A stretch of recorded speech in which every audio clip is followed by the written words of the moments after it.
XXVI. Between London and Chatham.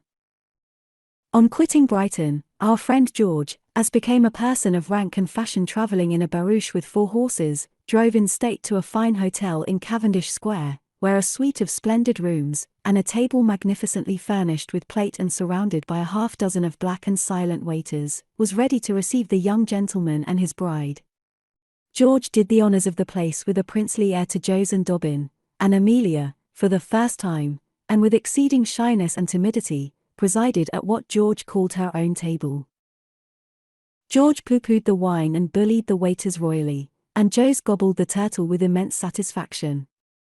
Dobbin helped him to it, for the lady of the house, before whom the tureen was placed, was so ignorant of the contents, that she was going to help Mr. Sedley without bestowing upon him either calabash or calipee.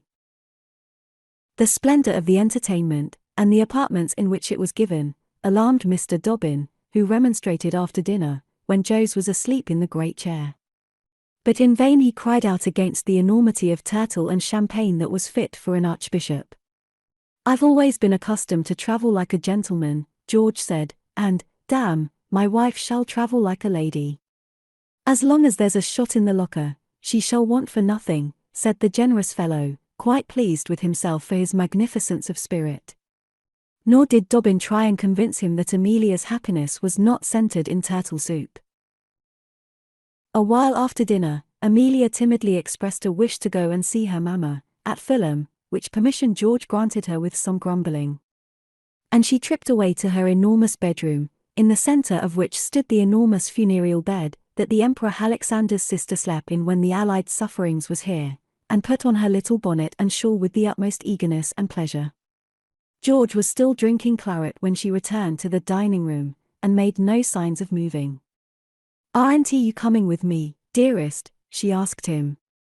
No, the dearest had business that night.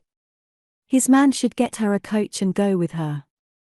And the coach being at the door of the hotel, Amelia made George a little disappointed curtsy after looking vainly into his face once or twice, and went sadly down the great staircase, Captain Dobbin after, who handed her into the vehicle, and saw it drive away to its destination. The very valet was ashamed of mentioning the address to the hackney coachman before the hotel waiters, and promised to instruct him when they got further on. Dobbin walked home to his old quarters and the Slaughters, thinking very likely that it would be delightful to be in that hackney coach, along with Mrs. Osborne. George was evidently of quite a different taste, for when he had taken wine enough, he went off to half price at the play, to see Mr. Kean perform in Shylock. Captain Osborne was a great lover of the drama, and had himself performed high comedy characters with great distinction in several garrison theatrical entertainments. Jos slept on until long after dark, when he woke up with a start at the motions of his servant, who was removing and emptying the decanters on the table, and the hackney coach stand was again put into requisition for a carriage to convey this stout hero to his lodgings and bed. Mrs. Sedley, you may be sure, clasped her daughter to her heart with all maternal eagerness and affection, running out of the door as the carriage drew up before the little garden gate, to welcome the weeping, trembling, young bride. Old Mr. Clapp, who was in his shirt-sleeves, trimming the garden plot, shrank back alarmed. The Irish servant lass rushed up from the kitchen and smiled a "God bless you." Amelia could hardly walk along the flags and up the steps into the parlour. How the floodgates were opened, and mother and daughter wept, when they were together embracing each other in this sanctuary, may readily be imagined by every reader who possesses the least sentimental turn. When don't ladies weep? At what occasion of joy, sorrow, or other business of life, and, after such an event as a marriage, mother and daughter were surely at liberty to give way to a sensibility which is as tender as it is refreshing. About a question of marriage I have seen women who hate each other kiss and cry together quite fondly. How much more do they feel when they love? Good mothers are married over again at their daughters' weddings, and as for subsequent events, who does not know how ultramaternal grandmothers are? In fact, a woman, until she is a grandmother, does not often really know what to be a mother is. Let us respect Amelia and her mamma whispering and whimpering and laughing and crying in the parlour and the twilight. Old Mr. Sedley did. He had not divined who was in the carriage when it drove up. He had not flown out to meet his daughter, though he kissed her very warmly when she entered the room, where he was occupied, as usual, with his papers and tapes and statements of accounts, and after sitting with the mother and daughter for a short time, he very wisely left the little apartment in their possession. George's valet was looking on in a very supercilious manner at Mr. Clapp in his shirt-sleeves, watering his rose-bushes. He took off his hat, however, with much condescension to Mr. Sedley, who asked news about his son-in-law, and about Josie's carriage, and whether his horses had been down to Brighton, and about that infernal traitor Bonaparte, and the war, until the Irish maid-servant came with a plate and a bottle of wine, from which the old gentleman insisted upon helping the valet. He gave him a half-guinea too, which the servant pocketed with a mixture of wonder and contempt. "To the health of your master and mistress, Trotter," Mr. Sedley said, "and here's something to drink your health when you get home, Trotter." There were but 9 days past since Amelia had left that little cottage and home, and yet how far off the time seemed since she had bidden it farewell.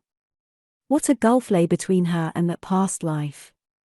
She could look back to it from her present standing place, and contemplate, almost as another being, the young unmarried girl absorbed in her love, having no eyes but for one special object, receiving parental affection if not ungratefully, at least indifferently, and as if it were her due, her whole heart and thoughts bent on the accomplishment of one desire. The review of those days, so lately gone yet so far away, touched her with shame, and the aspect of the kind parents filled her with tender remorse. Was the prize gained, the heaven of life, and the winner still doubtful and unsatisfied? As his hero and heroine pass the matrimonial barrier, the novelist generally drops the curtain, as if the drama were over then, the doubts and struggles of life ended, as if, once landed in the marriage country, all were green and pleasant there, and wife and husband had nothing to do but to link each other's arms together, and wander gently downwards towards old age in happy and perfect fruition. But our little Amelia was just on the bank of her new country, and was already looking anxiously back towards the sad friendly figures waving farewell to her across the stream, from the other distant shore.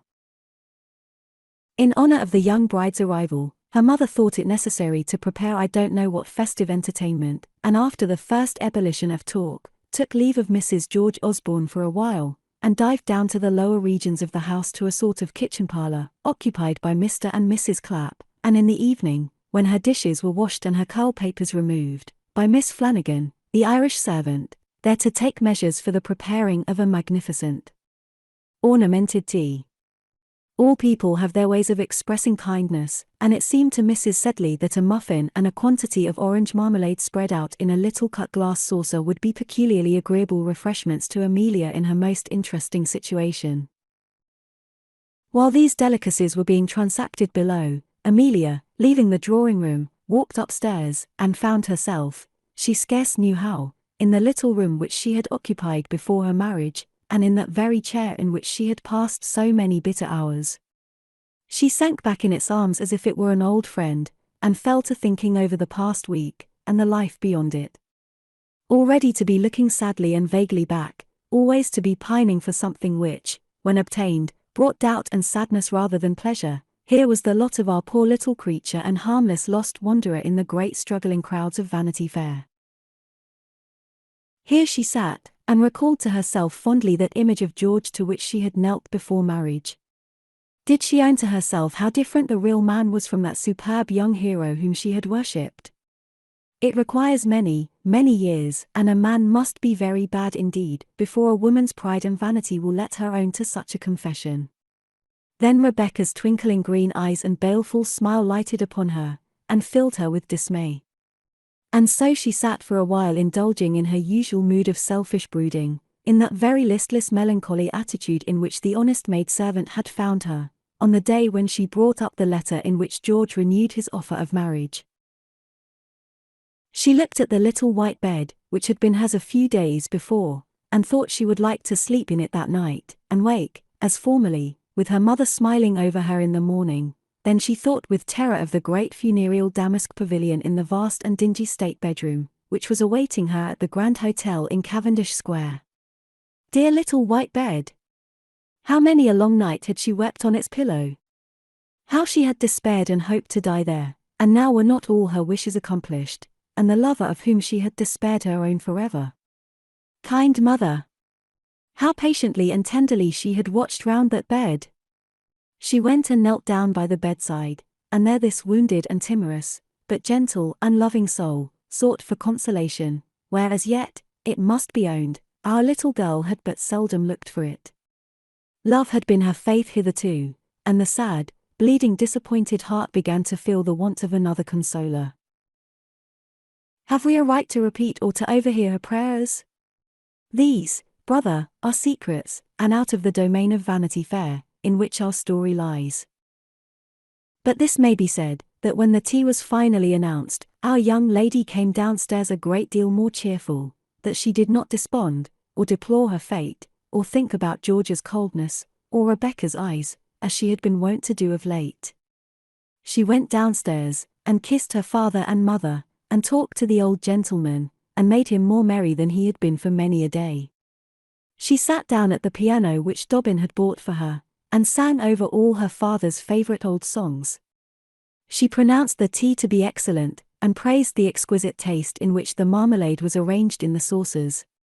And in determining to make everybody else happy, she found herself so, and was sound asleep in the great funereal pavilion, and only woke up with a smile when George arrived from the theatre. For the next day, George had more important business to transact than that which took him to see Mr. Keene in Shylock. Immediately on his arrival in London he had written off to his father's solicitors, signifying his royal pleasure that an interview should take place between them on the morrow. His hotel bill, losses at billiards and cards to Captain Crawley had almost drained the young man's purse, which wanted replenishing before he set out on his travels, and he had no resource but to infringe upon the £2,000 which the attorneys were commissioned to pay over to him. He had a perfect belief in his own mind that his father would relent before very long.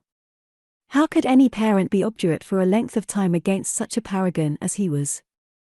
If his mere past and personal merits did not succeed in mollifying his father, George determined that he would distinguish himself so prodigiously in the ensuing campaign that the old gentleman must give in to him.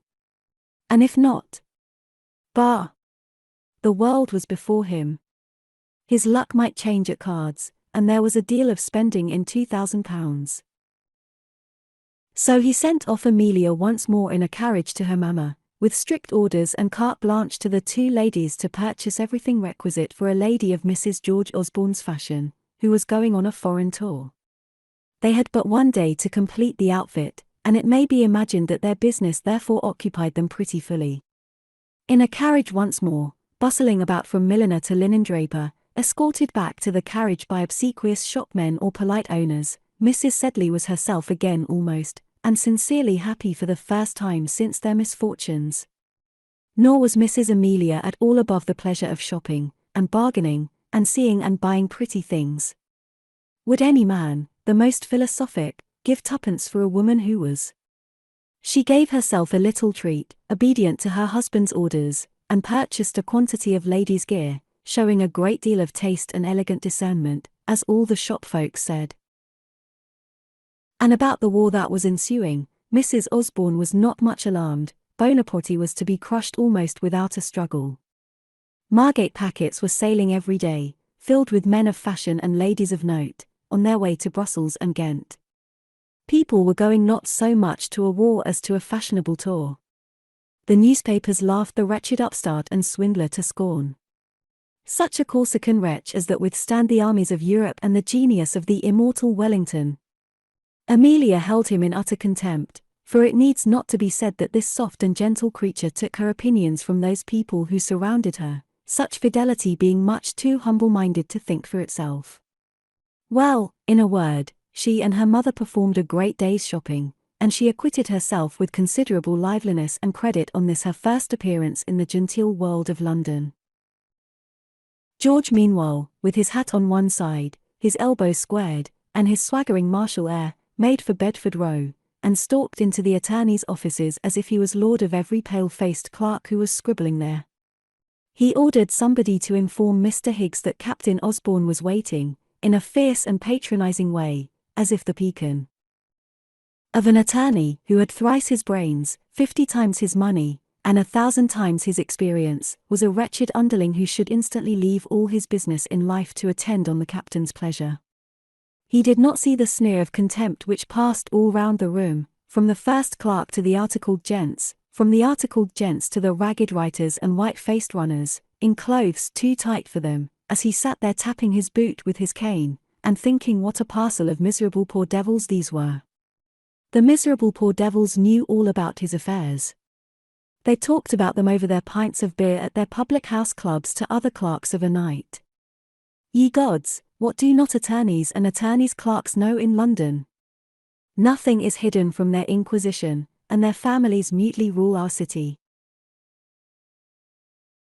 Perhaps George expected, when he entered Mr. Higgs's apartment, to find that gentleman commissioned to give him some message of compromise or conciliation from his father. Perhaps his haughty and cold demeanor was adopted as a sign of his spirit and resolution, but if so, his fierceness was met by a chilling coolness and indifference on the attorney's part, that rendered swaggering absurd.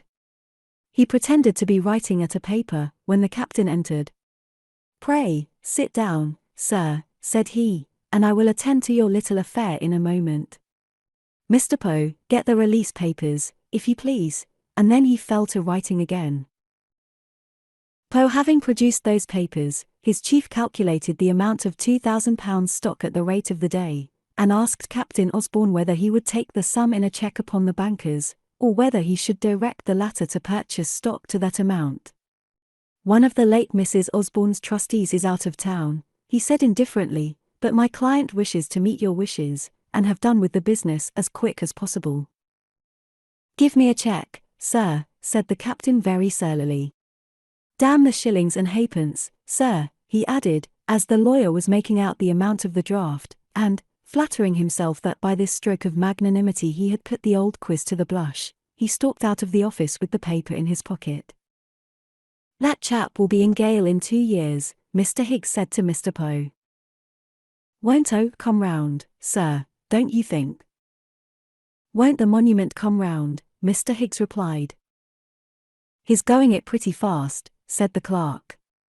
"He's only married a week, and I saw him and some other military chaps handing Mrs. Highflyer to her carriage after the play."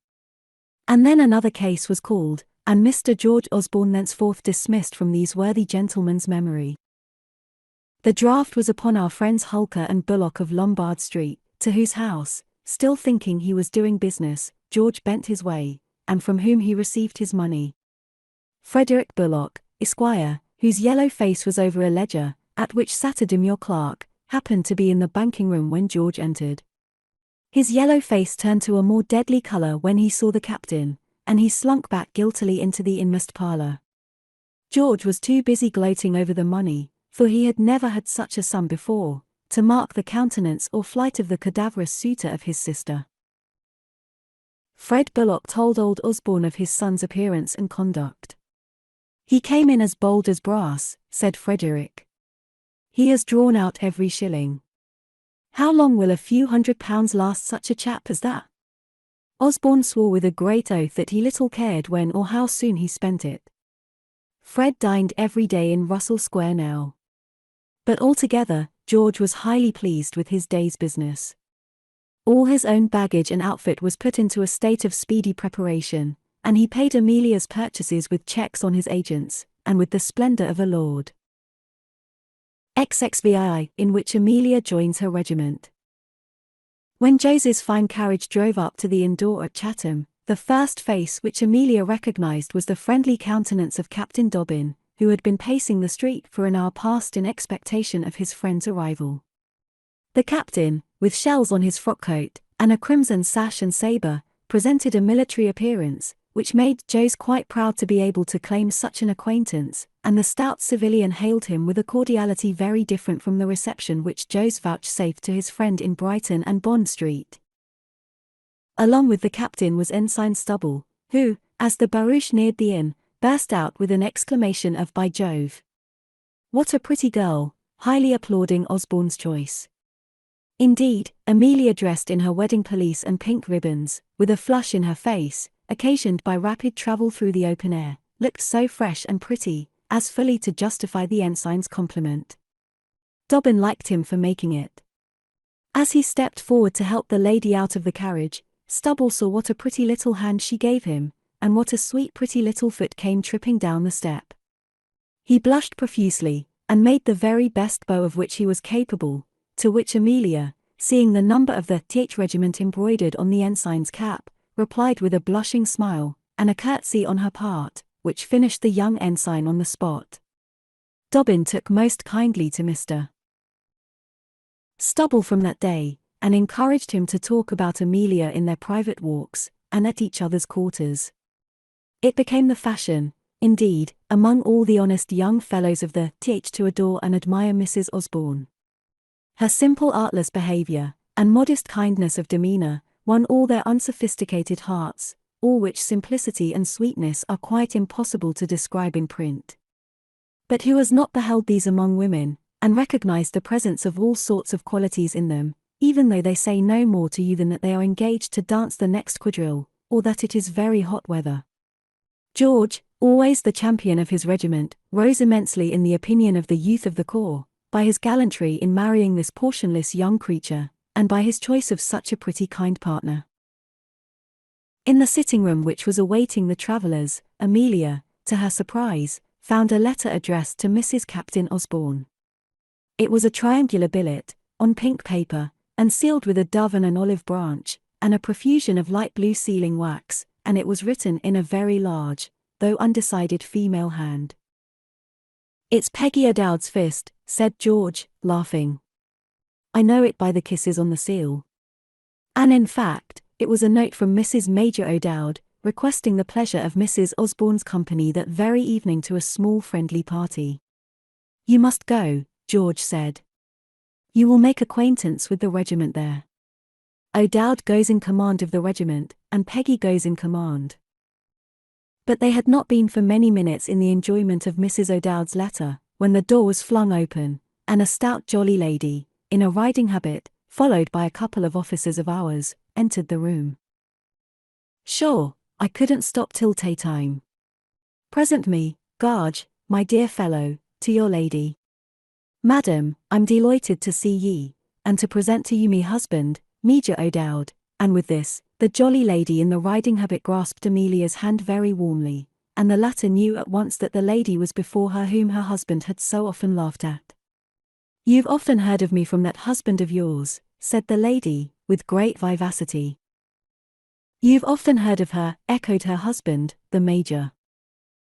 Amelia answered, smiling, that she had. "And small good has told you of me," Mrs. O'Dowd replied, adding that George was a wicked divil. "That I'll go bail for," said the Major, trying to look knowing, at which George laughed, and Mrs. O'Dowd, with a tap of her whip, told the Major to be quiet, and then requested to be presented in form to Mrs. Captain Osborne. "This, my dear," said George with great gravity, "is my very good, kind, and excellent friend, Aurelia Margaretta, otherwise called Peggy." "Faith, you're right," interposed the Major. "Otherwise called Peggy, lady of Major Michael O'Dowd, of our regiment, and daughter of Fitzgerald Beresford de Burgo Maloney of Glen Maloney, County Kildare." "And Murian Square, Dublin," said the lady with calm superiority. "And Murian Square, sure enough," the Major whispered. "'Twas there ye cooted me, Major dear," the lady said, and the Major assented to this as to every other proposition which was made generally in company. Major O'Dowd, who had served his sovereign in every quarter of the world, and had paid for every step in his profession by some more than equivalent act of daring and gallantry, was the most modest, silent, sheep-faced and meek of little men, and as obedient to his wife as if he had been her tay-boy. At the mess table he sat silently, and drank a great deal. When full of liquor, he reeled silently home. When he spoke, it was to agree with everybody on every conceivable point, and he passed through life in perfect ease and good humour. The hottest suns of India never heated his temper, and the Walcheren ague never shook it. He walked up to a battery with just as much indifference as to a dinner table, had dined on horseflesh and turtle with equal relish and appetite, and had an old mother, Mrs. O'Dowd of O'Dowdstown indeed, whom he had never disobeyed but when he ran away and enlisted, and when he persisted in marrying that odious Peggy Maloney. Peggy was one of 5 sisters, and 11 children of the noble house of Glenmalony, but her husband, though her own cousin, was of the mother's side, and so had not the inestimable advantage of being allied to the Malones, whom she believed to be the most famous family in the world. Having tried 9 seasons at Dublin and 2 at Bath and Cheltenham, and not finding a partner for life, Miss Maloney ordered her cousin Mick to marry her when she was about 33 years of age, and the honest fellow obeying, carried her off to the West Indies, to preside over the ladies of the Th Regiment, into which he had just exchanged. Before Mrs. O'Dowd was half an hour in Amelia's, or indeed in anybody else's, company, this amiable lady told all her birth and pedigree to her new friend. "My dear," said she, good-naturedly, "it was my intention that Garge should be a brother of my own, and my sister Glorvina would have suited him entirely. But as bygones are bygones, and he was engaged to yourself, why, I'm determined to take you as a sister instead, and to look upon you as such, and to love you as one of the family. Faith, you've got such a nice good-natured face and way with you, that I'm sure we'll agree, and that you'll be an addition to our family anyway." "'Deed and she will," said O'Dowd, with an approving air, and Amelia felt herself not a little amused and grateful to be thus suddenly introduced to so large a party of relations. "We're all good fellows here," the Major's lady continued. "There's not a regiment in the service where you'll find a more united society nor a more agreeable mess-room. There's no quarrelling, bickering, slanthering, nor small talk amongst us. We all love each other." "Especially Mrs. Magennis," said George, laughing. "Mrs. Captain Magennis and me has made up, though her treatment of me would bring me grey hairs with sorrow to the grave." "And you with such a beautiful front of black, Peggy, my dear," the Major cried. "Hold your tongue, Mick, you booby. Them husbands are always in the way, Mrs. Osborne, my dear, and as for my Mick, I often tell him he should never open his mouth but to give the word of command, or to put meat and drink into it. I'll tell you about the regiment, and warn you when we're alone. Introduce me to your brother now, sure he's a mighty fine man, and reminds me of me cousin, Dan Maloney, Maloney of Ballymaloney, my dear, you know who ma Ida Failure Scully, of Oysterstown, own cousin to Lord Poldoody. Mr. Sedley, sir, I'm delighted to be made known to ye. I suppose you'll dine at the mess today. Mind that divil of a doctor, Mick, and whatever ye do, keep yourself sober for me party this evening." "It's the 150th gives us a farewell dinner, my love," interposed the Major, "but we'll easy get a card for Mr. Sedley. Run Simple, Ensign Simple, of ours, my dear Amelia. I forgot to introduce him to ye. Run in a hurry, with Mrs. Major O'Dowd's compliments to Colonel Tavish, and Captain Osborne has brought his brother-in-law down, and will bring him to the 150th mess at 5 o'clock sharp, when you and I, my dear, will take a snack here, if you like." Before Mrs. O'Dowd's speech was concluded, the young ensign was trotting downstairs on his commission. "Obedience is the soul of the army. We will go to our duty while Mrs. O'Dowd will stay and enlighten you, Emmy," Captain Osborne said, and the 2 gentlemen, taking each a wing of the Major, walked out with that officer, grinning at each other over his head. And, now having her new friend to herself, the impetuous Mrs. O'Dowd proceeded to pour out such a quantity of information as no poor little woman's memory could ever tax itself to bear. She told Amelia 1,000 particulars relative to the very numerous family of which the amazed young lady found herself a member.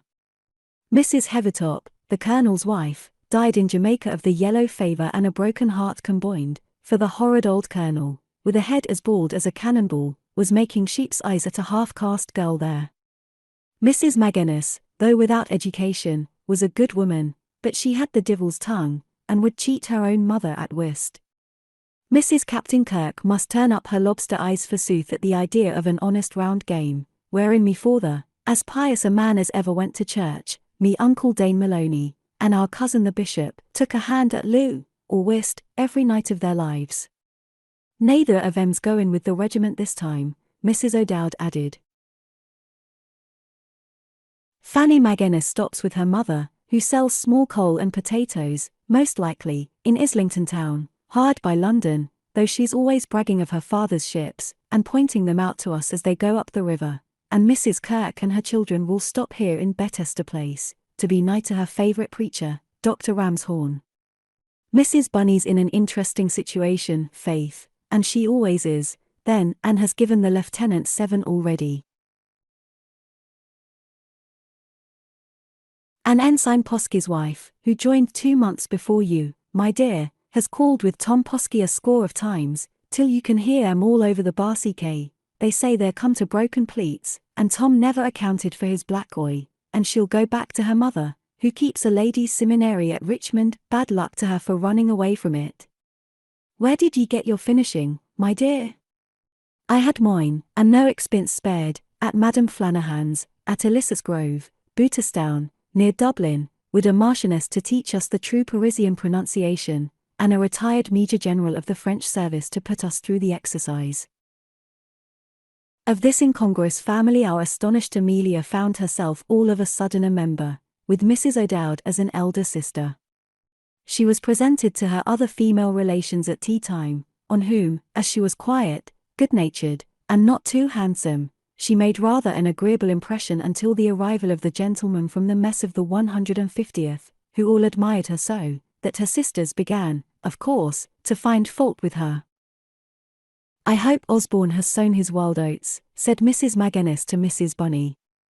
If a reformed rake makes a good husband, sure it's she will have the fine chance with Garge, Mrs. O'Dowd remarked to Posky, who had lost her position as bride in the regiment, and was quite angry with the usurper. And as for Mrs. Kirk, that disciple of Dr. Ramshorn put 1 or 2 leading professional questions to Amelia, to see whether she was awakened, whether she was a professing Christian and so forth, and finding from the simplicity of Mrs. Osborne's replies that she was yet in utter darkness, put into her hands 3 little penny books with pictures, viz., The Howling Wilderness, The Washerwoman of Wandsworth Common, and The British Soldier's Best Bayonet, which, bent upon awakening her before she slept, Mrs. Kirk begged Amelia to read that night ere she went to bed. But all the men, like good fellows as they were, rallied round their comrade's pretty wife, and paid her their court with soldierly gallantry. She had a little triumph, which flushed her spirits and made her eyes sparkle. George was proud of her popularity, and pleased with the manner, which was very gay and graceful, though naive and a little timid, with which she received the gentlemen's attentions, and answered their compliments. And he in his uniform, how much handsomer he was than any man in the room. She felt that he was affectionately watching her, and glowed with pleasure at his kindness. I will make all his friends welcome, she resolved in her heart. I will love all as I love him. I will always try and be gay and good-humoured and make his home happy. The regiment indeed adopted her with acclamation. The captains approved, the lieutenants applauded, the ensigns admired. Old Cutler, the doctor, made 1 or 2 jokes, which, being professional, need not be repeated, and Cackle, the assistant MD of Edinburgh, condescended to examine her upon literature, and tried her with his 3 best French quotations. Young Stubble went about from man to man whispering, "Jove, isn't she a pretty gal?" and never took his eyes off her except when the negus came in. As for Captain Dobbin, he never so much as spoke to her during the whole evening. But he and Captain Porter of the 150th took home Joes to the hotel, who was in a very maudlin state, and had told his tiger hunt story with great effect, both at the mess table and at the soiree, to Mrs. O'Dowd in her turban and bird of paradise. Having put the collector into the hands of his servant, Dobbin loitered about, smoking his cigar before the inn door.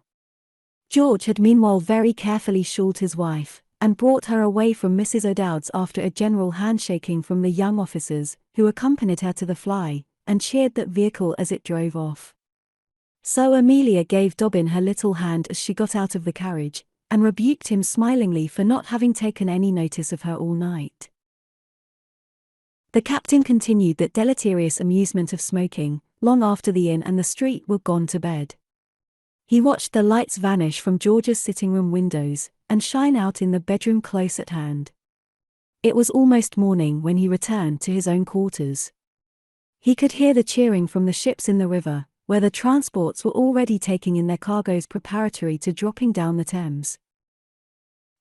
in which Amelia invades the Low Countries. The regiment with its officers was to be transported in ships provided by His Majesty's government for the occasion, and in 2 days after the festive assembly at Mrs. O'Dowd's apartments, in the midst of cheering from all the East India ships in the river, and the military on shore, the band playing God Save the King, the officers waving their hats, and the crews hurrahing gallantly, the transports went down the river and proceeded under convoy to Ostend.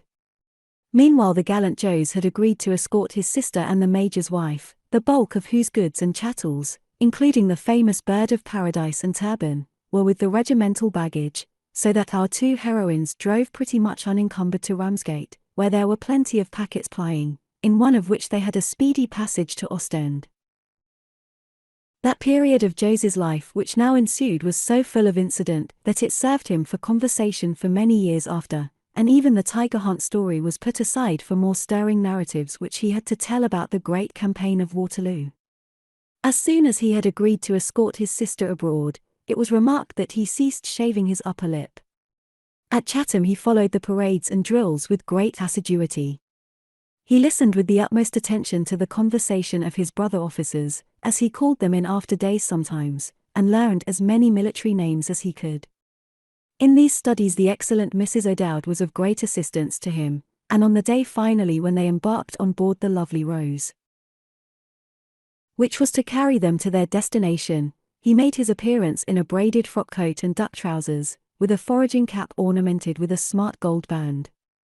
Having his carriage with him, and informing everybody on board confidentially that he was going to join the Duke of Wellington's army, folks mistook him for a great personage, a commissary general, or a government courier at the very least. He suffered hugely on the voyage, during which the ladies were likewise prostrate, but Amelia was brought to life again as the packet made Ostend, by the sight of the transport conveying her regiment, which entered the harbour almost at the same time with the Lovely Rose. Jos went in a collapsed state to an inn, while Captain Dobbin escorted the ladies, and then busied himself in freeing Jos's carriage and luggage from the ship and the custom house, for Mr. Jos was at present without a servant, Osborne's man and his own pampered menial having conspired together at Chatham, and refused point blank to cross the water. This revolt, which came very suddenly, and on the last day, so alarmed Mr. Sedley, Jr., that he was on the point of giving up the expedition, but Captain Dobbin, who made himself immensely officious in the business, Jos said, rated him and laughed at him soundly. The mustachios were grown in advance, and Jos finally was persuaded to embark. In place of the well-bred and well-fed London domestics, who could only speak English, Dobbin procured for Jos's party a swarthy little Belgian servant who could speak no language at all, but who, by his bustling behaviour, and by invariably addressing Mr. Sedley as my lord, speedily acquired that gentleman's favour. Times are altered at Ostend now. Of the Britons who go thither, very few look like lords, or act like those members of our hereditary aristocracy. They seem for the most part shabby in attire, dingy of linen, lovers of billiards and brandy, and cigars, and greasy ordinaries. But it may be said as a rule, that every Englishman in the Duke of Wellington's army paid his way. The remembrance of such a fact surely becomes a nation of shopkeepers. It was a blessing for a commerce-loving country to be overrun by such an army of customers, and to have such creditable warriors to feed. And the country which they came to protect is not military. For a long period of history they have let other people fight there. When the present writer went to survey with eagle glance the field of Waterloo, we asked the conductor of the diligence, a portly warlike-looking veteran, whether he had been at the battle. Pas I bet, such an answer and sentiment as no Frenchman would own to, was his reply. But, on the other hand, the postilion who drove us was a viscount, a son of some bankrupt imperial general, who accepted a pennyworth of beer on the road. The moral is surely a good one.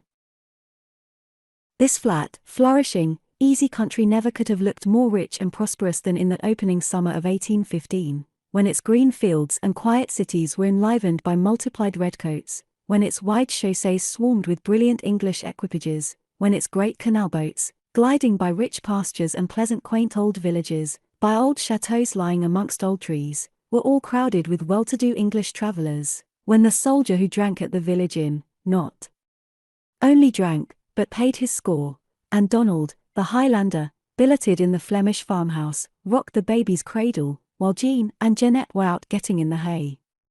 As our painters are bent on military subjects just now, I throw out this as a good subject for the pencil, to illustrate the principle of an honest English war.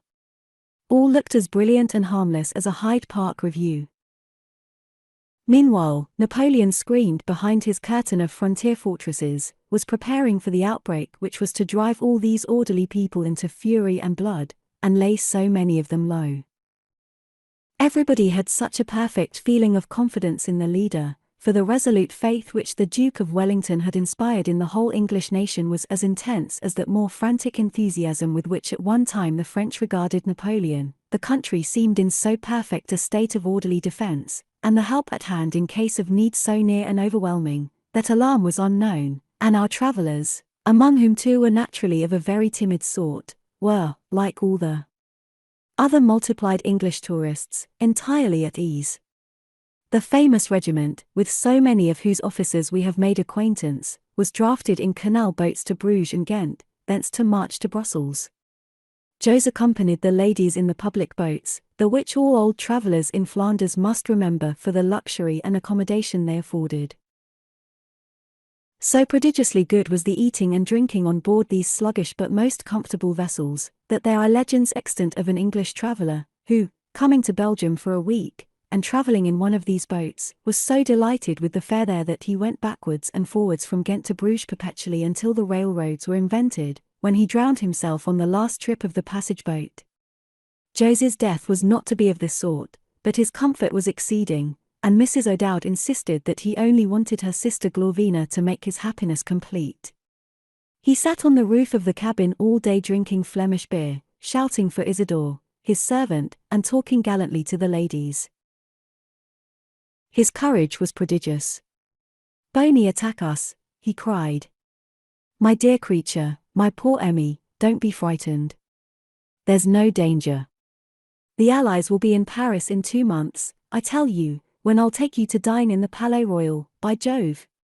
There are 300,000 Russians, I tell you, now entering France by Mayence and the Rhine, 300,000 under Wittgenstein and Barclay de Tolly, my poor love. You don't know military affairs, my dear. I do, and I tell you there's no infantry in France can stand against Russian infantry, and no general of Boney's that's fit to hold a candle to Wittgenstein. Then there are the Austrians, they are 500,000 if a man, and they are within 10 marches of the frontier by this time, under Schwarzenberg and Prince Charles. Then there are the Prussians under the gallant Prince Marshal. Show me a cavalry chief like him now that Murat is gone. Hey, Mrs. O'Dowd? Do you think our little girl here need be afraid? Is there any cause for fear, Isidore? Hey, sir? Get some more beer." Mrs. O'Dowd said that her Glorvina was not afraid of any man alive, let alone a Frenchman, and tossed off a glass of beer with a wink which expressed her liking for the beverage. Having frequently been in presence of the enemy, or, in other words, faced the ladies at Cheltenham and Bath, our friend, the collector, had lost a great deal of his pristine timidity, and was now, especially when fortified with liquor, as talkative as might be. He was rather a favourite with the regiment, treating the young officers with sumptuosity, and amusing them by his military airs. And as there is one well-known regiment of the army which travels with a goat heading the column, whilst another is led by a deer, George said with respect to his brother-in-law, that his regiment marched with an elephant. Since Amelia's introduction to the regiment, George began to be rather ashamed of some of the company to which he had been forced to present her, and determined, as he told Dobbin, with what satisfaction to the latter it need not be said, to exchange into some better regiment soon, and to get his wife away from those damned vulgar women.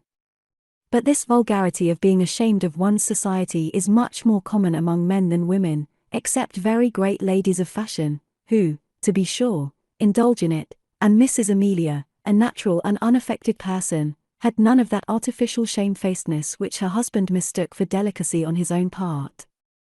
Thus Mrs. O'Dowd had a cock's plume in her hat, and a very large repaither on her stomach, which she used to ring on all occasions, narrating how it had been presented to her by her father, as she stepped into the car after her Margie, and these ornaments, with other outward peculiarities of the Major's wife, gave excruciating agonies to Captain Osborne, when his wife and the Major's came in contact, whereas Amelia was only amused by the honest lady's eccentricities, and not in the least ashamed of her company. As they made that well-known journey, which almost every Englishman of middle rank has travelled since, there might have been more instructive, but few more entertaining, companions than Mrs. Major O'Dowd. Talk about keenal boats, my dear. Ye should see the keenal boats between Dublin and Ballinasloe. It's there the rapid travelling is, and the beautiful cattle. Sure me father got a gold medal, and His Excellency himself eat a slice of it, and said never was finer mate in his life, for a 4-year-old heifer, the like of which he never saw in this country any day. And Joe's owned with a sigh, that for good streaky beef, really mingled with fat and lean, there was no country like England. Except Ireland, where all your best mate comes from, said the Major's lady, proceeding, as is not unusual with patriots of her nation, to make comparisons greatly in favour of her own country.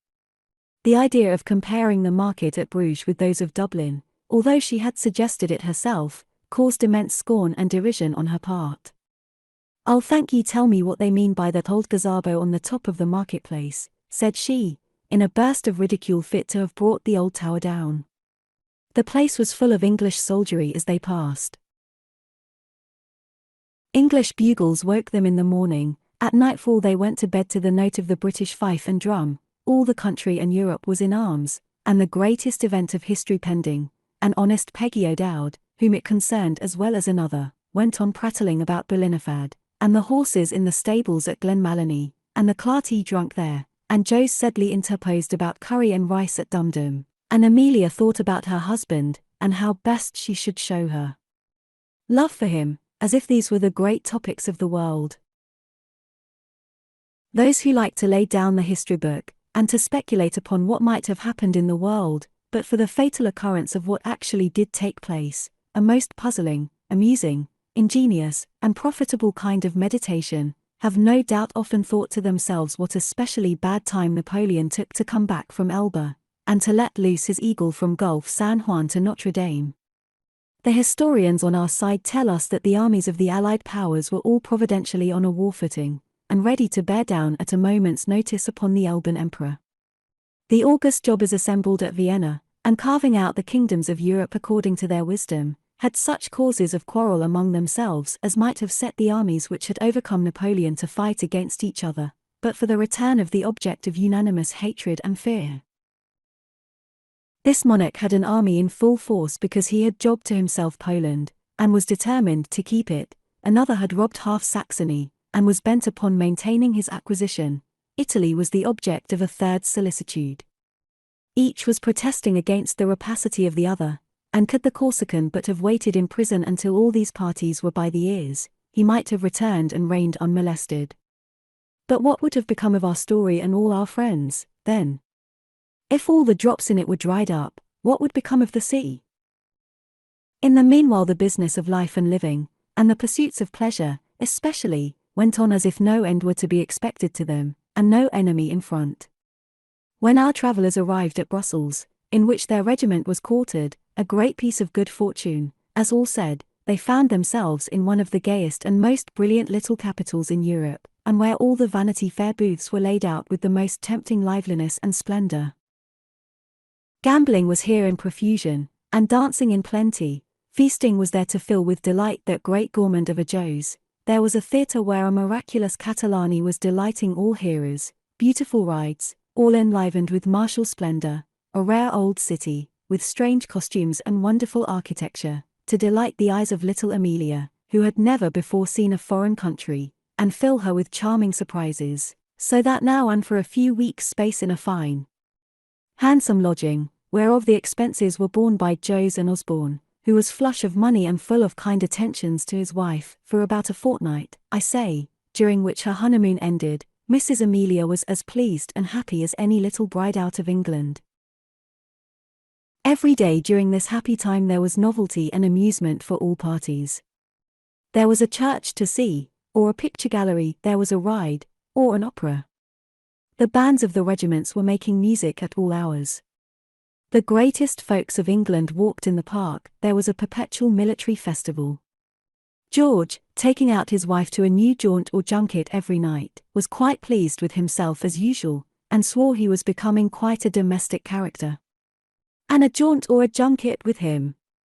Was it not enough to set this little heart beating with joy? Her letters home to her mother were filled with delight and gratitude at this season. Her husband bade her buy laces, millinery, jewels, and gimcracks of all sorts.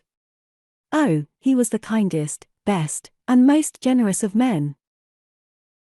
The sight of the very great company of lords and ladies and fashionable persons who thronged the town, and appeared in every public place, filled George's truly British soul with intense delight. They flung off that happy frigidity and insolence of demeanour which occasionally characterizes the great at home, and appearing in numberless public places, condescended to mingle with the rest of the company whom they met there. One night at a party given by the general of the division to which George's regiment belonged, he had the honour of dancing with Lady Blanche Thistlewood, Lord Vereker's daughter. He bustled for ices and refreshments for the two noble ladies, he pushed and squeezed for Lady Vereker's carriage, he bragged about the Countess when he got home, in a way which his own father could not have surpassed.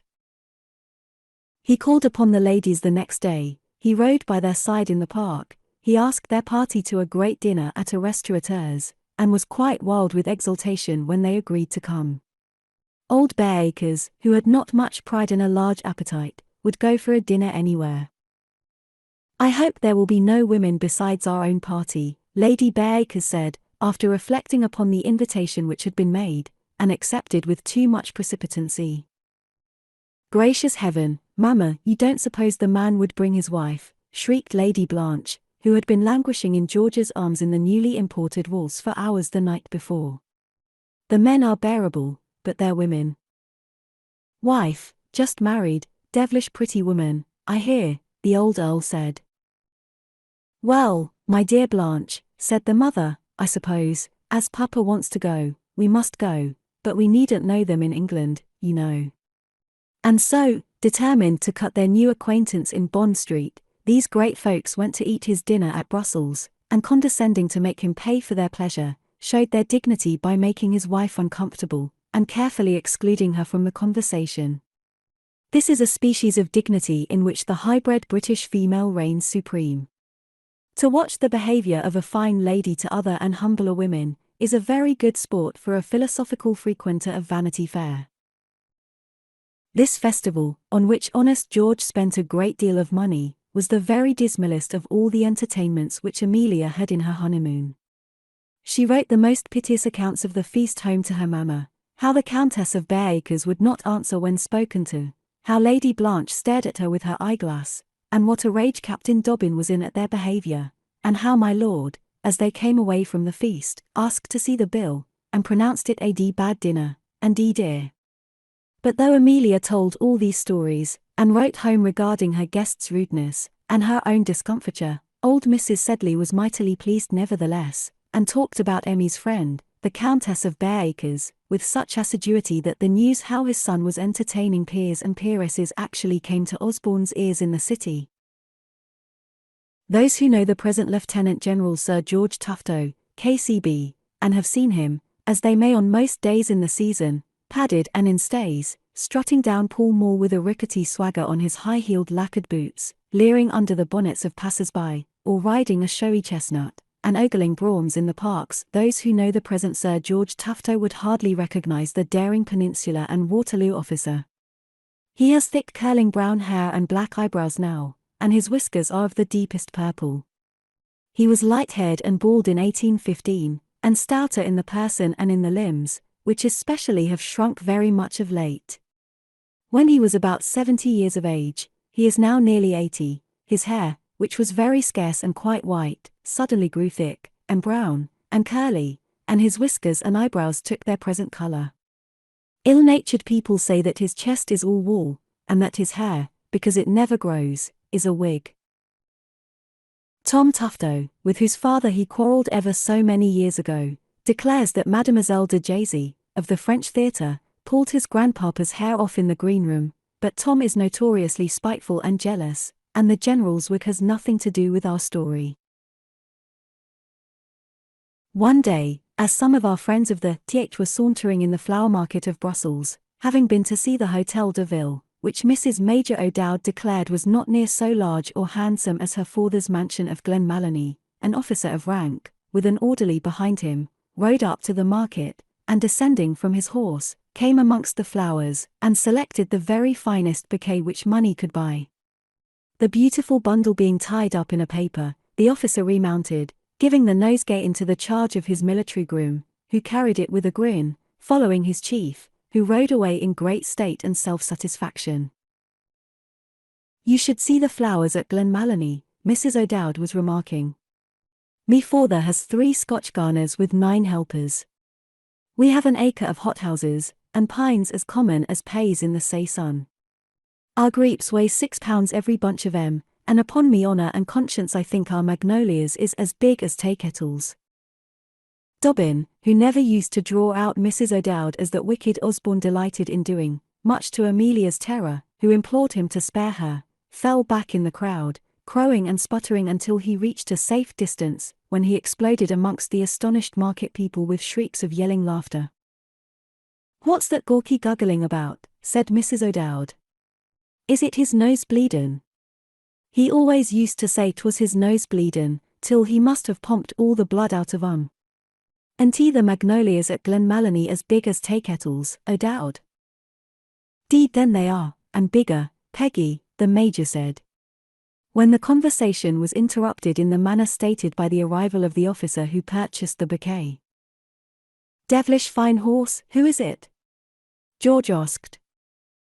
"You should see me brother Molloy Maloney's horse, Molasses, that won the cop at the Curragh," the Major's wife was exclaiming, and was continuing the family history, when her husband interrupted her by saying, "It's General Tufto, who commands the cavalry division," adding quietly, "He and I were both shot in the same leg at Tolover."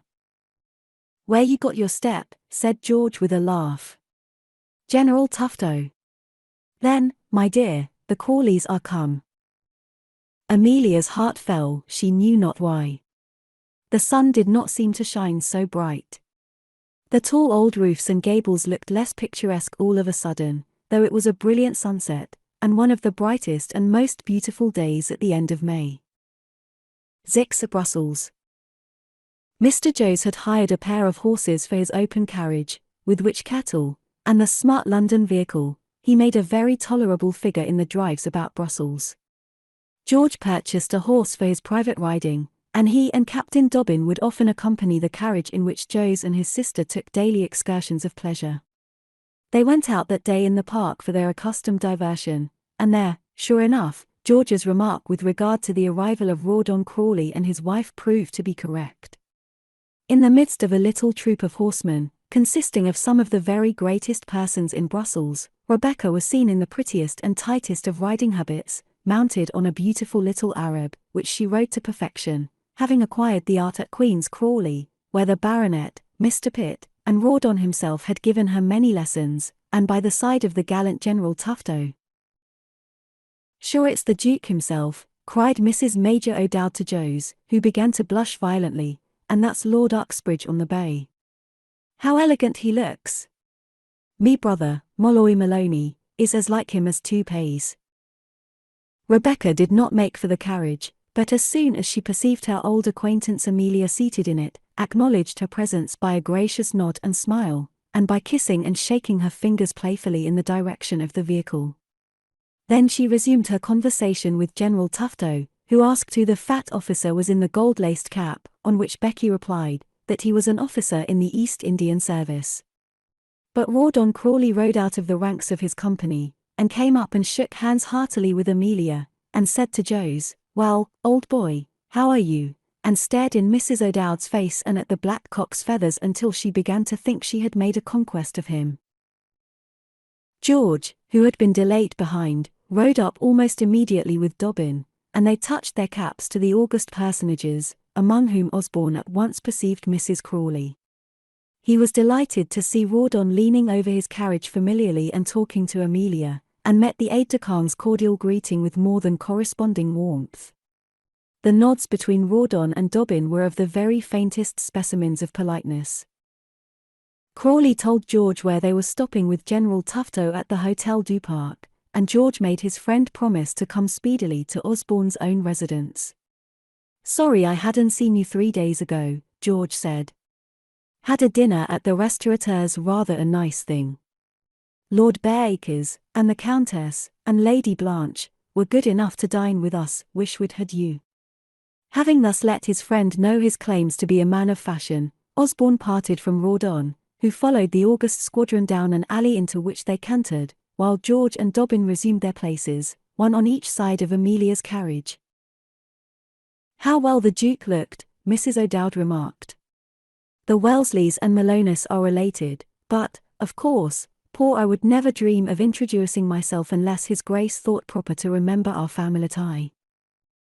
"He's a great soldier," Joe said, much more at ease now the great man was gone. "Was there ever a battle won like Salamanca?" "Hey, Dobbin! But where was it he learnt his art?" "In India, my boy. The jungle's the school for a general, mark me that. I knew him myself, too, Mrs. O'Dowd. We both of us danced the same evening with Miss Cutler, daughter of Cutler of the Artillery, and a devilish fine girl, at Dum-Dum." The apparition of the great personages held them all in talk during the drive, and at dinner, and until the hour came when they were all to go to the opera. It was almost like old England. The house was filled with familiar British faces, and those toilettes for which the British female has long been celebrated. Mrs. O'Dowd's was not the least splendid amongst these, and she had a curl on her forehead, and a set of Irish diamonds and cairngorms, which outshone all the decorations in the house, in her notion. Her presence used to excruciate Osborne, but go she would upon all parties of pleasure on which she heard her young friends were bent. It never entered into her thought but that they must be charmed with her company. "She's been useful to you, my dear," George said to his wife, whom he could leave alone with less scruple when she had this society.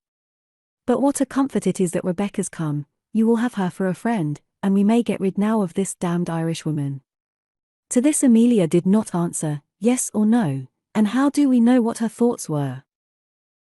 The coup d'oeil of the Brussels Opera House did not strike Mrs. O'Dowd as being so fine as the theatre in Fishamble Street, Dublin, nor was French music at all equal, in her opinion, to the melodies of her native country. She favoured her friends with these and other opinions in a very loud tone of voice, and tossed about a great clattering fan she sported, with the most splendid complacency.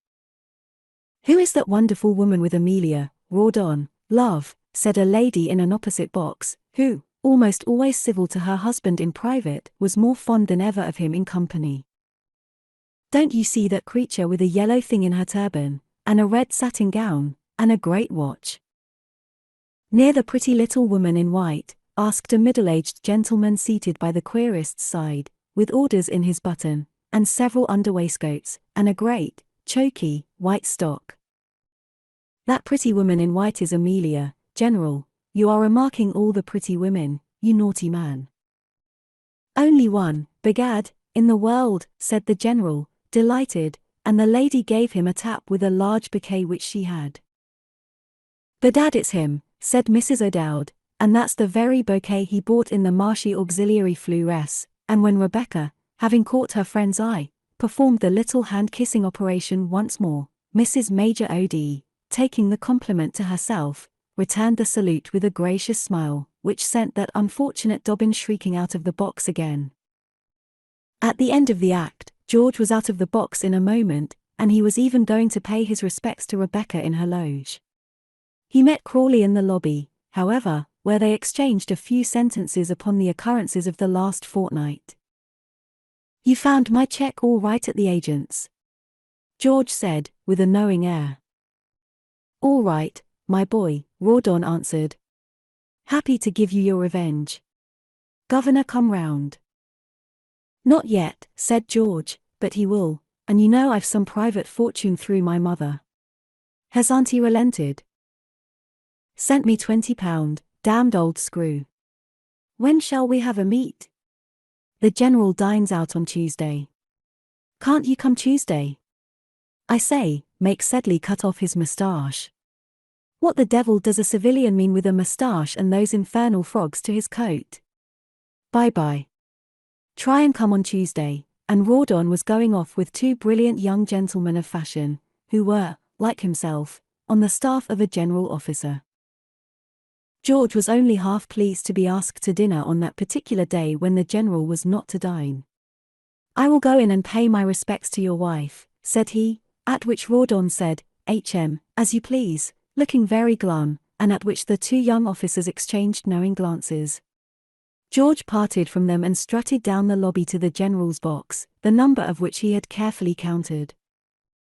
Entrez, said a clear little voice, and our friend found himself in Rebecca's presence, who jumped up, clapped her hands together, and held out both of them to George, so charmed was she to see him.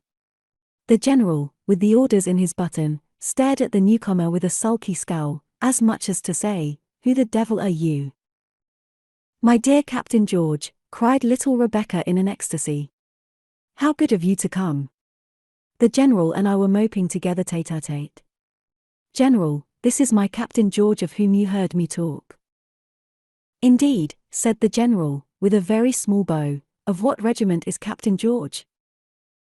George mentioned the how he wished he could have said it was a crack cavalry corps. "Come home lately from the West Indies, I believe. Not seen much service in the late war. Quartered here, Captain George?" The general went on with killing haughtiness. "Not Captain George, you stupid man, Captain Osborne," Rebecca said. The general all the while was looking savagely from one to the other. "Captain Osborne, indeed. Any relation to the Osbornes?" "We bear the same arms," George said, as indeed was the fact, Mr. Osborne having consulted with a herald in Long Acre, and picked the arms out of the peerage, when he set up his carriage 15 years before.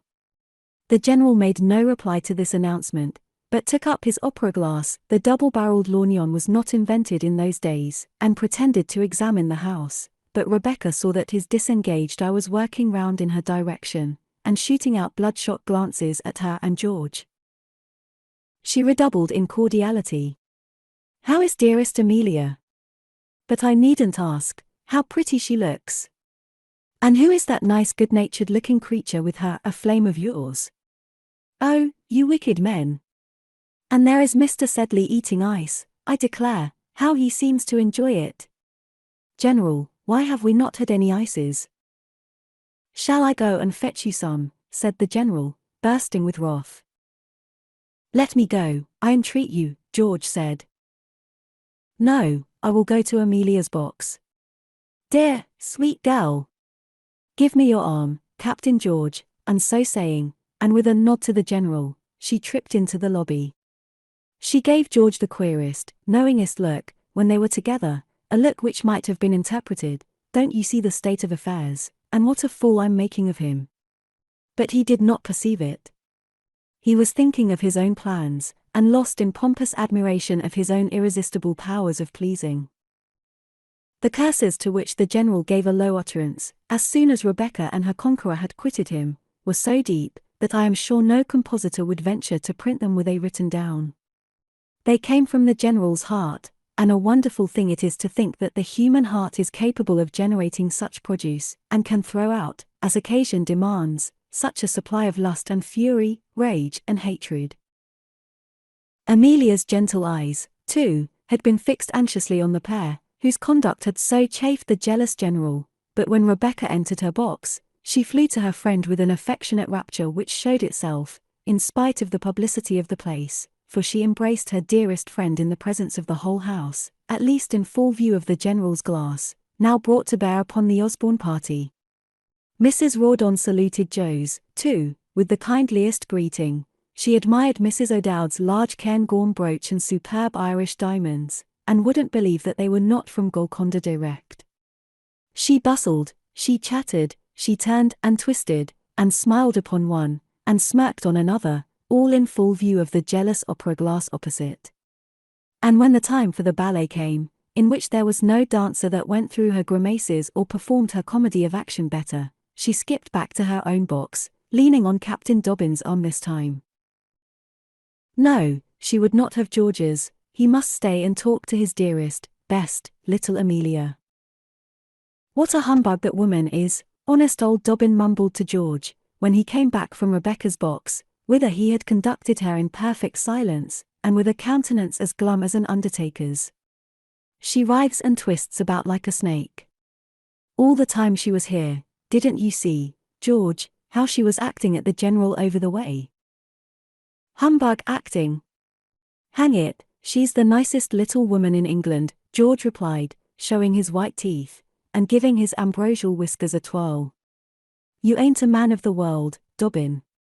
Dammy, look at her now, she's talked over Tufto in no time. Look how he's laughing. Gad, what a shoulder she has. Emmy, why didn't you have a bouquet? Everybody has a bouquet. Faith, then, why didn't you buy one? Mrs. O'Dowd said, and both Amelia and William Dobbin thanked her for this timely observation. But beyond this neither of the ladies rallied. Amelia was overpowered by the flash and the dazzle and the fashionable talk of her worldly rival. Even the O'Dowd was silent and subdued after Becky's brilliant apparition, and scarcely said a word more about Glenmalony all the evening. When do you intend to give up play, George, as you have promised me, anytime these 100 years? Dobbin said to his friend a few days after the night at the opera. When do you intend to give up sermonizing, was the other's reply. What the deuce, man, are you alarmed about? We play low, I won last night. You don't suppose Crawley cheats? With fair play it comes to pretty much the same thing at the year's end. But I don't think he could pay if he lost, Dobbin said, and his advice met with the success which advice usually commands. Osborne and Crawley were repeatedly together now. General Tufto dined abroad almost constantly. George was always welcome in the apartments, very close indeed to those of the general, which the aide-de-camp and his wife occupied in the hotel. Amelia's manners were such when she and George visited Crawley and his wife at these quarters, that they had very nearly come to their first quarrel, that is, George scolded his wife violently for her evident unwillingness to go, and the high and mighty manner in which she comported herself towards Mrs. Crawley, her old friend, and Amelia did not say one single word in reply, but with her husband's eye upon her, and Rebecca scanning her as she felt, was, if possible, more bashful and awkward on the second visit which she paid to Mrs. Rawdon, than on her first call. Rebecca was doubly affectionate, of course, and would not take notice, in the least, of her friend's coolness. I think Emmy has become prouder since her father's name was in the since Mr. Sedley's misfortunes, Rebecca said, softening the phrase charitably for George's ear. Upon my word, I thought when we were at Brighton she was doing me the honor to be jealous of me, and now I suppose she is scandalized because Rawdon, and I, and the general live together. Why, my dear creature, how could we, with our means, live at all, but for a friend to share expenses? And do you suppose that Rawdon is not big enough to take care of my honor? But I'm very much obliged to Emmy, very, Mrs. Rawdon said.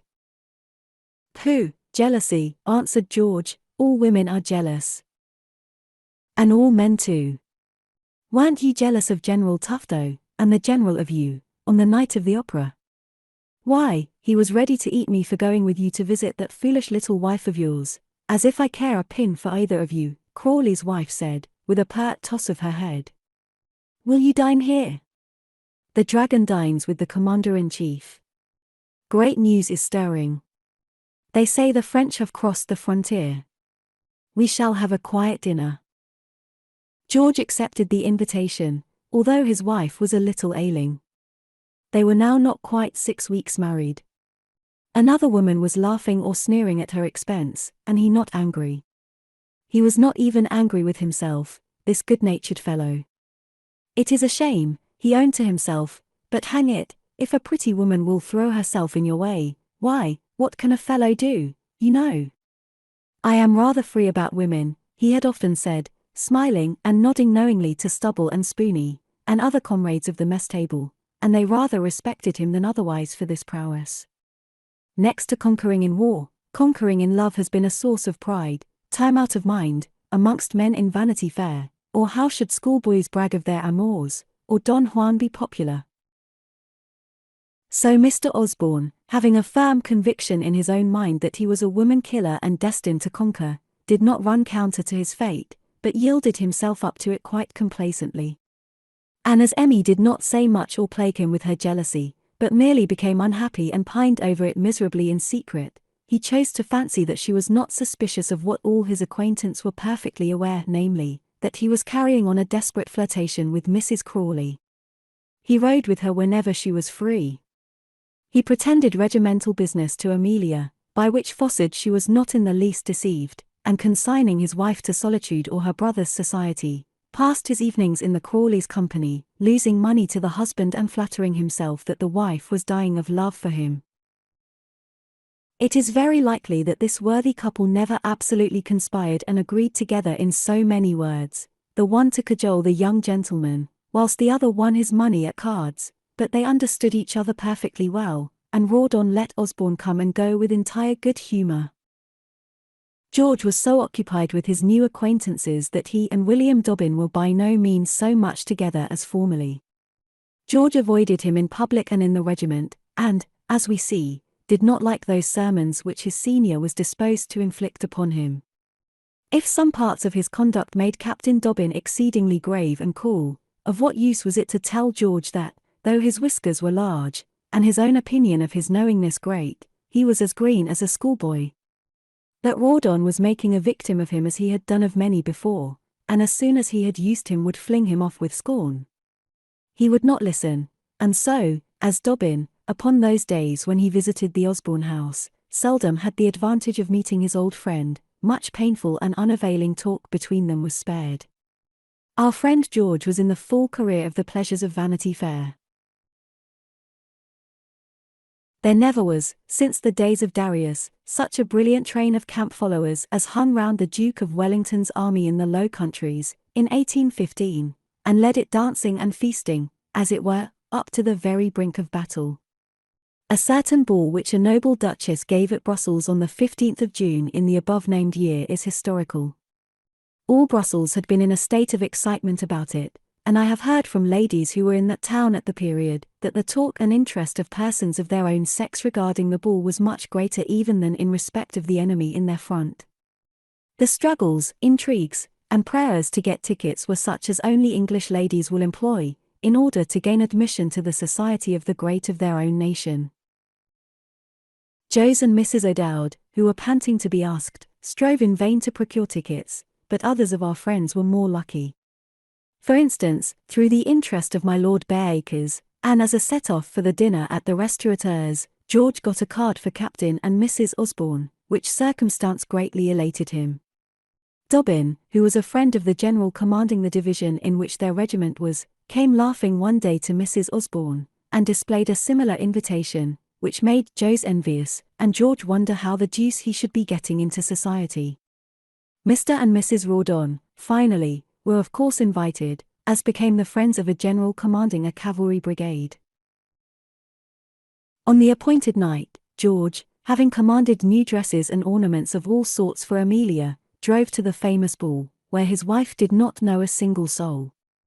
After looking about for Lady Bareacres, who cut him, thinking the card was quite enough, and after placing Amelia on a bench, he left her to her own cogitations there, thinking, on his own part, that he had behaved very handsomely in getting her new clothes, and bringing her to the ball, where she was free to amuse herself as she liked. Her thoughts were not of the pleasantest, and nobody except honest Dobbin came to disturb them.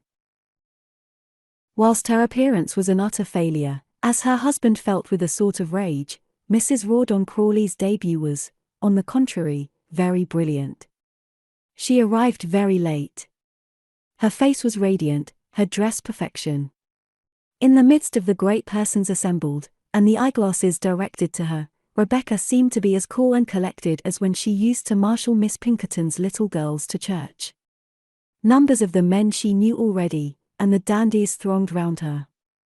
As for the ladies, it was whispered among them that Rawdon had run away with her from out of a convent, and that she was a relation of the Montmorency family. She spoke French so perfectly that there might be some truth in this report, and it was agreed that her manners were fine, and her air distingué. 50 would-be partners thronged round her at once, and pressed to have the honor to dance with her. But she said she was engaged, and only going to dance very little, and made her way at once to the place where Emmy sat quite unnoticed, and dismally unhappy. And so, to finish the poor child at once, Mrs. Rawdon ran and greeted affectionately her dearest Amelia, and began forthwith to patronize her. She found fault with her friend's dress, and her hairdresser, and wondered how she could be so chaussee, and vowed that she must send her courtier the next morning. She vowed that it was a delightful ball, that there was everybody that everyone knew, and only a very few nobodies in the whole room. It is a fact that in a fortnight, and after 3 dinners in general society, this young woman had got up the genteel jargon so well, that a native could not speak it better, and it was only from her French being so good, that you could know she was not a born woman of fashion. George, who had left Emmy on her bench on entering the ballroom, very soon found his way back when Rebecca was by her dear friend's side. Becky was just lecturing Mrs. Osborne upon the follies which her husband was committing. "For God's sake, stop him from gambling, my dear," she said, "or he will ruin himself. He and Rawdon are playing at cards every night, and you know he is very poor, and Rawdon will win every shilling from him if he does not take care. Why don't you prevent him, you little careless creature? Why don't you come to us of an evening, instead of moping at home with that Captain Dobbin? I dare say he is très aimable. But how could one love a man with feet of such size? Your husband's feet are darlings, here he comes. Where have you been, wretch? Here is Emmy crying her eyes out for you. Are you coming to fetch me for the quadrille?" And she left her bouquet and shawl by Amelia's side, and tripped off with George to dance. Women only know how to wound so. There is a poison on the tips of their little shafts, which stings 1,000 times more than a man's blunter weapon. Our poor Emmy, who had never hated, never sneered all her life, was powerless in the hands of her remorseless little enemy. George danced with Rebecca twice or thrice, how many times Amelia scarcely knew. She sat quite unnoticed in her corner, except when Rawdon came up with some words of clumsy conversation, and later in the evening, when Captain Dobbin made so bold as to bring her refreshments and sit beside her. He did not like to ask her why she was so sad, but as a pretext for the tears which were filling in her eyes, she told him that Mrs. Crawley had alarmed her by telling her that George would go on playing. It is curious, when a man is bent upon play, by what clumsy rogues he will allow himself to be cheated, Dobbin said, and Emmy said, indeed. She was thinking of something else. It was not the loss of the money that grieved her. At last George came back for Rebecca's shawl and flowers. She was going away. She did not even condescend to come back and say goodbye to Amelia. The poor girl let her husband come and go without saying a word, and her head fell on her breast. Dobbin had been called away, and was whispering deep in conversation with the general of the division, his friend, and had not seen this last parting.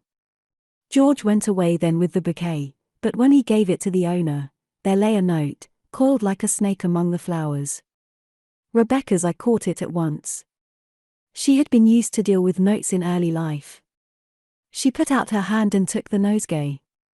He saw by her eyes as they met, that she was aware what she should find there. Her husband hurried her away, still too intent upon his own thoughts, seemingly, to take note of any marks of recognition which might pass between his friend and his wife. These were, however, but trifling. Rebecca gave George her hand with one of her usual quick knowing glances, and made a curtsy and walked away. George bowed over the hand, said nothing in reply to a remark of Crawley's, did not hear it even, his brain was so throbbing with triumph and excitement, and allowed them to go away without a word. His wife saw the one part at least of the bouquet scene. It was quite natural that George should come at Rebecca's request to get her scarf and flowers. It was no more than he had done 20 times before in the course of the last few days, but now it was too much for her. "William," she said, suddenly clinging to Dobbin, who was near her, "you've always been very kind to me. I'm not well. Take me home." She did not know she called him by his Christian name, as George was accustomed to do. He went away with her quickly. Her lodgings were hard by, and they threaded through the crowd without, where everything seemed to be more astir than even in the ballroom within.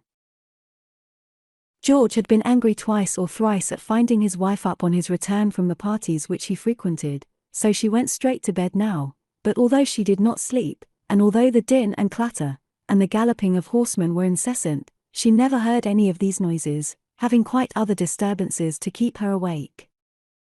Osborne meanwhile, wild with elation, went off to a play table, and began to bet frantically. He won repeatedly. "Everything succeeds with me tonight," he said. But his luck at play even did not cure him of his restlessness, and he started up after a while, pocketing his winnings, and went to a buffet, where he drank off many bumpers of wine.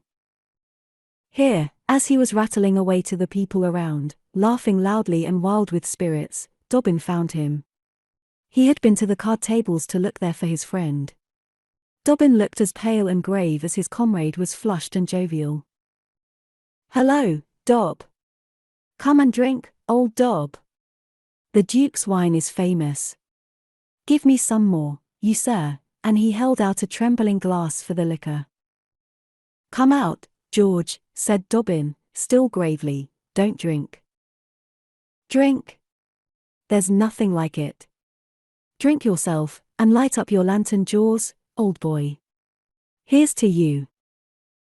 Dobbin went up and whispered something to him, at which George, giving a start and a wild hooray, tossed off his glass, clapped it on the table, and walked away speedily on his friend's arm. "The enemy has passed the Samba," William said, "and our left is already engaged. Come away. We are to march in 3 hours." Away went George, his nerves quivering with excitement at the news so long looked for, so sudden when it came. What were love and intrigue now? He thought about 1,000 things but these in his rapid walk to his quarters, his past life and future chances, the fate which might be before him, the wife, the child perhaps, from whom unseen he might be about to part. Oh, how he wished that night's work undone! And that with a clear conscience at least he might say farewell to the tender and guileless being by whose love he had set such little store. He thought over his brief married life. In those few weeks he had frightfully dissipated his little capital. How wild and reckless he had been! Should any mischance befall him, what was then left for her? How unworthy he was of her! Why had he married her? He was not fit for marriage. Why had he disobeyed his father, who had been always so generous to him? Hope, remorse, ambition, tenderness, and selfish regret filled his heart. He sat down and wrote to his father, remembering what he had said once before, when he was engaged to fight a duel. Dawn faintly streaked the sky as he closed this farewell letter. He sealed it, and kissed the superscription. He thought how he had deserted that generous father, and of the 1,000 kindnesses which the stern old man had done him. He had looked into Amelia's bedroom when he entered. She lay quiet, and her eyes seemed closed, and he was glad that she was asleep. On arriving at his quarters from the ball, he had found his regimental servant already making preparations for his departure. The man had understood his signal to be still, and these arrangements were very quickly and silently made. Should he go in and wake Amelia, he thought, or leave a note for her brother to break the news of departure to her? He went in to look at her once again. She had been awake when he first entered her room, but had kept her eyes closed, so that even her wakefulness should not seem to reproach him. But when he had returned, so soon after herself, too, this timid little heart had felt more at ease, and turning towards him as he stepped softly out of the room, she had fallen into a light sleep. George came in and looked at her again, entering still more softly. By the pale night lamp he could see her sweet, pale face. The purple eyelids were fringed and closed, and one round arm, smooth and white, lay outside of the coverlet. Good God! How pure she was, how gentle, how tender, and how friendless! And he, how selfish, brutal, and black with crime! Heart-stained and shame-stricken, he stood at the bed's foot, and looked at the sleeping girl. How dared he, who was he, to pray for one so spotless. God bless her. God bless her. He came to the bedside, and looked at the hand, the little soft hand, lying asleep, and he bent over the pillow noiselessly towards the gentle pale face. Two fair arms closed tenderly round his neck as he stooped down. "I am awake, George," the poor child said, with a sob fit to break the little heart that nestled so closely by his own. She was awake, poor soul, and to what? At that moment a bugle from the place of arms began sounding clearly, and was taken up through the town, and amidst the drums of the infantry, and the shrill pipes of the Scotch, the whole city awoke. XXX, the girl I left behind me. We do not claim to rank among the military novelists. Our place is with the non-combatants. When the decks are cleared for action we go below and wait meekly. We should only be in the way of the manoeuvres that the gallant fellows are performing overhead. We shall go no farther with the th than to the city gate, and leaving Major O'Dowd to his duty, come back to the Major's wife, and the ladies and the baggage. Now the Major and his lady, who had not been invited to the ball at which in our last chapter other of our friends figured, had much more time to take their wholesome natural rest in bed, than was accorded to people who wished to enjoy pleasure as well as to do duty. "It's my belief, Peggy, my dear," said he, as he placidly pulled his nightcap over his ears, "that there will be such a ball danced in a day or two as some of 'em has never heard the tune of," and he was much more happy to retire to rest after partaking of a quiet tumbler, than to figure at any other sort of amusement. Peggy, for her part, would have liked to have shown her turban and bird of paradise at the ball, but for the information which her husband had given her, and which made her very grave. "I'd like you wake me about half an hour before the assembly beats," the Major said to his lady. "Call me at 1:30, Peggy dear, and see me things is ready. Maybe I'll not come back to breakfast, Mrs. O.D." With which words, which signified his opinion that the regiment would march the next morning, the Major ceased talking, and fell asleep. Mrs. O'Dowd, the good housewife, arrayed in curl papers and a camisole, felt that her duty was to act, and not to sleep, at this juncture. "Time enough for that," she said, when Mick's gone, and so she packed his travelling valise ready for the march, brushed his cloak, his cap, and other warlike habiliments, set them out in order for him, and stowed away in the cloak pockets a light package of portable refreshments, and a wicker-covered flask or pocket pistol, containing near a pint of a remarkably sound cognac brandy, of which she and the Major approved very much, and as soon as the hands of the repayther pointed to 1:30, and its interior arrangements, it had a tone quite equal to a cathedral, its fair owner considered, knelled forth that fatal hour, Mrs. O'Dowd woke up her Major, and had as comfortable a cup of coffee prepared for him as any maid that morning in Brussels. And who is there will deny that this worthy lady's preparations betokened affection as much as the fits of tears and hysterics by which more sensitive females exhibited their love, and that their partaking of this coffee, which they drank together while the bugles were sounding the turnout and the drums beating in the various quarters of the town, was not more useful and to the purpose than the outpouring of any mere sentiment could be. The consequence was, that the Major appeared on parade quite trim, fresh, and alert, his well-shaved rosy countenance, as he sat on horseback, giving cheerfulness and confidence to the whole corps. All the officers saluted her when the regiment marched by the balcony on which this brave woman stood, and waved them a cheer as they passed, and I dare say it was not from want of courage, but from a sense of female delicacy and propriety, that she refrained from leading the gallant th personally into action. On Sundays, and at periods of a solemn nature, Mrs. O'Dowd used to read with great gravity out of a large volume of her uncle the Dean's sermons. It had been of great comfort to her on board the transport as they were coming home, and were very nearly wrecked, on their return from the West Indies. After the regiment's departure she betook herself to this volume for meditation. Perhaps she did not understand much of what she was reading, and her thoughts were elsewhere, but the sleep project, with poor Mick's nightcap there on the pillow, was quite a vain one. So it is in the world. Jack or Donald marches away to glory with his knapsack on his shoulder, stepping out briskly to the tune of "The Girl I Left Behind Me." It is she who remains and suffers and has the leisure to think, and brood, and remember. Knowing how useless regrets are, And how the indulgence of sentiment only serves to make people more miserable, Mrs. Rebecca wisely determined to give way to no vain feelings of sorrow, and bore the parting from her husband with quite a Spartan equanimity.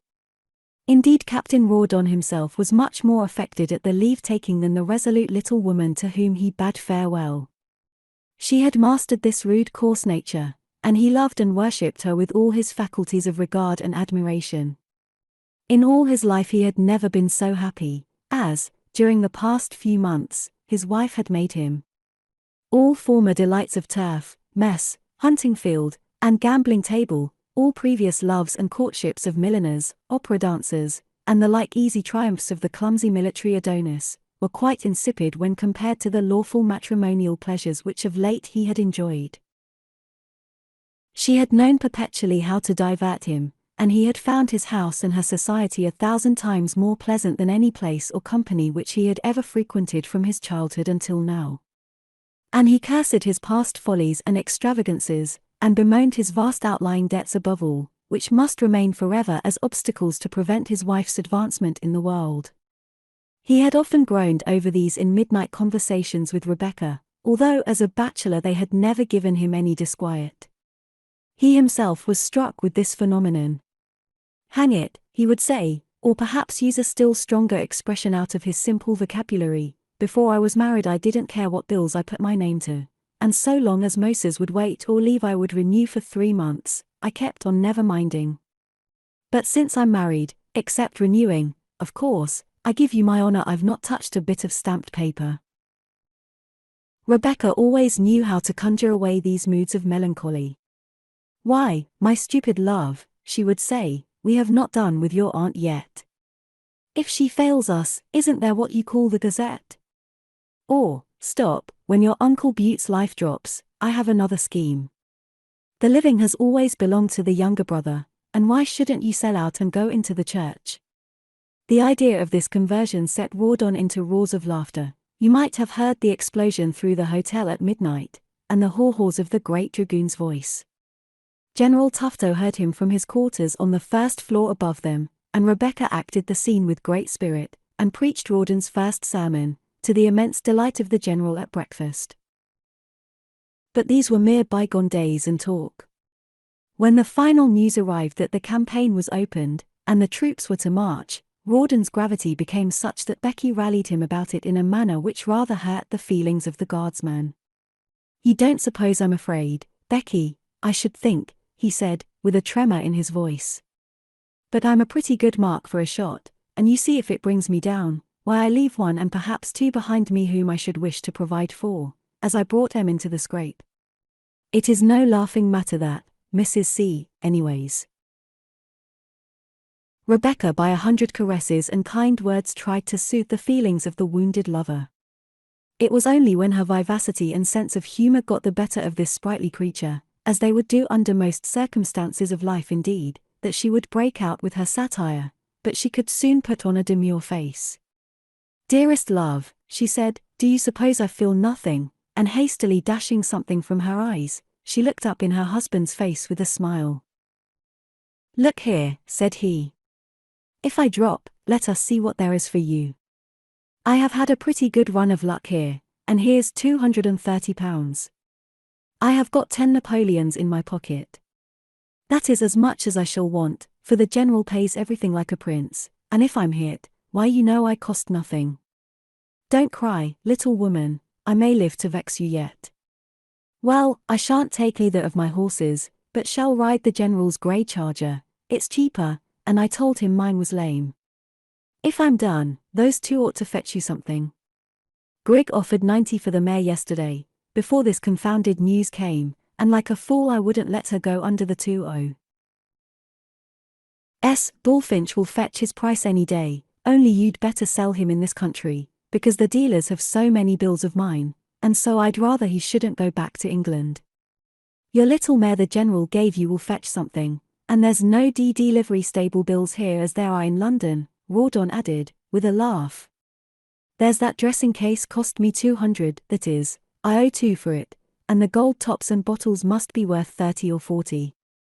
Please to put that up the spout, with my pins, and rings, and watch and chain, and things. They cost a precious lot of money. Miss Crawley, I know, paid $100 down for the chain and ticker. Gold tops and bottles, indeed. Dammy, I'm sorry I didn't take more now. Edwards pressed on me a silver gilt bootjack, and I might have had a dressing case fitted up with a silver warming pan, and a service of plate. But we must make the best of what we've got, Becky, you know. And so, making his last dispositions, Captain Crawley, who had seldom thought about anything but himself, until the last few months of his life, when love had obtained the mastery over the dragoon, went through the various items of his little catalogue of effects, striving to see how they might be turned into money for his wife's benefit, in case any accident should befall him. He pleased himself by noting down with a pencil, in his big schoolboy handwriting, the various items of his portable property which might be sold for his widow's advantage as, for example, my double barrel by Mantan, say 40 guineas, my driving cloak, lined with sable fur, £50, my duelling pistols in rosewood case, same which I shot Captain Marker, £20, my regulation saddle holsters and housings, my lorry ditto, and so forth, over all of which articles he made Rebecca the mistress. Faithful to his plan of economy, the captain dressed himself in his oldest and shabbiest uniform and epaulets, leaving the newest behind, under his wife's, or it might be his widow's, guardianship. And this famous dandy of Windsor and Hyde Park went off on his campaign with a kit as modest as that of a sergeant, and with something like a prayer on his lips for the woman he was leaving. He took her up from the ground, and held her in his arms for a minute, tight pressed against his strong beating heart. His face was purple and his eyes dim, as he put her down and left her. He rode by his general's side, and smoked his cigar in silence as they hastened after the troops of the general's brigade, which preceded them, and it was not until they were some miles on their way that he left off twirling his moustache and broke silence. And Rebecca, as we have said, wisely determined not to give way to unavailing sentimentality on her husband's departure. She waved him an adieu from the window, and stood there for a moment looking out after he was gone. The cathedral towers and the full gables of the quaint old houses were just beginning to blush in the sunrise. There had been no rest for her that night. She was still in her pretty ball dress, her fair hair hanging somewhat out of curl on her neck, and the circles round her eyes dark with watching. "What a fright I seem," she said, examining herself in the glass, "and how pale this pink makes one look." So she divested herself of this pink raiment, in doing which a note fell out from her corsage, which she picked up with a smile, and locked into her dressing box. And then she put her bouquet of the ball into a glass of water, and went to bed, and slept very comfortably. The town was quite quiet when she woke up at 10 o'clock, and partook of coffee, very requisite and comforting after the exhaustion and grief of the morning's occurrences. This meal over, she resumed honest Rawdon's calculations of the night previous, and surveyed her position. Should the worst befall, all things considered, she was pretty well to do. There were her own trinkets and trousseau, in addition to those which her husband had left behind. Rawdon's generosity, when they were first married, has already been described and lauded. Besides these, and the little mare, the general, her slave and worshipper, had made her many very handsome presents, in the shape of cashmere shawls bought at the auction of a bankrupt French general's lady, and numerous tributes from the jewelers' shops, all of which betokened her admirer's taste and wealth. As for tickers, as poor Rawdon called watches, her apartments were alive with their clicking. For, happening to mention one night that hers, which Rawdon had given to her, was of English workmanship, and went ill, on the very next morning there came to her a little bijou marked Leroy, with a chain and cover charmingly set with turquoises, and another signed Brequet, which was covered with pearls, and yet scarcely bigger than a half-crown. General Tufto had bought one, and Captain Osborne had gallantly presented the other.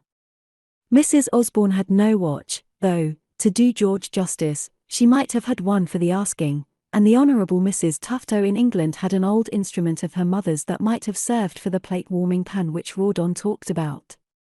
If Messrs.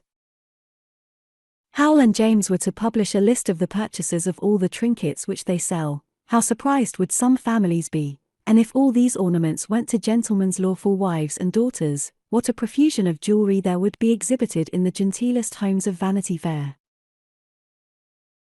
Every calculation made of these valuables Mrs. Rebecca found, not without a pungent feeling of triumph and self-satisfaction, that should circumstances occur, she might reckon on £600 or £700 at the very least, to begin the world with, and she passed the morning disposing, ordering, looking out, and locking up her properties in the most agreeable manner.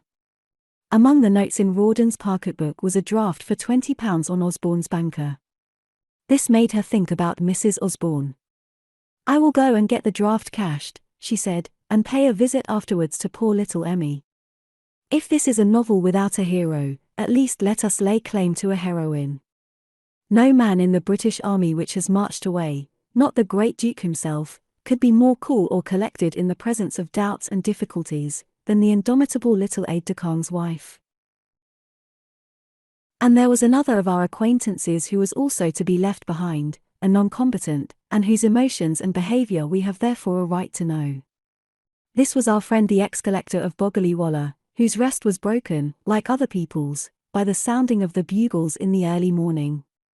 Being a great sleeper, and fond of his bed, it is possible he would have snoozed on until his usual hour of rising in the forenoon, in spite of all the drums, bugles, and bagpipes in the British Army, but for an interruption, which did not come from George Osborne, who shared Joe's quarters with him, and was as usual occupied too much with his own affairs or with grief at parting with his wife, to think of taking leave of his slumbering brother-in-law. It was not George, we say, who interposed between Joe Sedley and sleep, but Captain Dobbin, who came and roused him up, insisting on shaking hands with him before his departure.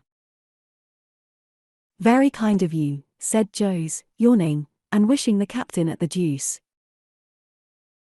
I didn't like to go off without saying goodbye, you know," Dobbin said in a very incoherent manner, "because you know some of us mayn't come back again, and I like to see you all well, and that sort of thing, you know." "What do you mean?" Joes asked, rubbing his eyes. The captain did not in the least hear him or look at the stout gentleman in the nightcap, about whom he professed to have such a tender interest. The hypocrite was looking and listening with all his might in the direction of George's apartments, striding about the room, upsetting the chairs, beating the tattoo, biting his nails, and showing other signs of great inward emotion. Joes had always had rather a mean opinion of the captain, and now began to think his courage was somewhat equivocal. "What is it I can do for you, Dobbin?" he said, in a sarcastic tone. "I tell you what you can do," the captain replied, coming up to the bed. "We march in a quarter of an hour, Sedley, and neither George nor I may ever come back. Mind you, you are not to stir from this town until you ascertain how things go. You are to stay here and watch over your sister, and comfort her, and see that no harm comes to her. If anything happens to George, remember she has no one but you in the world to look to. If it goes wrong with the army, you'll see her safe back to England, and you will promise me on your word that you will never desert her. I know you won't. As far as money goes, you are always free enough with that. Do you want any? I mean, have you enough gold to take you back to England in case of a misfortune?" "Sir," said Joes, majestically, "when I want money, I know where to ask for it. And as for my sister, you needn't tell me how I ought to behave to her." "You speak like a man of spirit, Joes," the other answered good-naturedly, "and I am glad that George can leave her in such good hands. So I may give him your word of honour, may I, that in case of extremity you will stand by her?" Of course," answered Mr. Joes, whose generosity in money matters Dobbin estimated quite correctly. "And you'll see her safe out of Brussels in the event of a defeat?" "A defeat? D-it, sir, it's impossible. Don't try and frighten me," the hero cried from his bed, and Dobbin's mind was thus perfectly set at ease now that Joes had spoken out so resolutely respecting his conduct to his sister. "At least," thought the captain, "there will be a retreat secured for her in case the worst should ensue." If Captain Dobbin expected to get any personal comfort and satisfaction from having one more view of Amelia before the regiment marched away, his selfishness was punished just as such odious egotism deserved to be. The door of Joe's bedroom opened into the sitting room which was common to the family party, and opposite this door was that of Amelia's chamber. The bugles had wakened everybody, there was no use in concealment now. George's servant was packing in this room, Osborne coming in and out of the contiguous bedroom, flinging to the man such articles as he thought fit to carry on the campaign. And presently Dobbin had the opportunity which his heart coveted, and he got sight of Amelia's face once more. But what a face it was! So white, so wild and despair-stricken, that the remembrance of it haunted him afterwards like a crime, and the sight smote him with inexpressible pangs of longing and pity.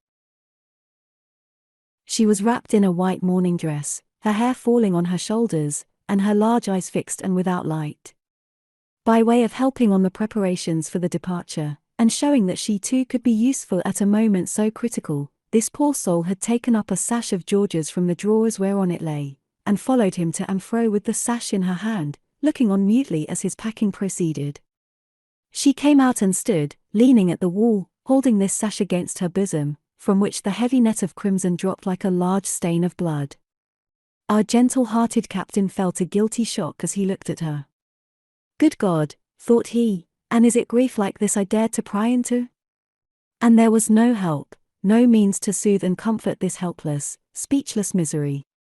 He stood for a moment and looked at her, powerless and torn with pity, as a parent regards an infant in pain. At last, George took Emmy's hand, and led her back into the bedroom, from whence he came out alone. The parting had taken place in that moment, and he was gone.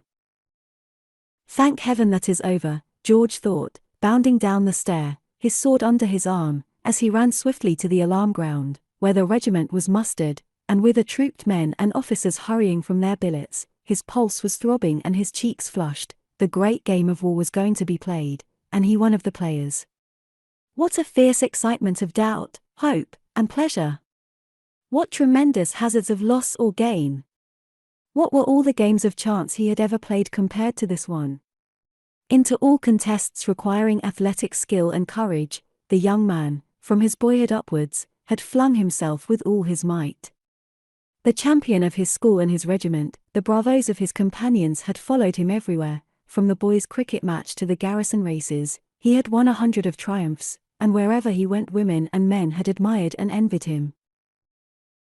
What qualities are there for which a man gets so speedy a return of applause, as those of bodily superiority, activity, and valor? Time out of mind, strength and courage have been the theme of bards and romances, and from the story of Troy down to today, poetry has always chosen a soldier for a hero. I wonder, is it because men are cowards in heart that they admire bravery so much, and place military valor so far beyond every other quality for reward and worship? So, at the sound of that stirring call to battle, George jumped away from the gentle arms in which he had been dallying, not without a feeling of shame, although his wife's hold on him had been but feeble, that he should have been detained there so long. The same feeling of eagerness and excitement was amongst all those friends of his of whom we have had occasional glimpses, from the stout senior major, who led the regiment into action, to little Stubble, the ensign, who was to bear its colours on that day. The sun was just rising as the march began. It was a gallant sight. The band led the column, playing the regimental march. Then came the major in command, riding upon Pyramus, his stout charger. Then marched the grenadiers, their captain at their head. In the centre were the colours, borne by the senior and junior ensigns. Then George came marching at the head of his company. He looked up, and smiled at Amelia, and passed on, and even the sound of the music died away. XXXI, in which Joe Sedley takes care of his sister. Thus, all the superior officers being summoned on duty elsewhere, Joe Sedley was left in command of the little colony at Brussels, with Amelia invalided, Isidore, his Belgian servant, and the Bourne, who was maid of all work for the establishment, as a garrison under him. Though he was disturbed in spirit, and his rest destroyed by Dobbin's interruption and the occurrences of the morning, Joe's nevertheless remained for many hours in bed, wakeful and rolling about there until his usual hour of rising had arrived. The sun was high in the heavens, and our gallant friends of the miles on their march, before the civilian appeared in his flowered dressing gown at breakfast. About George's absence, his brother-in-law was very easy in mind. Perhaps Jos was rather pleased in his heart that Osborne was gone, for during George's presence, the other had played but a very secondary part in the household, and Osborne did not scruple to show his contempt for the stout civilian. But Emmy had always been good and attentive to him. It was she who ministered to his comforts, who superintended the dishes that he liked, who walked or rode with him, as she had many, too many, opportunities of doing, for where was George, and who interposed her sweet face between his anger and her husband's scorn. Many timid remonstrances had she uttered to George in behalf of her brother, but the former in his trenchant way cut these entreaties short. "I'm an honest man," he said, "and if I have a feeling I show it, as an honest man will. How the deuce, my dear, would you have me behave respectfully to such a fool as your brother?" So Jos was pleased with George's absence. His plain hat, and gloves on a sideboard, and the idea that the owner was away, caused Jos I don't know what secret thrill of pleasure. "He won't be troubling me this morning," Jos thought, with his dandified airs and his impudence. "Put the captain's hat into the anteroom," he said to Isidore, the servant. "Perhaps he won't want it again," replied the lackey, looking knowingly at his master. He hated George too, whose insolence towards him was quite of the English sort. "And ask if Madam is coming to breakfast," Mr. Sedley said with great majesty, ashamed to enter with a servant upon the subject of his dislike for George. The truth is, he had abused his brother to the valet a score of times before. Alas! Madam could not come to breakfast, and cut the tartines that Mr. Jos liked. Madam was a great deal too ill, and had been in a frightful state ever since her husband's departure, so her bonne said. Jos showed his sympathy by pouring her out a large cup of tea. It was his way of exhibiting kindness, and he improved on this. He not only sent her breakfast, but he bethought him what delicacies she would most like for dinner. Isidore, the valet, had looked on very sulkily, while Osborne's servant was disposing of his master's baggage previous to the captain's departure, for in the first place he hated Mr. Osborne, whose conduct to him, and to all inferiors, was generally overbearing, nor does the continental domestic like to be treated with insolence as our own better-tempered servants do, and secondly, he was angry that so many valuables should be removed from under his hands, to fall into other people's possession. When the English discomfiture should arrive. Of this defeat he and a vast number of other persons in Brussels and Belgium did not make the slightest doubt. The almost universal belief was, that the Emperor would divide the Prussian and English armies, annihilate one after the other, and march into Brussels before 3 days were over, when all the movables of his present masters, who would be killed, or fugitives, or prisoners, would lawfully become the property of Monsieur Isidore. As he helped Jos through his toilsome and complicated daily toilette, this faithful servant would calculate what he should do with the very articles with which he was decorating his master's person. He would make a present of the silver essence bottles and toilet knickknacks to a young lady of whom he was fond, and keep the English cutlery and the large ruby pin for himself. It would look very smart upon one of the fine frilled shirts, which, with the gold-laced cap and the frogged frock coat, that might easily be cut down to suit his shape, and the captain's gold-headed cane, and the great double ring with the rubies, which he would have made into a pair of beautiful earrings, he calculated would make a perfect Adonis of himself, and render Mademoiselle Rayner an easy prey. "How those sleeve buttons will suit me," thought he, as he fixed a pair on the fat pudgy wrists of Mr. Sedley. "I long for sleeve buttons, and the captain's boots with brass spurs, in the next room, corbleu. What an effect they will make in the allée verte." So while Monsieur Isidore with bodily fingers was holding on to his master's nose, and shaving the lower part of Josie's face, his imagination was rambling along the green avenue, dressed out in a frogged coat and lace, and in company with Mademoiselle Rayner. He was loitering in spirit on the banks, and examining the barges sailing slowly under the cool shadows of the trees by the canal, or refreshing himself with a mug of Faro at the bench of a beerhouse on the road to Leeken. But Mr. Joseph Sedley, luckily for his own peace, no more knew what was passing in his domestic's mind than the respected reader, and I suspect what John or Mary, whose wages we pay, think of ourselves. What our servants think of us. Did we know what our intimates and dear relations thought of us, we should live in a world that we should be glad to quit, and in a frame of mind and a constant terror that would be perfectly unbearable. So Joe's man was marking his victim down, as you see one of Mr. Painter's assistants in Leadenhall Street ornament an unconscious turtle with a placard on which is written, "Soup tomorrow." Amelia's attendant was much less selfishly disposed. Few dependents could come near that kind and gentle creature without paying their usual tribute of loyalty and affection to her sweet and affectionate nature. And it is a fact that Pauline, the cook, consoled her mistress more than anybody whom she saw on this wretched morning, for when she found how Amelia remained for hours, silent, motionless, and haggard, by the windows in which she had placed herself to watch the last bayonets of the column as it marched away, the honest girl took the lady's hand, and said, "Tenez, Madam, ist ce tu Illinois en ist pas aussi à l'armée, mon âme à moi," with which she burst into tears, and Amelia falling into her arms did likewise, and so each pitied and soothed the other. Several times during the forenoon Mr. Joseph Isidore went from his lodgings into the town, and to the gates of the hotels and lodging-houses round about the park, where the English were congregated, and there mingled with other valets, couriers, and lackeys, gathered such news as was abroad, and brought back bulletins for his master's information. Almost all these gentlemen were in heart partisans of the emperor, and had their opinions about the speedy end of the campaign. The emperor's proclamation from Avesnes had been distributed everywhere plentifully in Brussels. "Soldiers," it said, "this is the anniversary of Marengo and Friedland, by which the destinies of Europe were twice decided. Then, as after Austerlitz, as after Wagram, we were too generous. We believed in the oaths and promises of princes whom we suffered to remain upon their thrones. Let us march once more to meet them. We and they, are we not still the same men? Soldiers. These same Prussians who are so arrogant today, were 3-1 against you at Jena, and 6-1 at Montmirail. Those among you who were prisoners in England can tell their comrades what frightful torments they suffered on board the English hulks. Madmen! A moment of prosperity has blinded them, and if they enter into France it will be to find a grave there. But the partisans of the French prophesied a more speedy extermination of the emperor's enemies than this, and it was agreed on all hands that Prussians and British would never return except as prisoners in the rear of the conquering army.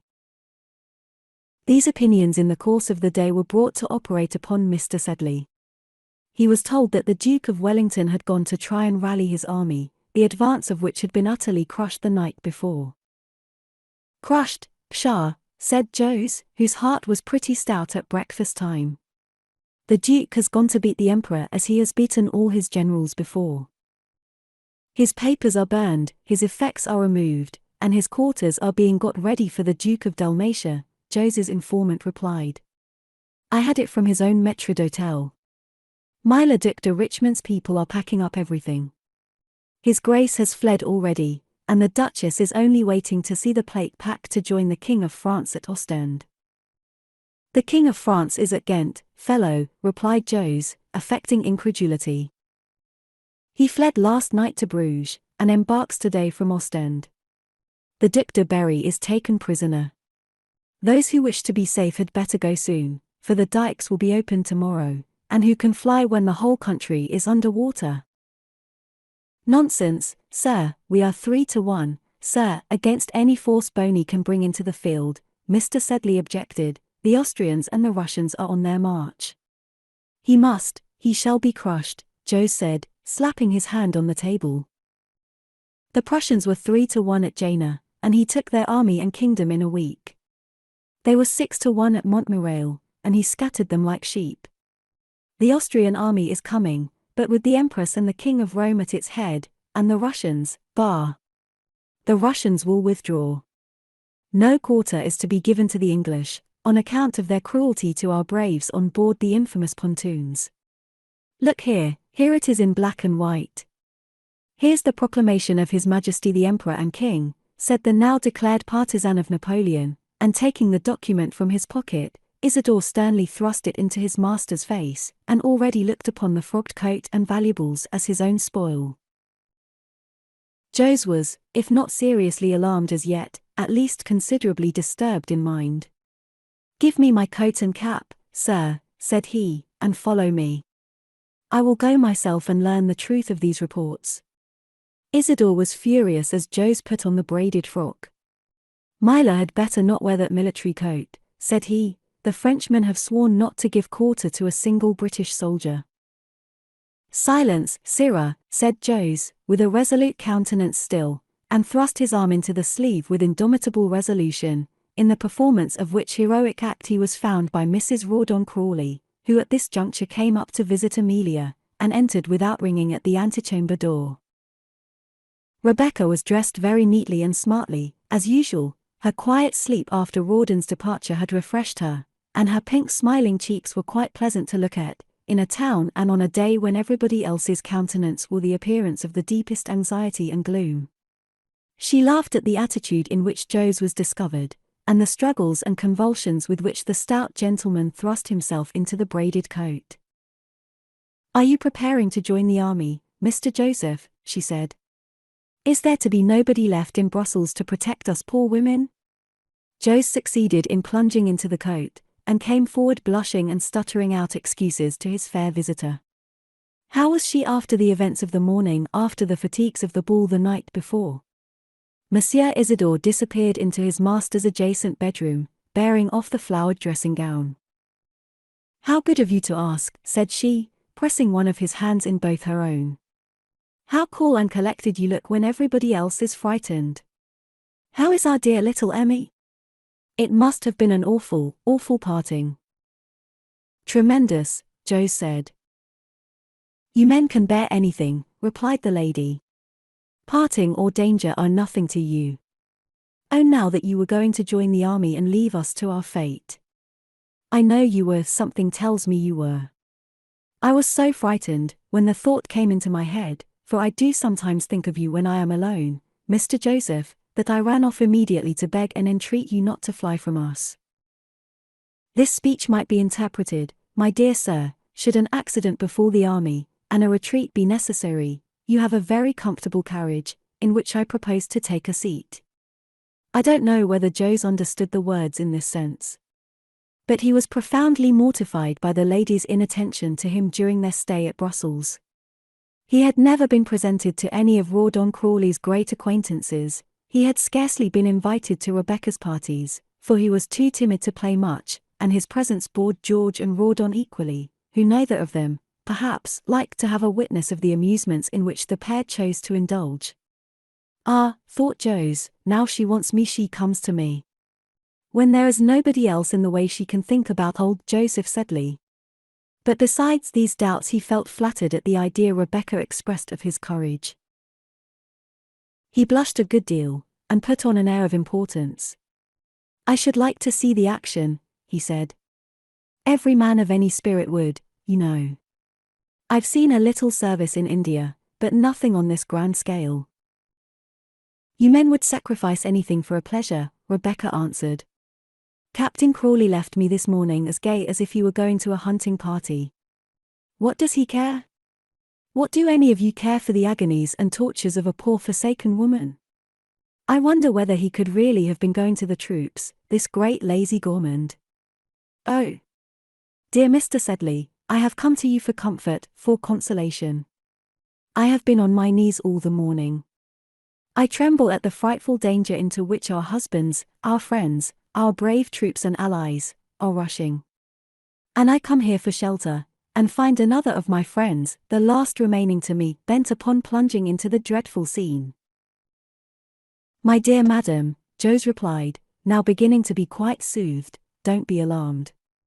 I only said I should like to go, what Briton would not? But my duty keeps me here, I can't leave that poor creature in the next room." And he pointed with his finger to the door of the chamber in which Amelia was.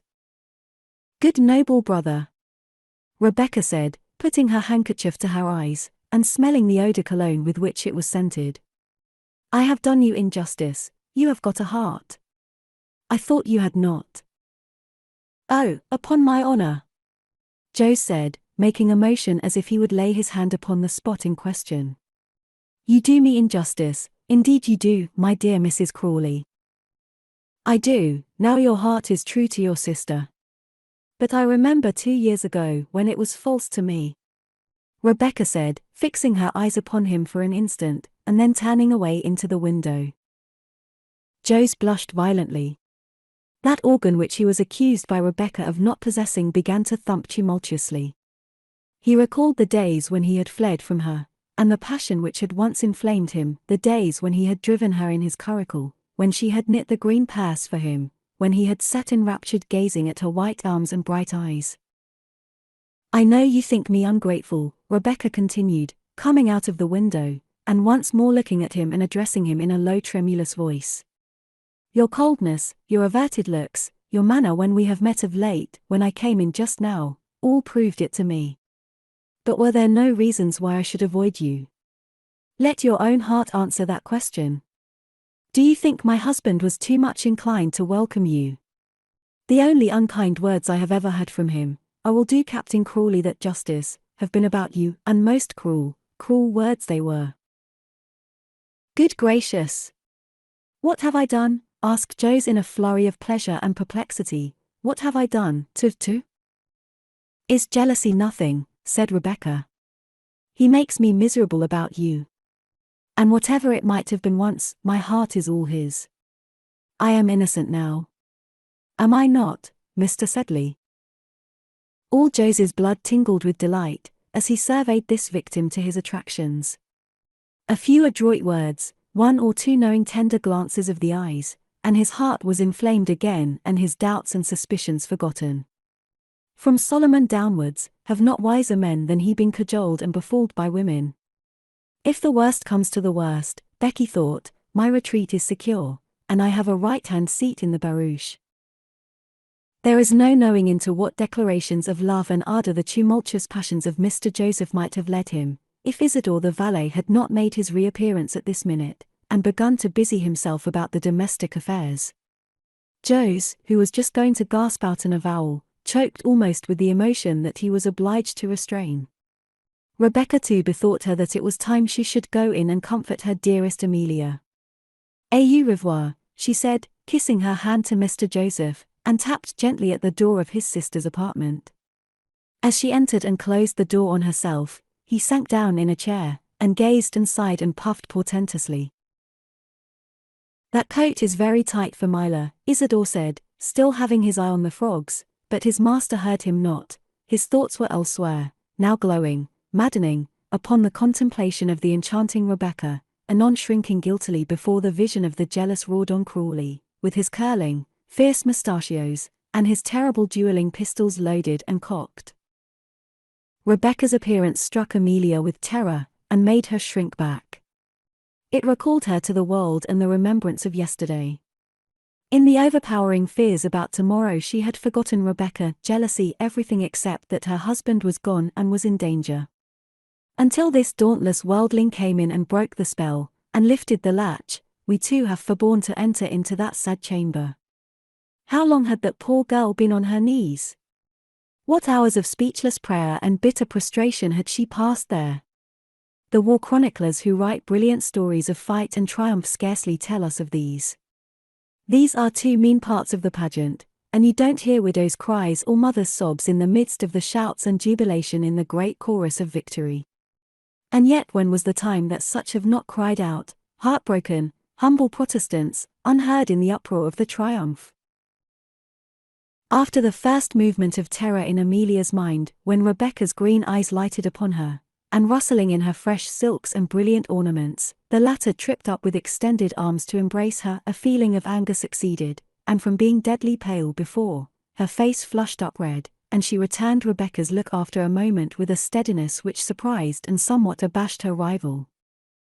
Dearest Amelia, you are very unwell, the visitor said, putting forth her hand to take Amelia's. What is it? I could not rest until I knew how you were. Amelia drew back her hand. Never since her life began had that gentle soul refused to believe or to answer any demonstration of goodwill or affection. But she drew back her hand, and trembled all over. Why are you here, Rebecca? She said, still looking at her solemnly with her large eyes. These glances troubled her visitor. She must have seen him give me the letter at the ball, Rebecca thought. Don't be agitated, dear Amelia, she said, looking down. I came but to see if you were well. Are you well? Said Amelia. I dare say you are. You don't love your husband. You would not be here if you did. Tell me, Rebecca, did I ever do you anything but kindness? Indeed, Amelia, no, the other said, still hanging down her head. When you were quite poor, who was it that befriended you? Was I not a sister to you? You saw us all in happier days before he married me. I was all in all then to him, or would he have given up his fortune, his family, as he nobly did to make me happy? Why did you come between my love and me? Who sent you to separate those whom God joined, and take my darling's heart from me, my own husband? Do you think you could love him as I did? His love was everything to me. You knew it, and wanted to rob me of it. For shame, Rebecca, bad and wicked woman, false friend and false wife. Amelia, I protest before God, I have done my husband no wrong, Rebecca said, turning from her. Have you done me no wrong, Rebecca? You did not succeed, but you tried. Ask your heart if you did not. She knows nothing, Rebecca thought. He came back to me. I knew he would. I knew that no falsehood, no flattery, could keep him from me long. I knew he would come. I prayed so that he should. The poor girl spoke these words with a spirit and volubility which Rebecca had never before seen in her, and before which the latter was quite dumb. But what have I done to you, she continued in a more pitiful tone, that you should try and take him from me? I had him but for 6 weeks. You might have spared me those, Rebecca. And yet, from the very first day of our wedding, you came and blighted it. Now he is gone, are you come to see how unhappy I am, she continued. You made me wretched enough for the past fortnight, you might have spared me today. I never came here, interposed Rebecca, with unlucky truth. No. You didn't come. You took him away. Are you come to fetch him from me, she continued in a wilder tone. He was here, but he is gone now. There on that very sofa he sat today. Don't touch it. We sat and talked there. I was on his knee, and my arms were round his neck, and we said our Father. Yes, he was here, and they came and took him away, but he promised me to come back. He will come back, my dear, said Rebecca, touched in spite of herself. Look, said Amelia, this is his sash, isn't it a pretty colour? And she took up the fringe and kissed it. She had tied it round her waist at some part of the day. She had forgotten her anger, her jealousy, the very presence of her rival seemingly. For she walked silently and almost with a smile on her face, towards the bed, and began to smooth down George's pillow. Rebecca walked, too, silently away. How is Amelia? Asked Jose, who still held his position in the chair. There should be somebody with her, said Rebecca. I think she is very unwell, and she went away with a very grave face, refusing Mr. Sedley's entreaties that she would stay and partake of the early dinner which he had ordered. Rebecca was of a good-natured and obliging disposition, and she liked Amelia rather than otherwise. Even her hard words, reproachful as they were complimentary, the groans of a person stinging under defeat. Meeting Mrs. O'Dowd, whom the Dean's sermons had by no means comforted, and who was walking very disconsolately in the park, Rebecca accosted the latter, rather to the surprise of the Major's wife, who was not accustomed to such marks of politeness from Mrs. Rawdon Crawley, and informing her that poor little Mrs. Osborne was in a desperate condition, and almost mad with grief, sent off the good-natured Irishwoman straight to see if she could console her young favourite. I've cares of my own enough, Mrs. O'Dowd said, gravely, and I thought poor Amelia would be little wanting for company this day. But if she's so bad as you say, and you can't attend to her, who used to be so fond of her, faith I'll see if I can be of service. And so good morning to ye, madam, with which speech and a toss of her head, the lady of the Repaither took a farewell of Mrs. Crawley, whose company she by no means courted. Becky watched her marching off, with a smile on her lip. She had the keenest sense of humor, and the Parthian look which the retreating Mrs. O'Dowd flung over her shoulder almost upset Mrs. Crawley's gravity. "My service to ye, me fine madam, and I'm glad to see ye so cheerful," thought Peggy. "It's not ye that will cry your eyes out with grief, anyway." And with this she passed on, and speedily found her way to Mrs. Osborne's lodgings. The poor soul was still at the bedside, where Rebecca had left her, and stood almost crazy with grief. The Major's wife, a stronger-minded woman, endeavored her best to comfort her young friend. "You must bear up, Amelia, dear," she said kindly, "for he mustn't find you ill when he sends for you after the victory. It's not you are the only women that are in the hands of God this day." "I know that. I am very wicked, very weak," Amelia said. She knew her own weakness well enough. The presence of the more resolute friend checked it, however, and she was the better of this control and company. They went on till 2 o'clock, their hearts were with the column as it marched farther and farther away. Dreadful doubt and anguish, prayers and fears and griefs unspeakable, followed the regiment. It was the women's tribute to the war. It taxes both alike, and takes the blood of the men, and the tears of the women. At 2:30, an event occurred of daily importance to Mr. Joseph. The dinner hour arrived. Warriors may fight and perish, but he must dine. He came into Amelia's room to see if he could coax her to share that meal. "Try," said he, "the soup is very good. Do try, Emmy," and he kissed her hand. Except when she was married, he had not done so much for years before. "You are very good and kind, Joseph," she said.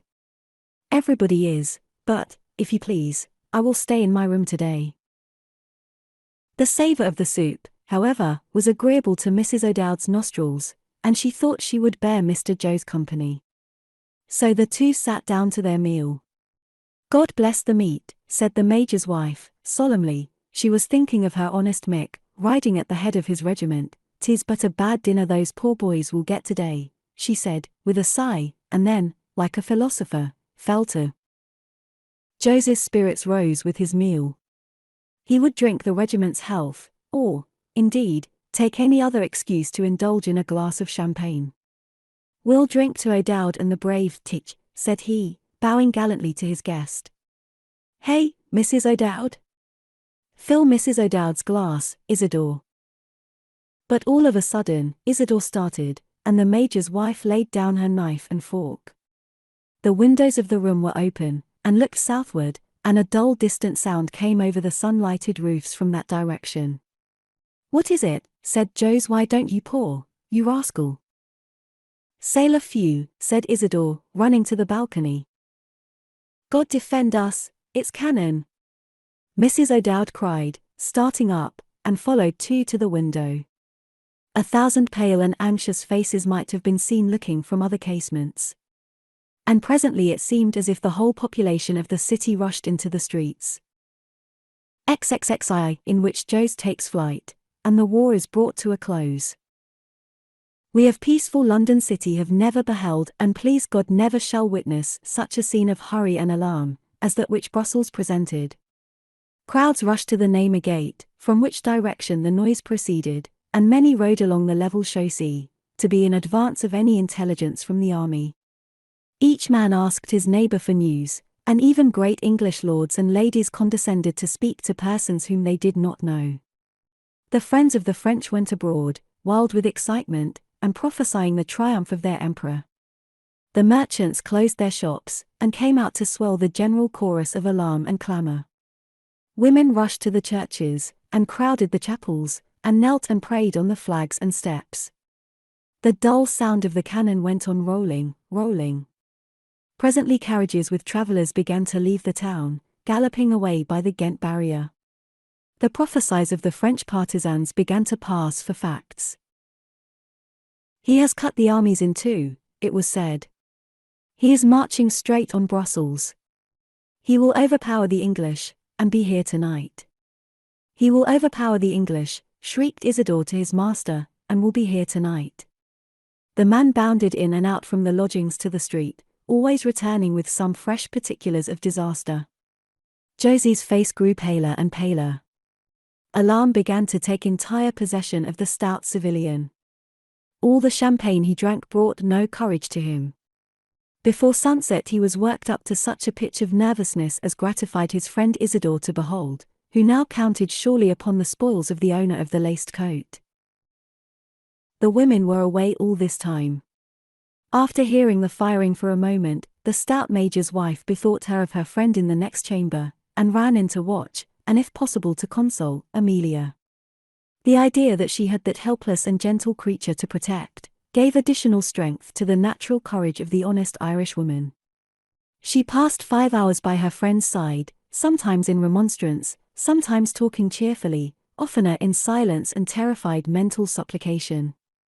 "I never let go her hand once," said the stout lady afterwards, until after sunset, when the firing was over.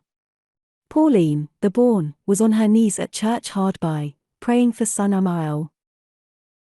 When the noise of the cannonading was over, Mrs. O'Dowd issued out of Amelia's room into the parlour adjoining, where Jos sat with 2 emptied flasks, and courage entirely gone. Once or twice he had ventured into his sister's bedroom, looking very much alarmed, and as if he would say something. But the major's wife kept her place, and he went away without disburdening himself of his speech. He was ashamed to tell her that he wanted to fly. But when she made her appearance in the dining room, where he sat in the twilight in the cheerless company of his empty champagne bottles, he began to open his mind to her. "Mrs. O'Dowd," he said, "hadn't you better get Amelia ready?" "Are you going to take her out for a walk?" said the major's lady. "Sure she's too weak to stir." I've ordered the carriage," he said, and post horses. Isidore is gone for them," Jos continued. "What do you want with driving tonight?" answered the lady. "Isn't she better on her bed?" "I've just got her to lie down." "Get her up," said Jos. "She must get up, I say," and he stamped his foot energetically. "I say the horses are ordered. Yes, the horses are ordered. It's all over, and—" "And what?" asked Mrs. O'Dowd. "I'm off for Ghent," Jos answered. "Everybody is going. There's a place for you. We shall start in half an hour." The major's wife looked at him with infinite scorn. "I don't move till O'Dowd gives me the route," said she. "You may go if you like, Mr. Sedley, but, faith, Amelia and I stop here." "She shall go," said Jos, with another stamp of his foot. Mrs. O'Dowd put herself with arms akimbo before the bedroom door. "Is it her mother you're going to take her to?" she said, "or do you want to go to Mamma yourself, Mr. Sedley? Good morning, a pleasant journey to ye, sir. Bon voyage, as they say, and take my counsel, and shave off them mustachios, or they'll bring you into mischief." "Dien," yelled out Jos, wild with fear, rage, and mortification, and Isidore came in at this juncture, swearing in his turn. "Pas de chivos, sacre bleu," hissed out the furious domestic. All the horses were gone. Jos was not the only man in Brussels seized with panic that day. But Jos's fears, great and cruel as they were already, were destined to increase to an almost frantic pitch before the night was over. It has been mentioned how Pauline, the born, had son Amael also in the ranks of the army that had gone out to meet the Emperor Napoleon. This lover was a native of Brussels, and a Belgian hussar. The troops of his nation signalized themselves in this war for anything but courage, and young Van Cutsum, Pauline's admirer, was too good a soldier to disobey his colonel's orders to run away. Whilst in garrison at Brussels, young Regulus, he had been born in the revolutionary times, found his great comfort, and passed almost all his leisure moments, in Pauline's kitchen, and it was with pockets and holsters crammed full of good things from her larder, that he had taken leave of his weeping sweetheart, to proceed upon the campaign a few days before. As far as his regiment was concerned, this campaign was over now. They had formed a part of the division under the command of his sovereign apparent, the Prince of Orange, and as respected length of swords and mustachios, and the richness of uniform and equipments, Regulus and his comrades looked to be as gallant a body of men as ever trumpet sounded for. when Ney dashed upon the advance of the Allied troops, carrying one position after the other, until the arrival of the great body of the British Army from Brussels changed the aspect of the combat of Quatre Bras. The squadrons among which Regulus rode showed the greatest activity in retreating before the French, and were dislodged from one post and another which they occupied with perfect alacrity on their part. Their movements were only checked by the advance of the British in their rear. Thus forced to halt, the enemy's cavalry, whose bloodthirsty obstinacy cannot be too severely reprehended, had at length an opportunity of coming to close quarters with the brave Belgians before them, who preferred to encounter the British rather than the French, and at once turning tail rode through the English regiments that were behind them, and scattered in all directions. The regiment in fact did not exist anymore. It was nowhere. It had no headquarters. Regulus found himself galloping many miles from the field of action, entirely alone, and whither should he fly for refuge so naturally as to that kitchen and those faithful arms in which Pauline had so often welcomed him? At some 10 o'clock the clinking of a sabre might have been heard up the stair of the house where the Osbornes occupied a story in the continental fashion. A knock might have been heard at the kitchen door, and poor Pauline, come back from church, fainted almost with terror as she opened it and saw before her haggard hussar. He looked as pale as the midnight dragoon who came to disturb Leonora. Pauline would have screamed, but that her cry would have called her masters, and discovered her friend. She stifled her scream, then, and leading her hero into the kitchen, gave him beer, and the choice bits from the dinner, which Jose had not had the heart to taste. The hussar showed he was no ghost by the prodigious quantity of flesh and beer which he devoured, and during the mouthfuls he told his tale of disaster. His regiment had performed prodigies of courage, and had withstood for a while the onset of the whole French army. But they were overwhelmed at last, as was the whole British army by this time. Ney destroyed each regiment as it came up. The Belgians in vain interposed to prevent the butchery of the English. The Brunswickers were routed and had fled, their duke was killed. It was a general debacle. He sought to drown his sorrow for the defeat in floods of beer. Isidore, who had come into the kitchen, heard the conversation and rushed out to inform his master. "It is all over," he shrieked to Jose. "My Duke is a prisoner, the Duke of Brunswick is killed, the British army is in full flight, there is only one man escaped, and he is in the kitchen now, come and hear him." So Jose tottered into that apartment where Regulus still sat on the kitchen table, and clung fast to his flagon of beer. In the best French which he could muster, and which was in sooth of a very ungrammatical sort, Jose besought the hussar to tell his tale. The disasters deepened as Regulus spoke. He was the only man of his regiment not slain on the field. He had seen the Duke of Brunswick fall, the black hussars fly, the écossais pounded down by the cannon. "And the th," gasped Jose. "Cut in pieces," said the hussar, upon which Pauline cried out, "Oh my mistress, ma bonne petite dame," went off fairly into hysterics, and filled the house with her screams. Wild with terror, Mr. Sedley knew not how or where to seek for safety. He rushed from the kitchen back to the sitting room, and cast an appealing look at Amelia's door, which Mrs. O'Dowd had closed and locked in his face, but he remembered how scornfully the latter had received him, and after pausing and listening for a brief space at the door, he left it, and resolved to go into the street, for the first time that day. So, seizing a candle, he looked about for his gold-laced cap, and found it lying in its usual place, on a console table, in the anteroom, placed before a mirror at which Jose used to coquette, always giving his side locks a twirl, and his cap the proper cock over his eye, before he went forth to make appearance in public. Such is the force of habit, that even in the midst of his terror he began mechanically to twiddle with his hair, and arrange the cock of his hat. Then he looked amazed at the pale face in the glass before him, and especially at his mustachios, which had attained a rich growth in the course of near 7 weeks, since they had come into the world. "They will mistake me for a military man," thought he, remembering Isidore's warning as to the massacre with which all the defeated British army was threatened, and staggering back to his bedchamber, he began wildly pulling the bell which summoned his valet. Isidore answered that summons. Jose had sunk in a chair, he had torn off his neckcloths, and turned down his collars, and was sitting with both his hands lifted to his throat. "Coupez moi, Isidore," shouted he, "vite. Coupez moi." Isidore thought for a moment he had gone mad, and that he wished his valet to cut his throat. "Les moustaches," gasped Joe, "les moustaches, coupez, raisez, vite."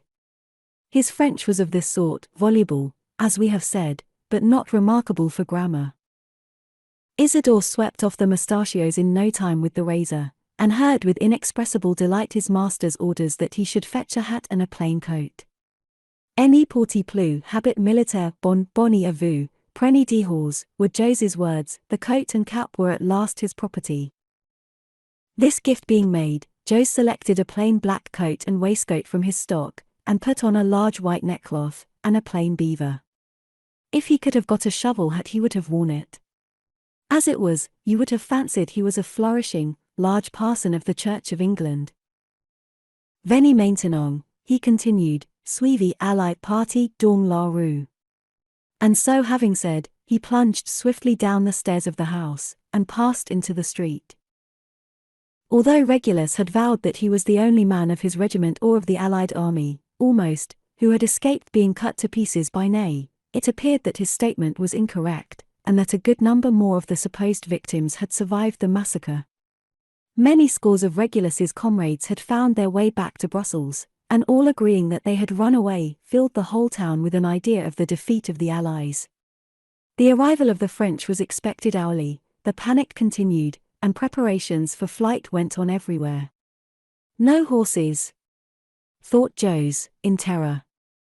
He made Isidore inquire of scores of persons, whether they had any to lend or sell, and his heart sank within him, at the negative answers returned everywhere.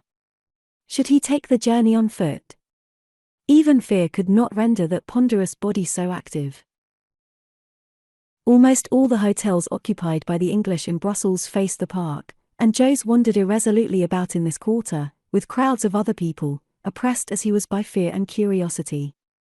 Some families he saw more happy than himself, having discovered a team of horses, and rattling through the streets in retreat. Others again there were whose case was like his own, and who could not for any bribes or entreaties procure the necessary means of flight. Amongst these would-be fugitives, Jose remarked the Lady Bareacres and her daughter, who sat in their carriage in the porte-cochere of their hotel, all their imperials packed, and the only drawback to whose flight was the same want of motive power which kept Jose stationary. Rebecca Crawley occupied apartments in this hotel, and had before this period had sundry hostile meetings with the ladies of the Bareacres family. My Lady Bareacres cut Mrs. Crawley on the stairs when they met by chance, and in all places where the latter's name was mentioned, spoke perseveringly ill of her neighbour. The Countess was shocked at the familiarity of General Tufto with the aide-de-camp's wife. The Lady Blanche avoided her as if she had been an infectious disease. Only the Earl himself kept up a sly occasional acquaintance with her, when out of the jurisdiction of his ladies. Rebecca had her revenge now upon these insolent enemies. It became known in the hotel that Captain Crawley's horses had been left behind, and when the panic began, Lady Bareacres condescended to send her maid to the captain's wife with her ladyship's compliments, and a desire to know the price of Mrs. Crawley's horses. Mrs. Crawley returned a note with her compliments, and an intimation that it was not her custom to transact bargains with ladies' maids. This curt reply brought the Earl in person to Becky's apartment, but he could get no more success than the first ambassador. "Send a lady's maid to me," Mrs. Crawley cried in great anger. "Why didn't my Lady Bareacres tell me to go and saddle the horses? Is it her ladyship that wants to escape, or her ladyship's femme de chambre?" And this was all the answer that the Earl bore back to his Countess. What will not necessity do? The Countess herself actually came to wait upon Mrs. Crawley on the failure of her second envoy. She entreated her to name her own price. She even offered to invite Becky to Bareacres' house, if the latter would but give her the means of returning to that residence. Mrs. Crawley sneered at her. "I don't want to be waited on by bailiffs in livery," she said. "You will never get back, though most probably, at least not you and your diamonds together. The French will have those. They will be here in 2 hours, and I shall be halfway to Ghent by that time. I would not sell you my horses, no, not for the 2 largest diamonds that your ladyship wore at the ball. Lady Bareacres trembled with rage and terror. The diamonds were sewed into her habit, and secreted in my lord's padding and boots. Woman, the diamonds are at the banker's, and I will have the horses, she said. Rebecca laughed in her face. The infuriate countess went below, and sat in her carriage. Her maid, her courier, and her husband were sent once more through the town, each to look for cattle, and woe betide those who came last. Her ladyship was resolved on departing the very instant the horses arrived from any quarter, with her husband or without him. Rebecca had the pleasure of seeing her ladyship in the horseless carriage, and keeping her eyes fixed upon her, and bewailing, in the loudest tone of voice, the countess's perplexities. Not to be able to get horses, she said, and to have all those diamonds sewed into the carriage cushions.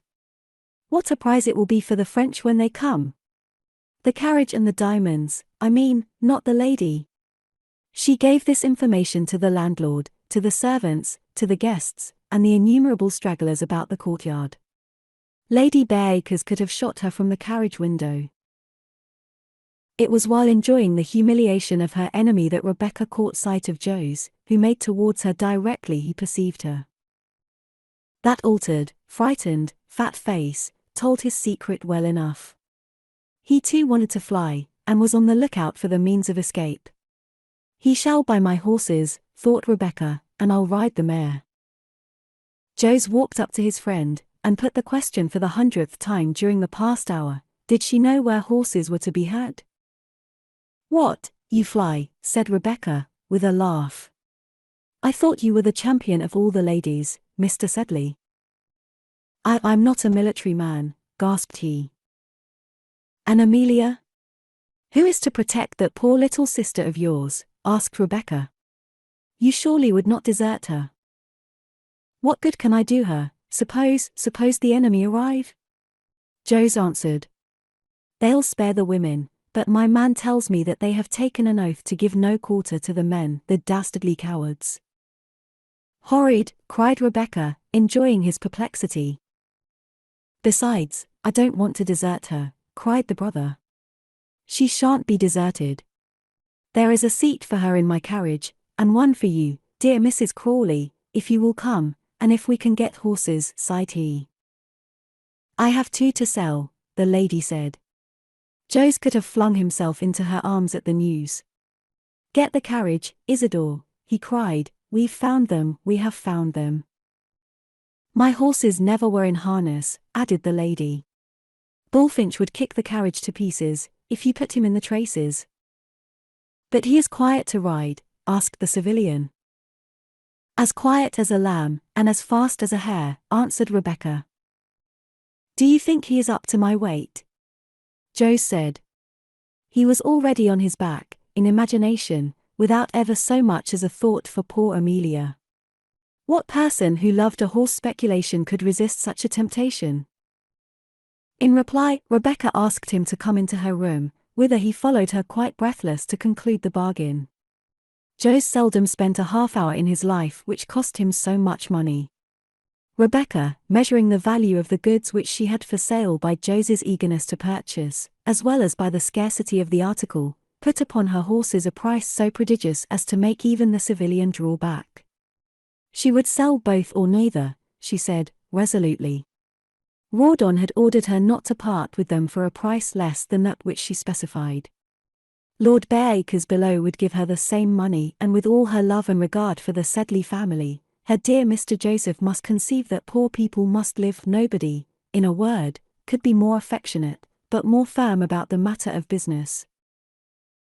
Jos ended by agreeing, as might be supposed of him. The sum he had to give her was so large that he was obliged to ask for time, so large as to be a little fortune to Rebecca, who rapidly calculated that with this sum, and the sale of the residue of Rawdon's effects, and her pension as a widow should he fall, she would now be absolutely independent of the world, and might look her weeds steadily in the face. Once or twice in the day she certainly had herself thought about flying. But her reason gave her better counsel. Suppose the French do come, thought Becky, what can they do to a poor officer's widow? Bah! The times of sacks and sieges are over. We shall be let to go home quietly, or I may live pleasantly abroad with a smug little income. Meanwhile Jose and Isidore went off to the stables to inspect the newly purchased cattle. Jose bade his man saddle the horses at once. He would ride away that very night, that very hour. And he left the valet busy in getting the horses ready, and went homewards himself to prepare for his departure. It must be secret. He would go to his chamber by the back entrance. He did not care to face Mrs. O'Dowd and Amelia, and own to them that he was about to run. By the time Jose's bargain with Rebecca was completed, and his horses had been visited and examined, it was almost morning once more. But though midnight was long past, there was no rest for the city. The people were up, the lights in the houses flamed, crowds were still about the doors, and the streets were busy. Rumors of various natures went still from mouth to mouth. One report averred that the Prussians had been utterly defeated, another that it was the English who had been attacked and conquered, a third that the latter had held their ground. This last rumor gradually got strength. No Frenchmen had made their appearance. Stragglers had come in from the army bringing reports more and more favorable. At last an aide-de-camp actually reached Brussels with despatches for the commandant of the place, who placarded presently through the town an official announcement of the success of the Allies at Quatre Bras, and the entire repulse of the French under Ney after a 6 hours battle. The aide-de-camp must have arrived sometime while Jose and Rebecca were making their bargain together, or the latter was inspecting his purchase. When he reached his own hotel, he found a score of its numerous inhabitants on the threshold discoursing of the news. There was no doubt as to its truth. And he went up to communicate it to the ladies under his charge. He did not think it was necessary to tell them how he had intended to take leave of them, how he had bought horses, and what a price he had paid for them. But success or defeat was a minor matter to them, who had only thought for the safety of those they loved. Amelia, at the news of the victory, became still more agitated even than before. She was for going that moment to the army. She besought her brother with tears to conduct her thither. Her doubts and terrors reached their paroxysm, and the poor girl, who for many hours had been plunged into stupor, raved and ran hither and thither in hysteric insanity, a piteous sight. No man writhing in pain on the hard-fought field 15 miles off, where lay, after their struggles, so many of the brave, no man suffered more keenly than this poor harmless victim of the war. Jose could not bear the sight of her pain. He left his sister in the charge of her stouter female companion, and descended once more to the threshold of the hotel, where everybody still lingered, and talked, and waited for more news. It grew to be broad daylight as they stood here, and fresh news began to arrive from the war, brought by men who had been actors in the scene. Wagons and long country carts laden with wounded came rolling into the town, ghastly groans came from within them, and haggard faces looked up sadly from out of the straw. Jose Sedley was looking at one of these carriages with a painful curiosity. The moans of the people within were frightful, the wearied horses could hardly pull the cart. "Stop! Stop!" a feeble voice cried from the straw, and the carriage stopped opposite Mr. Sedley's hotel. "It is George, I know it is," cried Amelia, rushing in a moment to the balcony, with a pallid face and loose flowing hair. It was not George, however, but it was the next best thing. It was news of him. It was poor Tom Stubble, who had marched out of Brussels so gallantly 24 hours before, bearing the colours of the regiment, which he had defended very gallantly upon the field. A French lancer had speared the young ensign in the leg, who fell, still bravely holding to his flag. At the conclusion of the engagement, a place had been found for the poor boy in a cart, and he had been brought back to Brussels. Mr. Sedley," cried the boy, faintly, and Jose came up almost frightened at the appeal. He had not at first distinguished who it was that called him. Little Tom Stubble held out his hot and feeble hand. "I'm to be taken in here," he said. "Osborne and Dobbin said I was, and you are to give the man 2 Napoleons, my mother will pay you." This young fellow's thoughts, during the long feverish hours passed in the cart, had been wandering to his father's parsonage which he had quitted only a few months before, and he had sometimes forgotten his pain in that delirium. The hotel was large, and the people kind, and all the inmates of the cart were taken in and placed on various couches. The young ensign was conveyed upstairs to Osborne's quarters. Amelia and the Major's wife had rushed down to him, when the latter had recognized him from the balcony. You may fancy the feelings of these women when they were told that the day was over, and both their husbands were safe, in what mute rapture Amelia fell on her good friend's neck, and embraced her, in what a grateful passion of prayer she fell on her knees, and thanked the power which had saved her husband. Our young lady, in her fevered and nervous condition, could have had no more salutary medicine prescribed for her by any physician than that which chance put in her way. She and Mrs. O'Dowd watched incessantly by the wounded lad, whose pains were very severe, and in the duty thus forced upon her, Amelia had not time to brood over her personal anxieties, or to give herself up to her own fears and forebodings after her wont. The young patient told in his simple fashion the events of the day, and the actions of our friends of the gallant T. They had suffered severely. They had lost very many officers and men. The Major's horse had been shot under him as the regiment charged, and they all thought that O'Dowd was gone, and that Dobbin had got his majority, until on their return from the charge to their old ground, the Major was discovered seated on Pyramus's carcass, refreshing himself from a case bottle.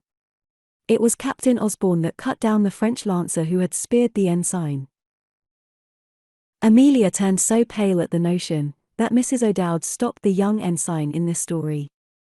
And it was Captain Dobbin who at the end of the day, though wounded himself, took up the lad in his arms and carried him to the surgeon, and thence to the cart which was to bring him back to Brussels. And it was he who promised the driver 2 louis if he would make his way to Mr. Sedley's hotel in the city, and tell Mrs. Captain Osborne that the action was over, and that her husband was unhurt and well. Indeed, but he has a good heart, that William Dobbin, Mrs. O'Dowd said, though he is always laughing at me.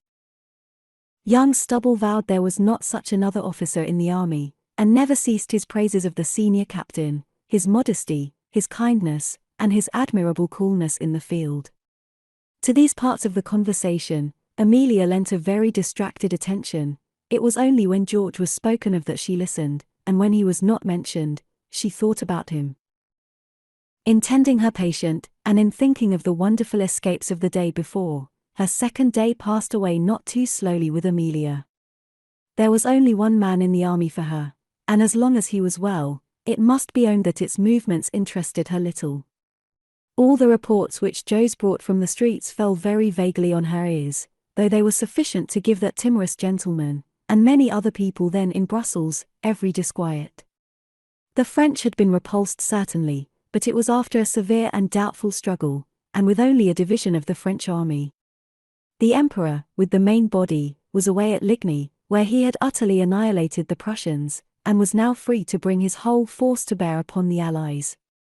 The Duke of Wellington was retreating upon the capital, and a great battle must be fought under its walls probably, of which the chances were more than doubtful. The Duke of Wellington had but 20,000 British troops on whom he could rely, for the Germans were raw militia, the Belgians disaffected, and with this handful his Grace had to resist 150,000 men that had broken into Belgium under Napoleon. Under Napoleon? What warrior was there, however famous and skillful, that could fight at odds with him? Joes thought of all these things, and trembled. So did all the rest of Brussels, where people felt that the fight of the day before was but the prelude to the greater combat which was imminent. One of the armies opposed to the Emperor was scattered to the winds already. The few English that could be brought to resist him would perish at their posts, and the conqueror would pass over their bodies into the city. Woe be to those whom he found there. Addresses were prepared, public functionaries assembled and debated secretly, apartments were got ready, and tricolored banners and triumphal emblems manufactured, to welcome the arrival of His Majesty the Emperor and King. The emigrations still continued, and wherever families could find means of departure, they fled. When Joes, on the afternoon of the 17th of June, went to Rebecca's hotel, he found that the great barraca's carriage had at length rolled away from the porte-cochere. The Earl had procured a pair of horses somehow, in spite of Mrs. Crawley, and was rolling on the road to Ghent. Louis the Desired was getting ready his portmanteau in that city, too. It seemed as if misfortune was never tired of worrying into motion that unwieldy exile. Jos felt that the delay of yesterday had been only a respite, and that his dearly bought horses must of a surety be put into requisition. His agonies were very severe all this day. As long as there was an English army between Brussels and Napoleon, there was no need of immediate flight, but he had his horses brought from their distant stables, to the stables in the courtyard of the hotel where he lived, so that they might be under his own eyes, and beyond the risk of violent abduction. Isidore watched the stable door constantly, and had the horses saddled, to be ready for the start. He longed intensely for that event. After the reception of the previous day, Rebecca did not care to come near her dear Amelia. She clipped the bouquet which George had brought her, and gave fresh water to the flowers, and read over the letter which he had sent her. "Poor wretch," she said, twirling round the little bit of paper in her fingers, "how I could crush her with this. And it is for a thing like this that she must break her heart, forsooth, for a man who is stupid, a coxcomb, and who does not care for her. My poor good Rawdon is worth 10 of this creature." And then she fell to thinking what she should do if anything happened to poor good Rawdon, and what a great piece of luck it was that he had left his horses behind. In the course of this day too, Mrs. Crawley, who saw not without anger the Bareacres party drive off, bethought her of the precaution which the Countess had taken, and did a little needlework for her own advantage. She stitched away the major part of her trinkets, bills, and banknotes about her person, and so prepared, was ready for any event, to fly if she thought fit, or to stay and welcome the conqueror, were he Englishman or Frenchman. And I am not sure that she did not dream that night of becoming a Duchess and Madame la Marquise, while Rawdon, wrapped in his cloak, and making his bivouac under the rain at Mount St. John, was thinking, with all the force of his heart, about the little wife whom he had left behind him. The next day was a Sunday, and Mrs. Major O'Dowd had the satisfaction of seeing both her patients refreshed in health and spirits by some rest which they had taken during the night. She herself had slept on a great chair in Amelia's room, ready to wait upon her poor friend or the ensign, should either need her nursing. When morning came, this robust woman went back to the house where she and her major had their billet, and here performed an elaborate and splendid toilette, befitting the day. And it is very possible that whilst alone in that chamber, which her husband had inhabited, and where his cap still lay on the pillow, and his cane stood in the corner, one prayer at least was sent up to heaven for the welfare of the brave soldier, Michael O'Dowd. When she returned she brought her prayer book with her, and her uncle the Dean's famous book of sermons, out of which she never failed to read every Sabbath, not understanding all, haply, not pronouncing many of the words aright, which were long and abstruse, for the Dean was a learned man, and loved long Latin words, but with great gravity, vast emphasis, and with tolerable correctness in the main. How often has my Mick listened to these sermons, she thought, and me reading in the cabin of a calm. She proposed to resume this exercise on the present day, with Amelia and the wounded ensign for a congregation. The same service was read on that day in 20,000 churches at the same hour, and millions of British men and women, on their knees, implored protection of the Father of all. They did not hear the noise which disturbed our little congregation at Brussels. Much louder than that which had interrupted them 2 days previously, as Mrs. O'Dowd was reading the service in her best voice, the cannon of Waterloo began to roar. When Jos heard that dreadful sound, he made up his mind that he would bear this perpetual recurrence of terrors no longer, and would fly at once. He rushed into the sick man's room, where our 3 friends had paused in their prayers, and further interrupted them by a passionate appeal to Amelia. "I can't stand it any more, Emmy," he said, "I won't stand it, and you must come with me. I have bought a horse for you, never mind at what price, and you must dress and come with me, and ride behind Isidore. God forgive me, Mr. Sedley, but you are no better than a coward," Mrs. O'Dowd said, laying down the book. "I say come, Amelia," the civilian went on, "never mind what she says, why are we to stop here and be butchered by the Frenchmen?" "You forget the teach, my boy," said the little stubble, the wounded hero, from his bed, "and you won't leave me, will you, Mrs. O'Dowd?" "No, my dear fellow," said she, going up and kissing the boy. "No harm shall come to you while I stand by. I don't budge till I get the word from Mick. A pretty figure I'd be, wouldn't I, stuck behind that chap on a pillion?" This image caused the young patient to burst out laughing in his bed, and even made Amelia smile. "I don't ask her," Jose shouted out, "I don't ask that Irishwoman, but you, Amelia, once for all, will you come?" "Without my husband, Joseph," Amelia said, with a look of wonder, and gave her hand to the Major's wife. Jose's patience was exhausted. "Goodbye, then," he said, shaking his fist in a rage, and slamming the door by which he retreated. And this time he really gave his order for march, and mounted in the courtyard.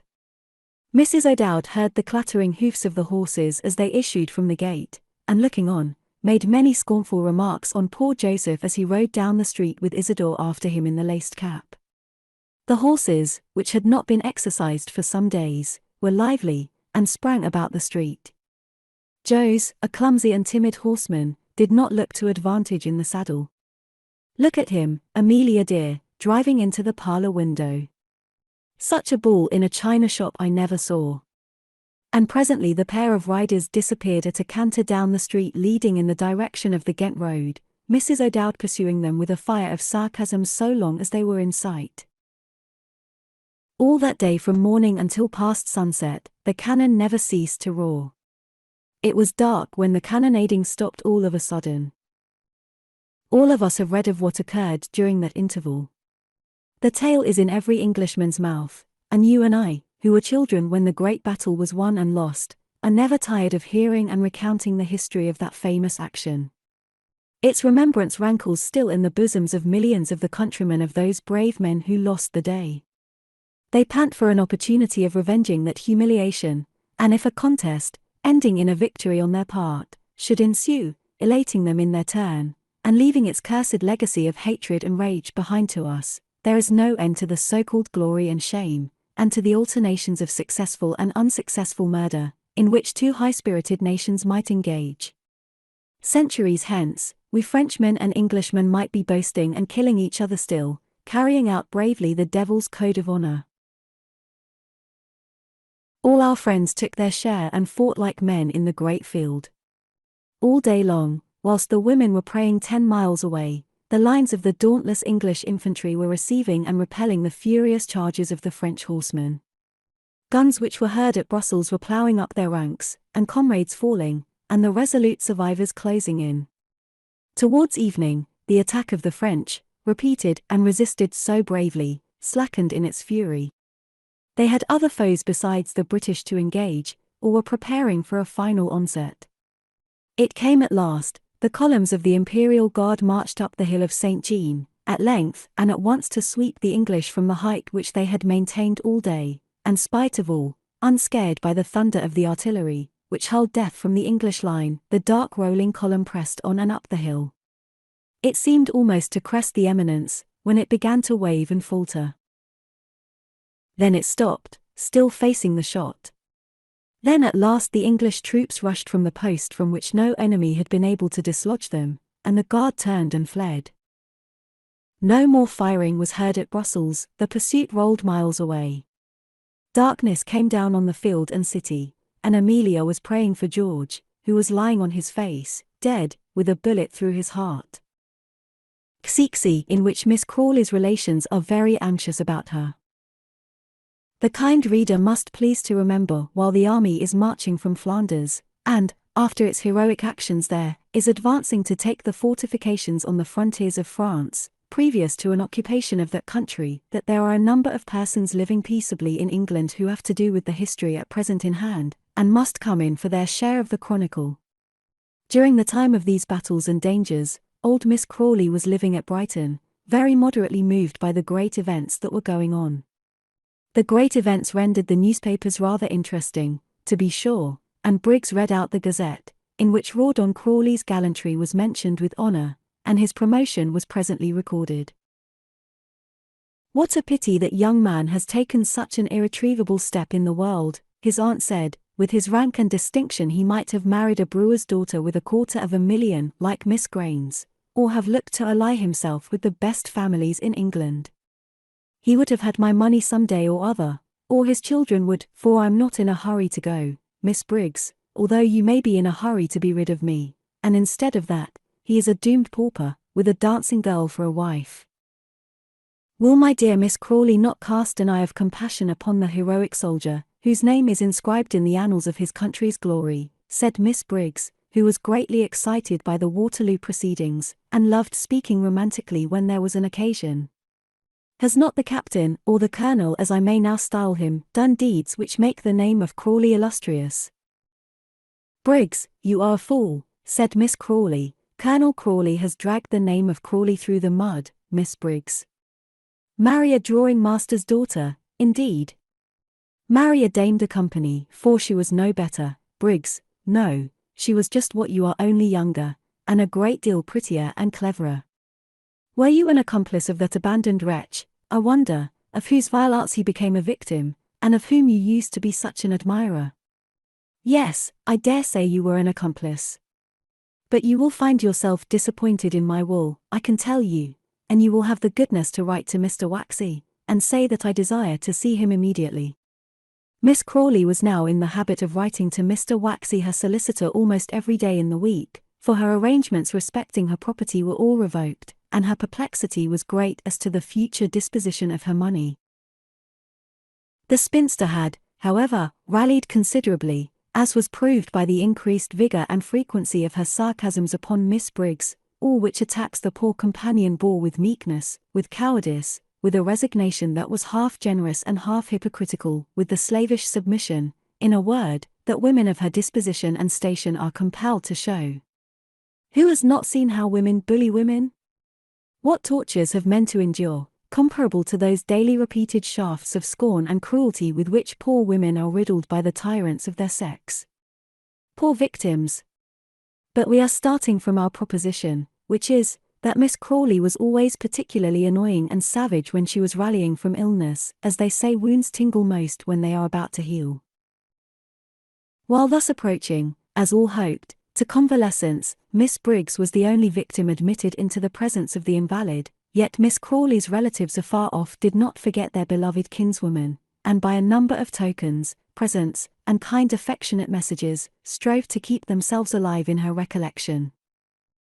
In the first place, let us mention her nephew, Rawdon Crawley. A few weeks after the famous fight of Waterloo, and after the Gazette had made known to her the promotion and gallantry of that distinguished officer, the deep packet brought over to Miss Crawley at Brighton, a box containing presents, and a dutiful letter, from the Colonel her nephew.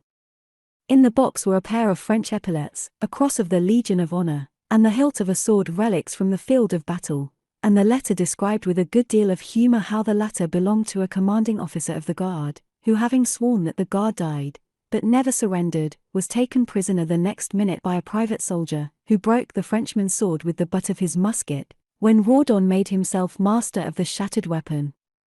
As for the cross and epaulets, they came from a colonel of French cavalry, who had fallen under the aide-de-camp's arm in the battle, and Rawdon Crawley did not know what better to do with the spoils than to send them to his kindest and most affectionate old friend.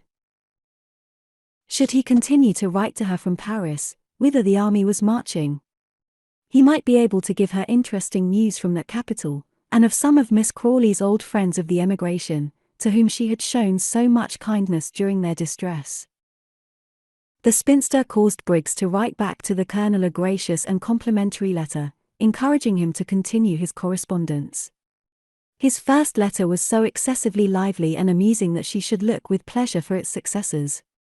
Of course, I know, she explained to Miss Briggs, that Rawdon could not write such a good letter any more than you could, my poor Briggs, and that it is that clever little wretch of a Rebecca, who dictates every word to him, but that is no reason why my nephew should not amuse me, and so I wish to let him understand that I am in high good humour. I wonder whether she knew that it was not only Becky who wrote the letters, but that Mrs. Rawdon actually took and sent home the trophies which she bought for a few francs, from one of the innumerable peddlers who immediately began to deal in relics of the war. The novelist, who knows everything, knows this also.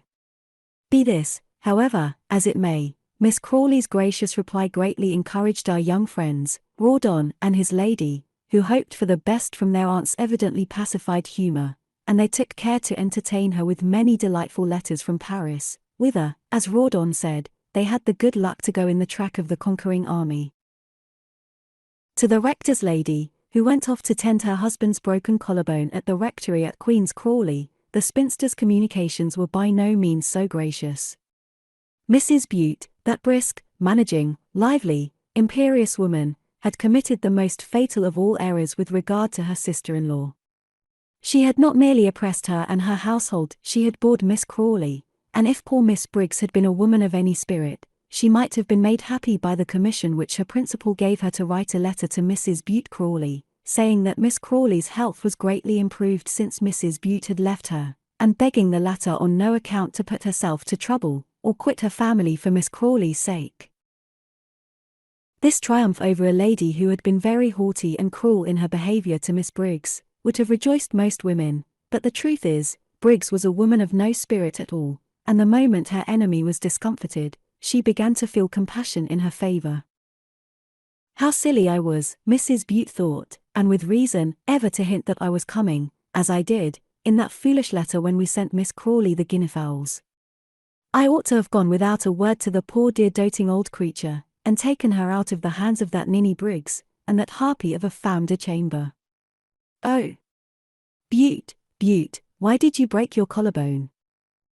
Why, indeed? We have seen how Mrs. Bute, having the game in her hands, had really played her cards too well.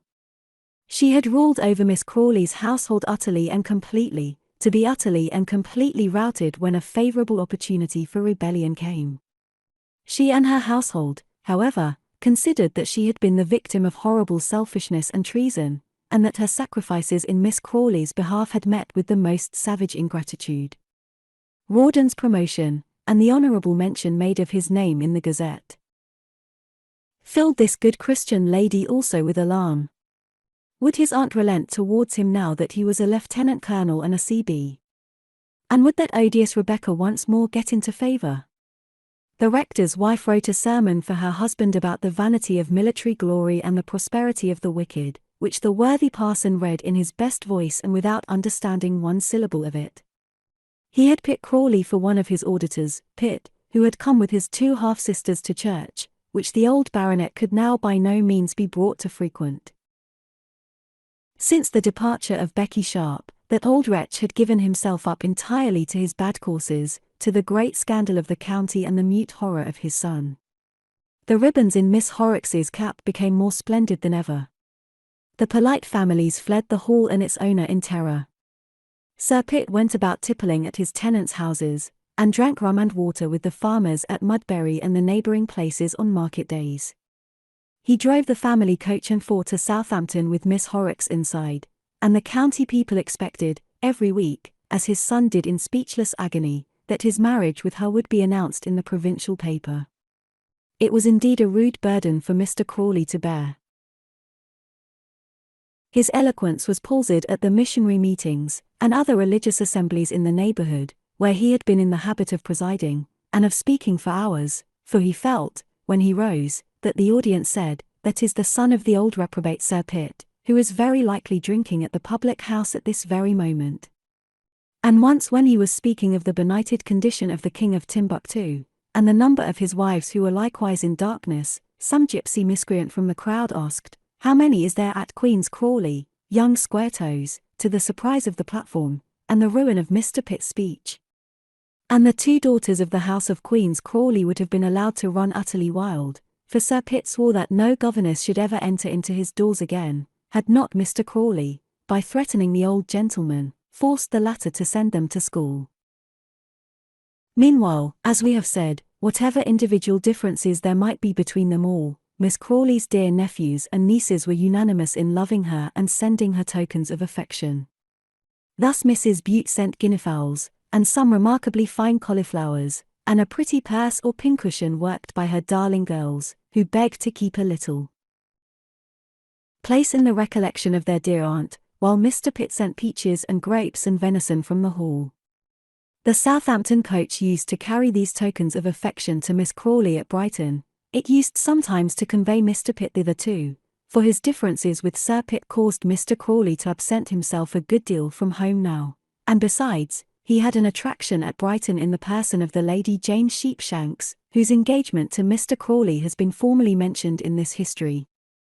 Her ladyship and her sisters lived at Brighton with their mamma, the Countess Southdown, that strong-minded woman so favourably known in the serious world. A few words ought to be said regarding her ladyship and her noble family, who are bound by ties of present and future relationship to the House of Crawley. Respecting the chief of the Southdown family, Clement William, 4th Earl of Southdown, little need be told, except that his lordship came into Parliament as Lord Wolsey, under the auspices of Mr. Wilberforce, and for a time was a credit to his political sponsor, and decidedly a serious young man. But words cannot describe the feelings of his admirable mother, when she learned, very shortly after her noble husband's demise, that her son was a member of several worldly clubs, had lost largely at play at Watier's and the Cocoa Tree, that he had raised money on post obits, and encumbered the family estate, that he drove four in hand, and patronized the Ring, and that he actually had an opera box, where he entertained the most dangerous bachelor company. His name was only mentioned with groans in the dowager's circle. The Lady Emily was her brother's senior by many years, and took considerable rank in the serious world as author of some of the delightful tracts before mentioned, and of many hymns and spiritual pieces. A mature spinster, and having but faint ideas of marriage, her love for the blacks occupied almost all her feelings. It is to her, I believe, we owe that beautiful poem. Lead us to some sunny isle, yonder in the western deep, where the skies forever smile, and the blacks forever weep, etc. She had correspondences with clerical gentlemen in most of our East and West India possessions, and was secretly attached to the Reverend Silas Hornblower, who was tattooed in the South Sea Islands.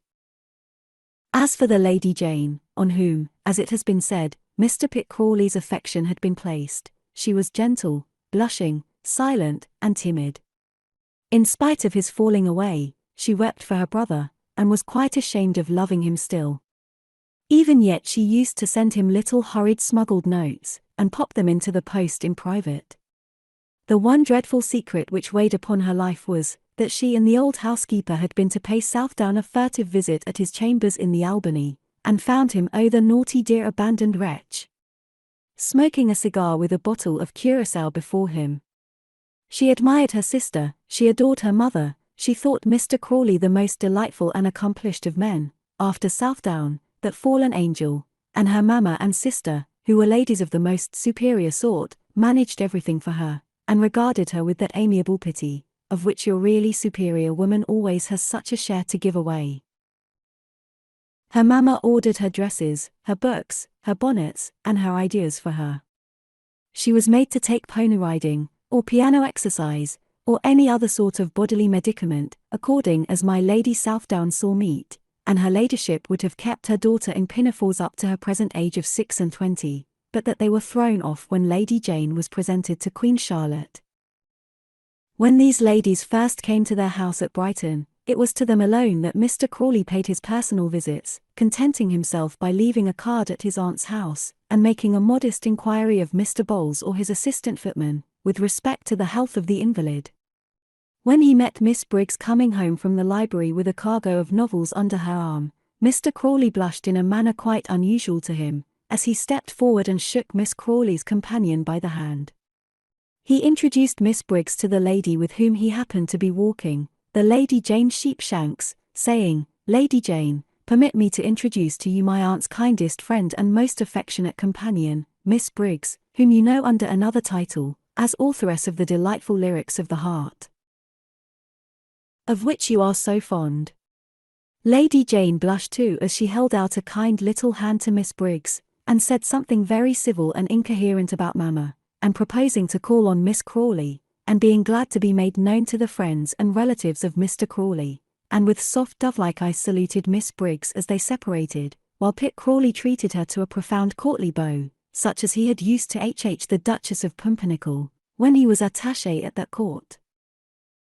the artful diplomatist and disciple of the Machiavellian Binkie.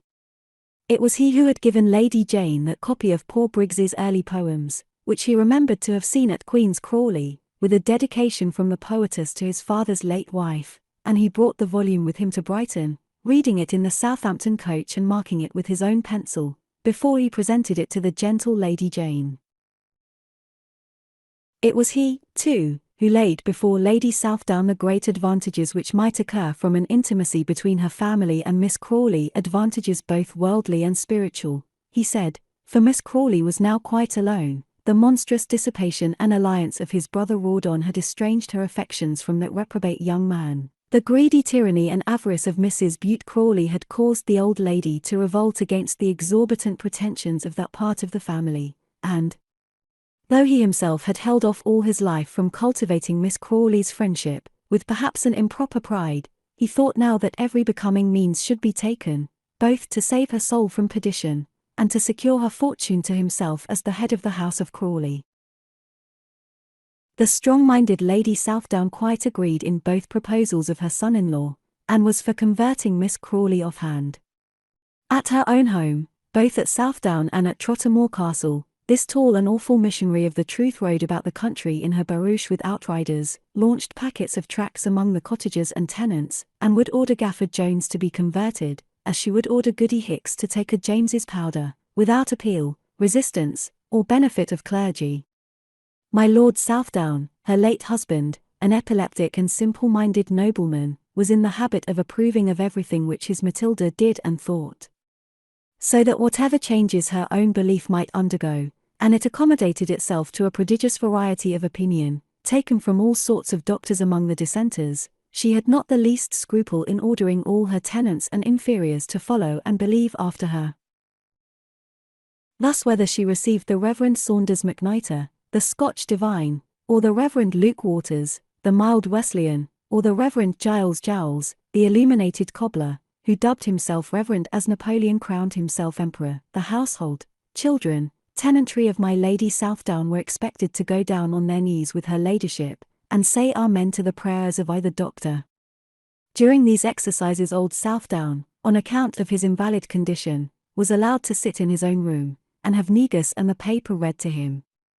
Lady Jane was the old Earl's favourite daughter, and tended him and loved him sincerely. As for Lady Emily, the authoress of the Washerwoman of Finchley Common, her denunciations of future punishment, at this period, for her opinions modified afterwards, were so awful that they used to frighten the timid old gentleman her father, and the physicians declared his fits always occurred after one of her ladyship's sermons. I will certainly call, said Lady Southdown then, in reply to the exhortation of her daughter's pretendu, Mr. Pitt Crawley, who is Miss Crawley's medical man. Mr. Crawley mentioned the name of Mr. Creamer. A most dangerous and ignorant practitioner, my dear Pitt. I have providentially been the means of removing him from several houses, though in 1 or 2 instances I did not arrive in time. I could not save poor dear General Glanders, who was dying under the hands of that ignorant man dying. He rallied a little under the Podger's pills which I administered to him, but alas! It was too late. His death was delightful, however, and his change was only for the better. Creamer, my dear Pitt, must leave your aunt. Pitt expressed his perfect acquiescence. He, too, had been carried along by the energy of his noble kinswoman, and future mother-in-law. He had been made to accept Saunders McNitre, Luke Waters, Giles Jowls, Podger's pills, Roger's pills, Pokey's elixir, every one of her ladyship's remedies spiritual or temporal. He never left her house without carrying respectfully away with him piles of her quack theology and medicine.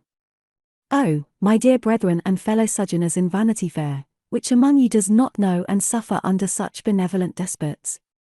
It is in vain you say to them, dear madam, I took Podger's specific at your orders last year, and believe in it. Why am I to recant and accept the Rogers articles now? There is no help for it. The faithful proselytizer, if she cannot convince by argument, bursts into tears, and the refusant finds himself, at the end of the contest, taking down the bolus, and saying, well, Rogers be it. And as for her spiritual state, continued the lady, that of course must be looked to immediately, with creamer about her. She may go off any day. And in what a condition, my dear Pitt, in what a dreadful condition. I will send the Reverend Mr. Irons to her instantly. Jane, write a line to the Reverend Bartholomew Irons, in the third person, and say that I desire the pleasure of his company this evening at tea at 6:30. He is an awakening man, he ought to see Miss Crawley before she rests this night. And Emily, my love, get ready a packet of books for Miss Crawley. Put up a voice from the flames, a trumpet warning to Jericho, and the fleshpots broken, or the converted cannibal. And the washerwoman of Finchley Common, mamma, said Lady Emily. It is as well to begin soothingly at first. Stop, my dear ladies, said Pitt, the diplomatist. With every deference to the opinion of my beloved and respected Lady Southdown, I think it would be quite unadvisable to commence so early upon serious topics with Miss Crawley. Remember her delicate condition, and how very little accustomed she has hitherto been to considerations connected with her immortal welfare. Can we then begin too early, Pitt? Said Lady Emily, rising with 6 little books already in her hand. If you begin abruptly, you will frighten her altogether. I know my aunt's worldly nature so well as to be sure that any abrupt attempt at conversion will be the very worst means that can be employed for the welfare of that unfortunate lady. You will only frighten and annoy her. She will very likely fling the books away, and refuse all acquaintance with the givers.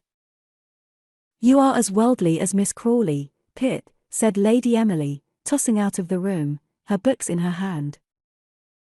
And I need not tell you, my dear Lady Southdown, Pitt continued, in a low voice, and without heeding the interruption, how fatal a little want of gentleness and caution may be to any hopes which we may entertain with regard to the worldly possessions of my aunt. Remember she has £70,000, think of her age, and her highly nervous and delicate condition. I know that she has destroyed the will which was made in my brother's, Colonel Crawley's, favour. It is by soothing that wounded spirit that we must lead it into the right path, and not by frightening it. And so I think you will agree with me that. Of course, Lady Southdown remarked. Jane, my love, you need not send that note to Mr. Irons. If her health is such that discussions fatigue her, we will wait her amendment. I will call upon Miss Crawley tomorrow. And if I might suggest, my sweet lady, Pitt said in a bland tone, it would be as well not to take our precious Emily, who is too enthusiastic, but rather that you should be accompanied by our sweet and dear Lady Jane. Most certainly, Emily would ruin everything, Lady Southdown said, and this time agreed to forego her usual practice, which was, as we have said, before she bore down personally upon any individual whom she proposed to subjugate, to fire in a quantity of tracts upon the menaced party, as a charge of the French was always preceded by a furious cannonade. Lady Southdown, we say, for the sake of the invalid's health, or for the sake of her soul's ultimate welfare, or for the sake of her money, agreed to temporize.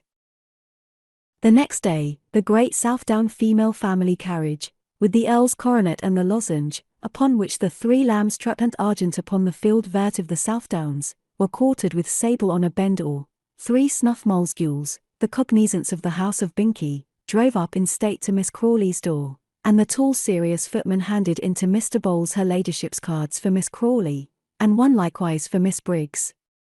By way of compromise, Lady Emily sent in a packet in the evening for the latter lady, containing copies of The Washerwoman, and other mild and favourite tracts for Miss B.'s own perusal, and a few for the servants' hall, viz., crumbs from the pantry, the frying pan and the fire, and the livery of sin, of a much stronger kind.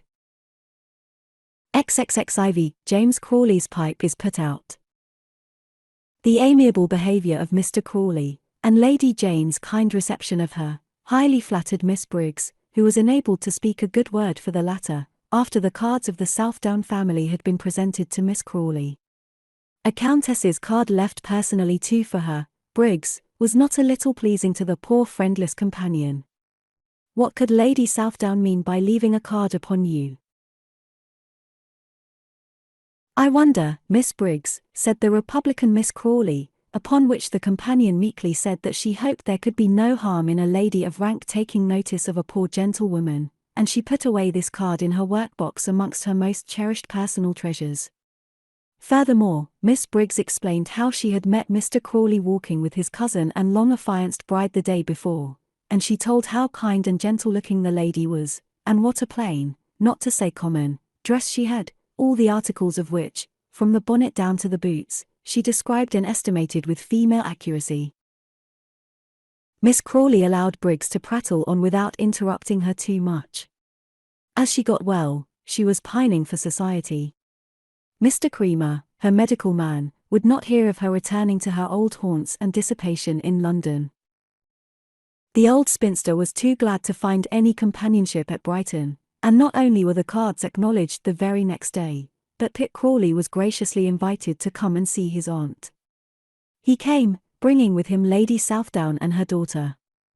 The dowager did not say a word about the state of Miss Crawley's soul, but talked with much discretion about the weather, about the war and the downfall of the monster Bonaparte, and above all, about doctors, quacks, and the particular merits of Dr. Podgers, whom she then patronized.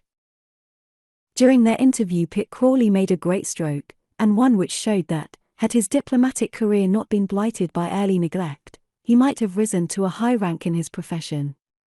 When the Countess Dowager of Southdown fell foul of the Corsican upstart, as the fashion was in those days, and showed that he was a monster stained with every conceivable crime, a coward and a tyrant not fit to live, one whose fall was predicted, etc., Pitt Crawley suddenly took up the cudgels in favor of the man of destiny. He described the first consul as he saw him at Paris at the Peace of Amiens, when he, Pitt Crawley, had the gratification of making the acquaintance of the great and good Mr. Fox, a statesman whom, however much he might differ with him, it was impossible not to admire fervently, a statesman who had always had the highest opinion of the Emperor Napoleon.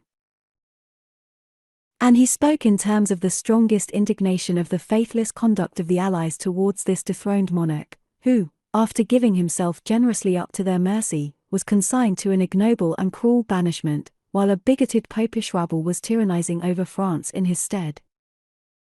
This orthodox horror of Romish superstition saved Pitt Crawley in Lady Southdown's opinion, whilst his admiration for Fox and Napoleon raised him immeasurably in Miss Crawley's eyes. Her friendship with that defunct British statesman was mentioned when we first introduced her in this history.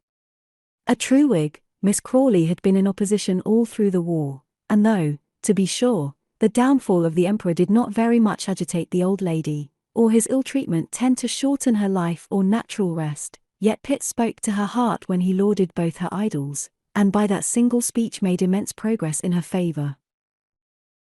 "And what do you think, my dear?" Miss Crawley said to the young lady, for whom she had taken a liking at first sight, as she always did for pretty and modest young people, though it must be owned her affections cooled as rapidly as they rose. Lady Jane blushed very much, and said that she did not understand politics, which she left to wiser heads than hers, but though Mamma was, no doubt, correct, Mr. Crawley had spoken beautifully. And when the ladies were retiring at the conclusion of their visit, Miss Crawley hoped Lady Southdown would be so kind as to send her Lady Jane sometimes, if she could be spared to come down and console a poor sick lonely old woman.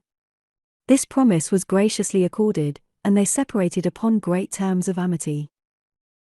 "Don't let Lady Southdown come again, Pitt," said the old lady. "She is stupid and pompous, like all your mother's family, whom I never could endure. But bring that nice good-natured little Jane as often as ever you please." Pitt promised that he would do so. He did not tell the Countess of Southdown what opinion his aunt had formed of her ladyship, who, on the contrary, thought that she had made a most delightful and majestic impression on Miss Crawley. And so, nothing loath to comfort a sick lady, and perhaps not sorry in her heart to be freed now and again from the dreary spouting of the Reverend Bartholomew Irons, and the serious toadies who gathered round the footstool of the pompous Countess, her mamma, Lady Jane became a pretty constant visitor to Miss Crawley, accompanied her in her drives, and solaced many of her evenings. She was so naturally good and soft, that even Firkin was not jealous of her, and the gentle Briggs thought her friend was less cruel to her when kind Lady Jane was by. Towards her ladyship Miss Crawley's manners were charming. The old spinster told her 1,000 anecdotes about her youth, talking to her in a very different strain from that in which she had been accustomed to converse with the godless little Rebecca, for there was that in Lady Jane's innocence which rendered light talking impertinence before her, and Miss Crawley was too much of a gentlewoman to offend such purity.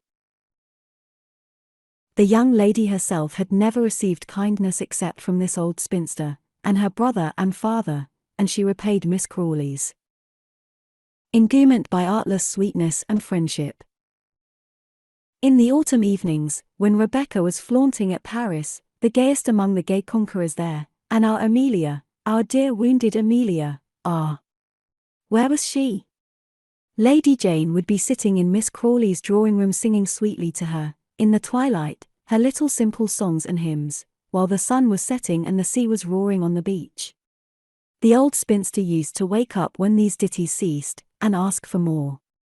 As for Briggs, and the quantity of tears of happiness which she now shed as she pretended to knit, and looked out at the splendid ocean darkling before the windows, and the lamps of heaven beginning more brightly to shine, who, I say, can measure the happiness and sensibility of Briggs? Pitt meanwhile in the dining-room, with a pamphlet on the corn laws or a missionary register by his side, took that kind of recreation which suits romantic and unromantic men after dinner. He sipped Madeira, built castles in the air, thought himself a fine fellow, felt himself much more in love with Jane than he had been any time these 7 years, during which their liaison had lasted without the slightest impatience on Pitt's part, and slept a good deal. When the time for coffee came, Mr. Bowles used to enter in a noisy manner, and summon Squire Pitt, who would be found in the dark very busy with his pamphlet. "I wish, my love, I could get somebody to play piquet with me," Miss Crawley said one night when this functionary made his appearance with the candles and the coffee. "Poor Briggs can no more play than an owl, she is so stupid." The spinster always took an opportunity of abusing Briggs before the servants, and I think I should sleep better if I had my game. At this Lady Jane blushed to the tips of her little ears, and down to the ends of her pretty fingers, and when Mr. Bowles had quitted the room, and the door was quite shut, she said, "Miss Crawley, I can play a little. I used to play a little with poor dear papa. Come and kiss me. Come and kiss me this instant, you dear good little soul," cried Miss Crawley in an ecstasy, and in this picturesque and friendly occupation Mr. Pitt found the old lady and the young one, when he came upstairs with his pamphlet in his hand. How she did blush all the evening, that poor Lady Jane! It must not be imagined that Mr. Pitt Crawley's artifices escaped the attention of his dear relations at the rectory at Queen's Crawley. Hampshire and Sussex lie very close together, and Mrs. Bute had friends in the latter county who took care to inform her of all, and a great deal more than all, that passed at Miss Crawley's house at Brighton. Pitt was there more and more. He did not come for months together to the Hall, where his abominable old father abandoned himself completely to rum and water, and the odious society of the Horrocks family. Pitt's success rendered the rector's family furious, and Mrs. Bute regretted more, though she confessed less, than ever her monstrous fault in so insulting Miss Briggs, and in being so haughty and parsimonious to Bowles and Firkin, that she had not a single person left in Miss Crawley's household to give her information of what took place there.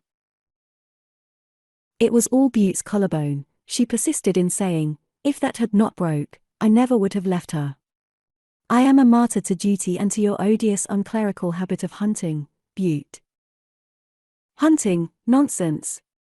It was you that frightened her, Barbara, the divine interposed.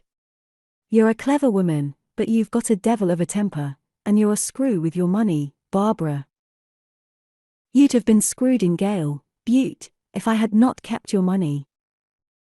I know I would, my dear, said the rector, good-naturedly. You are a clever woman, but you manage too well, you know, and the pious man consoled himself with a big glass of port. What the deuce can she find in that spoony of a Pitt Crawley, he continued. The fellow has not pluck enough to say boo to a goose. I remember when Rawdon, who is a man, and be hanged to him, used to flog him round the stables as if he was a whipping top, and Pitt would go howling home to his ma, ha, ha. Why, either of my boys would whop him with one hand. Jim says he's remembered at Oxford as Miss Crawley still the spoony. I say, Barbara, his reverence continued, after a pause. What? Said Barbara, who was biting her nails and drumming the table. I say, why not send Jim over to Brighton to see if he can do anything with the old lady? He's very near getting his degree, you know. He's only been plucked twice, so was I, but he's had the advantages of Oxford and a university education. He knows some of the best chaps there. He pulls stroke in the Boniface boat. He's a handsome fella. It, let's put him on the old woman, hey, and tell him to thrash Pitt if he says anything. Ha, ha, ha. Jim might go down and see her, certainly, the housewife said, adding with a sigh, if we could but get one of the girls into the house, but she could never endure them, because they are not pretty.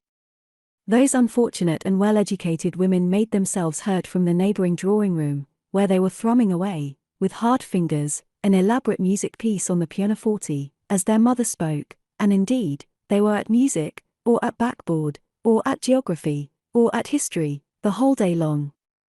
But what avail all these accomplishments, in Vanity Fair, to girls who are short, poor, plain, and have a bad complexion?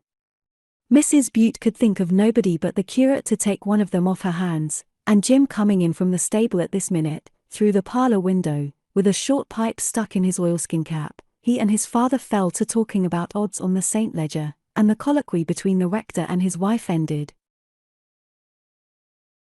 Mrs. Butte did not augur much good to the cause from the sending of her son James as an ambassador, and saw him depart in rather a despairing mood.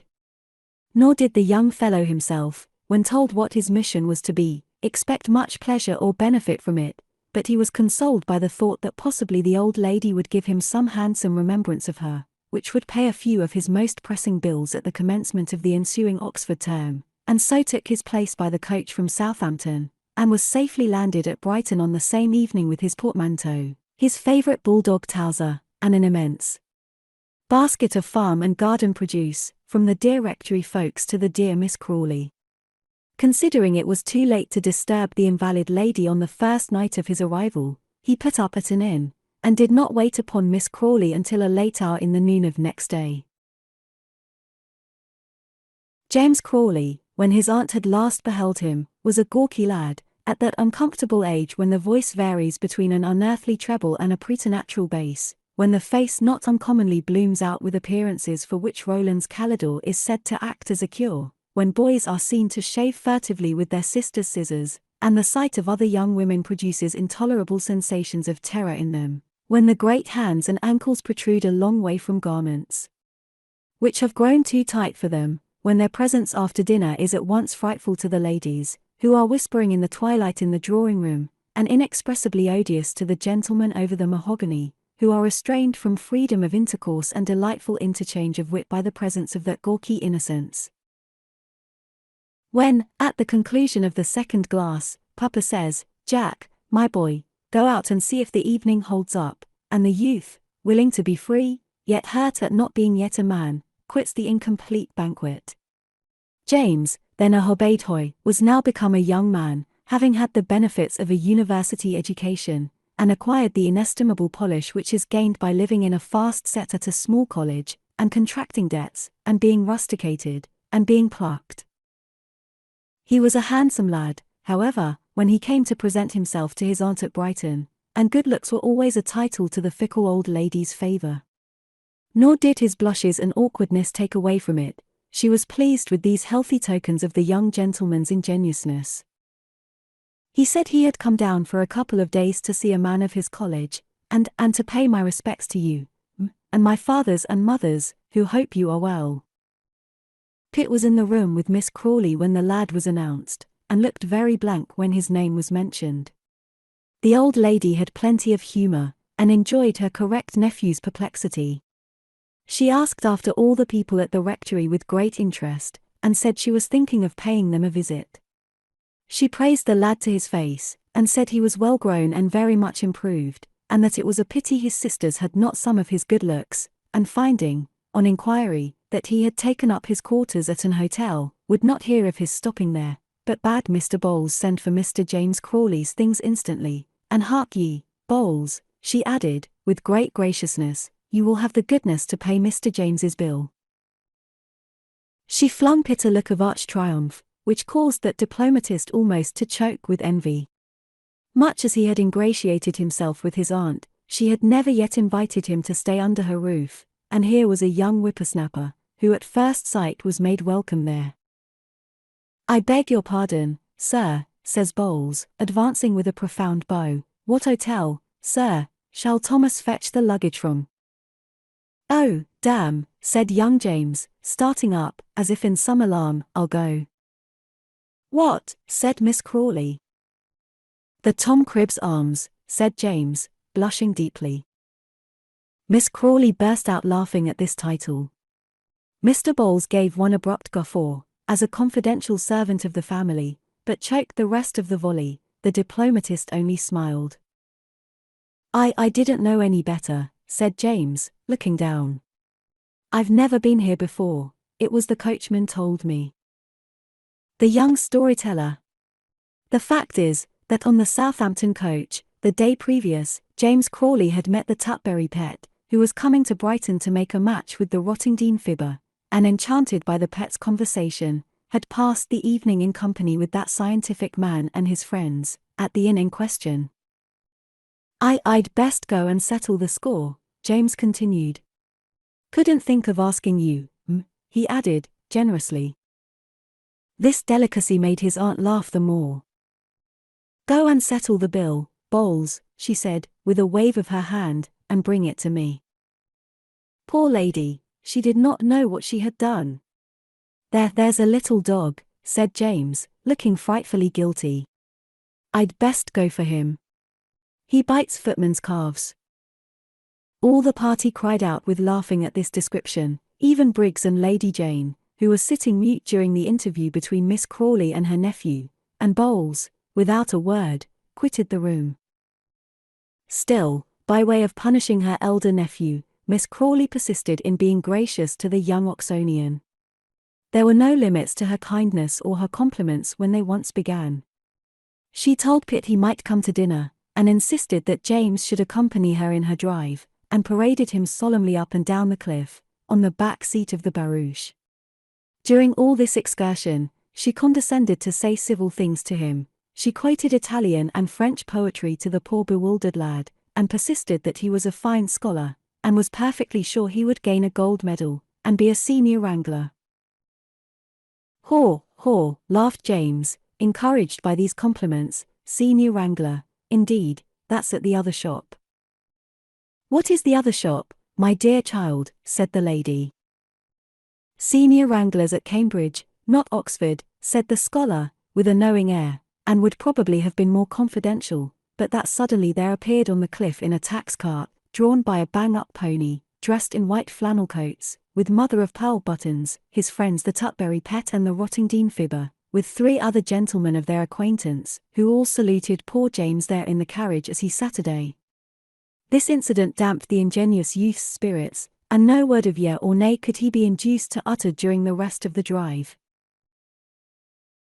On his return he found his room prepared, and his portmanteau ready, and might have remarked that Mr. Bowles's countenance, when the latter conducted him to his apartments, wore a look of gravity, wonder, and compassion. But the thought of Mr. Bowles did not enter his head. He was deploring the dreadful predicament in which he found himself, in a house full of old women, jabbering French and Italian, and talking poetry to him. "Regalally up a tree, by Jingo," exclaimed the modest boy, who could not face the gentlest of her sex, not even Briggs, when she began to talk to him, whereas, put him at Iffley Lock, and he could outslang the boldest bargeman. At dinner, James appeared choking in a white neckcloth, and had the honour of handing my Lady Jane downstairs, while Briggs and Mr. Crawley followed afterwards, conducting the old lady, with her apparatus of bundles, and shawls, and cushions. Half of Briggs's time at dinner was spent in superintending the invalid's comfort, and in cutting up chicken for her fat spaniel. James did not talk much, but he made a point of asking all the ladies to drink wine, and accepted Mr. Crawley's challenge, and consumed the greater part of a bottle of champagne which Mr. Bowles was ordered to produce in his honour. The ladies having withdrawn, and the 2 cousins being left together, Pitt, the ex-diplomatist, he came very communicative and friendly. He asked after James's career at college, what his prospects in life were, hoped heartily he would get on, and, in a word, was frank and amiable. James's tongue unloosed with the port, and he told his cousin his life, his prospects, his debts, his troubles at the little go, and his rows with the proctors, filling rapidly from the bottles before him, and flying from port to Madeira with joyous activity. "The chief pleasure which my aunt has," said Mr. Crawley, filling his glass, "is that people should do as they like in her house. This is Liberty Hall, James, and you can't do Miss Crawley a greater kindness than to do as you please, and ask for what you will. I know you have all sneered at me in the country for being a Tory. Miss Crawley is liberal enough to suit any fancy. She is a Republican in principle, and despises everything like rank or title." "Why are you going to marry an earl's daughter?" said James. "My dear friend, remember it is not poor Lady Jane's fault that she is well born," Pitt replied, with a courtly air. "She cannot help being a lady. Besides, I am a Tory, you know." "Oh, as for that," said Jim, "there's nothing like old blood, no, damme, nothing like it. I'm none of your radicals. I know what it is to be a gentleman, damme. See the chaps in a boat race, look at the fellas in a fight, look at a dog killing rats, which is it wins? The good-blooded ones. Get some more port, Bowles, old boy, whilst I buzz this bottle here. What was I saying?" "I think you were speaking of dogs killing rats," Pitt remarked mildly, handing his cousin the decanter to buzz.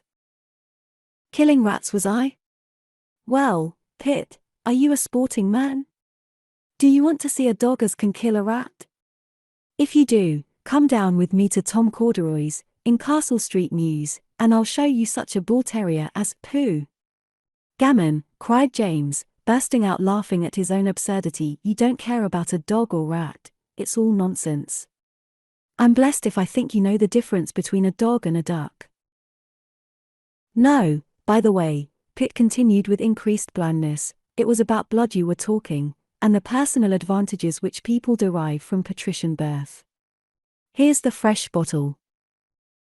"Blood's the word," said James, gulping the ruby fluid down. "Nothing like blood, sir, in horses, dogs, and men.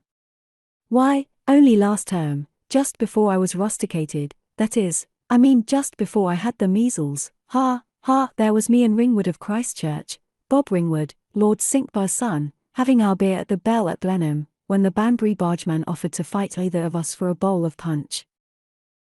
I couldn't. My arm was in a sling, couldn't even take the drag down. A brute of a mare of mine had fell with me only 2 days before, out with the Abingdon, and I thought my arm was broke. Well, sir, I couldn't finish him, but Bob had his coat off at once. He stood up to the Banbury man for 3 minutes, and polished him off in 4 rounds easy. Gad, how he did drop, sir, and what was it? Blood, sir, all blood." "You don't drink, James," the ex-attach continued. "In my time at Oxford, the men passed round the bottle a little quicker than you young fellows seem to do." Come," said James, putting his hand to his nose and winking at his cousin with a pair of vinous eyes, "no jokes, old boy, no trying it on me. You want to trot me out, but it's no go. In vino veritas, old boy. Mars, Bacchus, Apollo Virum, hey? I wish my aunt would send down some of this to the governor, it's a precious good tap." "You had better ask her," McKeevel continued, "or make the best of your time now. What says the bard? Nunc vino pellit curas, quas in gens iterabimus equor," and the Bacchanalian, quoting the above with a House of Commons air, tossed off nearly a thimbleful of wine with an immense flourish of his glass. At the rectory, when the bottle of port wine was opened after dinner, the young ladies had each a glass from a bottle of currant wine. Mrs. Bute took 1 glass of port, honest James had a couple commonly, but as his father grew very sulky if he made further inroads on the bottle, the good lad generally refrained from trying for more, and subsided either into the currant wine, or to some private gin and water in the stables, which he enjoyed in the company of the coachman and his pipe. At Oxford, the quantity of wine was unlimited, but the quality was inferior. But when quantity and quality united as at his aunt's house, James showed that he could appreciate them indeed, and hardly needed any of his cousin's encouragement in draining off the second bottle supplied by Mr. Bowles. When the time for coffee came, however, and for a return to the ladies, of whom he stood in awe, the young gentleman's agreeable frankness left him, and he relapsed into his usual surly timidity, contenting himself by saying yes and no, by scowling at Lady Jane, and by upsetting one cup of coffee during the evening.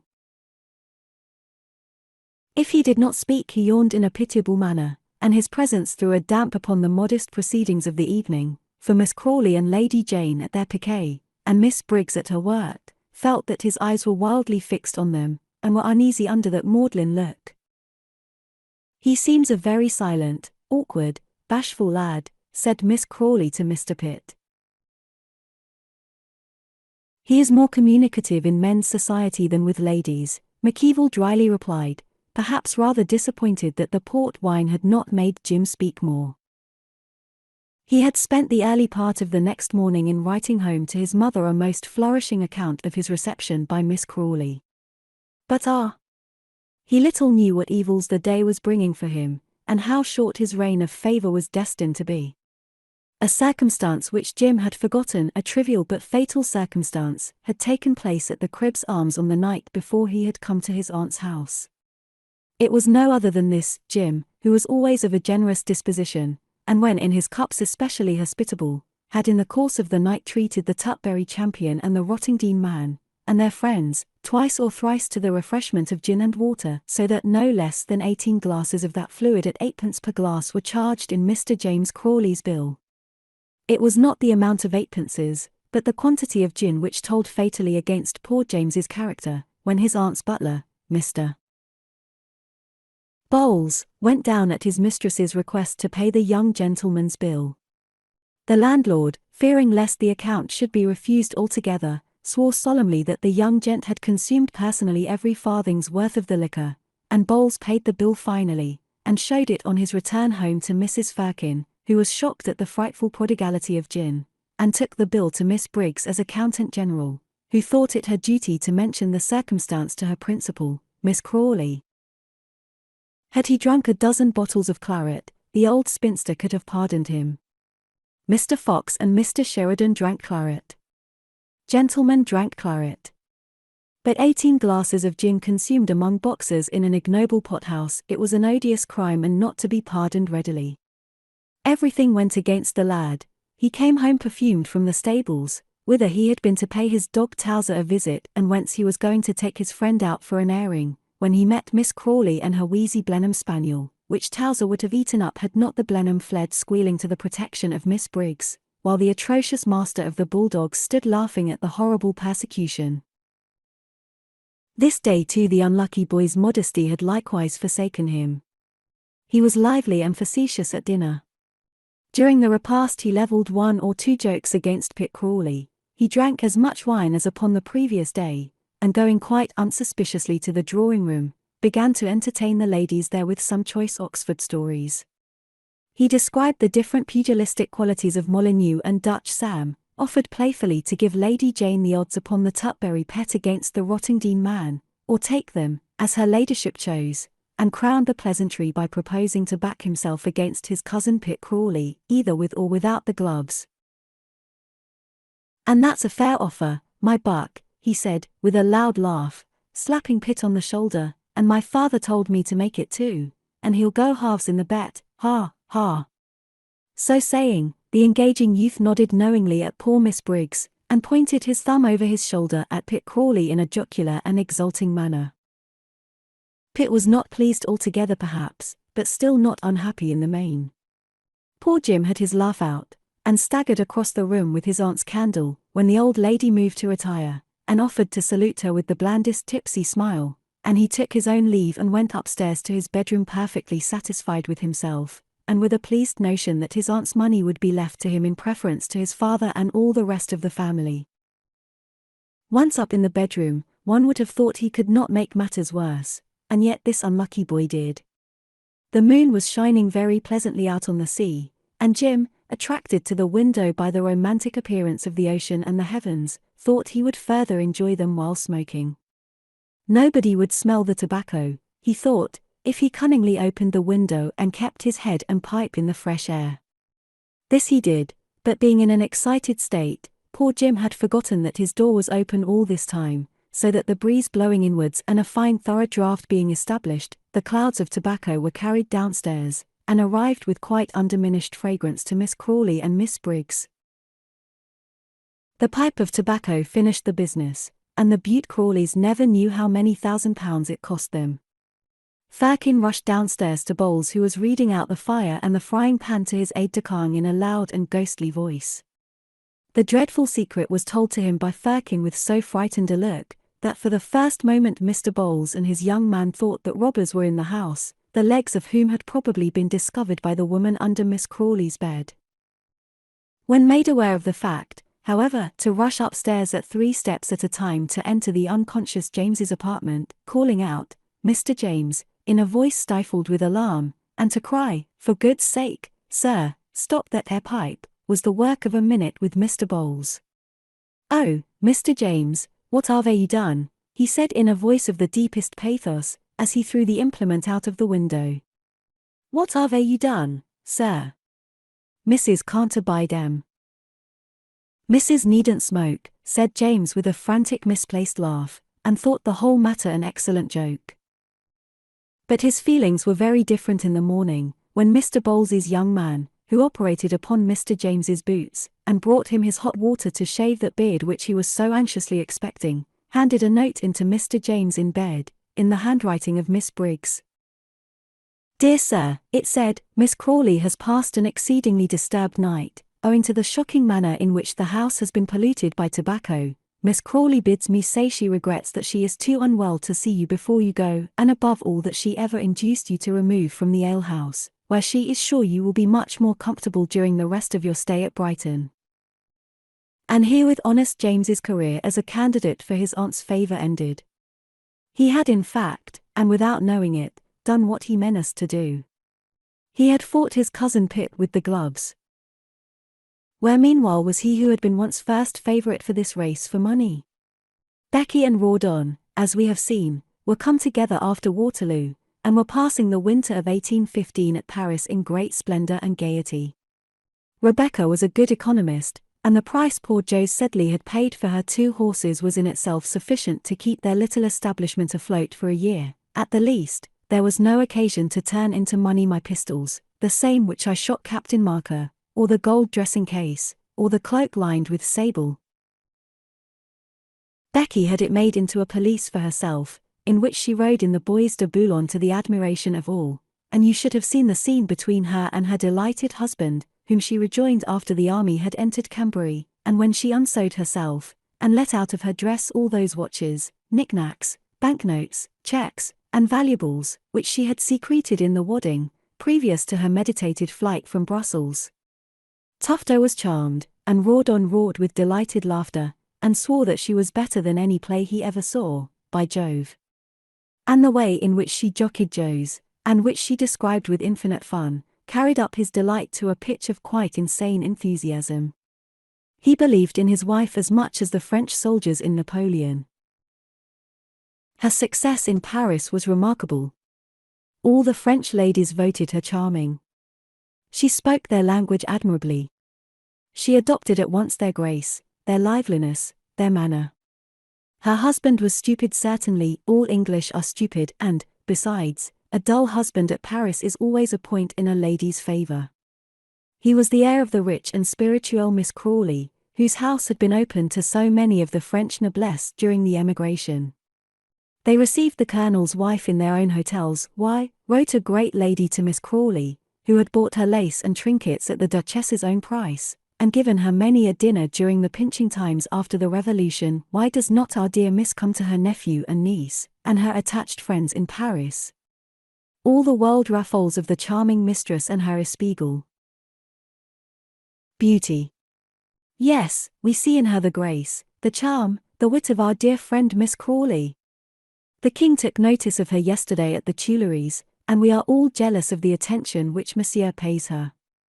If you could have seen the spite of a certain stupid Milady Bareacres, whose eagle beak and toque and feathers may be seen peering over the heads of all assemblies, when Madame, the Duchess of Angoulême, the august daughter and companion of kings, desired especially to be presented to Mrs. Crawley, as your dear daughter and protégée, and thanked her in the name of France, for all your benevolence towards our unfortunates during their exile.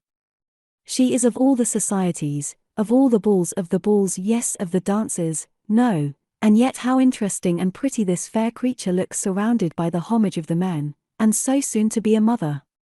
To hear her speak of you, her protectress, her mother, would bring tears to the eyes of ogres. How she loves you! How we all love our admirable, our respectable Miss Crawley!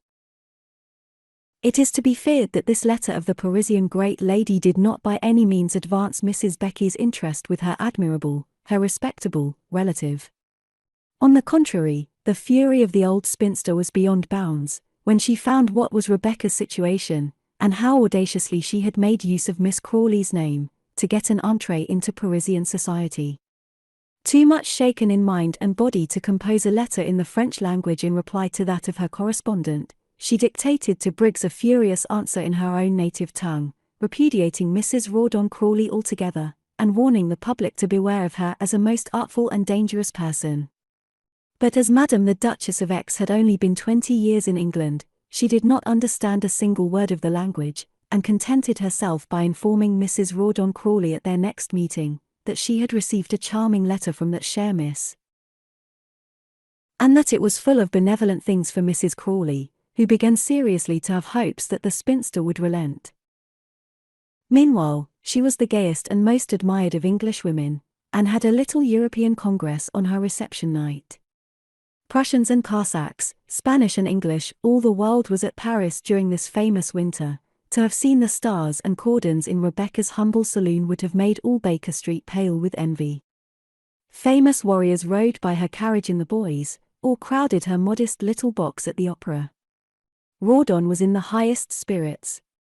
There were no duns in Paris as yet, there were parties every day at Verrey's or Beauvilliers, play was plentiful and his luck good. Tufto perhaps was sulky. Mrs. Tufto had come over to Paris at her own invitation, and besides this contretemps, there were a score of generals now round Becky's chair, and she might take her choice of a dozen bouquets when she went to the play. Lady Bareacres and the chiefs of the English society, stupid and irreproachable females, writhed with anguish at the success of the little upstart Becky, whose poisoned jokes quivered and rankled in their chaste breasts. But she had all the men on her side. She fought the women with indomitable courage, and they could not talk scandal in any tongue but their own. So in fates, pleasures, and prosperity, the winter of 1815-16 passed away with Mrs. Rawdon Crawley, who accommodated herself to polite life as if her ancestors had been people of fashion for centuries past, and who from her wit, talent, and energy, indeed merited a place of honor in Vanity Fair. In the early spring of 1816, Galignani's journal contained the following announcement in an interesting corner of the paper. On the 26th of March, the lady of Lieutenant Colonel Crawley, of the Life Guards Green, of a son and heir. This event was copied into the London papers, out of which Miss Briggs read the statement to Miss Crawley, at breakfast, at Brighton. The intelligence, expected as it might have been, caused a crisis in the affairs of the Crawley family. The spinster's rage rose to its height, and sending instantly for Pitt, her nephew, and for the Lady Southdown, from Brunswick Square, she requested an immediate celebration of the marriage which had been so long pending between the two families. And she announced that it was her intention to allow the young couple £1,000 a year during her lifetime, at the expiration of which the bulk of her property would be settled upon her nephew and her dear niece, Lady Jane Crawley. Waxy came down to ratify the deeds. Lord Southdown gave away his sister. She was married by a bishop, and not by the Reverend Bartholomew Irons, to the disappointment of the irregular prelate. When they were married, Pitt would have liked to take a hymeneal tour with his bride, as became people of their condition. But the affection of the old lady towards Lady Jane had grown so strong, that she fairly owned she could not part with her favourite. Pitt and his wife came therefore and lived with Miss Crawley, and, greatly to the annoyance of poor Pitt, who conceived himself a most injured character, being subject to the humours of his aunt on one side, and of his mother-in-law on the other. Lady Southdown, from her neighbouring house, reigned over the whole family, Pitt, Lady Jane, Miss Crawley, Briggs, Bowles, Firkin, and all. She pitilessly dosed them with her tracts and her medicine, she dismissed Creamer, she installed Rogers, and soon stripped Miss Crawley of even the semblance of authority. The poor soul grew so timid that she actually left off bullying Briggs any more, and clung to her niece, more fond and terrified every day. Peace to thee, kind and selfish, vain and generous old heathen. We shall see thee no more. Let us hope that Lady Jane supported her kindly, and led her with gentle hand out of the busy struggle of Vanity Fair. XXXV, Widow and Mother. The news of the great fights of Quatre Bras and Waterloo reached England at the same time. The Gazette first published the result of the two battles, at which glorious intelligence all England thrilled with triumph and fear. Particulars then followed, and after the announcement of the victories came the list of the wounded and the slain. Who can tell the dread with which that catalogue was opened and read? Fancy, at every village and homestead almost through the three kingdoms, the great news coming of the battles in Flanders, and the feelings of exultation and gratitude, bereavement and sickening dismay, when the lists of the regimental losses were gone through, and it became known whether the dear friend and relative had escaped or fallen. Anybody who will take the trouble of looking back to a file of the newspapers of the time, must, even now, feel at second hand this breathless pause of expectation. The lists of casualties are carried on from day to day. You stop in the midst as in a story which is to be continued in our next. Think what the feelings must have been as those papers followed each other fresh from the press, and if such an interest could be felt in our country, and about a battle where but 20,000 of our people were engaged, think of the condition of Europe for 20 years before, where people were fighting, not by thousands, but by millions, each one of whom as he struck his enemy wounded horribly some other innocent heart far away. The news which that famous Gazette brought to the Osbornes gave a dreadful shock to the family and its chief. The girls indulged unrestrained in their grief. The gloom-stricken old father was still more borne down by his fate and sorrow. He strove to think that a judgment was on the boy for his disobedience. He dared not own that the severity of the sentence frightened him, and that its fulfillment had come too soon upon his curses. Sometimes a shuddering terror struck him, as if he had been the author of the doom which he had called down on his son. There was a chance before of reconciliation. The boy's wife might have died, or he might have come back and said, "Father, I have sinned." But there was no hope now. He stood on the other side of the gulf impassable, haunting his parent with sad eyes. He remembered them once before so in a fever, when everyone thought the lad was dying, and he lay on his bed speechless, and gazing with a dreadful gloom. Good God!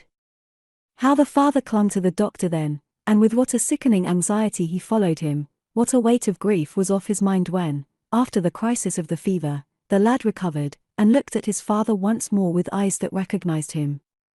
But now there was no help or cure, or chance of reconcilement. Above all, there were no humble words to soothe vanity outraged and furious, or bring to its natural flow the poisoned, angry blood. And it is hard to say which pang it was that tore the proud father's heart most keenly, that his son should have gone out of the reach of his forgiveness, or that the apology which his own pride expected should have escaped him. Whatever his sensations might have been, however, the stern old man would have no confidant.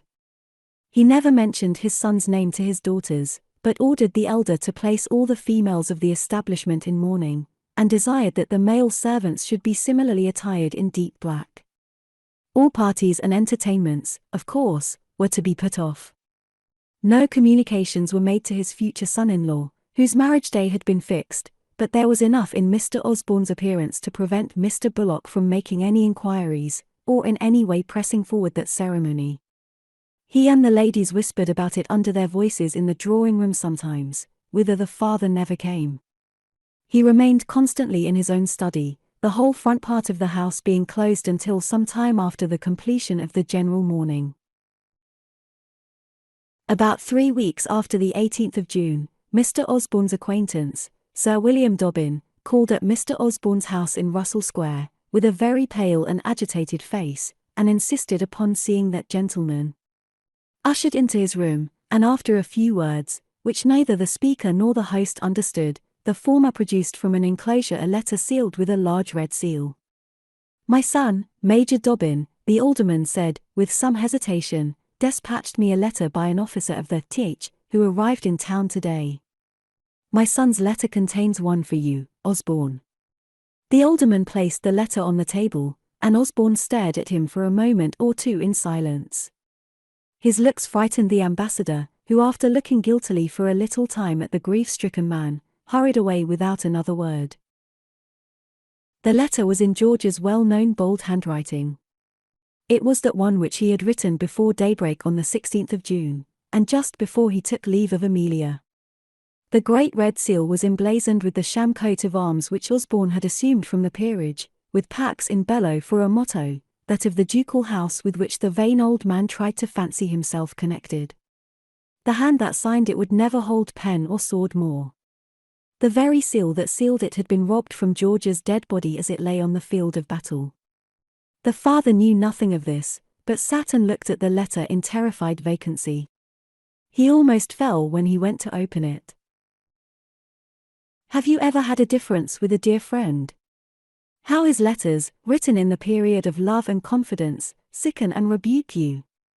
What a dreary morning it is to dwell upon those vehement protests of dead affection! What lying epitaphs they make over the corpse of love! What dark, cruel comments upon life and vanities! Most of us have got all written drawers full of them. They are closet skeletons which we keep and shun. Osborne trembled long before the letter from his dead son. The poor boy's letter did not say much. He had been too proud to acknowledge the tenderness which his heart felt. He only said that on the eve of a great battle, he wished to bid his father farewell, and solemnly to implore his good offices for the wife, it might be for the child, whom he left behind him. He owned with contrition that his irregularities and his extravagance had already wasted a large part of his mother's little fortune. He thanked his father for his former generous conduct, and he promised him that if he fell on the field or survived it, he would act in a manner worthy of the name of George Osborne. His English habit, pride, awkwardness perhaps, had prevented him from saying more. His father could not see the kiss George had placed on the superscription of his letter. Mr. Osborne dropped it with the bitterest, deadliest pang of balked affection and revenge. His son was still beloved and unforgiven. About 2 months afterwards, however, as the young ladies of the family went to church with their father, they remarked how he took a different seat from that which he usually occupied when he chose to attend divine worship, and that from his cushion opposite, he looked up at the wall over their heads. This caused the young women likewise to gaze in the direction towards which their father's gloomy eyes pointed, and they saw an elaborate monument upon the wall, where Britannia was represented weeping over an urn, and a broken sword and a couchant lion indicated that the piece of sculpture had been erected in honor of a deceased warrior. The sculptors of those days had stocks of such funereal emblems in hand, as you may see still on the walls of St. Paul's, which are covered with hundreds of these braggart heathen allegories.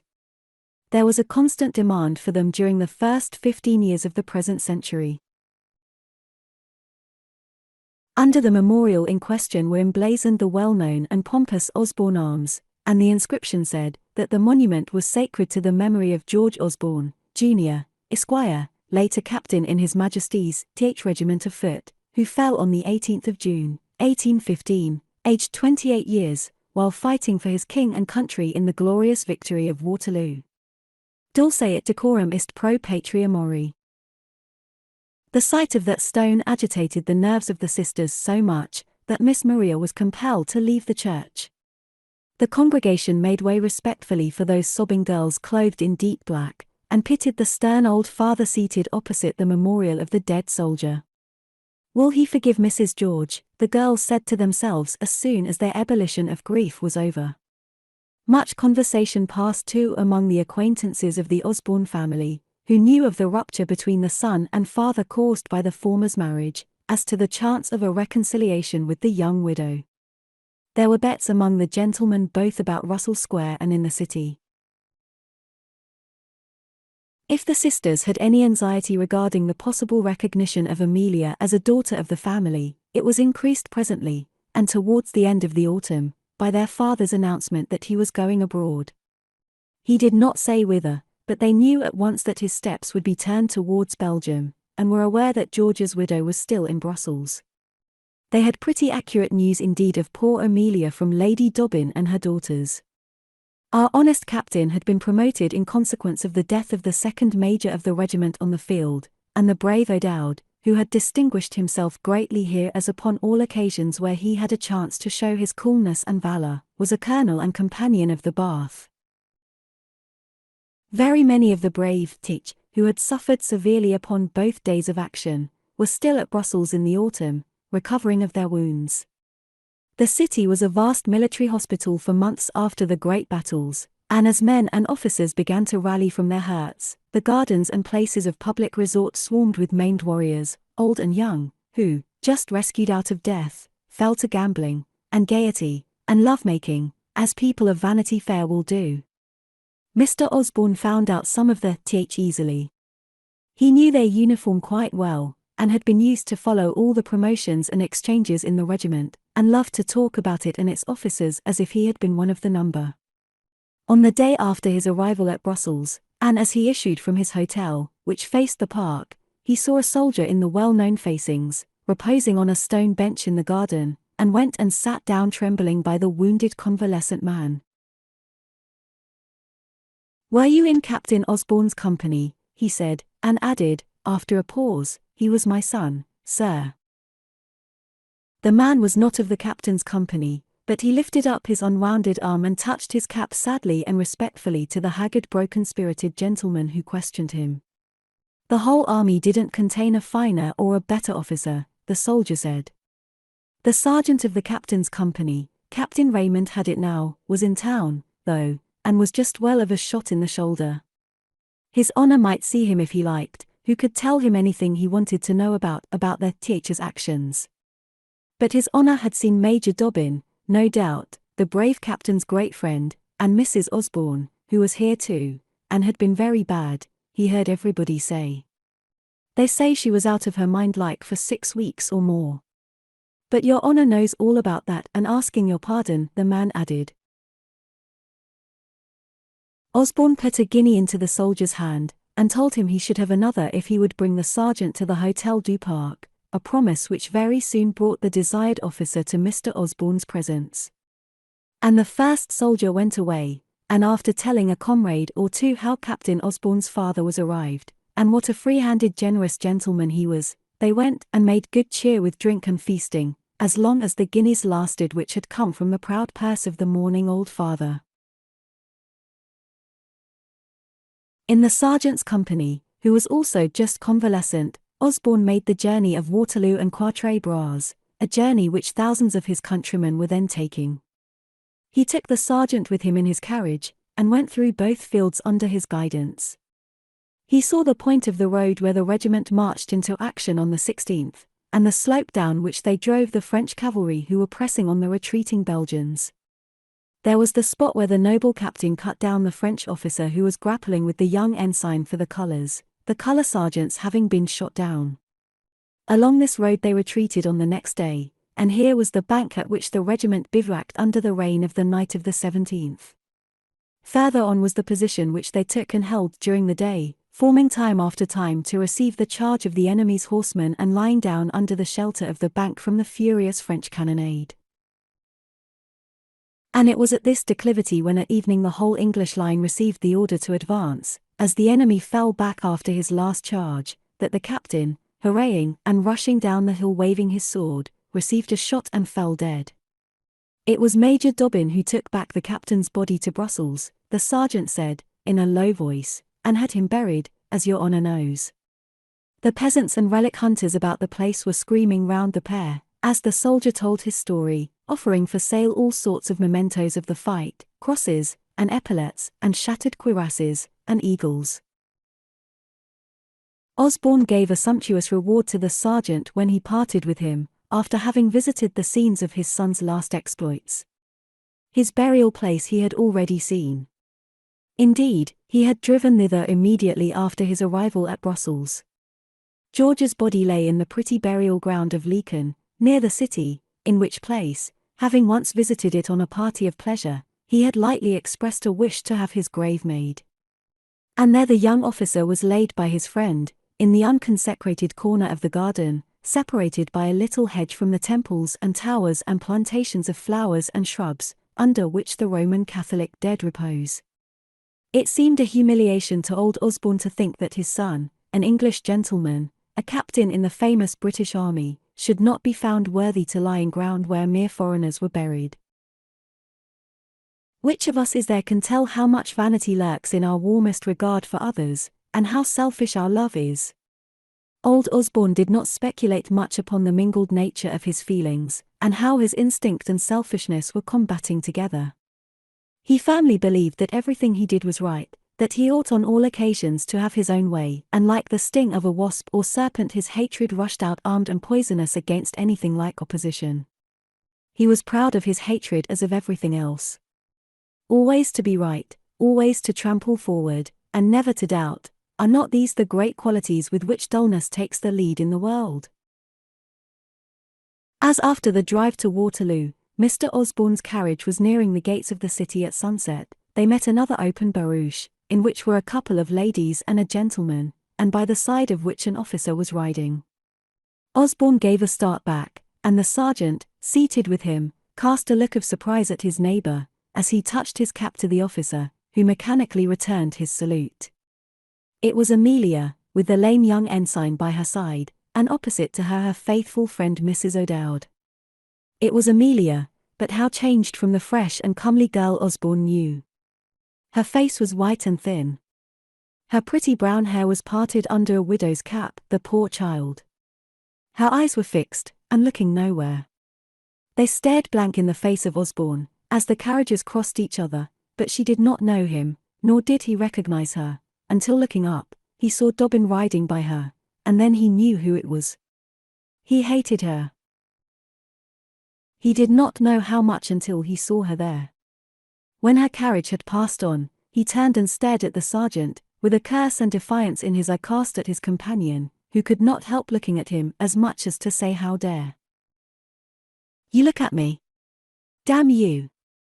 I do hate her. It is she who has tumbled my hopes and all my pride down.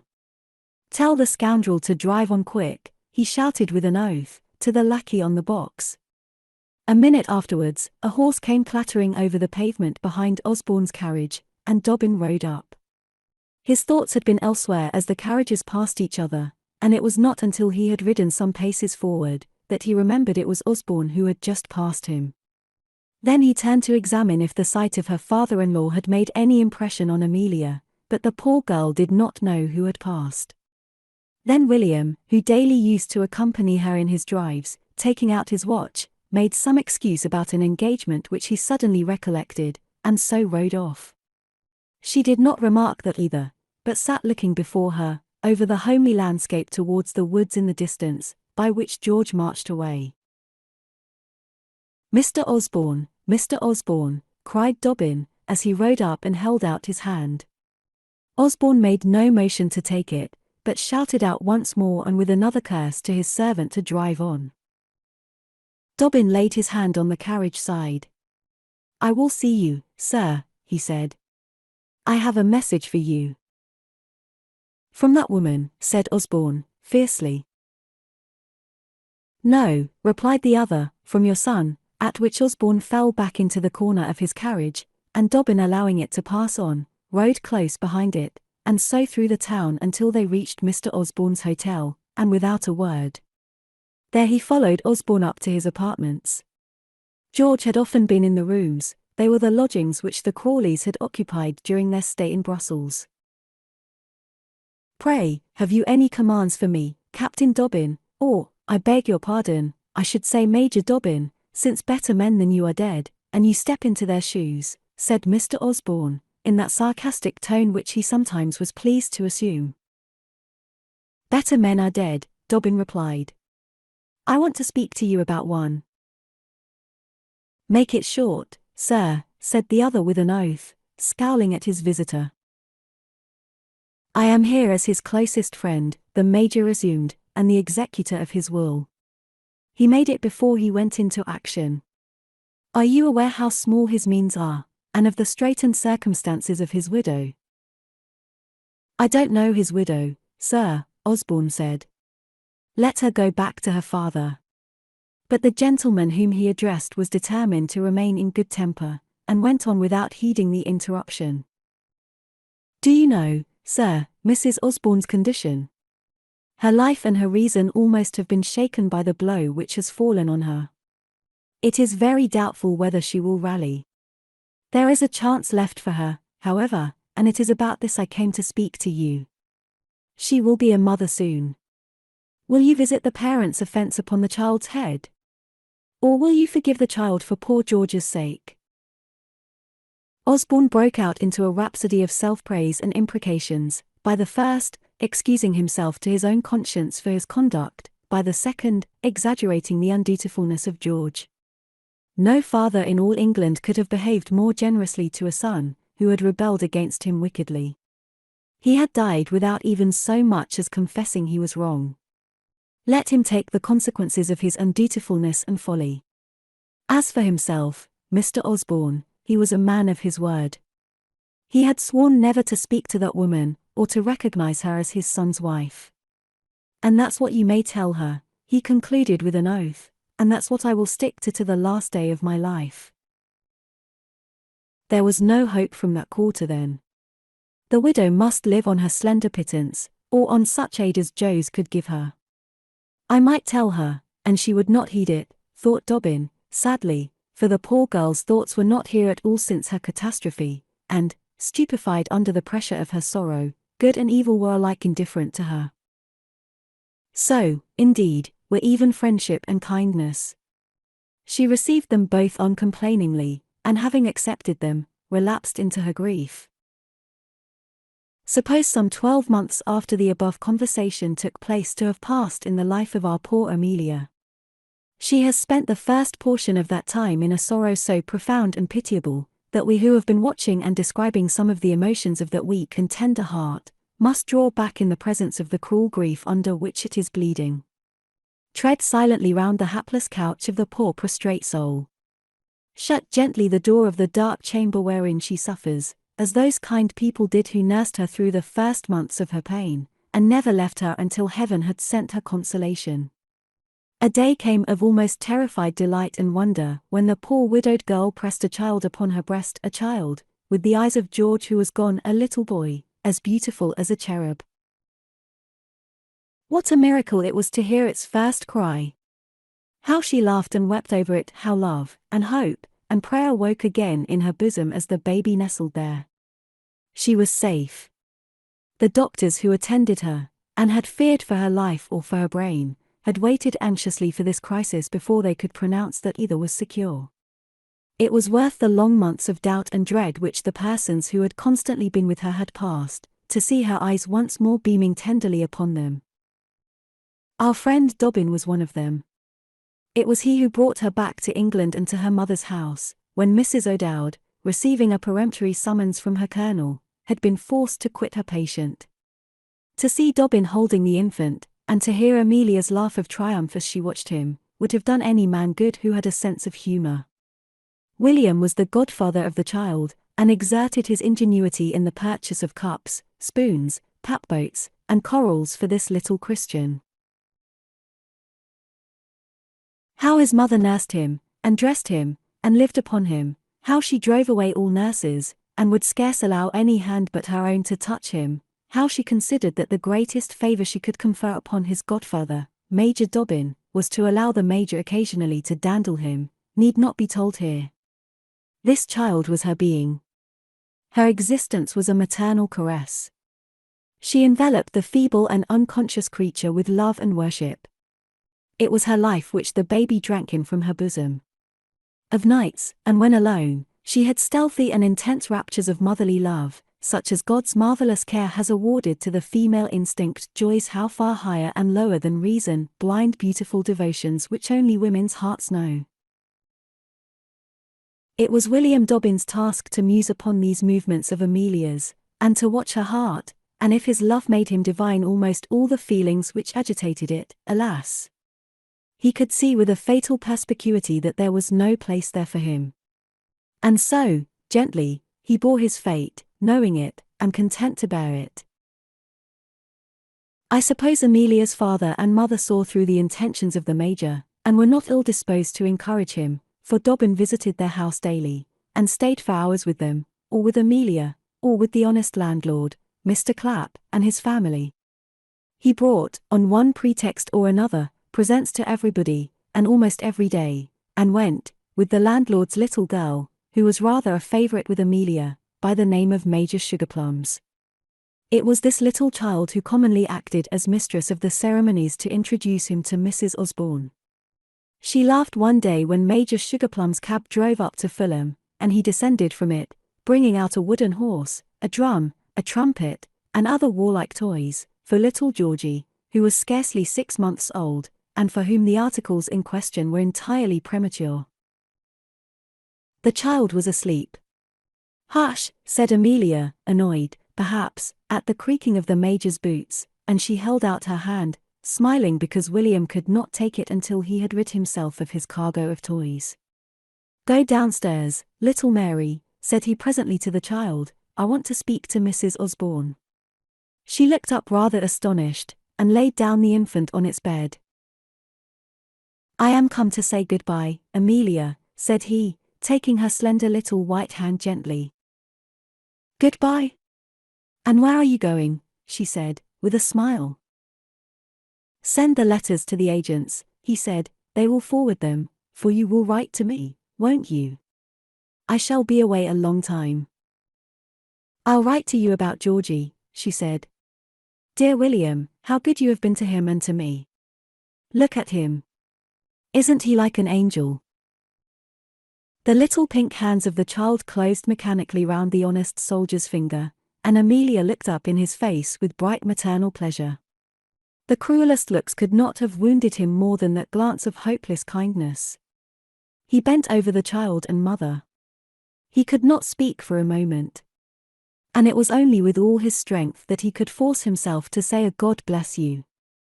"God bless you," said Amelia, and held up her face and kissed him. "Hush! Don't wake Georgie," she added, as William Dobbin went to the door with heavy steps. She did not hear the noise of his cab wheels as he drove away. She was looking at the child, who was laughing in his sleep. XXXVI, How to Live Well on Nothing a Year. I suppose there is no man in this Vanity Fair of ours so little observant as not to think sometimes about the worldly affairs of his acquaintances, or so extremely charitable as not to wonder how his neighbour Jones, or his neighbour Smith, can make both ends meet at the end of the year. With the utmost regard for the family, for instance, for I dine with them twice or thrice in the season, I cannot but own that the appearance of the Jenkinses in the park, in the large barouche with the grenadier footman, will surprise and mystify me to my dying day, for though I know the equipage is only jobbed, and all the Jenkins people are on board wages, yet those 3 men and the carriage must represent an expense of 600 a year at the very least, and then there are the splendid dinners, the 2 boys at Eton, the prize governess and masters for the girls, the trip abroad, or to Eastbourne or Worthing, in the autumn, the annual ball with a supper from Gunter's, who, by the way, supplies most of the first-rate dinners which J. gives, as I know very well, having been invited to one of them to fill a vacant place, when I saw at once that these repasts are very superior to the common run of entertainments for which the humbler sort of J.'s acquaintances get cards, who, I say, with the most good-natured feelings in the world, can help wondering how the Jenkinses make out matters. What is Jenkins? We all know, Commissioner of the Tape and Sealing Wax Office, with £1 200 a year for a salary. Had his wife a private fortune? Who? Miss Flint, one of 11 children of a small squire in Buckinghamshire. All she ever gets from her family is a turkey at Christmas, in exchange for which she has to board 2 or 3 of her sisters in the off-season, and lodge and feed her brothers when they come to town. How does Jenkins balance his income? I say, as every friend of his must say, how is it that he has not been outlawed long since, and that he ever came back, as he did to the surprise of everybody, last year from Boulogne? I is here introduced to personify the world in general, the Mrs. Grundy of each respected reader's private circle, every one of whom can point to some families of his acquaintance who live nobody knows how. Many a glass of wine have we all of us drunk, I have very little doubt, hobandnobbing with the hospitable giver and wondering how the deuce he paid for it. Some 3 or 4 years after his stay in Paris, when Rawdon Crawley and his wife were established in a very small comfortable house in Curzon Street, Mayfair, there was scarcely one of the numerous friends whom they entertained at dinner that did not ask the above question regarding them. The novelist, it has been said before, knows everything, and as I am in a situation to be able to tell the public how Crawley and his wife lived without any income, may I entreat the public newspapers which are in the habit of extracting portions of the various periodical works now published not to reprint the following exact narrative and calculations of which I ought, as the discoverer, and at some expense, too, to have the benefit. My son, I would say, were I blessed with a child, you may by deep inquiry and constant intercourse with him learn how a man lives comfortably on nothing a year. But it is best not to be intimate with gentlemen of this profession and to take the calculations at second hand, as you do logarithms, for to work them yourself, depend upon it, will cost you something considerable. On nothing per annum then, and during a course of some 2 or 3 years, of which we can afford to give but a very brief history, Crawley and his wife lived very happily and comfortably at Paris. It was in this period that he quitted the Guards and sold out of the army. When we find him again, his mustachios and the title of colonel on his card are the only relics of his military profession. It has been mentioned that Rebecca, soon after her arrival in Paris, took a very smart and leading position in the society of that capital, and was welcomed at some of the most distinguished houses of the restored French nobility. The English men of fashion in Paris courted her, too, to the disgust of the ladies their wives, who could not bear the parvenue. For some months the salons of the Faubourg Saint-Germain, in which her place was secured, and the splendours of the New Court, where she was received with much distinction, delighted and perhaps a little intoxicated Mrs. Crawley, who may have been disposed during this period of elation to slight the people, honest young military men mostly, who formed her husband's chief society. But the colonel yawned sadly among the duchesses and great ladies of the court. The old women who played écarté made such a noise about a 5-franc piece that it was not worth Colonel Crawley's while to sit down at a card table. The wit of their conversation he could not appreciate, being ignorant of their language. And what good could his wife get, he urged, by making curtsies every night to a whole circle of princesses? He left Rebecca presently to frequent these parties alone, resuming his own simple pursuits and amusements amongst the amiable friends of his own choice. The truth is, when we say of a gentleman that he lives elegantly on nothing a year, we use the word nothing to signify something unknown, meaning, simply, that we don't know how the gentleman in question defrays the expenses of his establishment. Now, our friend the colonel had a great aptitude for all games of chance, and exercising himself, as he continually did, with the cards, the dice-box, or the cue, it is natural to suppose that he attained a much greater skill in the use of these articles than men can possess who only occasionally handle them. To use a cue at billiards well is like using a pencil, or a German flute, or a small sword. You cannot master any one of these implements at first, and it is only by repeated study and perseverance, joined to a natural taste, that a man can excel in the handling of either. Now Crawley, from being only a brilliant amateur, had grown to be a consummate master of billiards. Like a great general, his genius used to rise with the danger, and when the luck had been unfavourable to him for a whole game, and the bets were consequently against him, he would, with consummate skill and boldness, make some prodigious hits which would restore the battle, and come in a victor at the end, to the astonishment of everybody, that is, who was a stranger to his play. Those who were accustomed to see it were cautious how they staked their money against a man of such sudden resources and brilliant and overpowering skill.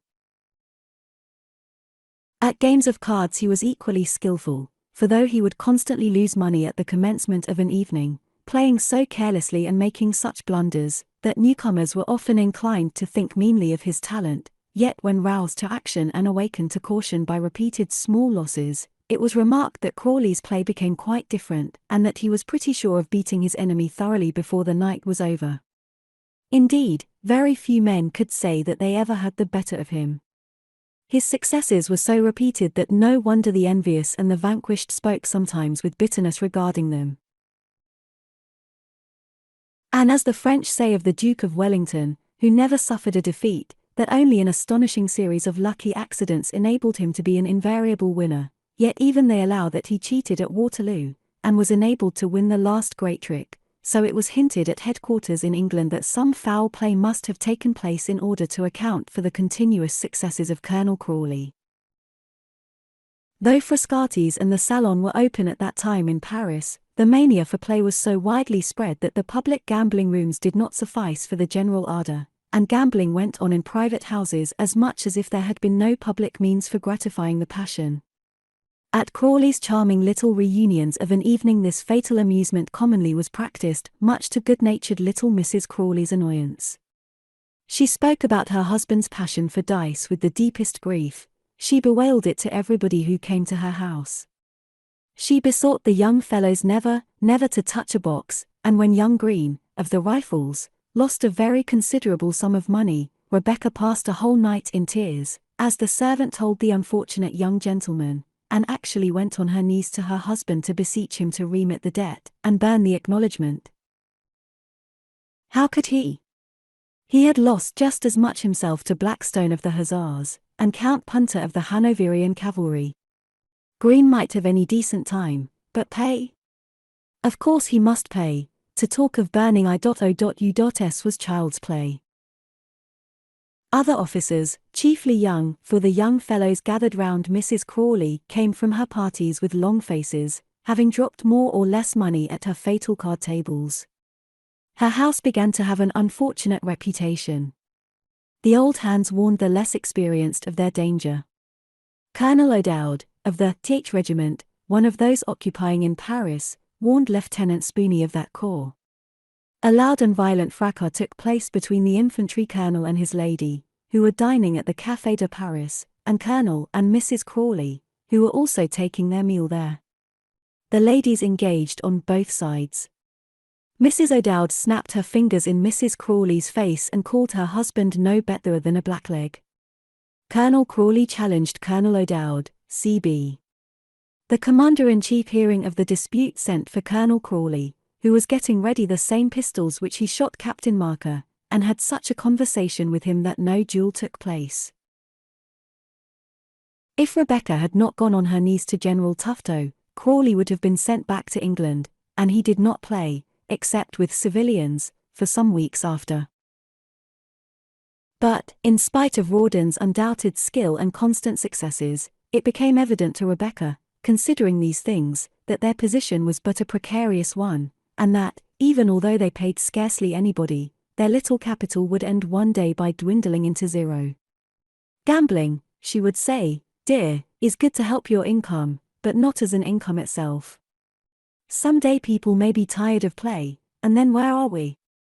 Rawdon acquiesced in the justice of her opinion, and in truth he had remarked that after a few nights of his little suppers, etc., gentlemen were tired of play with him, and, in spite of Rebecca's charms, did not present themselves very eagerly. Easy and pleasant as their life at Paris was, it was after all only an idle dalliance and amiable trifling, and Rebecca saw that she must push Rawdon's fortune in their own country.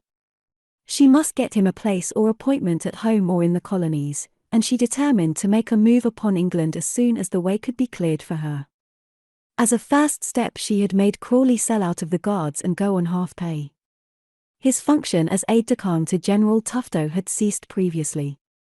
Rebecca laughed in all companies at that officer, at his toupee, which he mounted on coming to Paris, at his waistband, at his false teeth, at his pretensions to be a lady-killer above all, and his absurd vanity in fancying every woman whom he came near was in love with him. It was to Mrs. Brent, the beetle-browed wife of Mr. Commissary Brent, to whom the General transferred his attentions now, his bouquets, his dinners at the restaurateurs, his opera boxes, and his knickknacks. Poor Mrs. Tufto was no more happy than before, and had still to pass long evenings alone with her daughters, knowing that her General was gone off scented and curled to stand behind Mrs. Brent's chair at the play. Becky had a dozen admirers in his place, to be sure, and could cut her rival to pieces with her wit. But, as we have said, she was growing tired of this idle social life. Opera boxes and restaurateur dinners palled upon her, nosegays could not be laid by as a provision for future years, and she could not live upon knickknacks, laced handkerchiefs, and kid gloves. She felt the frivolity of pleasure and longed for more substantial benefits. At this juncture news arrived which was spread among the many creditors of the Colonel at Paris, and which caused them great satisfaction. Miss Crawley, the rich aunt from whom he expected his immense inheritance, was dying. The Colonel must haste to her bedside. Mrs. Crawley and her child would remain behind until he came to reclaim them. He departed for Calais, and having reached that place in safety, it might have been supposed that he went to Dover, but instead he took the diligence to Dunkirk, and thence travelled to Brussels, for which place he had a former predilection. The fact is, he owed more money at London than at Paris, and he preferred the quiet little Belgian city to either of the more noisy capitals. Her aunt was dead. Mrs. Crawley ordered the most intense mourning for herself and little Rawdon. The Colonel was busy arranging the affairs of the inheritance. They could take the Premier now, instead of the little entresol of the hotel which they occupied. Mrs. Crawley and the landlord had a consultation about the new hangings, an amicable wrangle about the carpets, and a final adjustment of everything except the bill. She went off in one of his carriages, her French-born with her, the child by her side, the admirable landlord and landlady smiling farewell to her from the gate. General Tufto was furious when he heard she was gone, and Mrs. Brent furious with him for being furious. Lieutenant Spooney was cut to the heart, and the landlord got ready his best apartments previous to the return of the fascinating little woman and her husband. He said the trunks which she left in his charge with the greatest care. They had been especially recommended to him by Madame Crawley. They were not, however, found to be particularly valuable when opened some time after. But before she went to join her husband in the Belgic capital, Mrs. Crawley made an expedition into England, leaving behind her her little son upon the continent, under the care of her French maid. The parting between Rebecca and the little Rawdon did not cause either party much pain. She had not, to say truth, seen much of the young gentleman since his birth. After the amiable fashion of French mothers, she had placed him out at nurse in a village in the neighbourhood of Paris, where little Rawdon passed the first months of his life, not unhappily, with a numerous family of foster brothers in wooden shoes. His father would ride over many a time to see him here, and the elder Rawdon's paternal heart glowed to see him rosy and dirty, shouting lustily, and happy in the making of mud pies under the superintendence of the gardener's wife, his nurse. Rebecca did not care much to go and see the son and heir. Once he spoiled a new dove-coloured pelisse of hers. He preferred his nurse's caresses to his mamma's, and when finally he quitted that jolly nurse and almost parent, he cried loudly for hours. He was only consoled by his mother's promise that he should return to his nurse the next day. Indeed, the nurse herself, who probably would have been pained at the parting too, was told that the child would immediately be restored to her, and for some time awaited quite anxiously his return. In fact, our friends may be said to have been among the first of that brood of hardy English adventurers who have subsequently invaded the continent and swindled in all the capitals of Europe. The respect in those happy days of 1817-18 was very great for the wealth and honour of Britons. They had not then learned, as I am told, to haggle for bargains with the pertinacity which now distinguishes them. The great cities of Europe had not been as yet open to the enterprise of our rascals. It was not for some weeks after the Crawleys' departure that the landlord of the hotel which they occupied during their residence at Paris found out the losses which he had sustained, not until Madame Marabout, the milliner, made repeated visits with her little bill for articles supplied to Madame Crawley. Not until Monsieur Didelot from Boulet d'Or in the Palais Royal had asked half a dozen times whether. It was not for some weeks after the Crawleys' departure that the landlord of the hotel which they occupied during their residence at Paris found out the losses which he had sustained. Not until Madame Marabout, the milliner, made repeated visits with her little bill for articles supplied to Madame Crawley. Not until Monsieur Didelot from Boulet d'Or in the Palais Royal had asked half a dozen times whether cette charmante Milady who had bought watches and bracelets of him was de retour. It is a fact that even the poor gardener's wife, who had nursed Madame's child, was never paid after the first 6 months for that supply of the milk of human kindness with which she had furnished the lusty and healthy little Rawdon. No, not even the nurse was paid. The Crawleys were in too great a hurry to remember their trifling debt to her.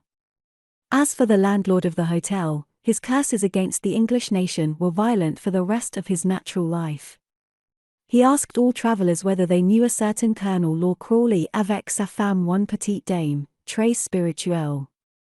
Ah, monsieur, he would add, il se montefrousement vol. It was melancholy to hear his accents as he spoke of that catastrophe. Rebecca's object in her journey to London was to effect a kind of compromise with her husband's numerous creditors, and by offering them a dividend of 9p or a shilling in the pound, to secure a return for him into his own country. It does not become us to trace the steps which she took in the conduct of this most difficult negotiation, but, having shown them to their satisfaction that the sum which she was empowered to offer was all her husband's available capital, and having convinced them that Colonel Crawley would prefer a perpetual retirement on the continent to a residence in this country with his debts unsettled, having proved to them that there was no possibility of money accruing to him from other quarters, and no earthly chance of their getting a larger dividend than that which she was empowered to offer, she brought the Colonel's creditors unanimously to accept her proposals, and purchased with £1,500 of ready money more than 10 times that amount of debts. Mrs. Crawley employed no lawyer in the transaction. The matter was so simple, to have or to leave, as she justly observed, that she made the lawyers of the creditors themselves do the business. And Mr. Lewis representing Mr. Davids, of Red Lion Square, and Mr. Moss acting for Mr. Manasseh of Cursitor Street, chief creditors of the Colonel's, complimented his lady upon the brilliant way in which she did business, and declared that there was no professional man who could beat her. Rebecca received their congratulations with perfect modesty, ordered a bottle of sherry and a bread cake to the little dingy lodgings where she dwelt, while conducting the business, to treat the enemy's lawyers, shook hands with them at parting, in excellent good humour, and returned straightway to the continent, to rejoin her husband and son and acquaint the former with the glad news of his entire liberation. As for the latter, he had been considerably neglected during his mother's absence by Mademoiselle Genevieve, her French maid, for that young woman, contracting an attachment for a soldier in the garrison of Calais, forgot her charge in the society of this militaire, and little Rawdon very narrowly escaped drowning on Calais sands at this period, where the absent Genevieve had left and lost him. And so, Colonel and Mrs. Crawley came to London, and it is at their house in Curzon Street, Mayfair, that they really showed the skill which must be possessed by those who would live on the resources above named. The subject continued. In the first place, and as a matter of the greatest necessity, we are bound to describe how a house may be got for nothing a year. These mansions are to be had either unfurnished, where, if you have credit with Messrs. Gillows or Bantings, you can get them splendidly Montes and decorated entirely according to your own fancy, or they are to be let furnished, a less troublesome and complicated arrangement to most parties. It was so that Crawley and his wife preferred to hire their house. Before Mr. Bowles came to preside over Miss Crawley's house and cellar in Park Lane, that lady had had for a butler a Mr. Raggles, who was born on the family estate of Queen's Crawley, and indeed was a younger son of a gardener there. By good conduct, a handsome person and calves, and a grave demeanour, Raggles rose from the knife-board to the footboard of the carriage, from the footboard to the butler's pantry. When he had been a certain number of years at the head of Miss Crawley's establishment, where he had had good wages, fat perquisites, and plenty of opportunities of saving, he announced that he was about to contract a matrimonial alliance with a late cook of Miss Crawley's, who had subsisted in an honourable manner by the exercise of a mangle, and the keeping of a small greengrocer's shop in the neighbourhood. The truth is, that the ceremony had been clandestinely performed some years back, although the news of Mr. Raggles' marriage was first brought to Miss Crawley by a little boy and girl of 7 and 8 years of age, whose continual presence in the kitchen had attracted the attention of Miss Briggs. Mr. Raggles then retired and personally undertook the superintendence of the small shop and the greens.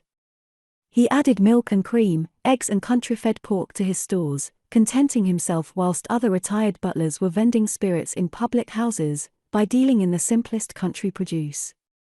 And having a good connection amongst the butlers in the neighbourhood, and a snug back parlour where he and Mrs. Raggles received them, his milk, cream, and eggs got to be adopted by many of the fraternity, and his profits increased every year. Year after year he quietly and modestly amassed money, and when at length that snug and complete bachelor's residence at No. 201, Curzon Street, Mayfair, lately the residence of the Honourable Frederick Deuceace, gone abroad, with its rich and appropriate furniture by the first makers, was brought to the hammer, who should go in and purchase the lease and furniture of the house but Charles Raggles. A part of the money he borrowed, it is true, and at rather a high interest, from a brother butler, but the chief part he paid down, and it was with no small pride that Mrs. Raggles found herself sleeping in a bed of carved mahogany, with silk curtains, with a prodigious cheval glass opposite to her, and a wardrobe which would contain her, and Raggles, and all the family. Of course, they did not intend to occupy permanently an apartment so splendid. It was in order to let the house again that Raggles purchased it. As soon as a tenant was found, he subsided into the greengrocer's shop once more, but a happy thing it was for him to walk out of that tenement and into Curzon Street, and there survey his house, his own house, with geraniums in the window and a carved bronze knocker. The footman occasionally lounging at the area railing, treated him with respect, the cook took her green stuff at his house and called him Mr. Landlord, and there was not one thing the tenants did, or one dish which they had for dinner, that Raggles might not know of, if he liked. He was a good man, good and happy. The house brought him in so handsome a yearly income that he was determined to send his children to good schools, and accordingly, regardless of expense, Charles was sent to boarding at Dr. Swishtail's, Sugarcane Lodge, and little Matilda to Miss Peckover's, Laurentingham House, Clapham. Raggles loved and adored the Crawley family as the author of all his prosperity in life. He had a silhouette of his mistress in his back shop, and a drawing of the porter's lodge at Queen's Crawley, done by that spinster herself in India ink, and the only addition he made to the decorations of the Curzon Street house was a print of Queen's Crawley in Hampshire, the seat of Sir Walpole Crawley, Baronet, who was represented in a gilded car drawn by 6 white horses, and passing by a lake covered with swans, and barges containing ladies in hoops, and musicians with flags and penwigs. Indeed Raggles thought there was no such palace in all the world, and no such august family. As luck would have it, Raggles' house in Curzon Street was to let when Rawdon and his wife returned to London. The Colonel knew it and its owner quite well. The latter's connection with the Crawley family had been kept up constantly, for Raggles helped Mr. Bowles whenever Miss Crawley received friends. And the old man not only let his house to the Colonel but officiated as his butler whenever he had company, Mrs. Raggles operating in the kitchen below and sending up dinners of which old Miss Crawley herself might have approved. This was the way, then, Crawley got his house for nothing, for though Raggles had to pay taxes and rates, and the interest of the mortgage to the brother butler, and the insurance of his life, and the charges for his children at school, and the value of the meat and drink which his own family, and for a time that of Colonel Crawley too, consumed, and though the poor wretch was utterly ruined by the transaction, his children being flung on the streets, and himself driven into the Fleet prison, yet somebody must pay even for gentlemen who live for nothing a year, and so it was this unlucky Raggles was made the representative of Colonel Crawley's defective capital. I wonder how many families are driven to roguery and to ruin by great practitioners in Crawley's way. How many great noblemen rob their petty tradesmen, condescend to swindle their poor retainers out of wretched little sums and cheat for a few shillings. When we read that a noble nobleman has left for the continent, or that another noble nobleman has an execution in his house, and that one or other owes 6 or 7 millions, the defeat seems glorious even, and we respect the victim in the vastness of his ruin. But who pities a poor barber who can't get his money for powdering the footmen's heads, or a poor carpenter who has ruined himself by fixing up ornaments and pavilions for my lady's jejuna? Or the poor devil of a tailor whom the steward patronizes, and who has pledged all he is worth, and more, to get the liveries ready, which my lord has done him the honor to bespeak? When the great house tumbles down, these miserable wretches fall under it unnoticed, as they say in the old legends, before a man goes to the devil himself, he sends plenty of other souls thither. Rawdon and his wife generously gave their patronage to all such of Miss Crawley's tradesmen and purveyors as chose to serve them. Some were willing enough, especially the poor ones. It was wonderful to see the pertinacity with which the washerwoman from Tooting brought the cart every Saturday, and her bills week after week. Mr. Raggles himself had to supply the greengroceries. The bill for servants' porter at the Fortune of War public house is a curiosity in the chronicles of beer. Every servant also was owed the greater part of his wages, and thus kept up perforce an interest in the house. Nobody in fact was paid. Not the blacksmith who opened the lock, nor the glazier who mended the pane, nor the jobber who let the carriage, nor the groom who drove it, nor the butcher who provided the leg of mutton, nor the coals which roasted it, nor the cook who basted it, nor the servants who ate it, and this I am given to understand is not infrequently the way in which people live elegantly on nothing a year. In a little town such things cannot be done without remark. We know there the quantity of milk our neighbour takes and espy the joint or the fowls which are going in for his dinner. So, probably, 202 in Curzon Street might know what was going on in the house between them, the servants communicating through the area railings, but Crawley and his wife and his friends did not know 202. When you came to 201 there was a hearty welcome, a kind smile, a good dinner, and a jolly shake of the hand from the host and hostess there, just for all the world as if they had been undisputed masters of 3,000 or 4,000 a year, and so they were, not in money, but in produce and labour. If they did not pay for the mutton, they had it. If they did not give bullion in exchange for their wine, how should we know? Never was better claret at any man's table than at honest Rawdon's, dinners more gay and neatly served. His drawing-rooms were the prettiest, little, modest salons conceivable. They were decorated with the greatest taste, and 1,000 knickknacks from Paris, by Rebecca, and when she sat at her piano trilling songs with a lightsome heart, the stranger voted himself in a little paradise of domestic comfort and agreed that, if the husband was rather stupid, the wife was charming, and the dinners the pleasantest in the world. Rebecca's wit, cleverness, and flippancy made her speedily the vogue in London among a certain class. You saw demure chariots at her door, out of which stepped very great people. You beheld her carriage in the park, surrounded by dandies of note. The little box in the third tier of the opera was crowded with heads constantly changing, but it must be confessed that the ladies held aloof from her, and that their doors were shut to our little adventurer. With regard to the world of female fashion and its customs, the present writer of course can only speak at second hand. A man can no more penetrate or understand those mysteries than he can know what the ladies talk about when they go upstairs after dinner.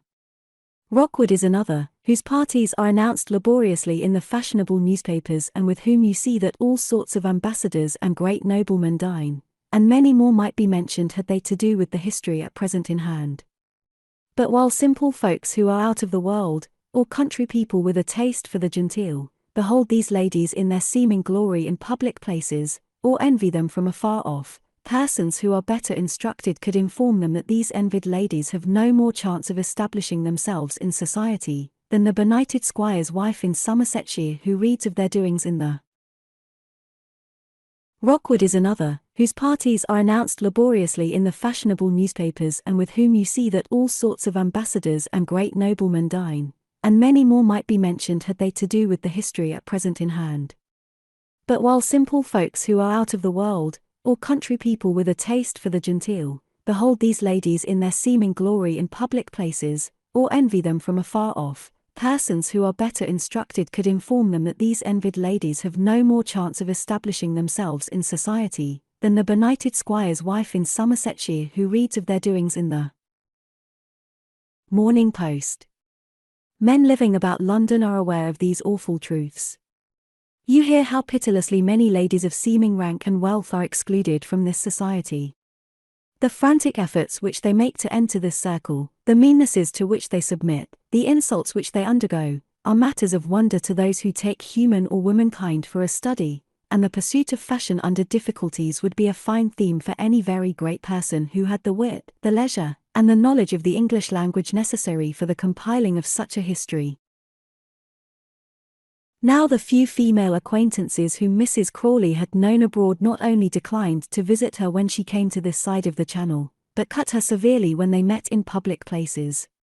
It was curious to see how the great ladies forgot her, and no doubt not altogether a pleasant study to Rebecca. When Lady Bareacres met her in the waiting-room at the opera, she gathered her daughters about her as if they would be contaminated by a touch of Becky, and retreating a step or two, placed herself in front of them, and stared at her little enemy. To stare Becky out of countenance required a severer glance than even the frigid old Bareacres could shoot out of her dismal eyes. When Lady de la Mole, who had ridden a score of times by Becky's side at Brussels, met Mrs. Crawley's open carriage in Hyde Park, her ladyship was quite blind, and could not in the least recognise her former friend. Even Mrs. Blenkinsop, the banker's wife, cut her at church. Becky went regularly to church now. It was edifying to see her enter there with Rawdon by her side, carrying a couple of large gilt prayer books, and afterwards going through the ceremony with the gravest resignation. Rawdon at first felt very acutely the slights which were passed upon his wife, and was inclined to be gloomy and savage. He talked of calling out the husbands or brothers of every one of the insolent women who did not pay a proper respect to his wife, and it was only by the strongest commands and entreaties on her part that he was brought into keeping a decent behavior. "You can't shoot me into society," she said good-naturedly. "Remember, my dear, that I was but a governess, and you poor silly old man, have the worst reputation for debt, and dice, and all sorts of wickedness. We shall get quite as many friends as we want by and by, and in the meanwhile you must be a good boy and obey your schoolmistress in everything she tells you to do. When we heard that your aunt had left almost everything to Pitt and his wife, do you remember what a rage you were in? You would have told all Paris, if I had not made you keep your temper, and where would you have been now? In prison at Ste. Pelagie for debt, and not established in London in a handsome house, with every comfort about you. You were in such a fury you were ready to murder your brother, you wicked Cain you, and what good would have come of remaining angry? All the rage in the world won't get us your aunt's money, and it is much better that we should be friends with your brother's family than enemies, as those foolish Buttes are. When your father dies, Queen's Crawley will be a pleasant house for you and me to pass the winter in. If we are ruined, you can carve and take charge of the stable, and I can be a governess to Lady Jane's children. Ruined? Fiddle-dee! I will get you a good place before that, or Pitt and his little boy will die, and we will be Sir Rawdon and my lady. While there is life, there is hope, my dear, and I intend to make a man of you yet. Who sold your horses for you? Who paid your debts for you?"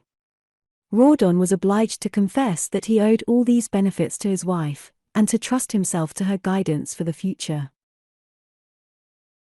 Indeed, when Miss Crawley quitted the world, and that money for which all her relatives had been fighting so eagerly was finally left to Pitt, Bute Crawley, who found that only £5,000 had been left to him instead of the 20 upon which he calculated, was in such a fury at his disappointment that he vented it in savage abuse upon his nephew, and the quarrel always rankling between them ended in an utter breach of intercourse.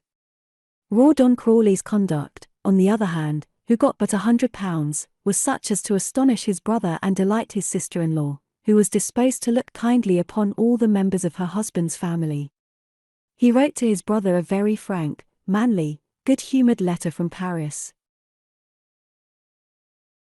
He was aware, he said, that by his own marriage he had forfeited his aunt's favour, and though he did not disguise his disappointment that she should have been so entirely relentless towards him, he was glad that the money was still kept in their branch of the family, and heartily congratulated his brother on his good fortune.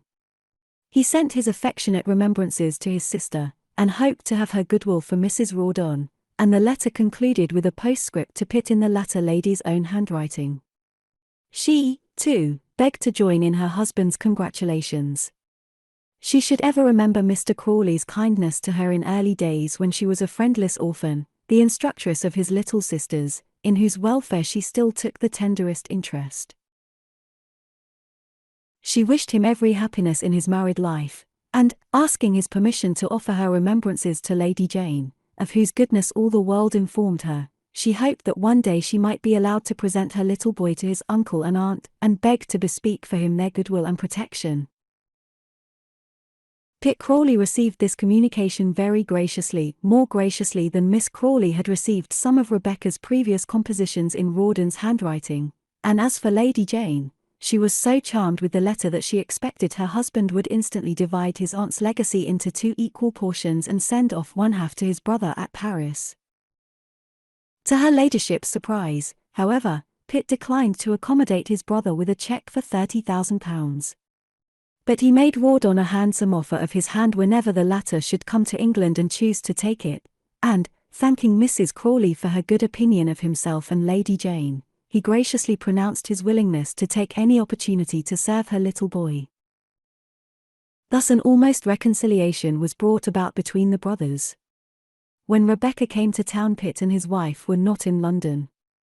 Many a time she drove by the old door in Park Lane to see whether they had taken possession of Miss Crawley's house there. But the new family did not make its appearance. It was only through Raggles that she heard of their movements, how Miss Crawley's domestics had been dismissed with decent gratuities, and how Mr. Pitt had only once made his appearance in London, when he stopped for a few days at the house, did business with his lawyers there, and sold off all Miss Crawley's French novels to a bookseller out of Bond Street. Becky had reasons of her own which caused her to long for the arrival of her new relation. When Lady Jane comes, thought she shall be my sponsor in London society, and as for the women, bah! The women will ask me when they find the men want to see me. An article as necessary to a lady in this position as her brougham or her bouquet is her companion. I have always admired the way in which the tender creatures, who cannot exist without sympathy, hire an exceedingly plain friend of their own sex from whom they are almost inseparable. The sight of that inevitable woman in her faded gown seated behind her dear friend in the opera box, or occupying the back seat of the barouche, is always a wholesome and moral one to me, as jolly a reminder as that of the death's head which figured in the repasts of Egyptian bon vivants, a strange sardonic memorial of Vanity Fair. What? Even battered, brazen, beautiful, conscienceless, heartless, Mrs. Firebrace, whose father died of her shame, even lovely, daring Mrs. Mantrap, who will ride at any fence which any man in England will take, and who drives her greys in the park, while her mother keeps a huckster's stall in Bath. Still, even those who are so bold, one might fancy they could face anything, dare not face the world without a female friend. They must have somebody to cling to, the affectionate creatures. And you will hardly see them in any public place without a shabby companion in a dyed silk, sitting somewhere in the shade close behind them. Rawdon, said Becky, very late one night, as a party of gentlemen were seated round her crackling drawing-room fire, for the men came to her house to finish the night, and she had ice and coffee for them, the best in London. I must have a sheepdog. "Eh, what?" said Rawdon, looking up from an écart table. "A sheepdog," said young Lord Southdown. "My dear Mrs. Crawley, what a fancy! Why not have a Danish dog? I know of one as big as a camel leopard, by Jove. It would almost pull your brawn. Or a Persian greyhound, eh? I propose, if you please, or a little pug that would go into one of Lord Steyne's snuff-boxes. There's a man at Bayswater got one with such a nose that you might I mark the king and play, that you might hang your hat on it." "I mark the trick," Rawdon gravely said. He attended to his game commonly and didn't much meddle with the conversation, except when it was about horses and betting. "What can you want with a shepherd's dog?" the lively little Southdown continued. I mean a moral shepherd's dog, said Becky, laughing and looking up at Lord Steyne. What the devil's that, said his lordship. A dog to keep the wolves off me, Rebecca continued. A companion. Dear little innocent lamb, you want one, said the Marquis, and his jaw thrust out, and he began to grin hideously, his little eyes leering towards Rebecca. The great Lord of Steyne was standing by the fire sipping coffee. The fire crackled and blazed pleasantly. There was a score of candles sparkling round the mantelpiece, in all sorts of quaint sconces, of gilt and bronze and porcelain. They lighted up Rebecca's figure to admiration, as she sat on a sofa covered with a pattern of gaudy flowers. She was in a pink dress that looked as fresh as a rose, her dazzling white arms and shoulders were half covered with a thin hazy scarf through which they sparkled, her hair hung in curls round her neck, one of her little feet peeped out from the fresh crisp folds of the silk, the prettiest little foot in the prettiest little sandal in the finest silk stocking in the world. The candles lighted up Lord Steyne's shining bald head, which was fringed with red hair. He had thick bushy eyebrows, with little twinkling bloodshot eyes, surrounded by 1,000 wrinkles. His jaw was underhung, and when he laughed, 2 white buck teeth protruded themselves and glistened savagely in the midst of the grin. He had been dining with royal personages, and wore his garter and ribbon. A short man was his lordship, broad-chested and bow-legged, but proud of the fineness of his foot and ankle, and always caressing his garter knee. And so the shepherd is not enough, said he, to defend his lambkin. The shepherd is too fond of playing at cards and going to his clubs, answered Becky, laughing. Gad, what a debauched Corydon, said my lord, what a mouth for a pipe. I take your 3-2, here said Rawdon, at the card table. Hark at Meliboeus, snarled the noble Marquis, his pastorally occupied too, his shearing a Southdown. What an innocent mutton, hey! Damn, what a snowy fleece! Rebecca's eyes shot out gleams of scornful humour. My lord, she said, you are a knight of the order. He had the collar round his neck, indeed a gift of the restored princes of Spain. Lord Steyne in early life had been notorious for his daring and his success at play. He had sat up 2 days and 2 nights with Mr. Fox at hazard. He had won money of the most august personages of the realm. He had won his marquisate, it was said, at the gaming table, but he did not like an allusion to those bygone freedoings. Rebecca saw the scowl gathering over his heavy brow. She rose up from her sofa and went and took his coffee cup out of his hand with a little curtsy. Yes, she said, I must get a watchdog. But he won't bark at you. And, going into the other drawing room, she sat down to the piano and began to sing little French songs in such a charming, thrilling voice that the mollified nobleman speedily followed her into that chamber, and might be seen nodding his head and bowing time over her. Rawdon and his friend meanwhile played écarté until they had enough. The colonel won, but, say that he won ever so much and often, nights like these, which occurred many times in the week, his wife having all the talk and all the admiration, and he sitting silent without the circle, not comprehending a word of the jokes, the allusions, the mystical language within, must have been rather wearisome to the ex-dragoon. How is Mrs. Crawley's husband? Lord Steyne used to say to him by way of a good day when they met, and indeed that was now his avocation in life. He was Colonel Crawley no more. He was Mrs. Crawley's husband. About the little Rawdon, if nothing has been said all this while, it is because he is hidden upstairs in a garret somewhere, or has crawled below into the kitchen for companionship. His mother scarcely ever took notice of him.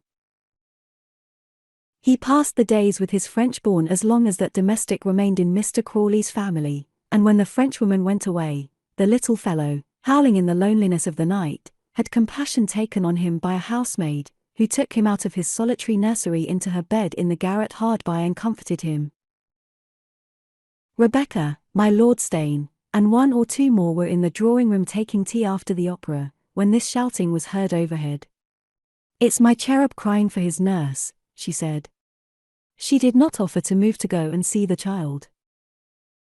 Don't agitate your feelings by going to look for him, said Lord Steyne sardonically. Bah, replied the other, with a sort of blush, he'll cry himself to sleep, and they fell to talking about the opera. Rawdon had stolen off though, to look after his son and heir, and came back to the company when he found that honest Dolly was consoling the child. The Colonel's dressing room was in those upper regions.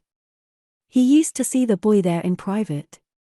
They had interviews together every morning when he shaved, Rawdon Minor sitting on a box by his father's side and watching the operation with never-ceasing pleasure. He and the sire were great friends. The father would bring him sweetmeats from the dessert and hide them in a certain old epaulette box, where the child went to seek them, and laughed with joy on discovering the treasure, laughed, but not too loud, for Mamma was below asleep and must not be disturbed. She did not go to rest till very late and seldom rose till afternoon. Rawdon bought the boy plenty of picture books and crammed his nursery with toys. Its walls were covered with pictures pasted up by the father's own hand and purchased by him for ready money. When he was off duty with Mrs. Rawdon in the park, he would sit up here, passing hours with the boy, who rode on his chest, who pulled his great mustachios as if they were driving reins, and spent days with him in indefatigable gambols. The room was a low room, and once, when the child was not 5 years old, his father, who was tossing him wildly up in his arms, hit the poor little chap's skull so violently against the ceiling that he almost dropped the child, so terrified was he at the disaster. Rawdon Minor had made up his face for a tremendous howl. The severity of the blow indeed authorized that indulgence, but just as he was going to begin, the father interposed. "For God's sake, Rawdy, don't wake Mamma," he cried. And the child, looking in a very hard and piteous way at his father, bit his lips, clenched his hands, and didn't cry a bit. Rawdon told that story at the clubs, at the mess, to everybody in town. "By gad, sir," he explained to the public in general, "what a good plucked one that boy of mine is, what a trump he is. I half sent his head through the ceiling, by gad, and he wouldn't cry for fear of disturbing his mother." Sometimes, once or twice in a week, that lady visited the upper regions in which the child lived. She came like a vivified figure out of the magazine Desmodes, blandly smiling in the most beautiful new clothes and little gloves and boots. Wonderful scarfs, laces, and jewels glittered about her. She had always a new bonnet on, and flowers bloomed perpetually in it, or else magnificent curling ostrich feathers, soft and snowy as camellias. She nodded twice or thrice patronizingly to the little boy, who looked up from his dinner or from the pictures of soldiers he was painting. When she left the room, an odor of rose, or some other magical fragrance, lingered about the nursery.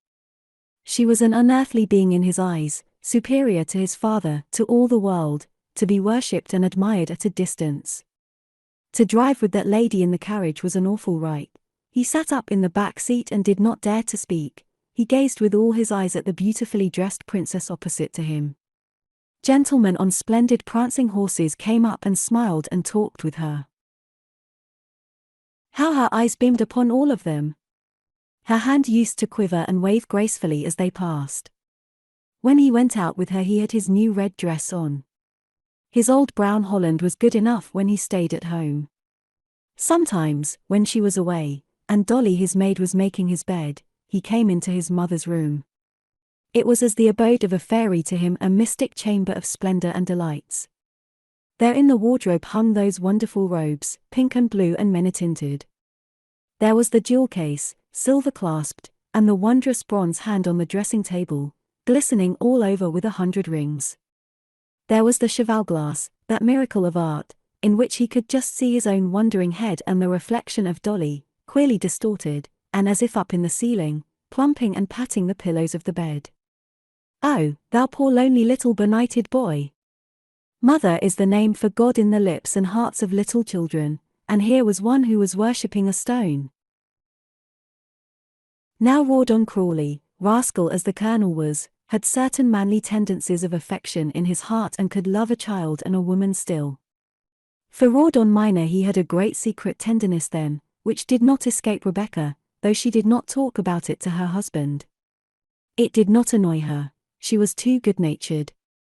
It only increased her scorn for him. He felt somehow ashamed of this paternal softness and hid it from his wife, only indulging in it when alone with the boy.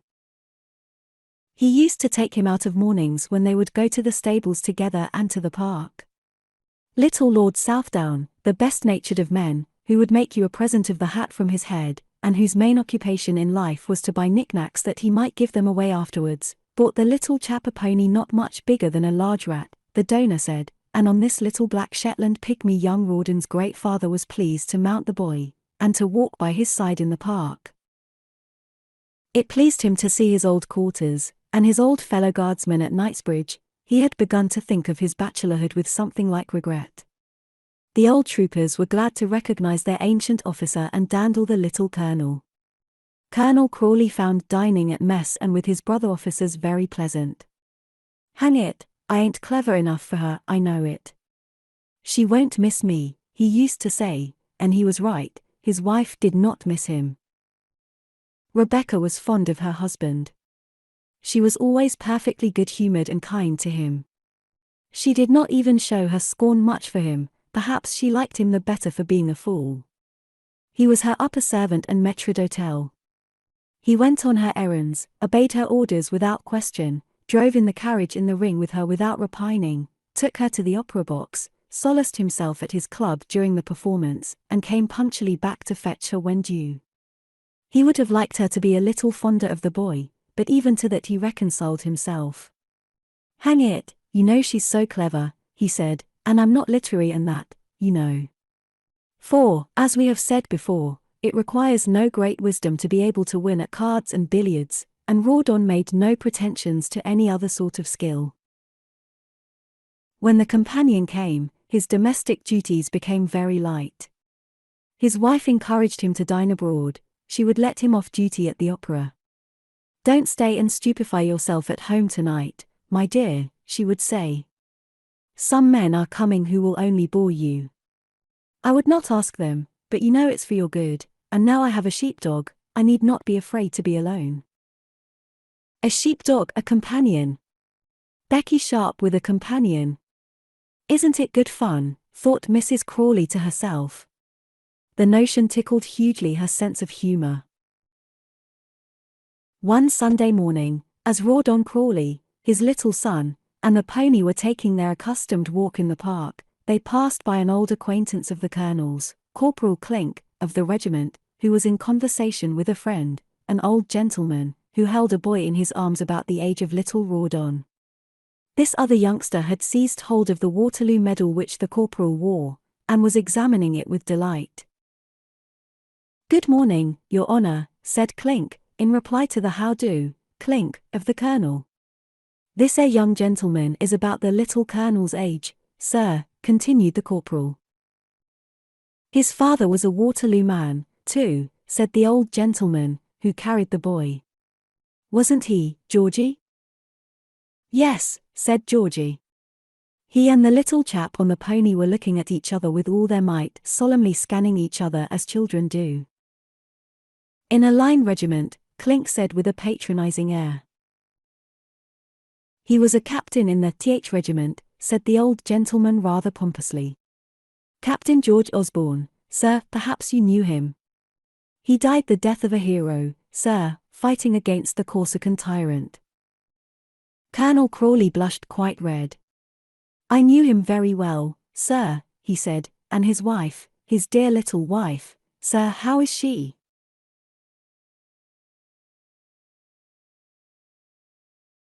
"She is my daughter, sir," said the old gentleman, putting down the boy and taking out a card with great solemnity, which he handed to the Colonel. On it written, "Mr. Sedley, sole agent for the Black Diamond and Anticinder Coal Association, Bunkers Wharf, Thames Street, and Anna Maria Cottages, Fulham Road West." Little Georgie went up and looked at the Shetland pony. "Should you like to have a ride?" said Rawdon Minor from the saddle. "Yes," said Georgie. The Colonel, who had been looking at him with some interest, took up the child and put him on the pony behind Rawdon Minor. "Take hold of him, Georgie," he said, "Take my little boy round the waist, his name is Rawdon." And both the children began to laugh. "You won't see a prettier pair, I think, this summer's day, sir," said the good-natured corporal, and the colonel, the corporal, and old Mr. Sedley with his umbrella, walked by the side of the children. XXXVII, a family in a very small way. We must suppose little George Osborne has ridden from Knightsbridge towards Fulham, and will stop and make inquiries at that village regarding some friends whom we have left there. How is Mrs. Amelia after the storm of Waterloo? Is she living and thriving? What has come of Major Dobbin, whose cap was always hankering about her premises? And is there any news of the collector of Boggley Wollah? The facts concerning the latter are briefly these. Our worthy fat friend Joseph Sedley returned to India not long after his escape from Brussels. Either his furlough was up, or he dreaded to meet any witnesses of his Waterloo flight. However it might be, he went back to his duties in Bengal very soon after Napoleon had taken up his residence at St. Helena, where Jos saw the ex-emperor. To hear Mr. Sedley talk on board ship, you would have supposed that it was not the first time he and the Corsican had met, and that the civilian had bearded the French general at Mount St. John. He had 1,000 anecdotes about the famous battles, he knew the position of every regiment and the loss which each had incurred. He did not deny that he had been concerned in those victories, that he had been with the army and carried despatches for the Duke of Wellington. And he described what the Duke did and said on every conceivable moment of the day of Waterloo, with such an accurate knowledge of his Grace's sentiments and proceedings that it was clear he must have been by the conqueror's side throughout the day, though, as a non-combatant, his name was not mentioned in the public documents relative to the battle. Perhaps he actually worked himself up to believe that he had been engaged with the army. Certain it is that he made a prodigious sensation for some time at Calcutta, and was called Waterloo Sedley during the whole of his subsequent stay in Bengal. The bills which Jos had given for the purchase of those unlucky horses were paid without question by him and his agents. He never was heard to allude to the bargain, and nobody knows for a certainty what became of the horses, or how he got rid of them, or of Isidore, his Belgian servant, who sold a grey horse, very like the one which Jos rode, at Valenciennes sometime during the autumn of 1815. Jos's London agents had orders to pay £120 yearly to his parents at Fulham. It was the chief support of the old couple, for Mr. Sedley's speculations in life subsequent to his bankruptcy did not by any means retrieve the broken old gentleman's fortune. He tried to be a wine merchant, a coal merchant, a commission lottery agent, etc., etc. He sent round prospectuses to his friends whenever he took a new trade, and ordered a new brass plate for the door, and talked pompously about making his fortune still. But fortune never came back to the feeble and stricken old man. One by one his friends dropped off, and were weary of buying dear coals and bad wine from him, and there was only his wife in all the world who fancied, when he tottered off to the city of a morning, that he was still doing any business there. At evening he crawled slowly back, and he used to go of nights to a little club at a tavern, where he disposed of the finances of the nation. It was wonderful to hear him talk about millions, and agios, and discounts, and what Rothschild was doing, and Baring Brothers. He talked of such vast sums that the gentlemen of the club, the apothecary, the undertaker, the great carpenter and builder, the parish clerk, who was allowed to come stealthily, and Mr. Clapp, our old acquaintance, respected the old gentleman. I was better off once, sir, he did not fail to tell everybody who used the room. My son, sir, is at this minute Chief Magistrate of Ramgunj in the Presidency of Bengal, and touching his 4,000 rupees per mensem.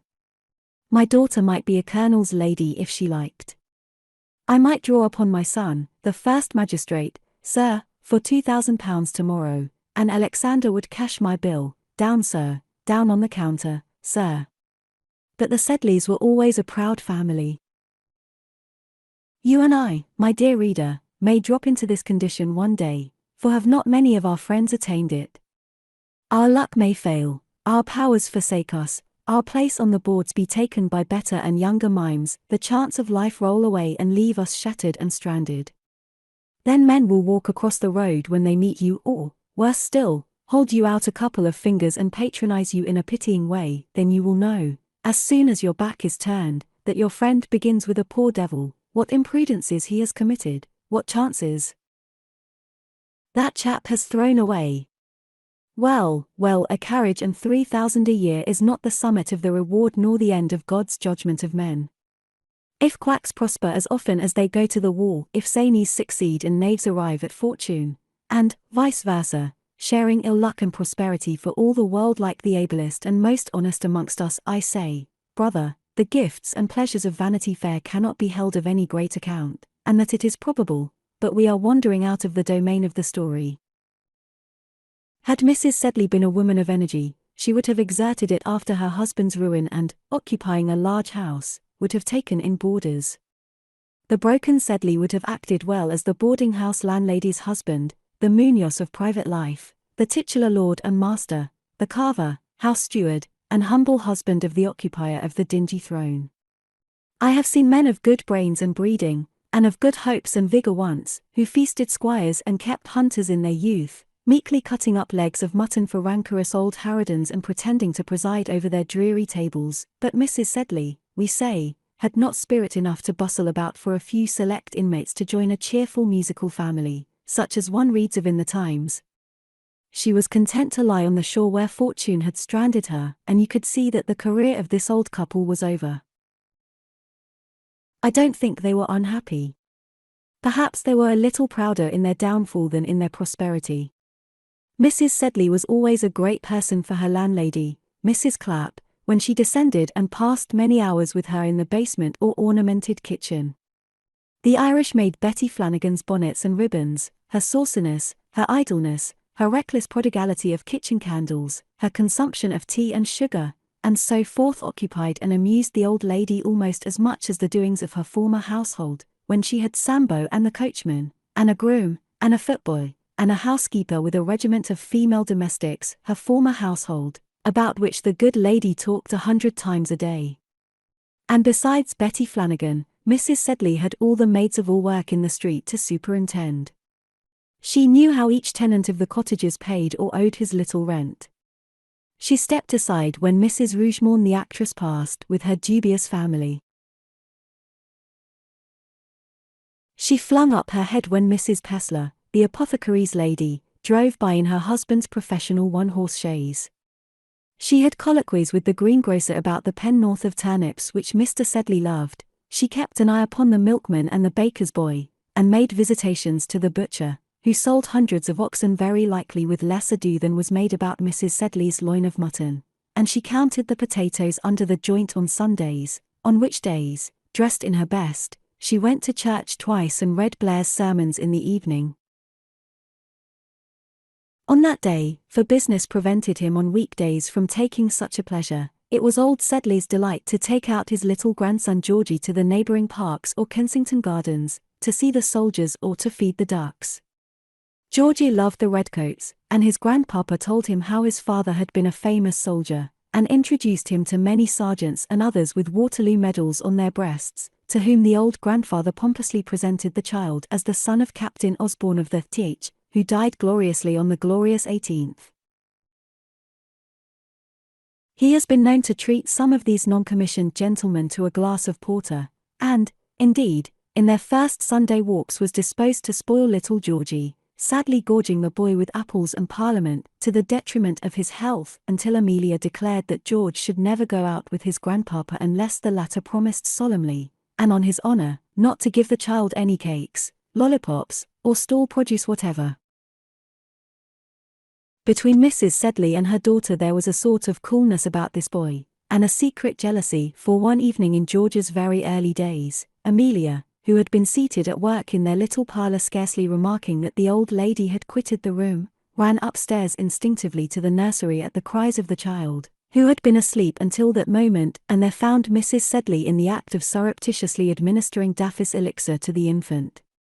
Amelia, the gentlest and sweetest of everyday mortals, when she found this meddling with her maternal authority, thrilled and trembled all over with anger. Her cheeks, ordinarily pale, now flushed up, until they were as red as they used to be when she was a child of 12 years old. She seized the baby out of her mother's arms and then grasped at the bottle, leaving the old lady gaping at her, furious, and holding the guilty teaspoon. Amelia flung the bottle crashing into the fireplace. "I will not have baby poisoned, Mamma," cried Emmy, rocking the infant about violently with both her arms round him and turning with flashing eyes at her mother. "Poisoned, Amelia," said the old lady, "this language to me. He shall not have any medicine but that which Mr. Pessler sends for him. He told me that Daffy's elixir was poison." "Very good, you think I'm a murderess then," replied Mrs. Sedley. "This is the language you use to your mother. I have met with misfortunes, I have sunk low in life, I have kept my carriage, and now walk on foot, but I did not know I was a murderess before, and thank you for the news." "Mamma," said the poor girl, who was always ready for tears, "you shouldn't be hard upon me. I didn't mean, I did not wish to say you would do any wrong to this dear child, only—" "Oh, no, my love, only that I was a murderess, in which case I had better go to the Old Bailey. Though I didn't poison you, when you were a child, but gave you the best of education and the most expensive masters money could procure. Yes, I've nursed 5 children and buried 3, and the one I loved the best of all, and tended through croup, and teething, and measles, and whooping cough, and brought up with foreign masters, regardless of expense, and with accomplishments at Minerva House, which I never had when I was a girl, when I was too glad to honor my father and mother, that I might live long in the land, and to be useful, and not to mope all day in my room and act the fine lady, says I'm a murderess. Ah, Mrs. Osborne, may you never nourish a viper in your bosom, that's my prayer." "Mamma, Mamma," cried the bewildered girl, and the child in her arms set up a frantic chorus of shouts. "A murderess, indeed! Go down on your knees and pray to God to cleanse your wicked, ungrateful heart, Amelia, and may He forgive you as I do." And Mrs. Sedley tossed out of the room, hissing out the word poison once more, and so ending her charitable benediction. Till the termination of her natural life, this breach between Mrs. Sedley and her daughter was never thoroughly mended.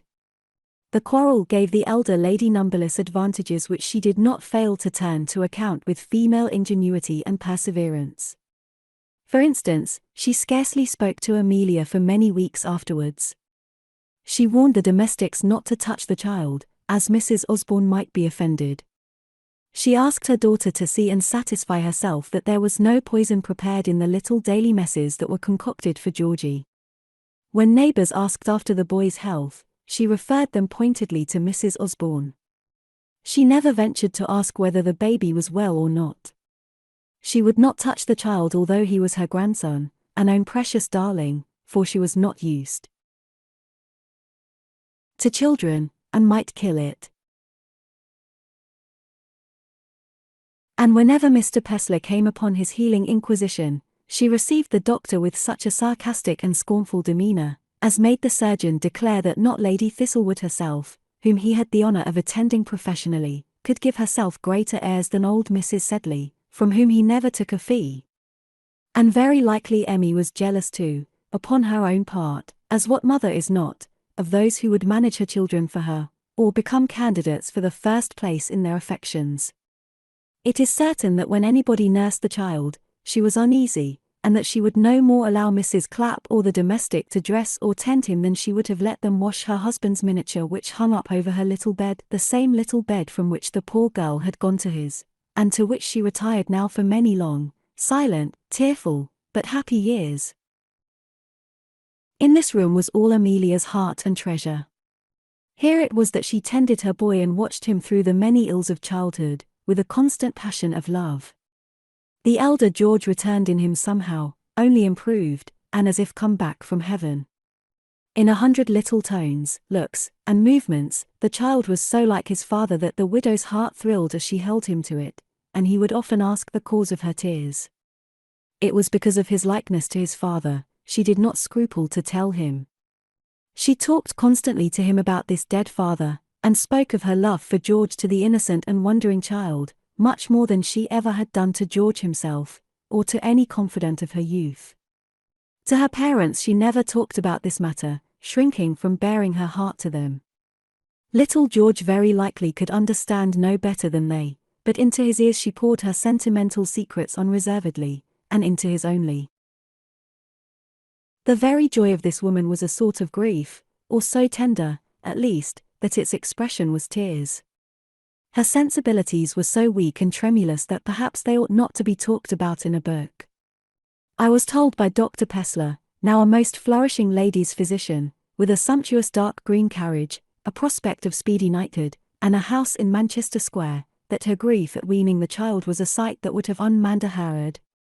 He was very soft-hearted many years ago, and his wife was mortally jealous of Mrs. Amelia, then and long afterwards.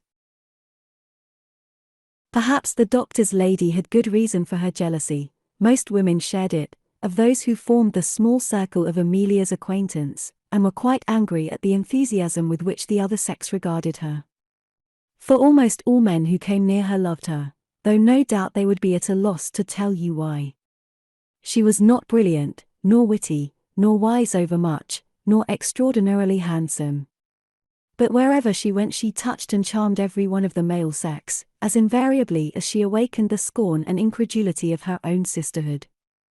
I think it was her weakness which was her principal charm, a kind of sweet submission and softness, which seemed to appeal to each man she met for his sympathy and protection. We have seen how in the regiment, though she spoke but to few of George's comrades there, all the swords of the young fellows at the mess table would have leapt from their scabbards to fight round her, and so it was in the little narrow lodging-house and circle at Fulham. She interested and pleased everybody. If she had been Mrs. Mango herself, of the great house of Mango, Plantin, and Company, Crutched Friars, and the magnificent proprietress of the Pineries, Fulham, who gave summer dinners frequented by dukes and earls, and drove about the parish with magnificent yellow liveries and bay horses, such as the royal stables at Kensington themselves could not turn out. I say, had she been Mrs. Mango herself, or her son's wife, Lady Mary Mango, daughter of the Earl of Castlemouldy, who condescended to marry the head of the firm, the tradesmen of the neighbourhood could not pay her more honour than they invariably showed to the gentle young widow, when she passed by their doors, or made her humble purchases at their shops. Thus it was not only Mr. Pessler, the medical man, but Mr. Linton the young assistant, who doctored the servant maids and small tradesmen, and might be seen any day reading the Times in the surgery, who openly declared himself the slave of Mrs. Osborne. He was a personable young gentleman, more welcome at Mrs. Sedley's lodgings than his principal, and if anything went wrong with Georgie, he would drop in twice or thrice in the day to see the little chap, and without so much as the thought of a fee. He would abstract lozenges, tamarinds, and other produce from the surgery drawers for little George's benefit, and compounded draughts and mixtures for him of miraculous sweetness, so that it was quite a pleasure to the child to be ailing. He and Pessler, his chief, sat up 2 whole nights by the boy in that momentous and awful week when Georgie had the measles, and when you would have thought, from the mother's terror, that there had never been measles in the world before. Would they have done as much for other people? Did they sit up for the folks at the Pineries, when Ralph Plantagenet, and Gwendoline, and Guinevere Mango had the same juvenile complaint? Did they sit up for little Mary Clapp, the landlord's daughter, who actually caught the disease of little Georgie? Truth compels one to say, no. They slept quite undisturbed, at least as far as she was concerned, pronounced hers to be a slight case, which would almost cure itself, sent her in a draught or two, and threw in bark when the child rallied, with perfect indifference, and just for form's sake. Again, there was the little French chevalier opposite, who gave lessons in his native tongue at various schools in the neighbourhood, and who might be heard in his apartment of nights playing tremulous old gavottes and minuets on a wheezy old fiddle. Whenever this powdered and courteous old man, who never missed a Sunday at the convent chapel at Hammersmith, and who was in all respects, thoughts, conduct, and bearing utterly unlike the bearded savages of his nation, who curse perfidious Albion, and scowl at you from over their cigars, in the Quadrant arcades at the present day, whenever the old Chevalier de Talon Rouge spoke of Mistress Osborne, he would first finish his pinch of snuff, flick away the remaining particles of dust with a graceful wave of his hand, gather up his fingers again into a bunch, and, bringing them up to his mouth, blow them open with a kiss, exclaiming, "Ah! La divine creature!" He vowed and protested that when Amelia walked in the Brompton Lanes, flowers grew in profusion under her feet. He called little Georgie Cupid, and asked him news of Venus, his mamma, and told the astonished Betty Flanagan that she was one of the Graces, and the favourite attendant of the Reina des Amours. Instances might be multiplied of this easily gained and unconscious popularity.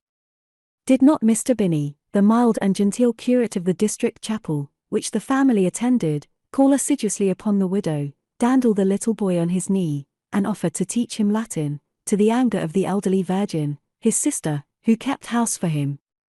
"There is nothing in her, Bilby," the latter lady would say. "When she comes to tea here she does not speak a word during the whole evening. She is but a poor lackadaisical creature, and it is my belief has no heart at all.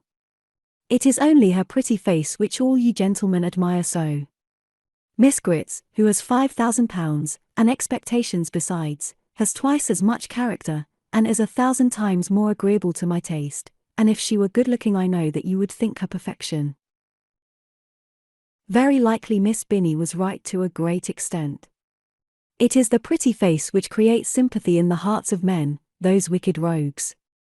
A woman may possess the wisdom and chastity of Minerva, and we give no heed to her, if she has a plain face. What folly will not a pair of bright eyes make pardonable? What dullness may not red lips and sweet accents render pleasant? And so, with their usual sense of justice, ladies argue that because a woman is handsome, therefore she is a fool. Oh ladies, ladies! There are some of you who are neither handsome nor wise. These are but trivial incidents to recount in the life of our heroine. Her tale does not deal in wonders, as the gentle reader has already no doubt perceived, and if a journal had been kept of her proceedings during the 7 years after the birth of her son, there would be found few incidents more remarkable in it than that of the measles, recorded in the foregoing page. Yes, one day, and greatly to her wonder, the Reverend Mr. Binney, just mentioned, asked her to change her name of Osborne for his own, when, with deep blushes and tears in her eyes and voice, she thanked him for his regard for her, expressed gratitude for his attentions to her and to her poor little boy, but said that she never could think of any but the husband whom she had lost. On the 25th of April, and the 18th of June, the days of marriage and widowhood, she kept her room entirely, consecrating them, and we do not know how many hours of solitary night thought, her little boy sleeping in his crib by her bedside, to the memory of that departed friend. During the day she was more active. She had to teach George to read and to write and a little to draw. She read books, in order that she might tell him stories from them. As his eyes opened and his mind expanded under the influence of the outward nature round about him, she taught the child, to the best of her humble power, to acknowledge the Maker of all, and every night and every morning he and she, in that awful and touching communion which I think must bring a thrill to the heart of every man who witnesses or who remembers it, the mother and the little boy prayed to our Father together, the mother pleading with all her gentle heart, the child lisping after her as she spoke. And each time they prayed to God to bless dear Papa, as if he were alive and in the room with them. To wash and dress this young gentleman, to take him for a run of the mornings, before breakfast, and the retreat of grandpapa for business, to make for him the most wonderful and ingenious dresses, for which end the thrifty widow cut up and altered every available little bit of finery which she possessed out of her wardrobe during her marriage, for Mrs. Osborne herself, greatly to her mother's vexation, who preferred fine clothes, especially since her misfortunes, always wore a black gown. And a straw bonnet with a black ribbon occupied her many hours of the day.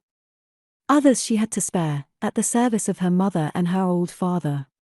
She had taken the pains to learn, and used to play cribbage with this gentleman on the nights when he did not go to his club.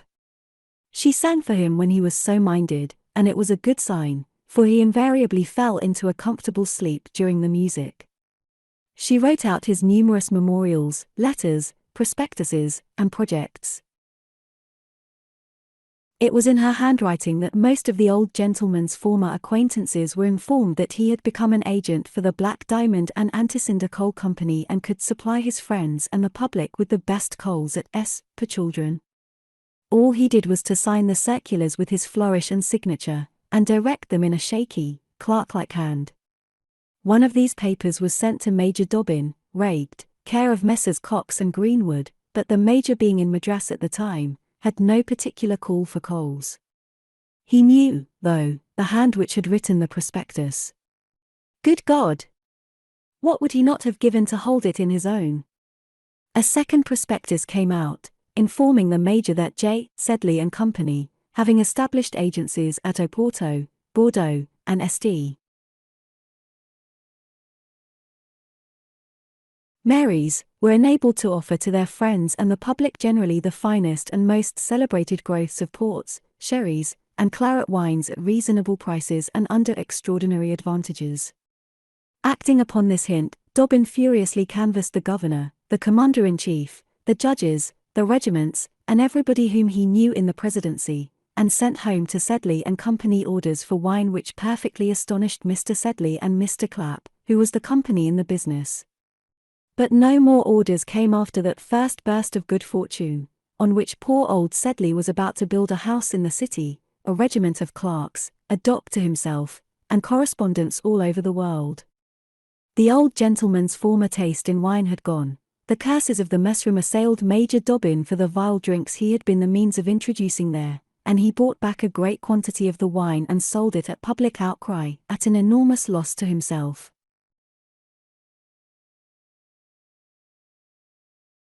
As for Jose, who was by this time promoted to a seat at the Revenue Board at Calcutta, he was wild with rage when the post brought him out a bundle of these bacchanalian prospectuses, with a private note from his father, telling Jose that his senior counted upon him in this enterprise, and had consigned a quantity of select wines to him, as per invoice, drawing bills upon him for the amount of the same. Jose, who would no more have it supposed that his father, Jose Sedley's father, of the Board of Revenue, was a wine merchant asking for orders, than that he was Jack Ketch, refused the bills with scorn, wrote back contumeliously to the old gentleman, bidding him to mind his own affairs, and the protested paper coming back, Sedley and Company had to take it up, with the profits which they had made out of the Madras venture, and with a little portion of Emmy's savings. Besides her pension of £50 a year, there had been £500, as her husband's executor stated, left in the agent's hands at the time of Osborne's demise, which sum, as George's guardian, Dobbin proposed to put out at 8% in an Indian house of agency.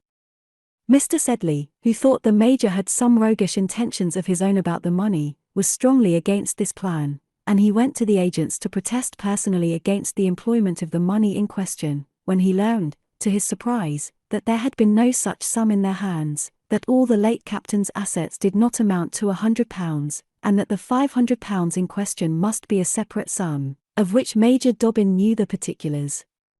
More than ever convinced that there was some roguery, old Sedley pursued the Major. As his daughter's nearest friend, he demanded with a high hand a statement of the late captain's accounts. Dobbin's stammering, blushing, and awkwardness added to the other's convictions that he had a rogue to deal with, and in a majestic tone he told that officer a piece of his mind, as he called it, simply stating his belief that the Major was unlawfully detaining his late son-in-law's money. Dobbin at this lost all patience, and if his accuser had not been so old and so broken, a quarrel might have ensued between them at the Slaughters' Coffee House, in a box of which place of entertainment the gentlemen had their colloquy. "Come upstairs, sir," lisped out the Major. "I insist on your coming up the stairs, and I will show which is the injured party, poor George or I," and, dragging the old gentleman up to his bedroom, he produced from his desk Osborne's accounts, and a bundle of I.O.U.S. which the latter had given, who, to do him justice, was always ready to give an IOU. He paid his bills in England, Dobbin added, but he had not £100 in the world when he fell. I and one or two of his brother officers made up the little sum, which was all that we could spare, and you dare tell us that we are trying to cheat the widow and the orphan. Sedley was very contrite and humbled, though the fact is that William Dobbin had told a great falsehood to the old gentleman, having himself given every shilling of the money, having buried his friend, and paid all the fees and charges incident upon the calamity and removal of poor Amelia. About these expenses old Osborne had never given himself any trouble to think, nor any other relative of Amelia, nor Amelia herself, indeed. She trusted to Major Dobbin as an accountant, took his somewhat confused calculations for granted, and never once suspected how much she was in his debt. Twice or thrice in the year, according to her promise, she wrote him letters to Madras, letters all about little Georgie. How he treasured these papers! Whenever Amelia wrote he answered, and not until then. But he sent over endless remembrances of himself to his godson and to her. He ordered and sent a box of scarfs and a grand ivory set of chessmen from China. The pawns were little green and white men, with real swords and shields, the knights were on horseback, the castles were on the backs of elephants. Mrs. Mango's own set at the pineries was not so fine, Mr. Pessler remarked.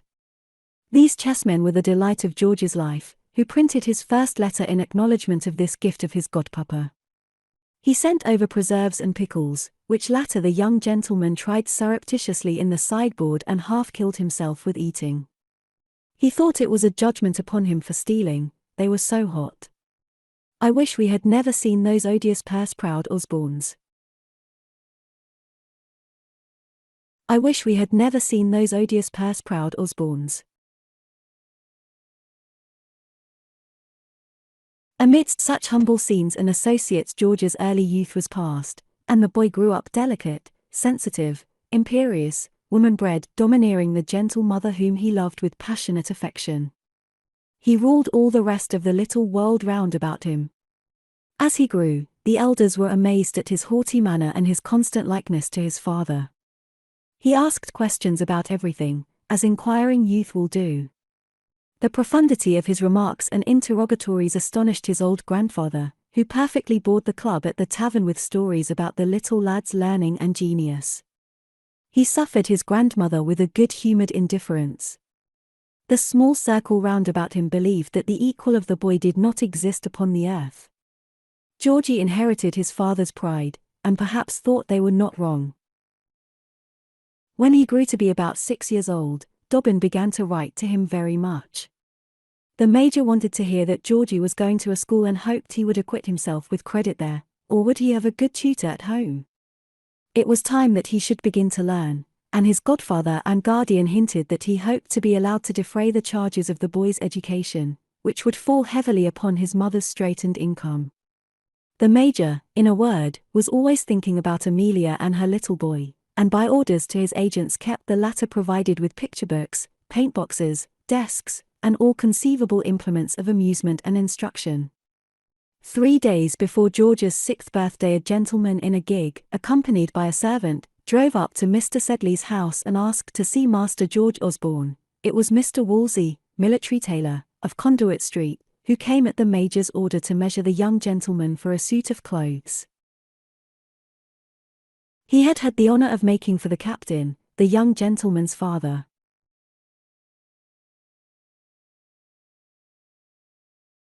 Sometimes, too, and by the Major's desire no doubt, his sisters, the Misses Dobbin, would call in the family carriage to take Amelia and the little boy to drive if they were so inclined.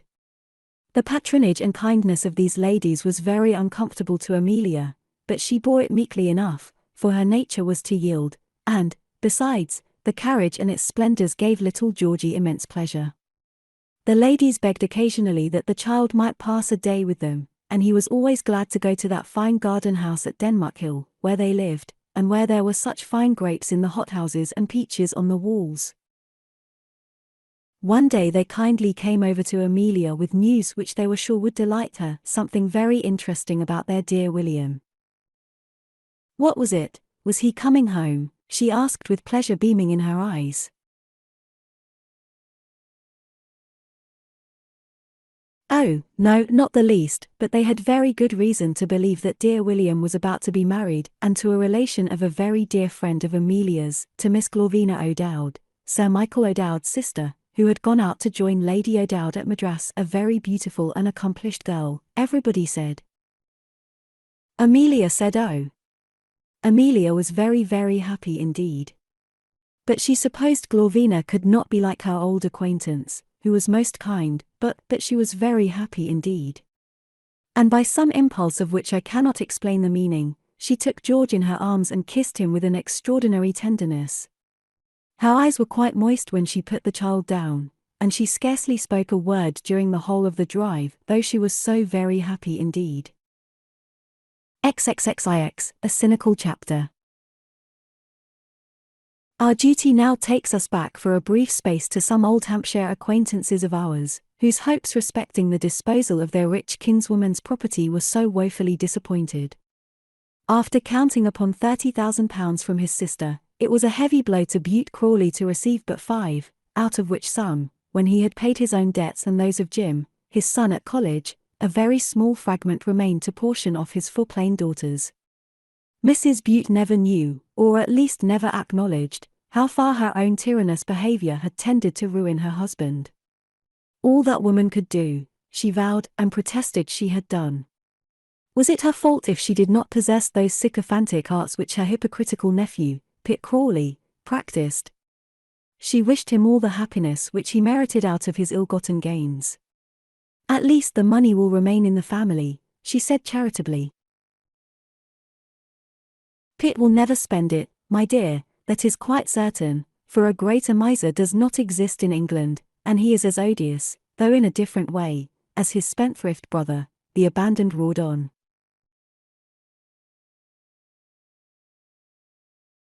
So Mrs. Bute, after the first shock of rage and disappointment, began to accommodate herself as best she could to her altered fortunes and to save and retrench with all her might. She instructed her daughters how to bear poverty cheerfully, and invented 1,000 notable methods to conceal or evade it.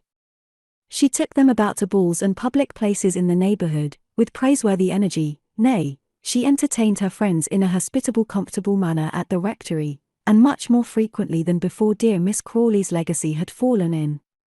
From her outward bearing nobody would have supposed that the family had been disappointed in their expectations, or have guessed from her frequent appearance in public how she pinched and starved at home. Her girls had more milliners' furniture than they had ever enjoyed before. They appeared perseveringly at the Winchester and Southampton assemblies, they penetrated to Cowes for the race balls and regatta gaieties there, and their carriage, with the horses taken from the plough, was at work perpetually, until it began almost to be believed that the four sisters had had fortunes left them by their aunt, whose name the family never mentioned in public but with the most tender gratitude and regard. I know no sort of lying which is more frequent in Vanity Fair than this, and it may be remarked how people who practice it take credit to themselves for their hypocrisy, and fancy that they are exceedingly virtuous and praiseworthy, because they are able to deceive the world with regard to the extent of their means. Mrs. Bute certainly thought herself one of the most virtuous women in England, and the sight of her happy family was an edifying one to strangers. They were so cheerful, so loving, so well educated, so simple. Martha painted flowers exquisitely and furnished half the charity bazaars in the county.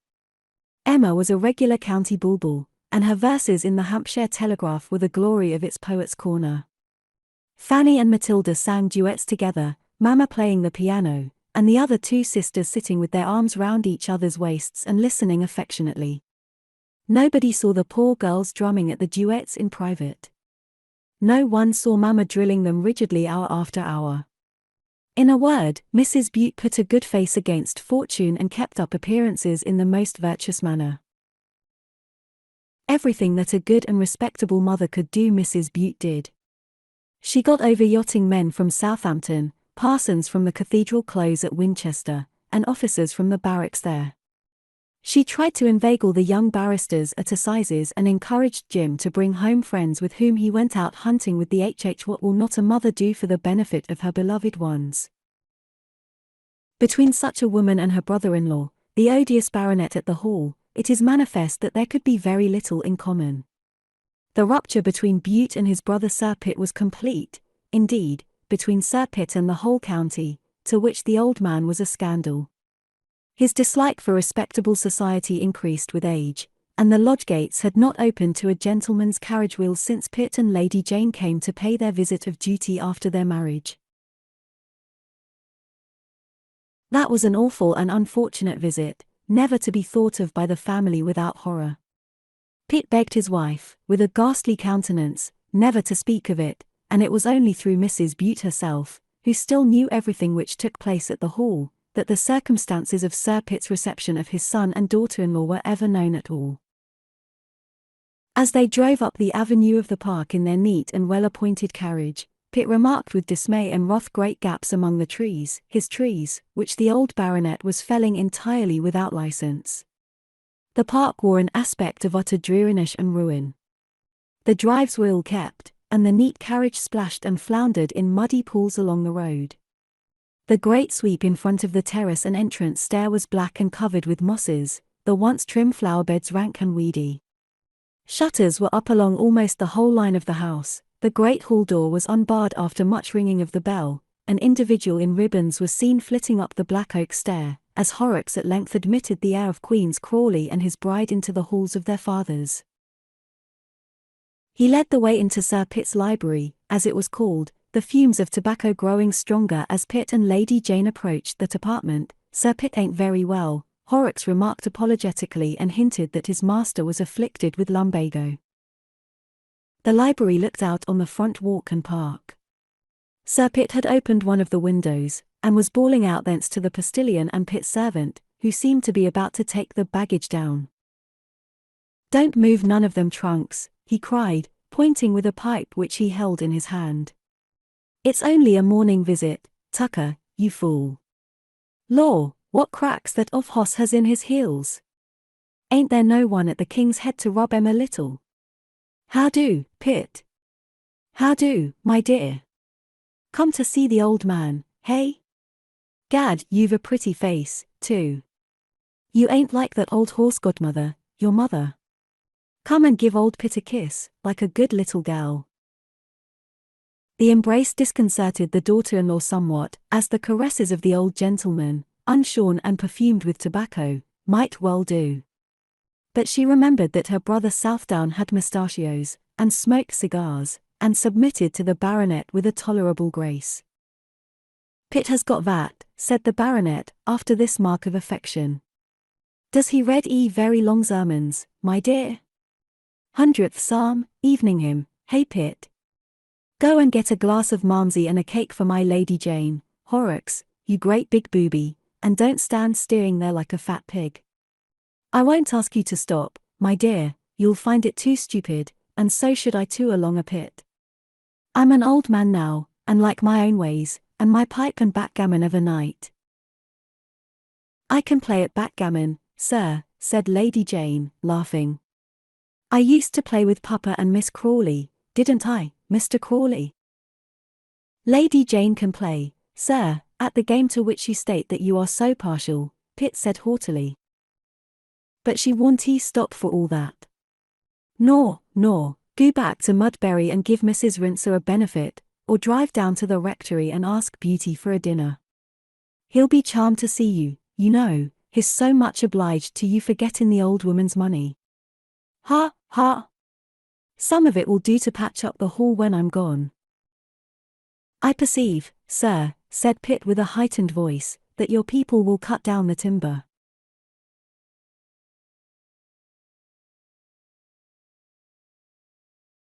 Yees, very fine weather, and seasonable for the time of year," Sir Pitt answered, who had suddenly grown deaf. "But I'm gittin' old, Pitt, now. Lor bless you, you ain't far from 50 yourself. But he wears well, my pretty Lady Jane, don't he? It's all godliness, sobriety, and a moral life.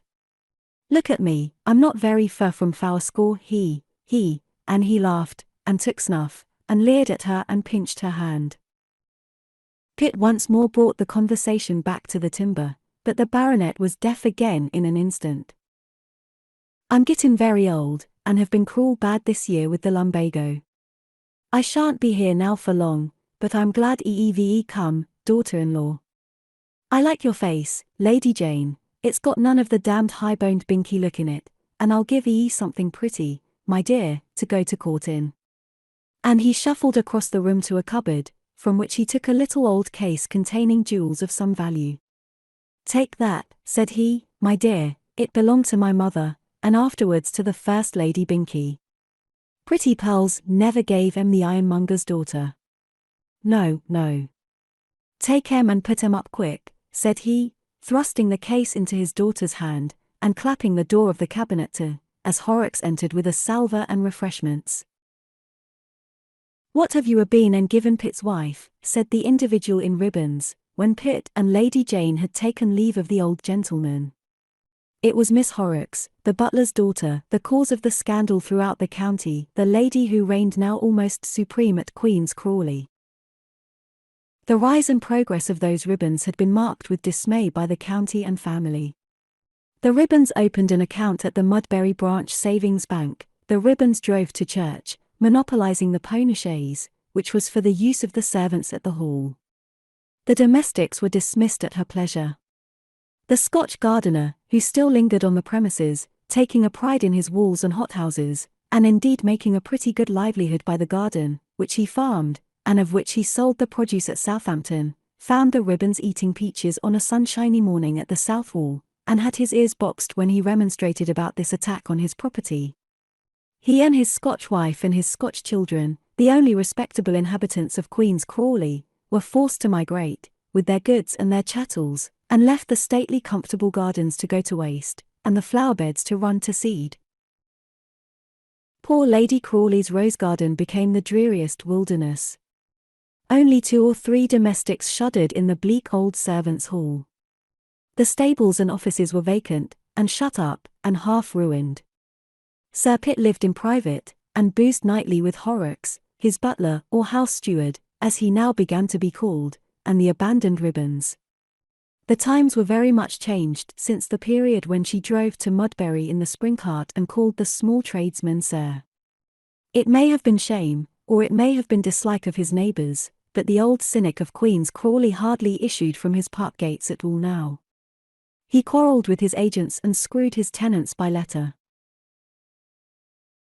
His days were passed in conducting his own correspondence. The lawyers and farm bailiffs who had to do business with him could not reach him but through the ribbons, who received them at the door of the housekeeper's room, which commanded the back entrance by which they were admitted, and so the baronet's daily perplexities increased, and his embarrassments multiplied round him. The horror of Pitt Crawley may be imagined, as these reports of his father's dotage reached the most exemplary and correct of gentlemen. He trembled daily lest he should hear that the ribbons was proclaimed his second legal mother-in-law. After that first and last visit, his father's name was never mentioned in Pitt's polite and genteel establishment. It was the skeleton in his house, and all the family walked by it in terror and silence. The Countess Southdown kept on dropping per coach at the lodge gate the most exciting tracts which ought to frighten the hair off your head. Mrs. Bute at the parsonage nightly looked out to see if the sky was red over the elms behind which the hall stood, and the mansion was on fire. Sir G. Wapshot and Sir H. Fuddlestone, old friends of the house, wouldn't sit on the bench with Sir Pitt at quarter sessions, and cut him dead in the high street of Southampton, where the reprobate stood offering his dirty old hands to them. Nothing had any effect upon him. He put his hands into his pockets, and burst out laughing, as he scrambled into his carriage and he used to burst out laughing at Lady Southdown's tracts, and he laughed at his sons, and at the world, and at the ribbons when she was angry, which was not seldom. Miss Horrocks was installed as housekeeper at Queen's Crawley, and ruled all the domestics there with great majesty and rigour. All the servants were instructed to address her as mum, or madam, and there was one little maid, on her promotion, who persisted in calling her my lady, without any rebuke on the part of the housekeeper. There has been better ladies, and there has been worser, Hester, was Miss Horrocks' reply to this compliment of her inferior, so she ruled, having supreme power over all except her father, whom, however, she treated with considerable haughtiness, warning him not to be too familiar in his behaviour to one as was to be a baronet's lady. Indeed, she rehearsed that exalted part in life with great satisfaction to herself, and to the amusement of old Sir Pitt, who chuckled at her airs and graces, and would laugh by the hour together at her assumptions of dignity and imitations of genteel life. He swore it was as good as a play to see her in the character of a fine dame, and he made her put on one of the First Lady Crawley's court dresses, swearing, entirely to Miss Horrocks' own concurrence, that the dress became her prodigiously, and threatening to drive her off that very instant to court in a coach and four. She had the ransacking of the wardrobes of the two defunct ladies, and cut and hacked their posthumous finery so as to suit her own tastes and figure. And she would have liked to take possession of their jewels and trinkets too, but the old baronet had locked them away in his private cabinet, nor could she coax or wheedle him out of the keys. And it is a fact, that some time after she left Queen's Crawley a copybook belonging to this lady was discovered, which showed that she had taken great pains in private to learn the art of writing in general, and especially of writing her own name as Lady Crawley, Lady Betsy Horrocks, Lady Elizabeth Crawley, etc.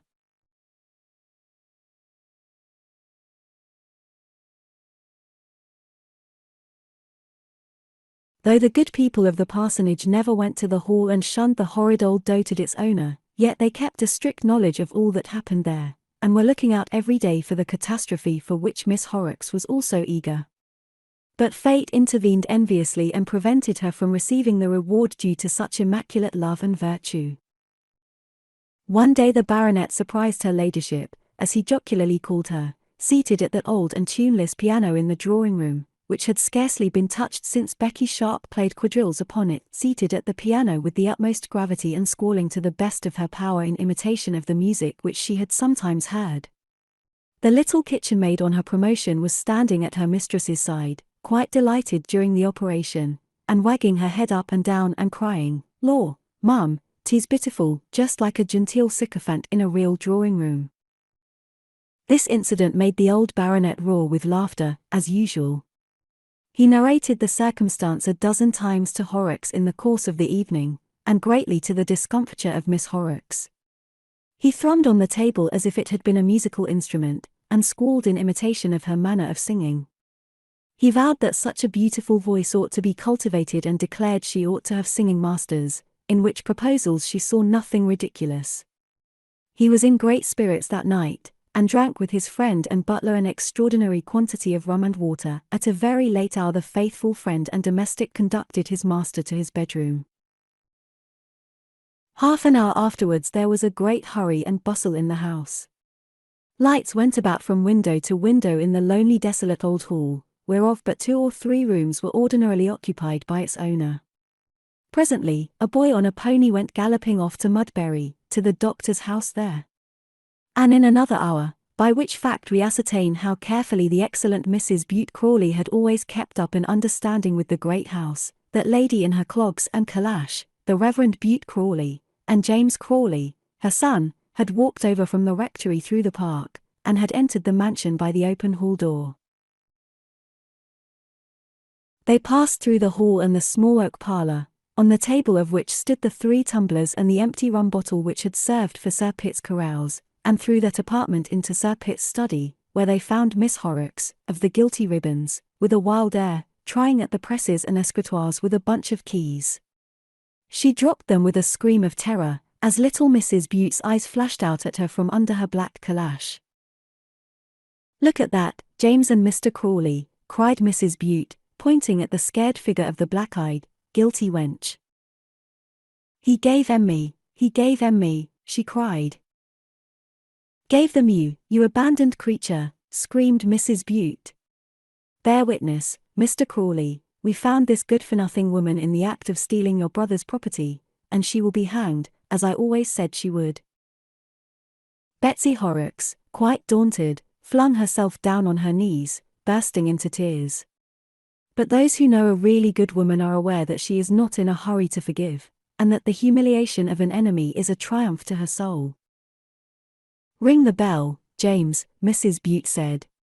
"Go on ringing it till the people come." The 3 or 4 domestics resident in the deserted old house came presently at that jangling and continued summons. "Put that woman in the strong room," she said. "We caught her in the act of robbing Sir Pitt. Mr. Crawley, you'll make out her committal and, Beddoes, you'll drive her over in the spring cart, in the morning, to Southampton Gaol." My dear, interposed the magistrate and rector, she's only. Are there no handcuffs? Mrs. Butte continued, stamping in her clogs. There used to be handcuffs. Where's the creature's abominable father? He did give 'em me, still cried poor Betsy, didn't he, Hester? You saw Sir Pitt, you know you did give 'em me, ever so long ago, the day after Mudbury Fair. Not that I want 'em. Take 'em if you think they ain't mine. And here the unhappy wretch pulled out from her pocket a large pair of paste shoe buckles which had excited her admiration, and which she had just appropriated out of one of the bookcases in the study, where they had lain. Law, Betsy, how could you go for to tell such a wicked story, said Hester, the little kitchen-maid late on her promotion, and to Madam Crawley, so good and kind, and his reverence, with a curtsy, and you may search all my boxes, mum, I'm sure, and here's my keys as I'm an honest girl, though of poor parents and workhouse bred, and if you find so much as a beggarly bit of lace or a silk stocking out of all the gowns as you've had the picking of, may I never go to church again. Give up your keys, you hardened hussy, hissed out the virtuous little lady in the calash. And here's a candle, mum, and if you please, mum, I can show you her room, mum, and the press in the housekeeper's room, mum, where she keeps heaps and heaps of things, mum, cried out the eager little Hester with a profusion of curtsies. Hold your tongue, if you please. I know the room which the creature occupies perfectly well. Mrs. Brown, have the goodness to come with me, and Beddoes don't you lose sight of that woman, said Mrs. Butte, seizing the candle. Mr. Crawley, you had better go upstairs and see that they are not murdering your unfortunate brother, and the calash, escorted by Mrs. Brown, walked away to the apartment which, as she said truly, she knew perfectly well. Butte went upstairs and found the doctor from Mudbury, with the frightened Horrocks over his master in a chair. They were trying to bleed Sir Pitt Crawley. With the early morning an express was sent off to Mr. Pitt Crawley by the rector's lady, who assumed the command of everything, and had watched the old baronet through the night. He had been brought back to a sort of life, he could not speak, but seemed to recognize people. Mrs. Butte kept resolutely by his bedside. She never seemed to want to sleep, that little woman, and did not close her fiery black eyes once, though the doctor snored in the armchair. Horrocks made some wild efforts to assert his authority and assist his master, but Mrs. Butte called him a tipsy old wretch and bade him never show his face again in that house, or he should be transported like his abominable daughter. Terrified by her manner, he slunk down to the oak parlour where Mr. James was, who, having tried the bottle standing there and found no liquor in it, ordered Mr. Horrocks to get another bottle of rum, which he fetched, with clean glasses, and to which the rector and his sons sat down, ordering Horrocks to put down the keys at that instant and never to show his face again. Cowed by this behaviour, Horrocks gave up the keys, and he and his daughter slunk off silently through the night and gave up possession of the house of Queen's Crawley, XL, in which Becky is recognised by the family. The heir of Crawley arrived at home, in due time, after this catastrophe, and henceforth may be said to have reigned in Queen's Crawley. For though the old baronet survived many months, he never recovered the use of his intellect or his speech completely, and the government of the estate devolved upon his elder son. In a strange condition Pitt found it. Sir Pitt was always buying and mortgaging, he had 20 men of business, and quarrels with each, quarrels with all his tenants, and lawsuits with them, lawsuits with the lawyers, lawsuits with the mining and dock companies in which he was proprietor, and with every person with whom he had business. To unravel these difficulties and to set the estate clear was a task worthy of the orderly and persevering diplomatist of Pumpernickel, and he set himself to work with prodigious assiduity.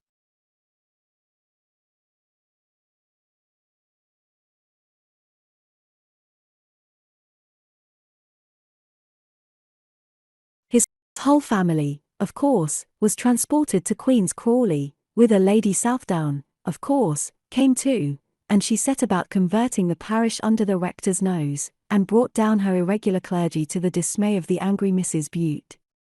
Sir Pitt had concluded no bargain for the sale of the living of Queen's Crawley, when it should drop, her ladyship proposed to take the patronage into her own hands and present a young protégé to the rectory, on which subject the diplomatic Pitt said nothing.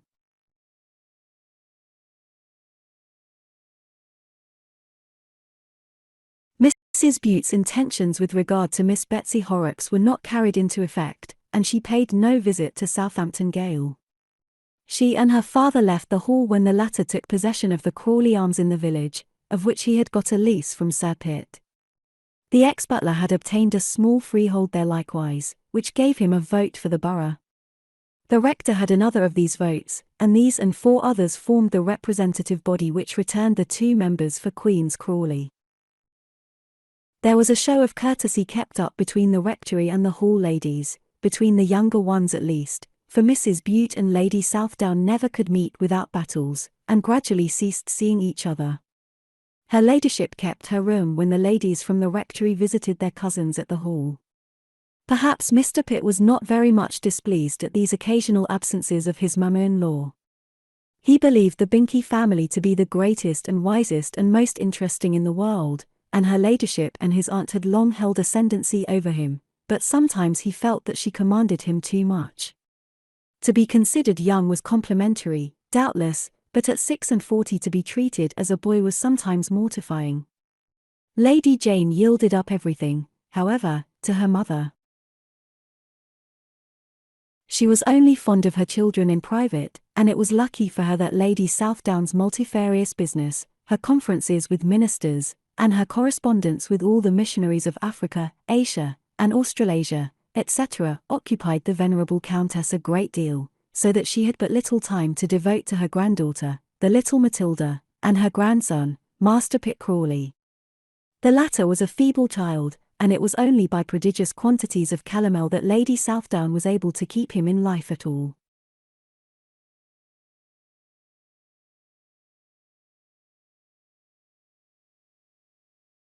As for Sir Pitt, he retired into those very apartments where Lady Crawley had been previously extinguished, and here was tended by Miss Hester, the girl upon her promotion, with constant care and assiduity. What love, what fidelity, what constancy is there equal to that of a nurse with good wages? They smooth pillows, and make arrowroot, they get up at nights, they bear complaints and querulousness, they see the sun shining out of doors and don't want to go abroad. They sleep on armchairs and eat their meals in solitude, they pass long evenings doing nothing, watching the embers, and the patients drink simmering in the jug, they read the weekly paper the whole week through, and law's serious call or the whole duty of man suffices them for literature for the year, and we quarrel with them because, when their relations come to see them once a week, a little gin is smuggled in their linen basket. Ladies, what man's love is there that would stand a year's nursing of the object of his affection? Whereas a nurse will stand by you for £10 a quarter, and we think her too highly paid. At least Mr. Crawley grumbled a good deal about paying half as much to Miss Hester for her constant attendance upon the baronet his father. Of sunshiny days this old gentleman was taken out in a chair on the terrace, the very chair which Miss Crawley had had at Brighton, and which had been transported thence with a number of Lady Southdown's effects to Queen's Crawley. Lady Jane always walked by the old man, and was an evident favourite with him. He used to nod many times to her and smile when she came in, and utter inarticulate deprecatory moans when she was going away. When the door shut upon her he would cry and sob, whereupon Hester's face and manner, which was always exceedingly bland and gentle while her lady was present, would change at once, and she would make faces at him and clench her fist and scream out, "Hold your tongue, you stupid old fool," and twirl away his chair from the fire which he loved to look at which he would cry more.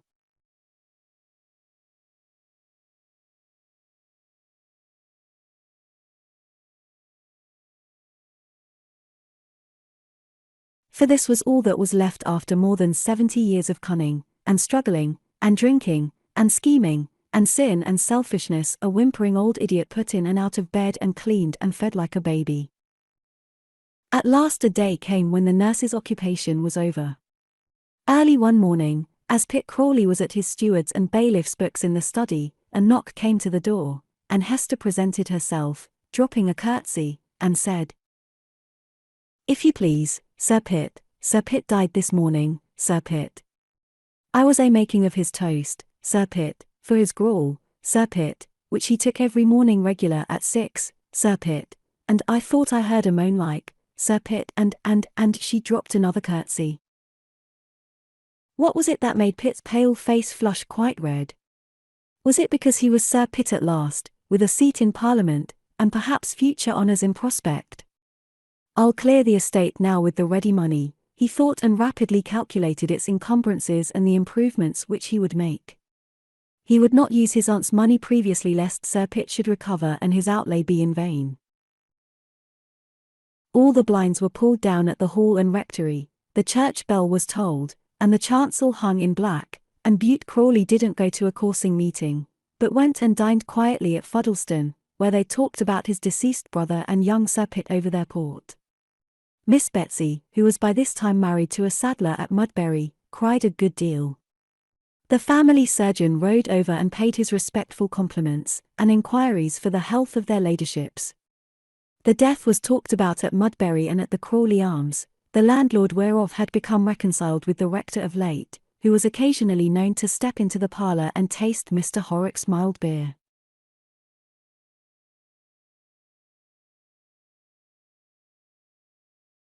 "Shall I write to your brother, or will you?" asked Lady Jane of her husband, Sir Pitt. "I will write, of course," Sir Pitt said, "and invite him to the funeral. It will be but becoming." And Mrs. Rawdon," said Lady Jane timidly. "Jane," said Lady Southdown, "how can you think of such a thing?"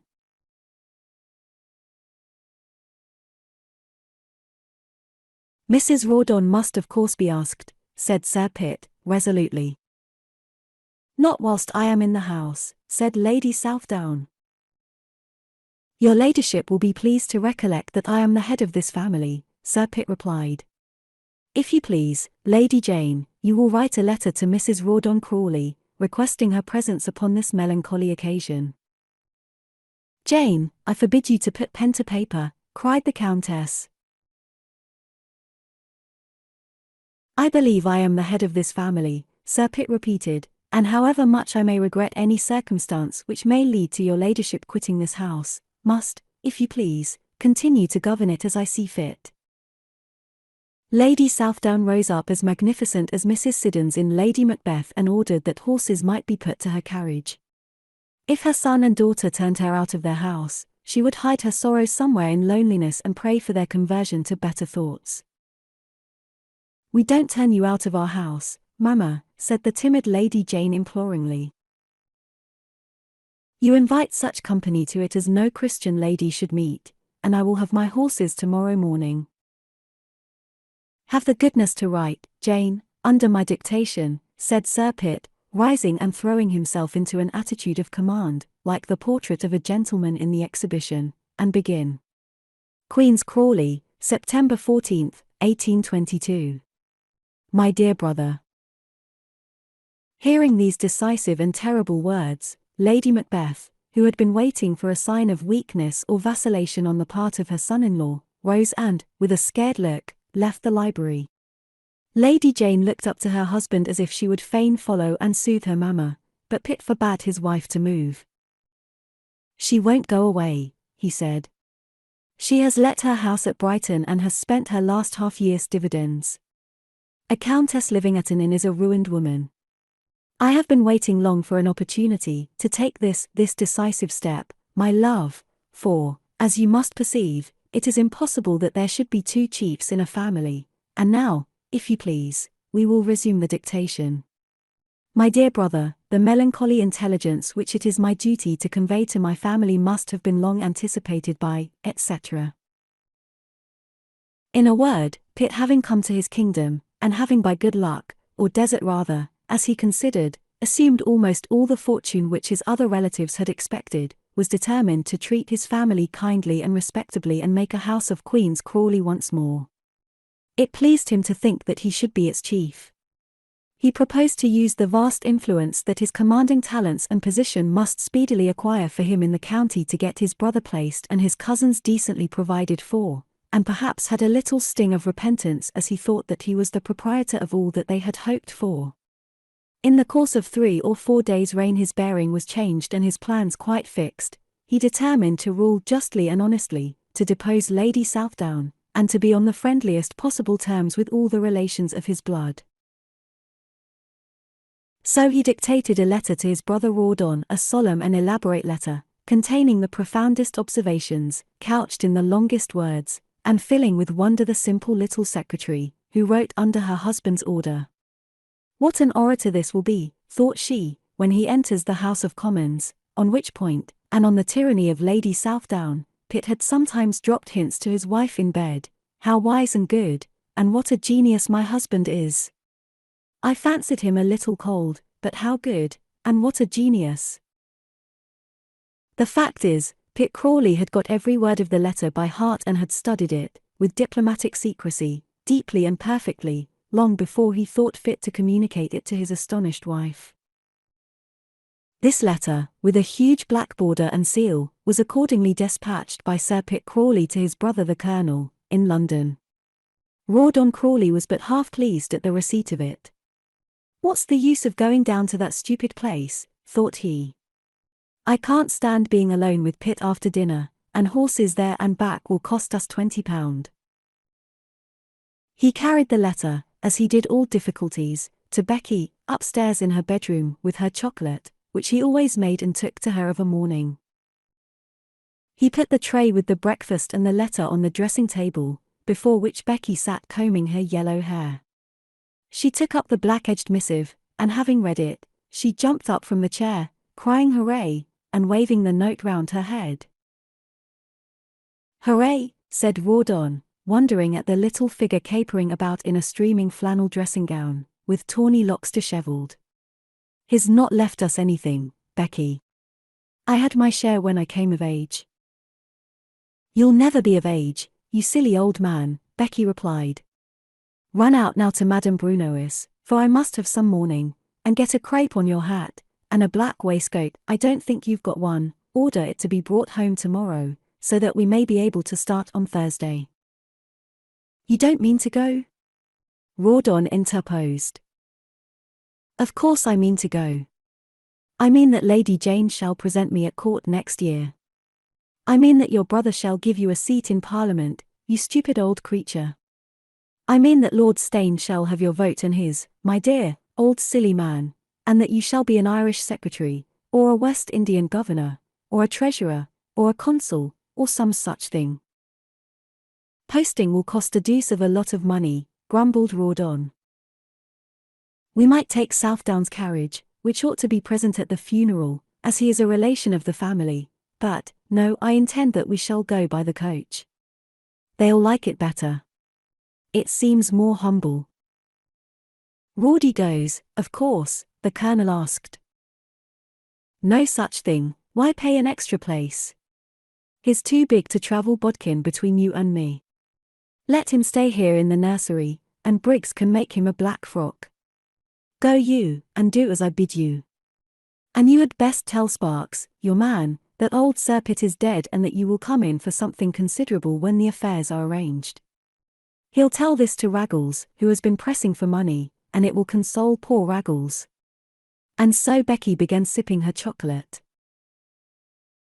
When the faithful Lord Steyne arrived in the evening, he found Becky and her companion, who was no other than our friend Briggs, busy cutting, ripping, snipping, and tearing all sorts of black stuffs available for the melancholy occasion. Miss Briggs and I are plunged in grief and despondency for the death of our papa, Rebecca said. Sir Pitt Crawley is dead, my lord. We have been tearing our hair all the morning, and now we are tearing up our old clothes. Oh, Rebecca, how can you, was all that Briggs could say as she turned up her eyes. Oh, Rebecca, how can you, echoed my lord. So that old scoundrel's dead, is he? He might have been a peer if he had played his cards better. Mr. Pitt had very nearly made him, but he ratted always at the wrong time. What an old Silenus it was. I might have been Silenus's widow, said Rebecca. Don't you remember, Miss Briggs, how you peeped in at the door and saw old Sir Pitt on his knees to me? Miss Briggs, our old friend, blushed very much at this reminiscence, and was glad when Lord Steyne ordered her to go downstairs and make him a cup of tea. Briggs was the house dog whom Rebecca had provided as guardian of her innocence and reputation. Miss Crawley had left her a little annuity.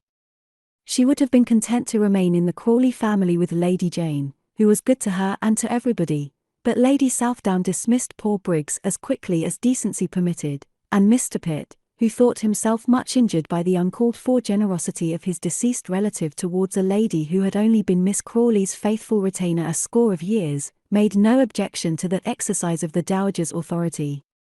Bowles and Firkin likewise received their legacies and their dismissals, and married and set up a lodging-house, according to the custom of their kind.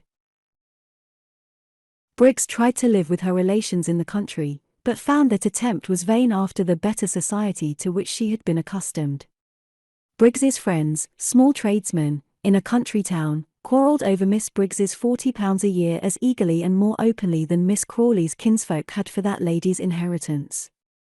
Briggs's brother, a radical hatter and grocer, called his sister a purse-proud aristocrat, because she would not advance a part of her capital to stock his shop, and she would have done so most likely, but that their sister, a dissenting shoemaker's lady, at variance with the hatter and grocer, who went to another chapel, showed how their brother was on the verge of bankruptcy, and took possession of Briggs for a while.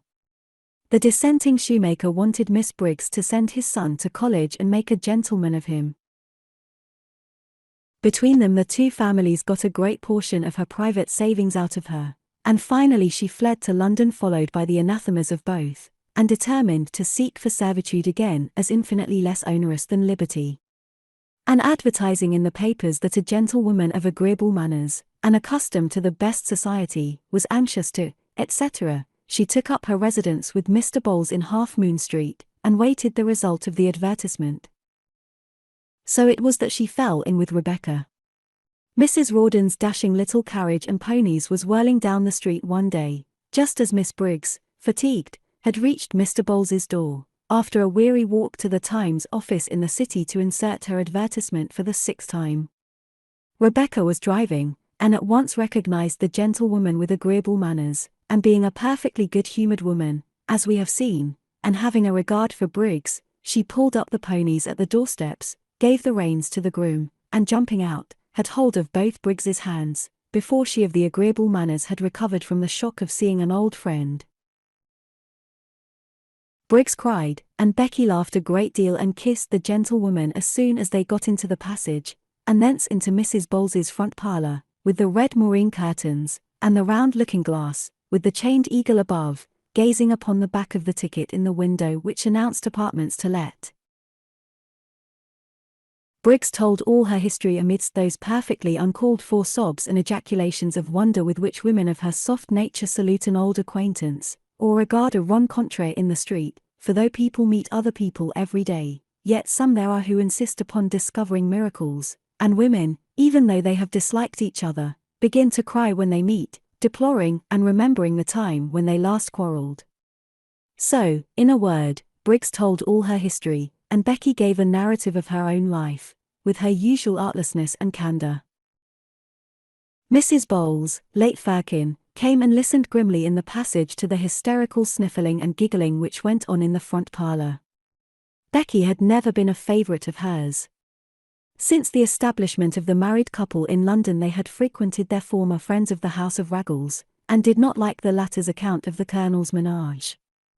"I wouldn't trust him, Rag, my boy," Bowles remarked, and his wife, when Mrs. Rawdon issued from the parlour, only saluted the lady with a very sour curtsy, and her fingers were like so many sausages, cold and lifeless, when she held them out in deference to Mrs. Rawdon, who persisted in shaking hands with the retired lady's maid. She whirled away into Piccadilly, nodding with the sweetest of smiles towards Miss Briggs, who hung nodding at the window close under the advertisement card, and at the next moment was in the park with a half-dozen of dandies cantering after her carriage. When she found how her friend was situated, and how having a snug legacy from Miss Crawley, salary was no object to our gentlewoman, Becky instantly formed some benevolent little domestic plans concerning her. This was just such a companion as would suit her establishment, and she invited Briggs to come to dinner with her that very evening, when she should see Becky's dear little darling Rawdon. Mrs. Bowles cautioned her lodger against venturing into the lion's den, wherein you will rue it, Miss B, mark my words, and as sure as my name is Bowles. And Briggs promised to be very cautious. The upshot of which caution was that she went to live with Mrs. Rawdon the next week, and had lent Rawdon Crawley £600 upon annuity before 6 months were over. XLI, in which Becky revisits the halls of her ancestors. So the morning being ready, and Sir Pitt Crawley warned of their arrival, Colonel Crawley and his wife took a couple of places in the same old high-flyer coach by which Rebecca had travelled in the defunct baronet's company, on her first journey into the world some 9 years before. How well she remembered the inn-yard, and the ostler to whom she refused money, and the insinuating Cambridge lad who wrapped her in his coat on the journey. Rawdon took his place outside, and would have liked to drive, but his grief forbade him. He sat by the coachman and talked about horses and the road the whole way, and who kept the inns, and who horsed the coach by which he had travelled so many a time, when he and Pitt were boys going to Eton. At Mudbury a carriage and a pair of horses received them, with a coachman in black. "It's the old drag, Rawdon," Rebecca said as they got in.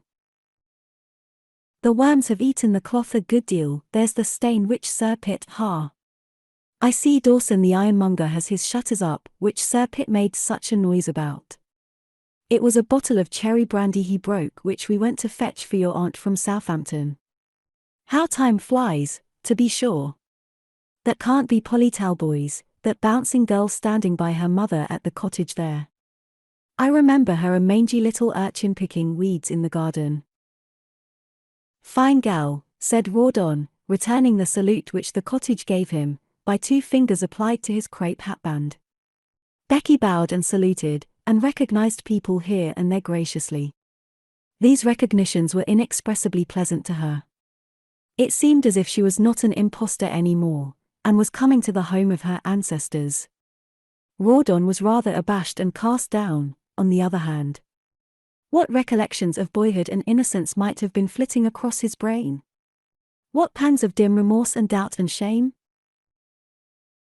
"Your sisters must be young women now," Rebecca said, thinking of those girls for the first time perhaps since she had left them. "Don't know, I'm sure," replied the Colonel. "Hello. Here's old Mother Locke. How-de-do, Mrs. Locke. Remember me, don't you? Master Rawdon, hey? Dammy how those old women last, she was 100 when I was a boy." They were going through the lodge gates kept by old Mrs. Locke, whose hand Rebecca insisted upon shaking, as she flung open the creaking old iron gate, and the carriage passed between the 2 moss-grown pillars surmounted by the dove and serpent. "The governor has cut into the timber," Rawdon said, looking about, and then was silent. So was Becky. Both of them were rather agitated, and thinking of old times. He about Eton, and his mother, whom he remembered, a frigid demure woman, and a sister who died, of whom he had been passionately fond, and how he used to thrash Pitt, and about little Rawdy at home. And Rebecca thought about her own youth and the dark secrets of those early tainted days, and of her entrance into life by yonder gates, and of Miss Pinkerton, and Joe, and Amelia. The gravel walk and terrace had been scraped quite clean. A grand painted hatchment was already over the great entrance, and 2 very solemn and tall personages in black flung open each a leaf of the door as the carriage pulled up at the familiar steps. Rawdon turned red, and Becky somewhat pale, as they passed through the old hall, arm in arm. She pinched her husband's arm as they entered the oak parlour, where Sir Pitt and his wife were ready to receive them. Sir Pitt in black, Lady Jane in black, and my Lady Southdown with a large black headpiece of bugles and feathers, which waved on her ladyship's head like an undertaker's tray. Sir Pitt had judged correctly, that she would not quit the premises. She contented herself by preserving a solemn and stony silence, when in company of Pitt and his rebellious wife, and by frightening the children in the nursery by the ghastly gloom of her demeanour. Only a very faint bending of the headdress and plumes welcomed Rawdon and his wife, as those prodigals returned to their family. To say the truth, they were not affected very much one way or other by this coolness. Her ladyship was a person only of secondary consideration in their minds just then. They were intent upon the reception which the reigning brother and sister would afford them. Pitt, with rather a heightened colour, went up and shook his brother by the hand, and saluted Rebecca with a handshake and a very low bow. But Lady Jane took both the hands of her sister-in-law and kissed her affectionately. The embrace somehow brought tears into the eyes of the little adventuress, which ornaments, as we know, she wore very seldom. The artless mark of kindness and confidence touched and pleased her, and Rawdon, encouraged by this demonstration on his sister's part, twirled up his mustachios and took leave to salute Lady Jane with a kiss, which caused her ladyship to blush exceedingly. "Devilish nice little woman, Lady Jane," was his verdict, when he and his wife were together again. "Pitt's got fat, too, and is doing the thing handsomely." "He can afford it," said Rebecca, and agreed in her husband's father opinion that the mother-in-law was a tremendous old guy and that the sisters were rather well-looking young women. They, too, had been summoned from school to attend the funeral ceremonies. It seemed Sir Pitt Crawley, for the dignity of the house and family, had thought right to have about the place as many persons in black as could possibly be assembled. All the men and maids of the house, the old women of the almshouse, whom the elder Sir Pitt had cheated out of a great portion of their due, the parish clerk's family, and the special retainers of both hall and rectory were habited in sable. Added to these, the undertaker's men, at least a score, with crapes and hatbands, and who made goodly show when the great burying show took place. But these are mute personages in our drama, and having nothing to do or say, need occupy a very little space here. With regard to her sisters-in-law, Rebecca did not attempt to forget her former position of governess towards them, but recalled it frankly and kindly, and asked them about their studies with great gravity, and told them that she had thought of them many and many a day, and longed to know of their welfare. In fact, you would have supposed that ever since she had left them she had not ceased to keep them uppermost in her thoughts and to take the tenderest interest in their welfare.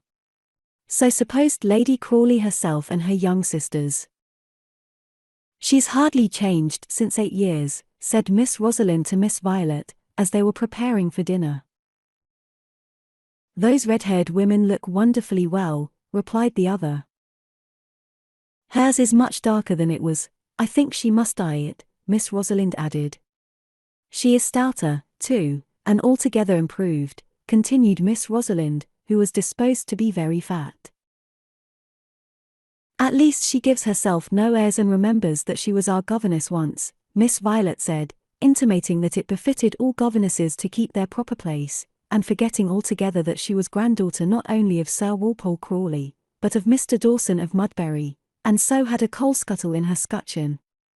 There are other very well-meaning people whom one meets every day in Vanity Fair who are surely equally oblivious. It can't be true what the girls at the rectory said, that her mother was an opera dancer. "A person can't help their birth," Rosalind replied with great liberality. "And I agree with our brother, that as she is in the family, of course we are bound to notice her. I am sure Aunt Butte need not talk. She wants to marry Kate to young Hooper, the wine merchant, and absolutely asked him to come to the rectory for orders. I wonder whether Lady Southdown will go away. She looked very glum upon Mrs. Rawdon," the other said. "I wish she would."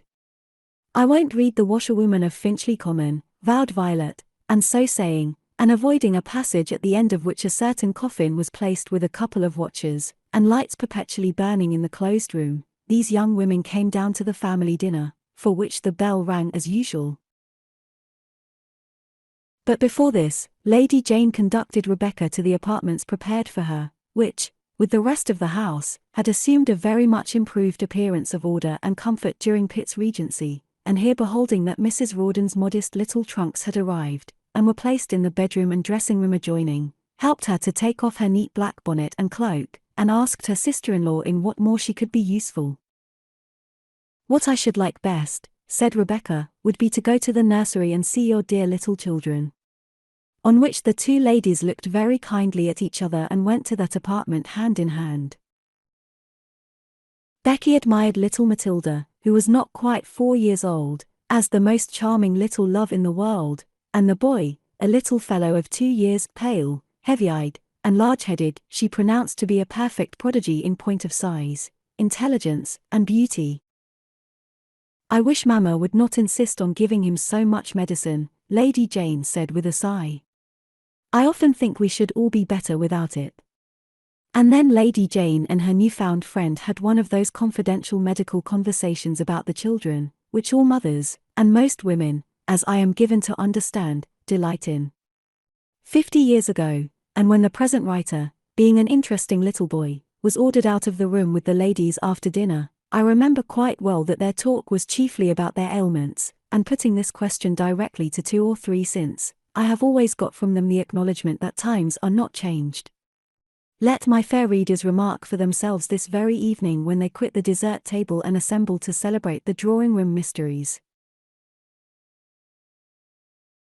Well, in half an hour Becky and Lady Jane were close and intimate friends, and in the course of the evening her ladyship informed Sir Pitt that she thought her new sister-in-law was a kind, frank, unaffected, and affectionate young woman. And so, having easily won the daughter's goodwill, the indefatigable little woman bent herself to conciliate the august Lady Southdown.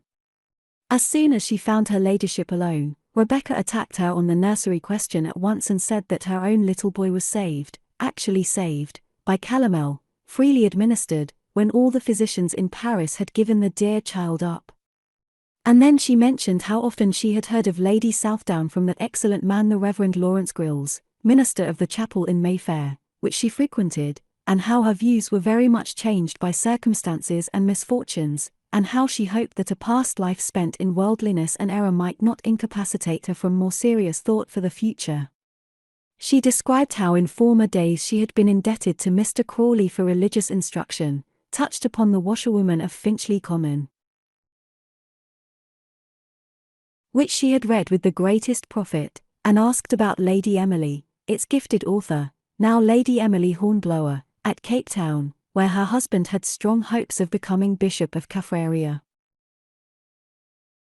But she crowned all, and confirmed herself in Lady Southdown's favour, by feeling very much agitated and unwell after the funeral and requesting her ladyship's medical advice, which the dowager not only gave, but, wrapped up in a bedgown and looking more like Lady Macbeth than ever, came privately in the night to Becky's room with a parcel of favourite tracts, and a medicine of her own composition, which she insisted that Mrs. Rawdon should take.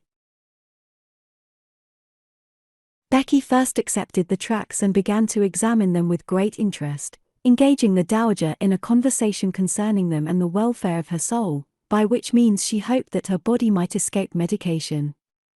But after the religious topics were exhausted, Lady Macbeth would not quit Becky's chamber until her cup of night drink was emptied too, and poor Mrs. Rawdon was compelled actually to assume a look of gratitude, and to swallow the medicine under the unyielding old dowager's nose, who left her victim finally with a benediction. It did not much comfort Mrs. Rawdon. Her countenance was very queer when Rawdon came in and heard what had happened, and his explosions of laughter were as loud as usual, when Becky, with a fun which she could not disguise, even though it was at her own expense, described the occurrence and how she had been victimized by Lady Southdown. Lord Steyne, and her son in London, had many a laugh over the story when Rawdon and his wife returned to their quarters in Mayfair. Becky acted the whole scene for them. She put on a nightcap and gown.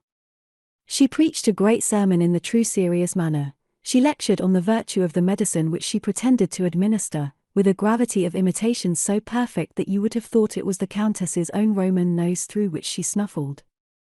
"Give us Lady Southdown and the black dose," was a constant cry amongst the folks in Becky's little drawing-room in Mayfair. And for the first time in her life the Dowager Countess of Southdown was made amusing. Sir Pitt remembered the testimonies of respect and veneration which Rebecca had paid personally to himself in early days, and was tolerably well disposed towards her. The marriage, ill-advised as it was, had improved Rawdon very much, that was clear from the Colonel's altered habits and demeanour, and had it not been a lucky union as regarded Pitt himself. The cunning diplomatist smiled inwardly as he owned that he owed his fortune to it, and acknowledged that he at least ought not to cry out against it. His satisfaction was not removed by Rebecca's own statements, behaviour, and conversation. She doubled the deference which before had charmed him, calling out his conversational powers in such a manner as quite to surprise Pitt himself, who, always inclined to respect his own talents, admired them the more when Rebecca pointed them out to him.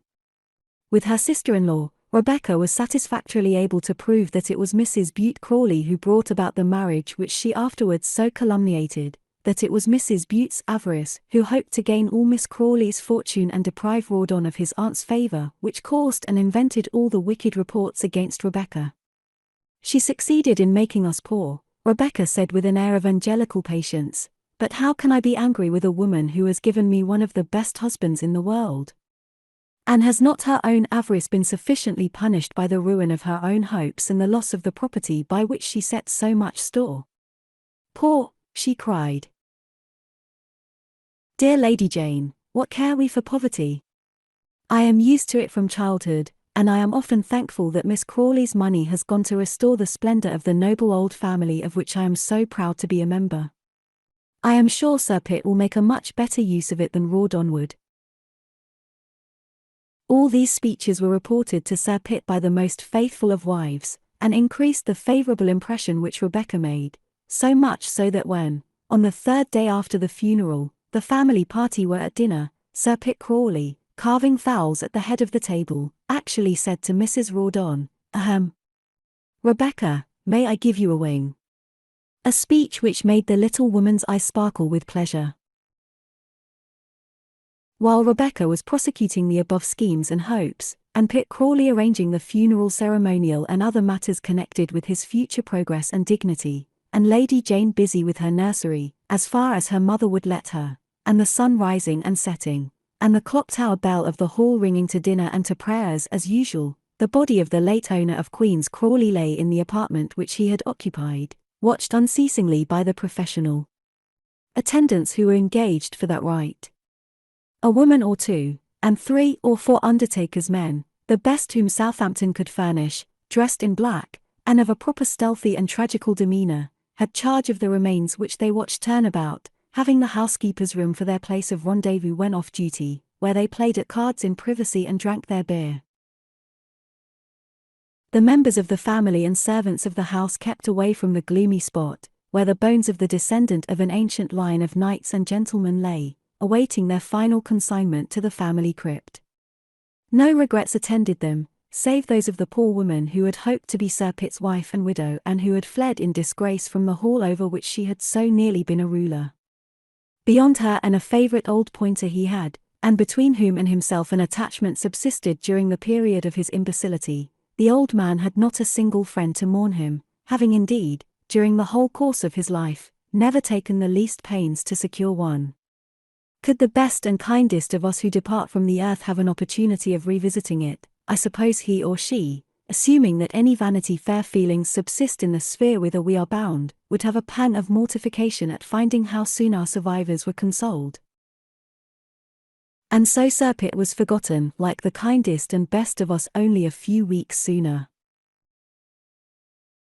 Those who will may follow his remains to the grave, whither they were borne on the appointed day, in the most becoming manner, the family in black coaches, with their handkerchiefs up to their noses, ready for the tears which did not come, the undertaker and his gentleman in deep tribulation, the select tenantry mourning out of compliment to the new landlord, the neighbouring gentry's carriages at 3 miles an hour, empty, and in profound affliction, the parson speaking out the formula about our dear brother departed.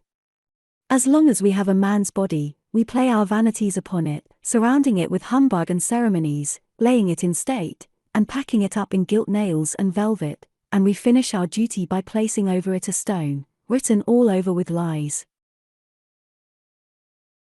Bute's curate, a smart young fellow from Oxford, and Sir Pitt Crawley composed between them an appropriate Latin epitaph for the late lamented baronet, and the former preached a classical sermon, exhorting the survivors not to give way to grief and informing them in the most respectful terms that they also would be one day called upon to pass that gloomy and mysterious portal which had just closed upon the remains of their lamented brother. Then the tenantry mounted on horseback again, or stayed and refreshed themselves at the Crawley Arms. Then, after a lunch in the servants' hall at Queen's Crawley, the gentry's carriages wheeled off to their different destinations, then the undertaker's men, taking the ropes, pawls, velvets, ostrich feathers, and other mortuary properties, clambered up on the roof of the hearse and rode off to Southampton. Their faces relapsed into a natural expression as the horses, clearing the lodge gates, got into a brisker trot on the open road, and squads of them might have been seen, speckling with black the public house entrances, with pewter pots flashing in the sunshine. Sir Pitt's invalid chair was wheeled away into a tall house in the garden. The old pointer used to howl sometimes at first, but these were the only accents of grief which were heard in the hall of which Sir Pitt Crawley, Baronet, had been master for some 60 years. As the birds were pretty plentiful, and partridge shooting is as it were the duty of an English gentleman of statesmanlike propensities, Sir Pitt Crawley, the first shock of grief over, went out a little and partook of that diversion in a white hat with crape round it. The sight of those fields of stubble and turnips, now his own, gave him many secret joys. Sometimes, and with an exquisite humility, he took no gun, but went out with a peaceful bamboo cane, Rawdon, his big brother, and the keepers blazing away at his side. Pitt's money and acres had a great effect upon his brother. The penniless colonel became quite obsequious and respectful to the head of his house, and despised the milksop Pitt no longer. Rawdon listened with sympathy to his senior's prospects of planting and draining, gave his advice about the stables and cattle, rode over to Mudbury to look at a mare, which he thought would carry Lady Jane, and offered to break her, etc. The rebellious dragoon was quite humbled and subdued, and became a most creditable younger brother.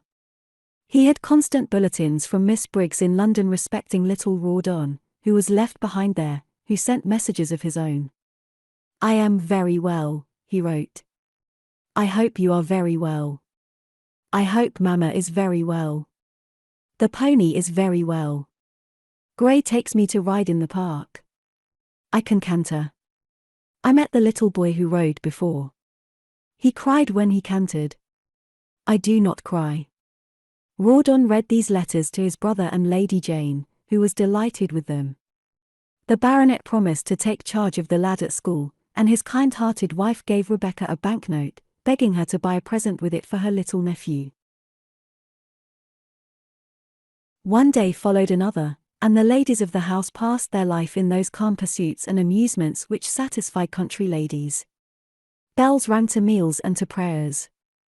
The young ladies took exercise on the pianoforte every morning after breakfast, Rebecca giving them the benefit of her instruction. Then they put on thick shoes and walked in the park or shrubberies, or beyond the palings into the village, descending upon the cottages, with Lady Southdown's medicine and tracts for the sick people there. Lady Southdown drove out in a pony chaise, when Rebecca would take her place by the dowager's side and listen to her solemn talk with the utmost interest.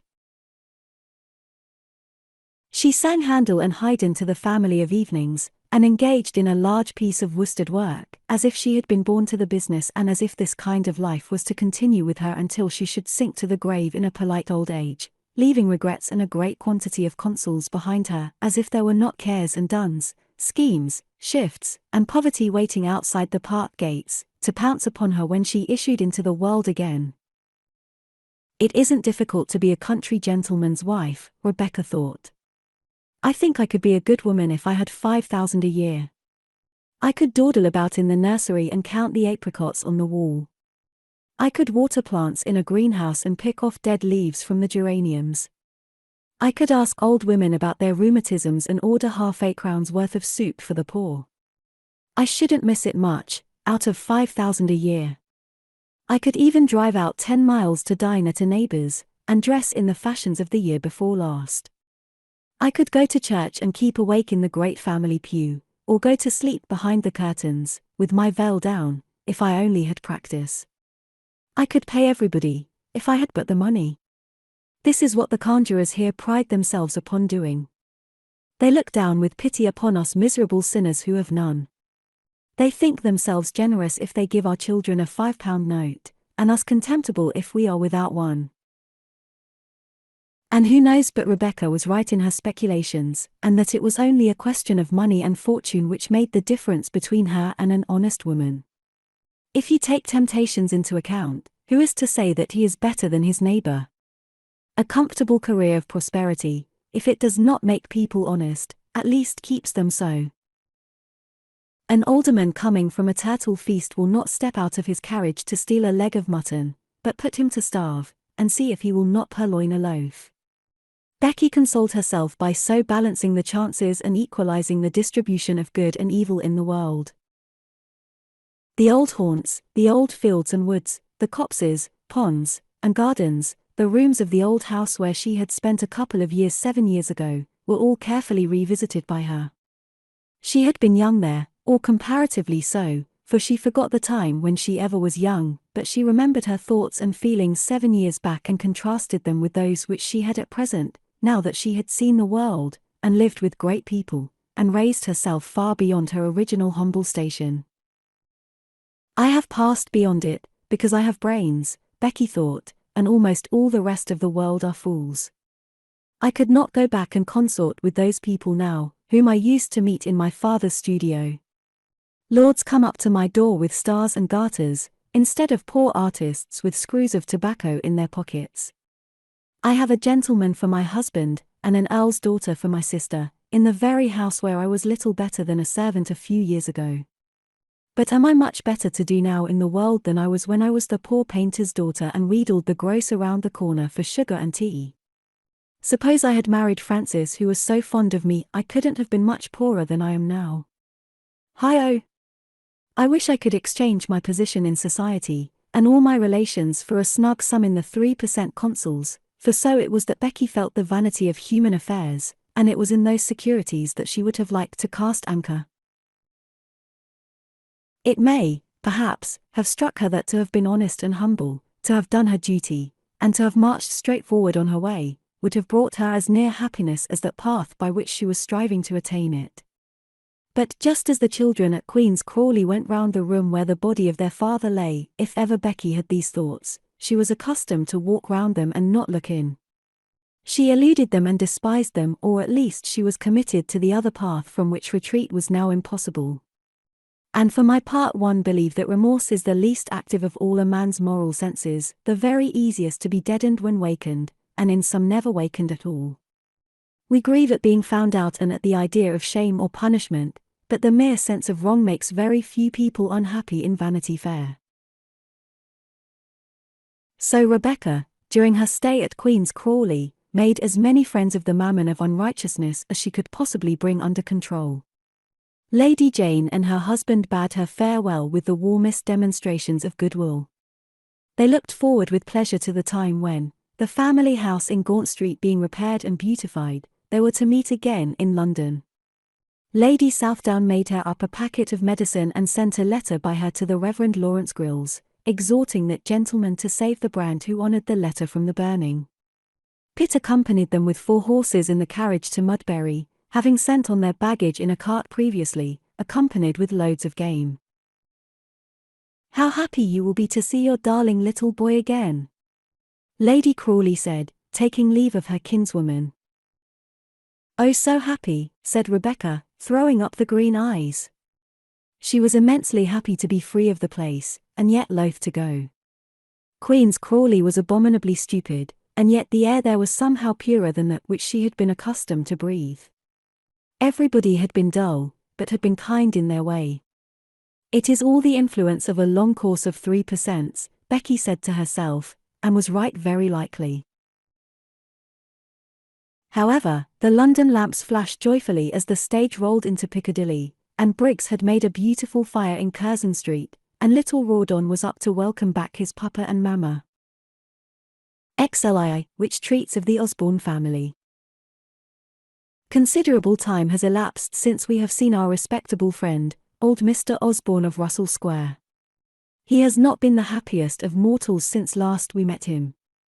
Events have occurred which have not improved his temper, and in more instances than one he has not been allowed to have his own way. To be thwarted in this reasonable desire was always very injurious to the old gentleman, and resistance became doubly exasperating when gout, age, loneliness, and the force of many disappointments combined to weigh him down. His stiff black hair began to grow quite white soon after his son's death, his face grew redder, his hands trembled more and more as he poured out his glass of port wine. He led his clerks a dire life in the city. His family at home were not much happier. I doubt if Rebecca, whom we have seen piously praying for consuls, would have exchanged her poverty and the daredevil excitement and chances of her life for Osborne's money and the humdrum gloom which enveloped him. He had proposed for Miss Swartz, but had been rejected scornfully by the partisans of that lady, who married her to a young sprig of Scotch nobility. He was a man to have married a woman out of low life and bullied her dreadfully afterwards, but no person presented herself suitable to his taste, and, instead, he tyrannized over his unmarried daughter, at home. She had a fine carriage and fine horses and sat at the head of a table loaded with the grandest plate. She had a checkbook, a prize footman to follow her when she walked, unlimited credit, and bows and compliments from all the tradesmen, and all the appurtenances of an heiress, but she spent a woeful time. The little charity girls at the Foundling, the sweeperess at the crossing, the poorest under-kitchen maid in the servants' hall, was happy compared to that unfortunate and now middle-aged young lady. Frederick Bullock, Esquire, of the house of Bullock, Holker, and Bullock, had married Maria Osborne, not without a great deal of difficulty and grumbling on Mr. Bullock's part. George being dead and cut out of his father's will, Frederick insisted that the half of the old gentleman's property should be settled upon his Maria, and indeed, for a long time, refused to come to the scratch, it was Mr. Frederick's own expression, on any other terms. Osborne said Fred had agreed to take his daughter with 20,000, and he should bind himself to no more. Fred might take it, and welcome, or leave it, and go and be hanged. Fred, whose hopes had been raised when George had been disinherited, thought himself infamously swindled by the old merchant, and for some time made as if he would break off the match altogether. Osborne withdrew his account from Bullock and Holker's, went on 'change with a horsewhip which he swore he would lay across the back of a certain scoundrel that should be nameless, and demeaned himself in his usual violent manner. Jane Osborne condoled with her sister Maria during this family feud. "I always told you, Maria, that it was your money he loved and not you," she said, soothingly. "He selected me and my money at any rate, he didn't choose you and yours," replied Maria, tossing up her head. The rapture was, however, only temporary. Fred's father and senior partners counseled him to take Maria, even with the 20,000 settled, half down, and half at the death of Mr. Osborne, with the chances of the further division of the property. So he knuckled down, again to use his own phrase, and sent old Holker with peaceable overtures to Osborne. It was his father, he said, who would not hear of the match, and had made the difficulties. He was most anxious to keep the engagement. The excuse was sulkily accepted by Mr. Osborne. Holker and Bullock were a high family of the city aristocracy, and connected with the nobs at the West End. It was something for the old man to be able to say, "My son, sir, of the house of Holker, Bullock, and Company, sir, my daughter's cousin, Lady Mary Mango, sir, daughter of the Right Honourable the Earl of Castle Mouldy." In his imagination he saw his house peopled by the nobs. So he forgave young Bullock and consented that the marriage should take place. It was a grand affair, the bridegroom's relatives giving the breakfast, their habitations being near St. George's, Hanover Square, where the business took place. The nobs of the West End were invited, and many of them signed the book. Mr. Mango and Lady Mary Mango were there, with the dear young Gwendoline and Guy Never Mango as bridesmaids, Colonel Bludier of the Dragoon Guards, eldest son of the house of Bludier Brothers, Mincing Lane, another cousin of the bridegroom, and the Honourable Mrs. Bludier, the Honourable George Bolter, Lord Levant's son, and his lady, Miss Mango, that was, Lord Viscount Castletoddy, Honourable James McMull and Mrs. McMull, formerly Miss Swartz, and a host of fashionables, who have all married into Lombard Street and done a great deal to ennoble Cornhill. The young couple had a house near Berkeley Square and a small villa at Roehampton, among the banking colony there. Fred was considered to have made rather a mésalliance by the ladies of his family, whose grandfather had been in a charity school, and who were allied through the husbands with some of the best blood in England. Anne Maria was bound, by superior pride and great care in the composition of her visiting book, to make up for the defects of birth, and felt it her duty to see her father and sister as little as possible. That she should utterly break with the old man, who had still so many scores of £1,000 to give away, is absurd to suppose. Fred Bullock would never allow her to do that. But she was still young and incapable of hiding her feelings, and by inviting her papa and sister to her third-rate parties, and behaving very coldly to them when they came, and by avoiding Russell Square, and indiscreetly begging her father to quit that odious vulgar place, she did more harm than all Frederick's diplomacy could repair, and perilled her chance of her inheritance like a giddy heedless creature as she was.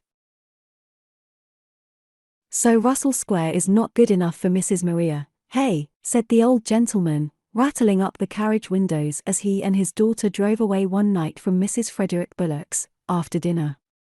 "So she invites her father and sister to a second day's dinner, if those sides, or entrees, as she calls them, weren't served yesterday, I'm DD, and to meet city folks and literary men, and keeps the earls and the ladies, and the honourables to herself."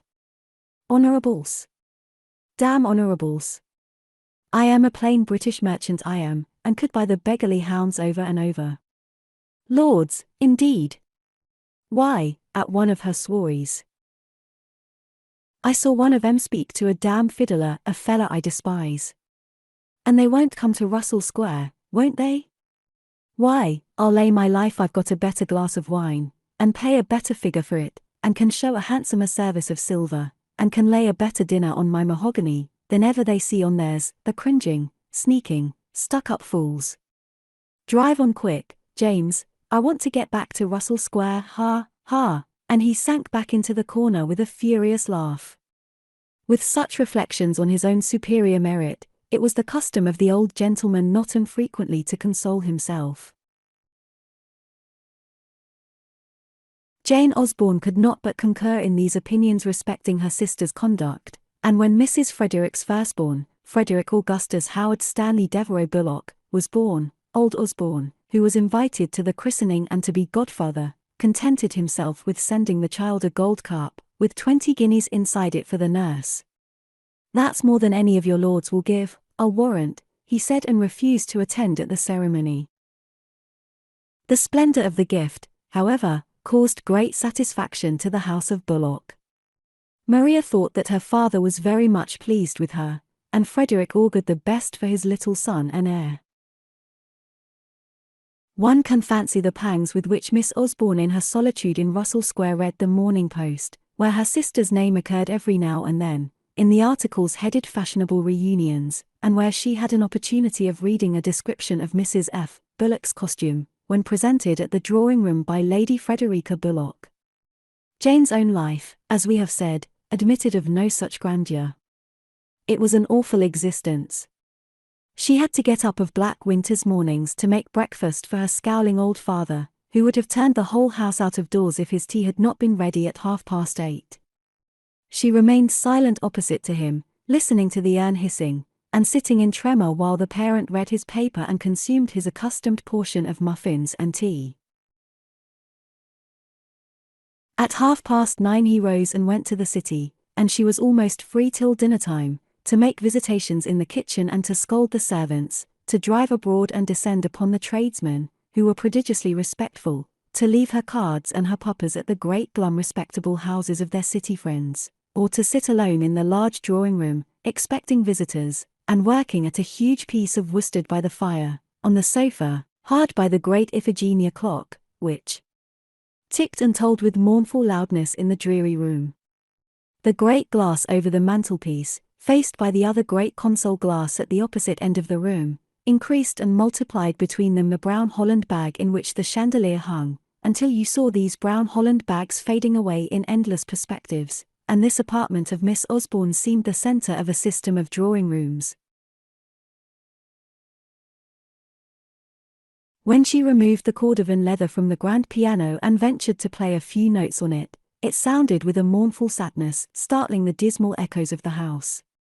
George's picture was gone, and laid upstairs in a lumber room in the garret, and though there was a consciousness of him, and father and daughter often instinctively knew that they were thinking of him, no mention was ever made of the brave and once darling son.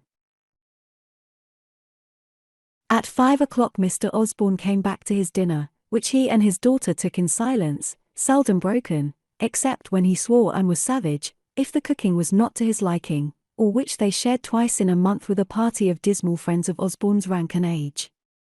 Old Dr. Gulp and his lady from Bloomsbury Square, old Mr. Fraser, the attorney, from Bedford Row, a very great man, and from his business, hand in glove with the nobs at the West End, old Colonel Livermore, of the Bombay Army, and Mrs. Livermore, from Upper Bedford Place, old Sergeant Toffee and Mrs. Toffee, and sometimes old Sir Thomas Coffin and Lady Coffin, from Bedford Square. Sir Thomas was celebrated as a hanging judge, and the particular tawny port was produced when he dined with Mr. Osborne. These people and their like gave the pompous Russell Square merchant pompous dinners back again. They had solemn rubbers of whist, when they went upstairs after drinking, and their carriages were called at 10:30. Many rich people, whom we poor devils are in the habit of envying, lead contentedly an existence like that above described. Jane Osborne scarcely ever met a man under 60, and almost the only bachelor who appeared in their society was Mr. Smirk, the celebrated ladies' doctor. I can't say that nothing had occurred to disturb the monotony of this awful existence. The fact is, there had been a secret in poor Jane's life which had made her father more savage and morose than even nature, pride, and overfeeding had made him. This secret was connected with Miss Wirt, who had a cousin an artist, Mr. Smee, very celebrated since as a portrait painter and R.A., but who once was glad enough to give drawing lessons to ladies of fashion.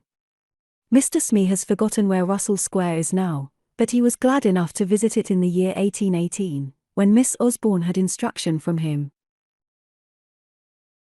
Smee, formerly a pupil of Sharp of Frith Street, a dissolute, irregular, and unsuccessful man, but a man with great knowledge of his art, being the cousin of Miss Wirt, we say, and introduced by her to Miss Osborne, whose hand and heart was still free after various incomplete love affairs, felt a great attachment for this lady, and it is believed inspired one in her bosom. Miss Wirt was the confidant of this intrigue. I know not whether she used to leave the room where the master and his pupil were painting, in order to give them an opportunity for exchanging those vows and sentiments which cannot be uttered advantageously in the presence of a third party. I know not whether she hoped that should her cousin succeed in carrying off the rich merchant's daughter, he would give Miss Wirt a portion of the wealth which she had enabled him to win. All that is certain is that Mr. Osborne got some hint of the transaction, came back from the city abruptly, and entered the drawing-room with his bamboo cane, found the painter, the pupil, and the companion all looking exceedingly pale there, turned the former out of doors with menaces that he would break every bone in his skin, and half an hour afterwards dismissed Miss Wirt likewise, kicking her trunks down the stairs, trampling on her bandboxes, and shaking his fist at her hackney coach as it bore her away. Jane Osborne kept her bedroom for many days. She was not allowed to have a companion afterwards.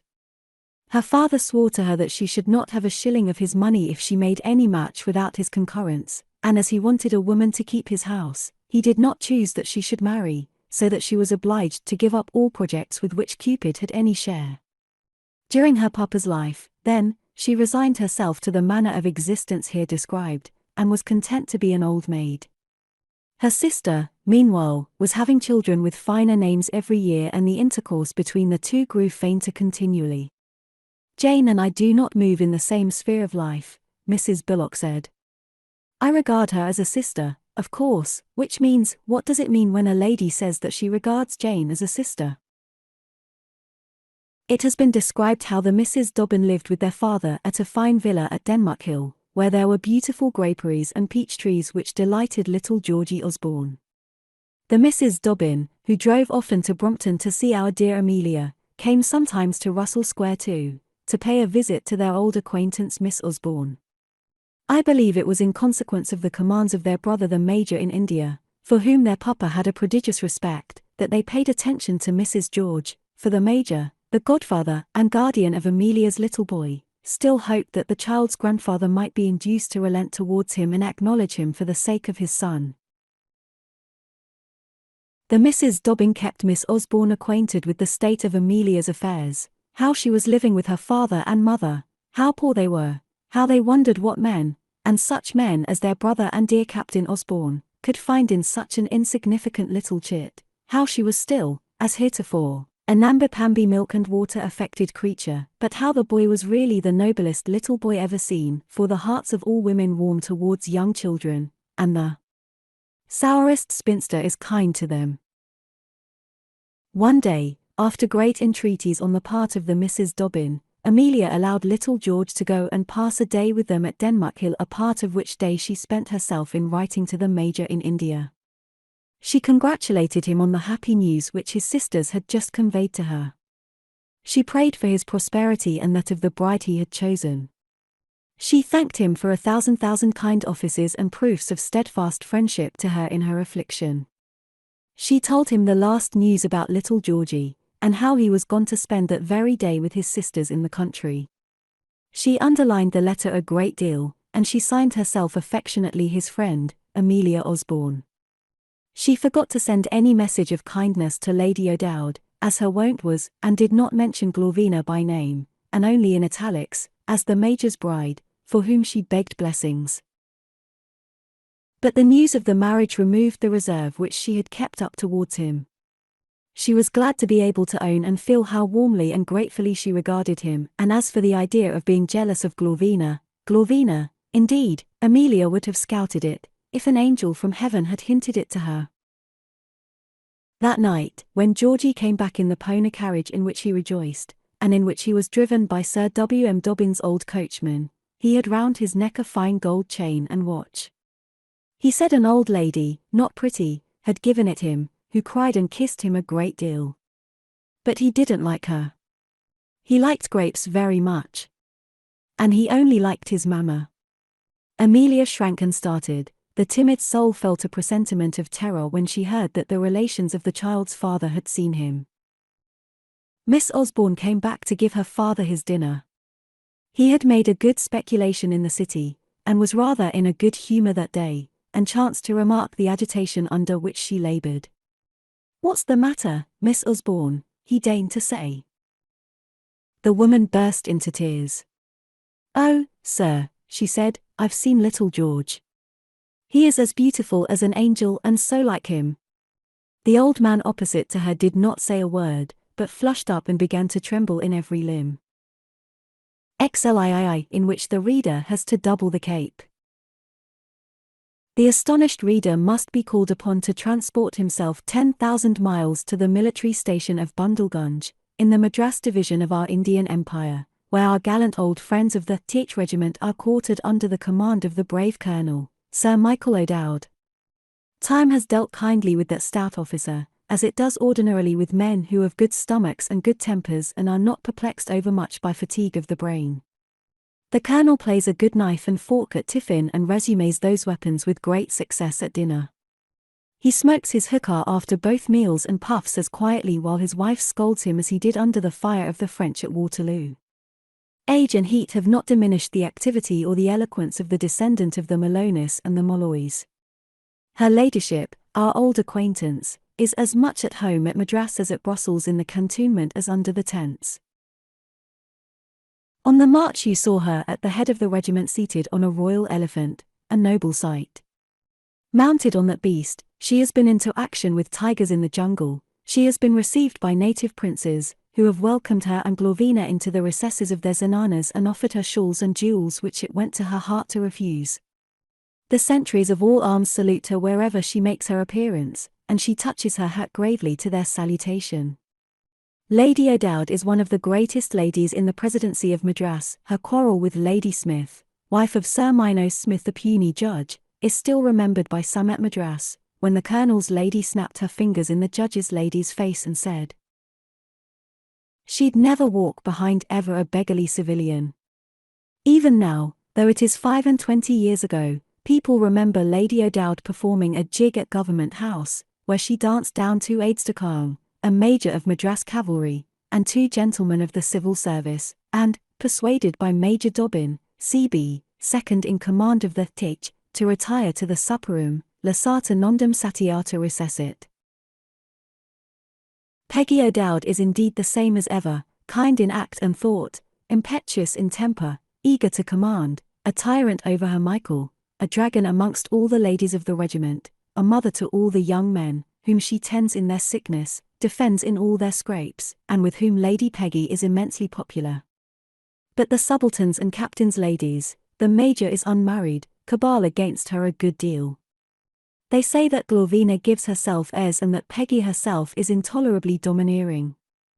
She interfered with a little congregation which Mrs. Kirk had got up and laughed the young men away from her sermons, stating that a soldier's wife had no business to be a parson, that Mrs. Kirk would be much better mending her husband's clothes, and, if the regiment wanted sermons, that she had the finest in the world, those of her uncle, the Dean. She abruptly put a termination to a flirtation which Lieutenant Stubble of the regiment had commenced with the surgeon's wife, threatening to come down upon Stubble for the money which he had borrowed from her, for the young fellow was still of an extravagant turn, unless he broke off at once and went to the Cape on sick leave. On the other hand, she housed and sheltered Mrs. Poskey, who fled from her bungalow one night, pursued by her infuriate husband, wielding his second brandy bottle, and actually carried Poskey through the delirium tremens and broke him of the habit of drinking, which had grown upon that officer, as all evil habits will grow upon men. In a word, in adversity she was the best of comforters, in good fortune the most troublesome of friends, having a perfectly good opinion of herself always and an indomitable resolution to have her own way. Among other points, she had made up her mind that Glorvina should marry our old friend Dobbin. Mrs. O'Dowd knew the Major's expectations and appreciated his good qualities and the high character which he enjoyed in his profession. Glorvina, a very handsome, fresh-coloured, black-haired, blue-eyed young lady, who could ride a horse, or play a sonata with any girl out of the County Cork, seemed to be the very person destined to ensure Dobbin's happiness much more than that poor good little weak-spirited Amelia, about whom he used to take on so. Look at Glorvina enter a room, Mrs. O'Dowd would say, and compare her with that poor Mrs. Osborne, who couldn't say boo to a goose. She'd be worthy of you, Major, you're a quiet man yourself, and want someone to talk for ye. And though she does not come of such good blood as the Malonis or Molloys, let me tell ye, she's of an ancient family that any nobleman might be proud to marry into. But before she had come to such a resolution and determined to subjugate Major Dobbin by her endearments, it must be owned that Glorvina had practised them a good deal elsewhere. She had had a season in Dublin, and who knows how many in Cork, Killarney, and Mallow.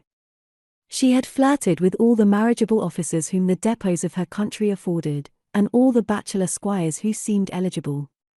She had been engaged to be married a half-score times in Ireland, besides the clergyman at Bath who used her so ill. She had flirted all the way to Madras with the captain and chief mate of the Ramchunder East Indiaman, and had a season at the Presidency with her brother and Mrs. O'Dowd, who was staying there, while the Major of the regiment was in command at the station. Everybody admired her there, everybody danced with her, but no one proposed who was worth the marrying. One or two exceedingly young subalterns sighed after her, and a beardless civilian or two, but she rejected these as beneath her pretensions, and other and younger virgins than Glorvina were married before her. There are women, and handsome women too, who have this fortune in life. They fall in love with the utmost generosity, they ride and walk with half the army list, though they draw near to 40, and yet the Mrs. O'Grady are the Mrs. O'Grady still. Glorvina persisted that but for Lady O'Dowd's unlucky quarrel with the judge's lady, she would have made a good match at Madras, where old Mr. Chutney, who was at the head of the civil service, and who afterwards married Miss Dolby, a young lady only 13 years of age who had just arrived from school in Europe, was just at the point of proposing to her.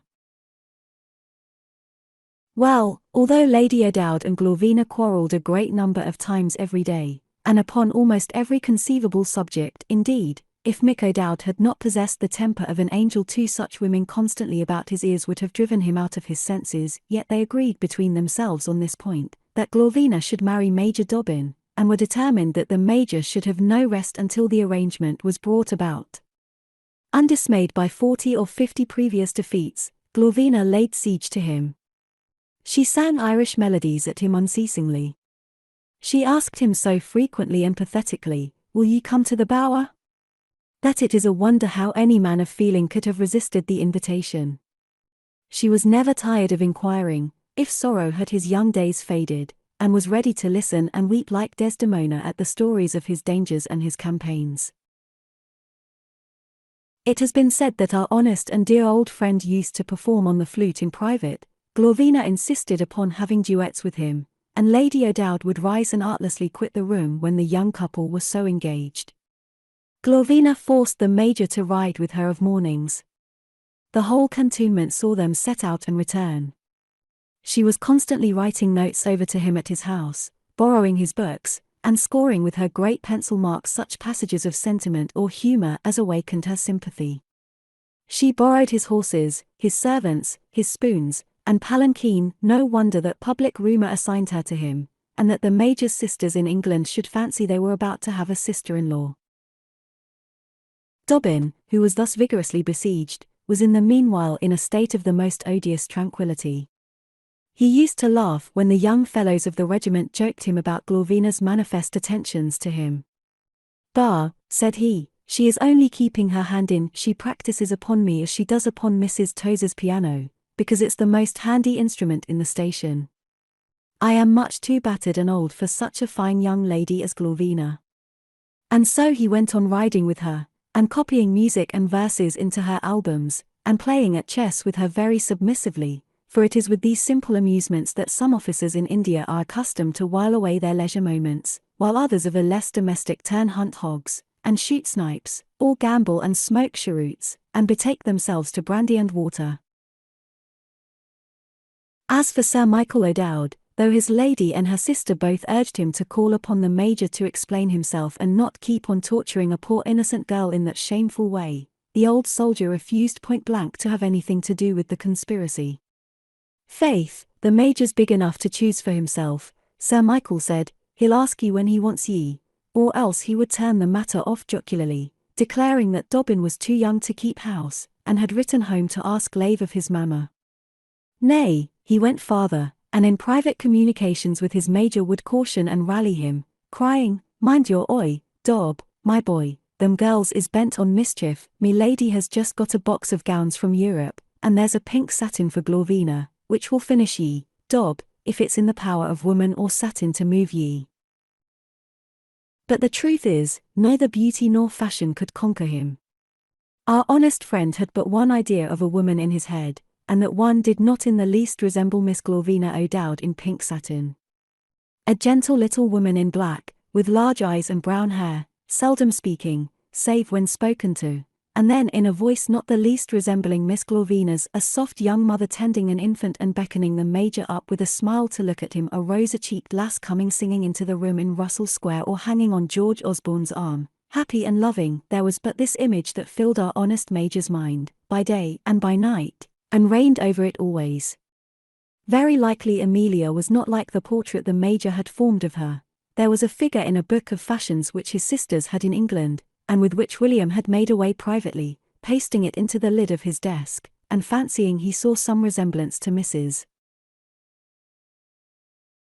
Osborne in the print, whereas I have seen it, and can vouch that it is but the picture of a high-waisted gown with an impossible doll's face simpering over it, and, perhaps, Mr. Dobbin's sentimental Amelia was no more like the real one than this absurd little print which he cherished. But what man in love, of us, is better informed? Or is he much happier when he sees and owns his delusion? Dobbin was under this spell. He did not bother his friends and the public much about his feelings, or indeed lose his natural rest or appetite on account of them. His head has grizzled since we saw him last, and a line or two of silver may be seen in the soft brown hair likewise. But his feelings are not in the least changed or oldened, and his love remains as fresh as a man's recollections of boyhood are. We have said how the two Misses Dobbin and Amelia, the Major's correspondents in Europe, wrote him letters from England, Mrs. Osborne congratulating him with great candour and cordiality upon his approaching nuptials with Miss O'Dowd. "Your sister has just kindly visited me," Amelia wrote in her letter, "and informed me of an interesting event, upon which I beg to offer my most sincere congratulations. I hope the young lady to whom I hear you are to be united will in every respect prove worthy of one who is himself all kindness and goodness. The poor widow has only her prayers to offer and her cordial wishes for your prosperity. Georgie sends his love to his dear godpapa and hopes that you will not forget him. I tell him that you are about to form other ties, with one who I am sure merits all your affection, but that, although such ties must of course be the strongest and most sacred, and supersede all others, yet that I am sure the widow and the child whom you have ever protected and loved will always have a corner in your heart. The letter, which has been before alluded to, went on in this strain, protesting throughout as to the extreme satisfaction of the writer. This letter, which arrived by the very same ship which brought out Lady O'Dowd's box of millinery from London, and which you may be sure Dobbin opened before any one of the other packets which the mail brought him, put the receiver into such a state of mind that Glorvina, and her pink satin, and everything belonging to her became perfectly odious to him. The Major cursed the talk of women, and the sex in general. Everything annoyed him that day. The parade was insufferably hot and wearisome. Good heavens! Was a man of intellect to waste his life, day after day, inspecting cross-belts and putting fools through their manoeuvres? The senseless chatter of the young men at mess was more than ever jarring.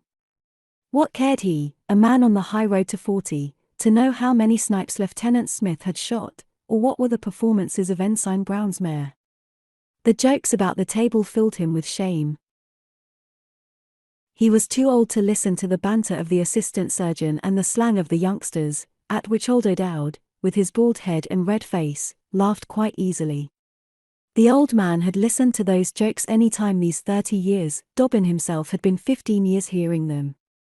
And after the boisterous dullness of the mess table, the quarrels and scandal of the ladies of the regiment, it was unbearable, shameful.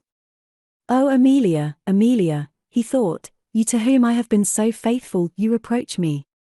It is because you cannot feel for me that I drag on this wearisome life. And you reward me after years of devotion by giving me your blessing upon my marriage, forsooth, with this flaunting Irish girl. Sick and sorry felt poor William, more than ever wretched and lonely.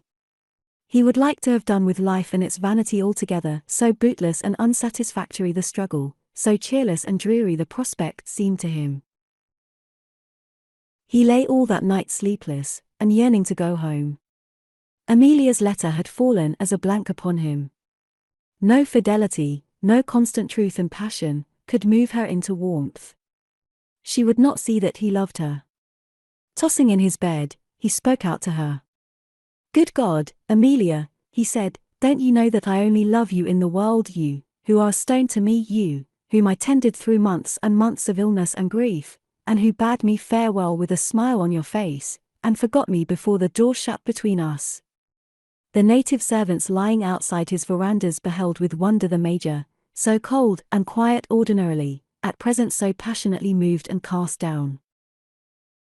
Would she have pitied him had she seen him? He read over and over all the letters which he ever had from her, letters of business relative to the little property which he had made her believe her husband had left to her, brief notes of invitation, every scrap of writing that she had ever sent to him. How cold, how kind, how hopeless, how selfish they were. Had there been some kind gentle soul near at hand who could read and appreciate this silent generous heart, who knows but that the reign of Amelia might have been over, and that friend William's love might have flowed into a kinder channel? But there was only Glorvina of the jetty ringlets with whom his intercourse was familiar, and this dashing young woman was not bent upon loving the Major, but rather on making the Major admire her. A most vain and hopeless task, too, at least considering the means that the poor girl possessed to carry it out. She curled her hair and showed her shoulders at him, as much as to say, did ye ever see such jet ringlets and such a complexion? She grinned at him so that he might see that every tooth in her head was sound, and he never heeded all these charms. Very soon after the arrival of the box of millinery, and perhaps indeed in honour of it, Lady O'Dowd and the ladies of the King's Regiment gave a ball to the company's regiments and the civilians at the station. Glorvina sported the killing pink frock, and the Major, who attended the party and walked very ruefully up and down the rooms, never so much as perceived the pink garment. Glorvina danced past him in a fury with all the young subalterns of the station, and the Major was not in the least jealous of her performance, or angry because Captain Bangles of the cavalry handed her to supper. It was not jealousy, or frocks, or shoulders that could move him, and Glorvina had nothing more. So these two were each exemplifying the vanity of this life, and each longing for what he or she could not get. Glorvina cried with rage at the failure. She had set her mind on the Major more than on any of the others, she owned, sobbing. "He'll break my heart, he will, Peggy," she would whimper to her sister-in-law when they were good friends. "Sure every one of me frocks must be taken in, it's such a skeleton I'm growing. Fat or thin, laughing or melancholy, on horseback or the music stool, it was all the same to the Major." And the Colonel, puffing his pipe and listening to these complaints, would suggest that Glory should have some black frocks out in the next box from London, and told a mysterious story of a lady in Ireland who died of grief for the loss of her husband before she got one. While the Major was going on in this tantalizing way, not proposing, and declining to fall in love, there came another ship from Europe bringing letters on board, and amongst them some more for the heartless man.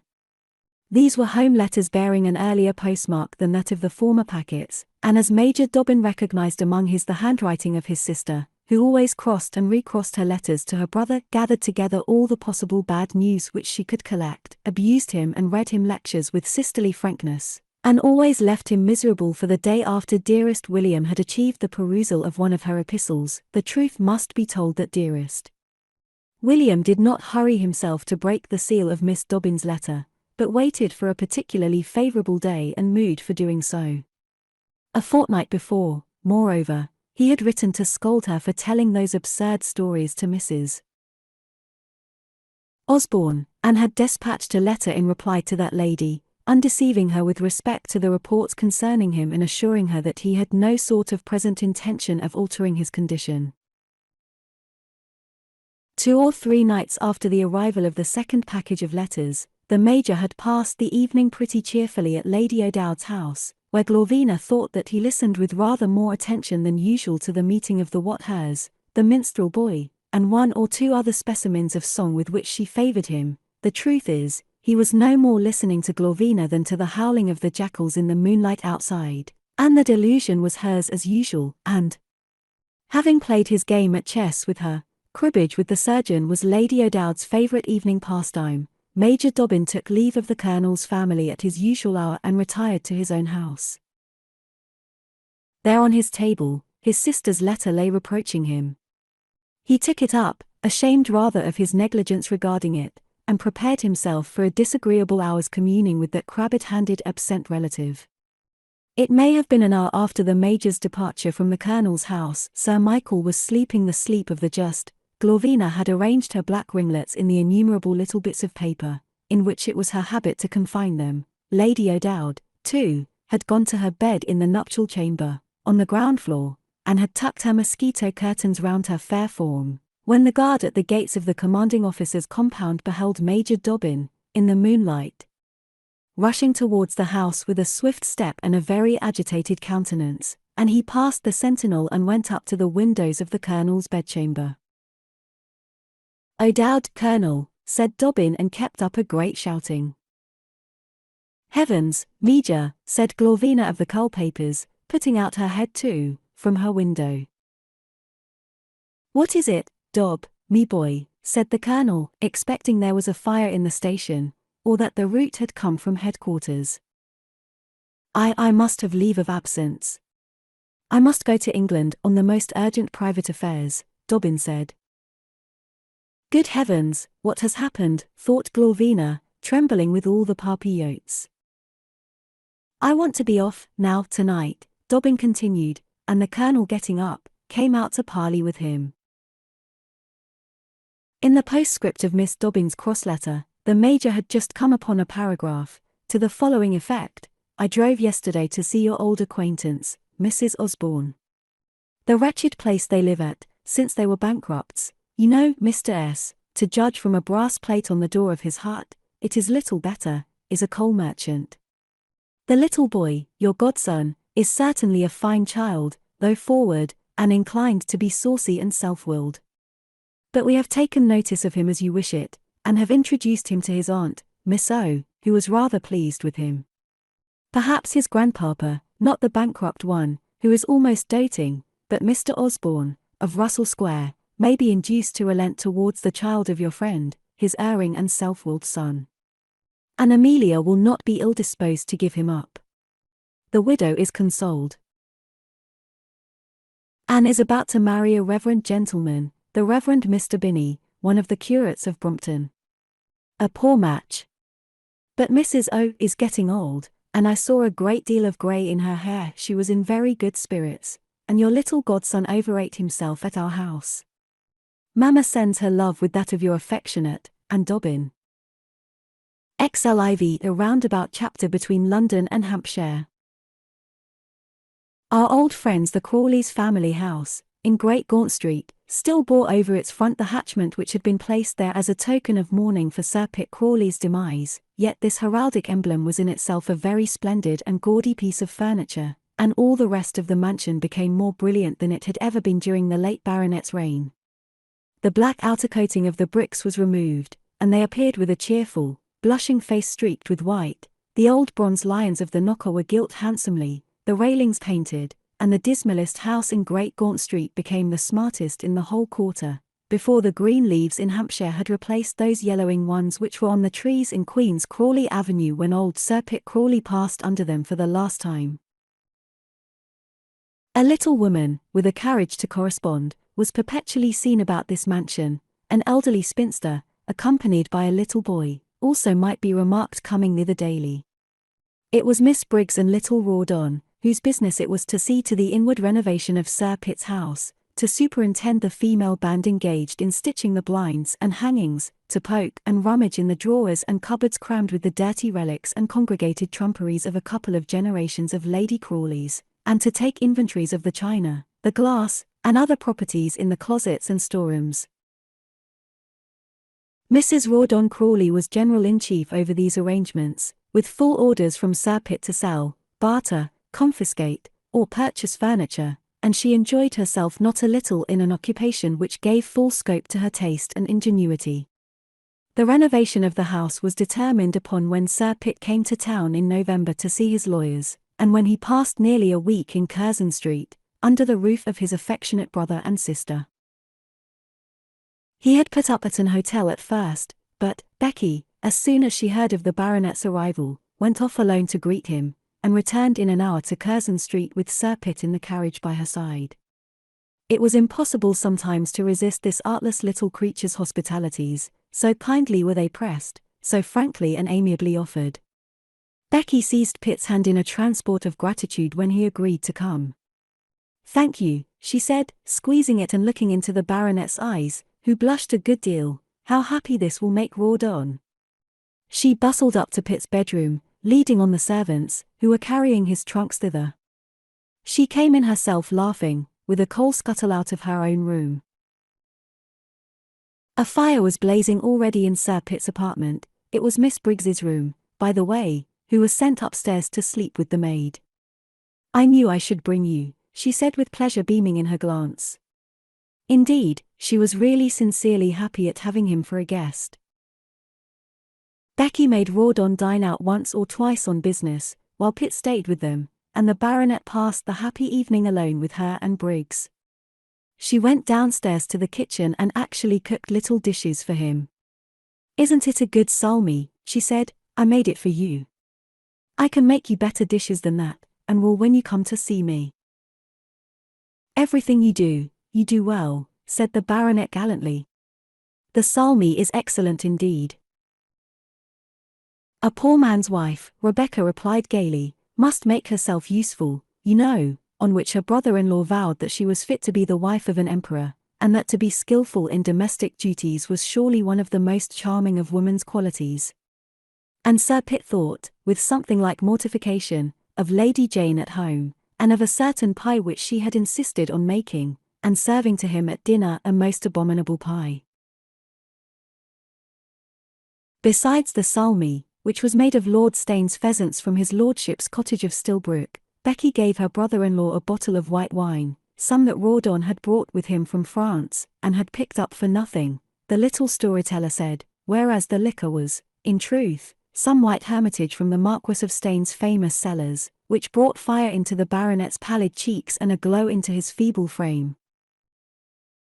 Then when he had drunk up the bottle of Petit Vin Blanc, she gave him her hand, and took him up to the drawing-room, and made him snug on the sofa by the fire, and let him talk as she listened with the tenderest kindly interest, sitting by him, and hemming a shirt for her dear little boy.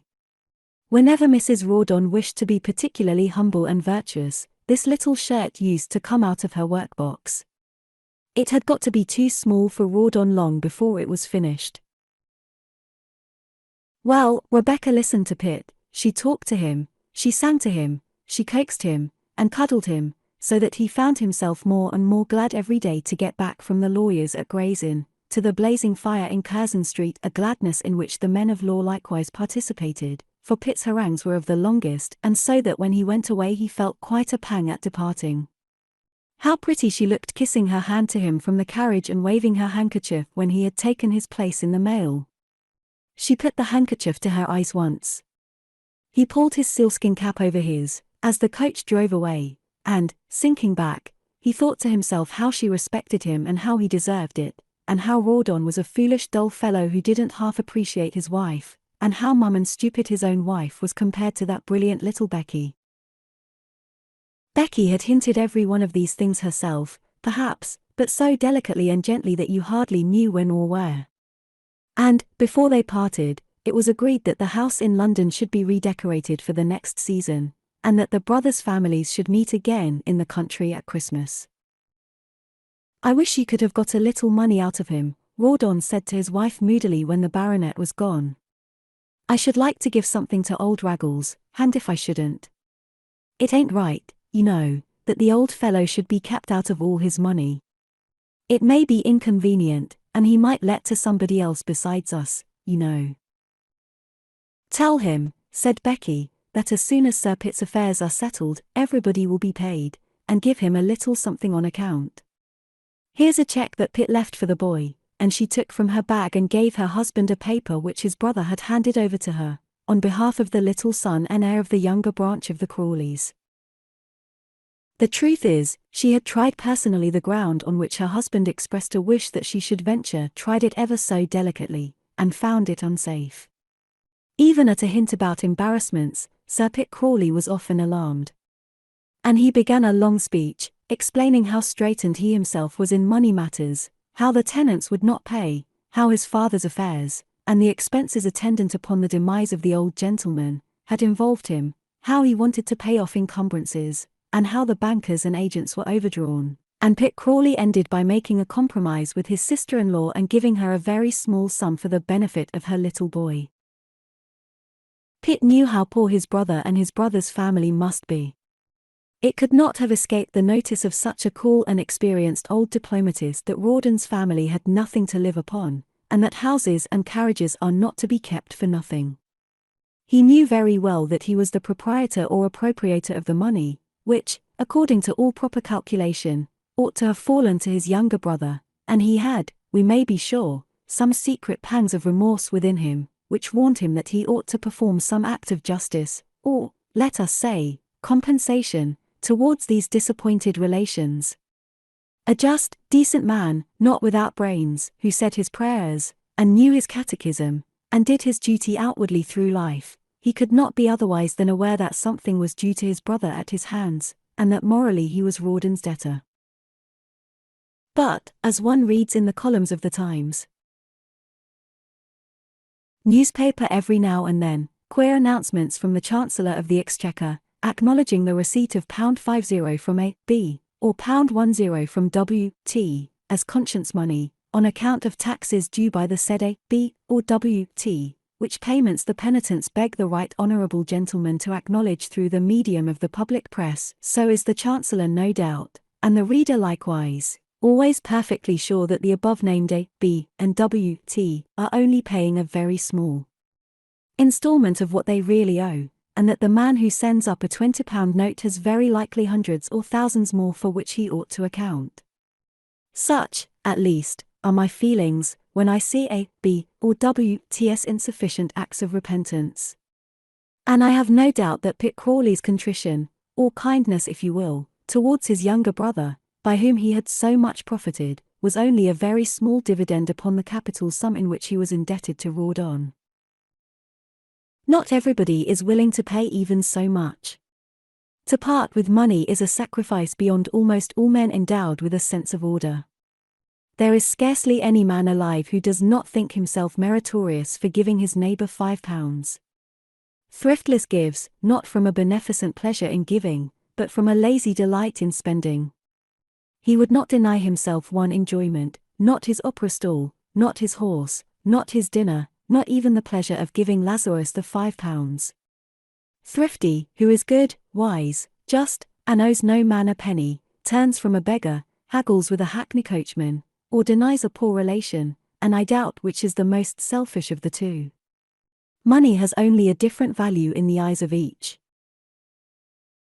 So, in a word, Pitt Crawley thought he would do something for his brother, and then thought that he would think about it some other time. And with regard to Becky, she was not a woman who expected too much from the generosity of her neighbours, and so was quite content with all that Pitt Crawley had done for her. She was acknowledged by the head of the family. If Pitt would not give her anything, he would get something for her some day.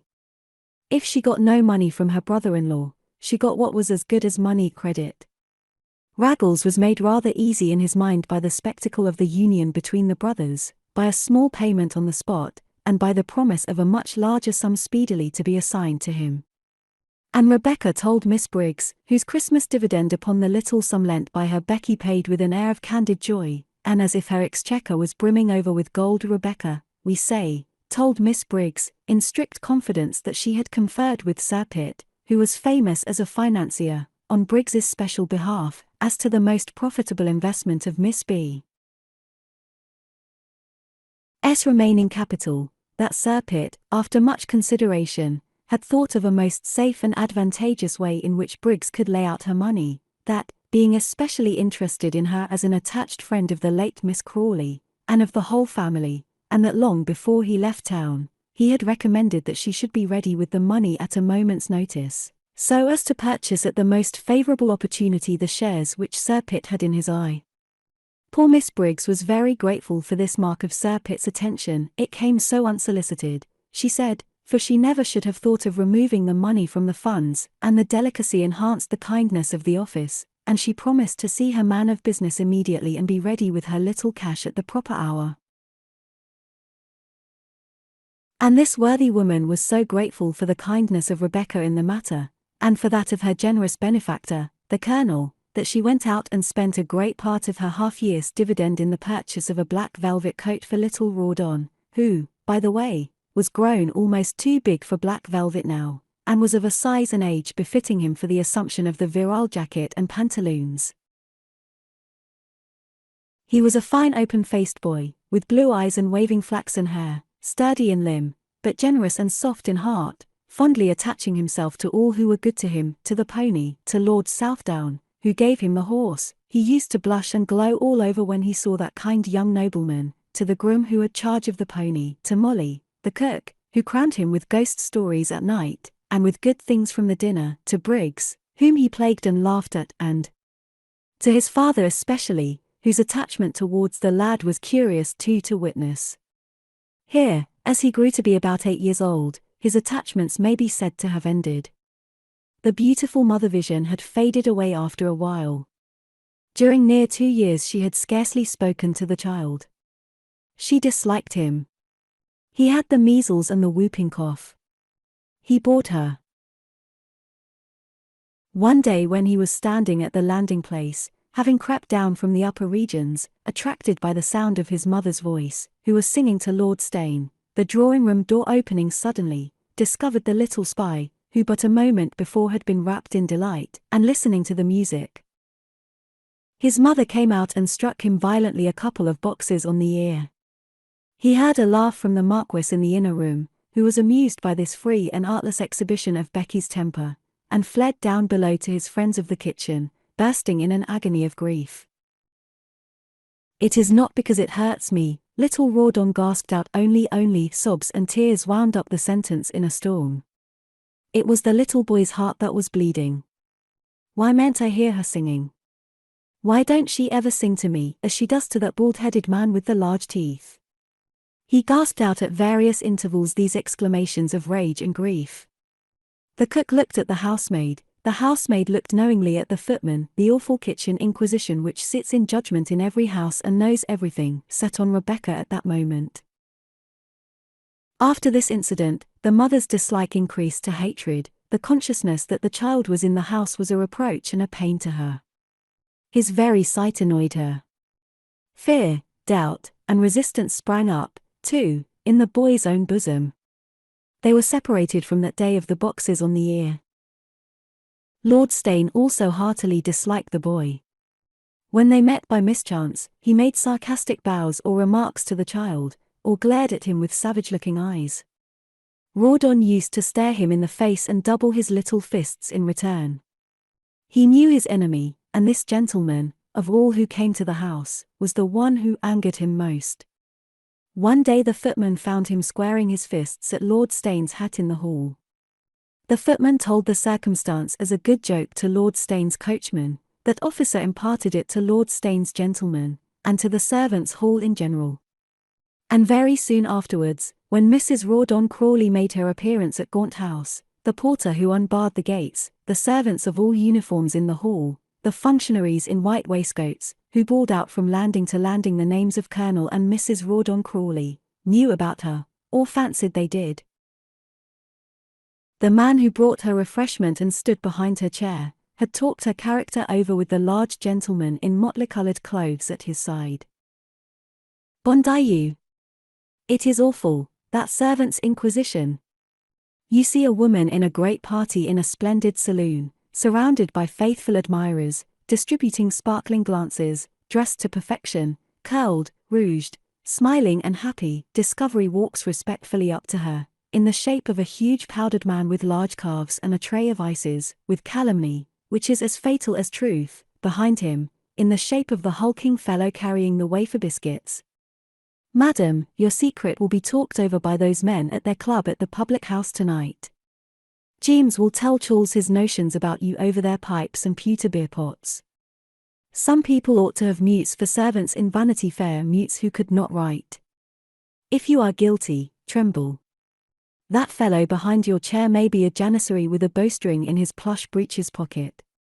If you are not guilty, have a care of appearances, which are as ruinous as guilt. Was Rebecca guilty or not, the verdict of the servants' hall had pronounced against her. And, I shame to say, she would not have got credit had they not believed her to be guilty.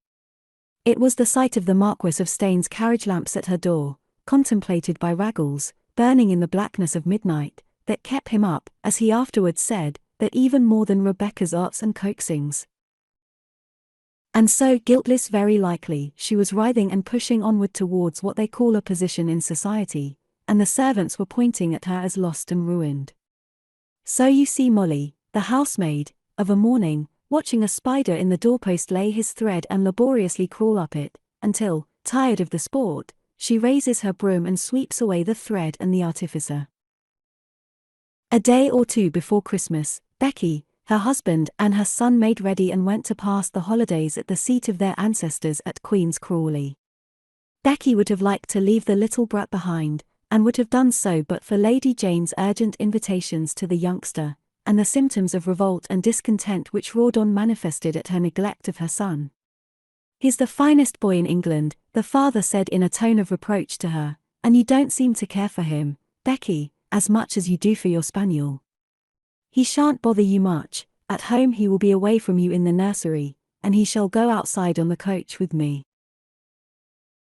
"Where you go yourself because you want to smoke those filthy cigars," replied Mrs. Rawdon. "I remember when you liked them though," answered the husband. Becky laughed. She was almost always good-humoured. "That was when I was on my promotion, Goosey," she said. "Take Rawdon outside with you and give him a cigar too if you like." Rawdon did not warm his little son for the winter's journey in this way, but he and Briggs wrapped up the child in shawls and comforters, and he was hoisted respectfully onto the roof of the coach in the dark morning, under the lamps of the White Horse Cellar, and with no small delight he watched the dawn rise and made his first journey to the place which his father still called home. It was a journey of infinite pleasure to the boy, to whom the incidents of the road afforded endless interest, his father answering to him all questions connected with it and telling him who lived in the great white house to the right, and whom the park belonged to. His mother, inside the vehicle, with her maid and her furs, her wrappers, and her scent bottles, made such a to-do that you would have thought she never had been in a stagecoach before, much less, that she had been turned out of this very one to make room for a paying passenger on a certain journey performed some 60 years ago. It was dark again when little Rawdon was wakened up to enter his uncle's carriage at Mudbury, and he sat and looked out of it wondering as the great iron gates flew open, and at the white trunks of the limes as they swept by, until they stopped, at length, before the light windows of the hall, which were blazing and comfortable with Christmas welcome. The hall door was flung open, a big fire was burning in the great old fireplace, a carpet was down over the checkered black flags. "It's the old turkey one that used to be in the ladies' gallery," thought Rebecca, and the next instant was kissing Lady Jane. She and Sir Pitt performed the same salute with great gravity, but Rawdon, having been smoking, hung back rather from his sister-in-law, whose 2 children came up to their cousin, and, while Matilda held out her hand and kissed him, Pitt Binkie Southdown, the son and heir, stood aloof rather and examined him as a little dog does a big dog. Then the kind hostess conducted her guests to the snug apartments blazing with cheerful fires. Then the young ladies came and knocked at Mrs. Rawdon's door, under the pretence that they were desirous to be useful, but in reality to have the pleasure of inspecting the contents of her band and bonnet boxes, and her dresses which, though black, were of the newest London fashion. And they told her how much the hall was changed for the better, and how old Lady Southdown was gone, and how Pitt was taking his station in the county, as became a Crawley in fact. Then the great dinner bell having rung, the family assembled at dinner, at which meal Rawdon Jr. was placed by his aunt, the good-natured lady of the house, Sir Pitt being uncommonly attentive to his sister-in-law at his own right hand. Little Rawdon exhibited a fine appetite and showed a gentlemanlike behavior. "I like to dine here," he said to his aunt when he had completed his meal, at the conclusion of which, and after a decent grace by Sir Pitt, the younger son and heir was introduced, and was perched on a high chair by the baronet's side, while the daughter took possession of the place and the little wine-glass prepared for her near her mother. "I like to dine here," said Rawdon minor, looking up at his relation's kind face. "Why," said the good Lady Jane. "I dine in the kitchen when I am at home," replied Rawdon minor, "or else with Briggs." But Becky was so engaged with the baronet, her host, pouring out a flood of compliments and delights and raptures, and admiring young Pitt Binkie, whom she declared to be the most beautiful, intelligent, noble-looking little creature, and so like his father, that she did not hear the remarks of her own flesh and blood at the other end of the broad shining table. As a guest, and it being the first night of his arrival, Rawdon II was allowed to sit up until the hour when tea being over, and a great gilt book being laid on the table before Sir Pitt, all the domestics of the family streamed in, and Sir Pitt read prayers. It was the first time the poor little boy had ever witnessed or heard of such a ceremonial. The house had been much improved even since the baronet's brief reign, and was pronounced by Becky to be perfect, charming, delightful, when she surveyed it in his company. As for little Rawdon, who examined it with the children for his guides, it seemed to him a perfect palace of enchantment and wonder. There were long galleries, and ancient state bedrooms, there were pictures and old china, and armor. There were the rooms in which Grandpapa died, and by which the children walked with terrified looks. Who was Grandpapa? He asked, and they told him how he used to be very old, and used to be wheeled about in a garden chair, and they showed him the garden chair one day rotting in the outhouse in which it had lain since the old gentleman had been wheeled away yonder to the church, of which the spire was glittering over the park elms. The brothers had good occupation for several mornings in examining the improvements which had been effected by Sir Pitt's genius and economy. And as they walked or rode, and looked at them, they could talk without too much boring each other. And Pitt took care to tell Rawdon what a heavy outlay of money these improvements had occasioned, and that a man of landed and funded property was often very hard pressed for £20. "There is that new lodge gate," said Pitt, pointing to it humbly with the bamboo cane. "I can no more pay for it before the dividends in January than I can fly." "I can lend you, Pitt, till then," Rawdon answered rather ruefully, and they went in and looked at the restored lodge, where the family arms were just new scraped in stone, and where old Mrs. Locke, for the first time these many long years, had tight doors, sound roofs, and whole windows. XLV, between Hampshire and London. Sir Pitt Crawley had done more than repair fences and restore dilapidated lodges on the Queen's Crawley estate. Like a wise man, he had set to work to rebuild the injured popularity of his house and stop up the gaps and ruins in which his name had been left by his disreputable and thriftless old predecessor. He was elected for the borough speedily after his father's demise, a magistrate, a member of Parliament, a county magnate and representative of an ancient family. He made it his duty to show himself before the Hampshire public, subscribed handsomely to the county charities, called assiduously upon all the county folk, and laid himself out in a word to take that position in Hampshire, and in the Empire afterwards, to which he thought his prodigious talents justly entitled him. Lady Jane was instructed to be friendly with the Fuddlestones, and the Wapshots, and the other famous baronets, their neighbours. Their carriages might frequently be seen in the Queen's Crawley Avenue now. They dined pretty frequently at the Hall, where the cookery was so good that it was clear Lady Jane very seldom had a hand in it, and in return Pitt and his wife most energetically dined out in all sorts of weather and at all sorts of distances. For though Pitt did not care for joviality, being a frigid man of poor hearth and appetite, yet he considered that to be hospitable and condescending was quite incumbent on his station, and every time that he got a headache from too long an after-dinner sitting, he felt that he was a martyr to duty. He talked about crops, corn laws, politics, with the best country gentlemen. He, who had been formerly inclined to be a sad freethinker on these points, entered into poaching and game preserving with ardor. He didn't hunt, he wasn't a hunting man, he was a man of books and peaceful habits, but he thought that the breed of horses must be kept up in the country, and that the breed of foxes must therefore be looked to, and for his part, if his friend, Sir Huddlestone Fuddlestone, liked to draw his country and meet as of old the hounds used to do at Queen's Crawley, he should be happy to see him there, and the gentleman of the Fuddlestone hunt.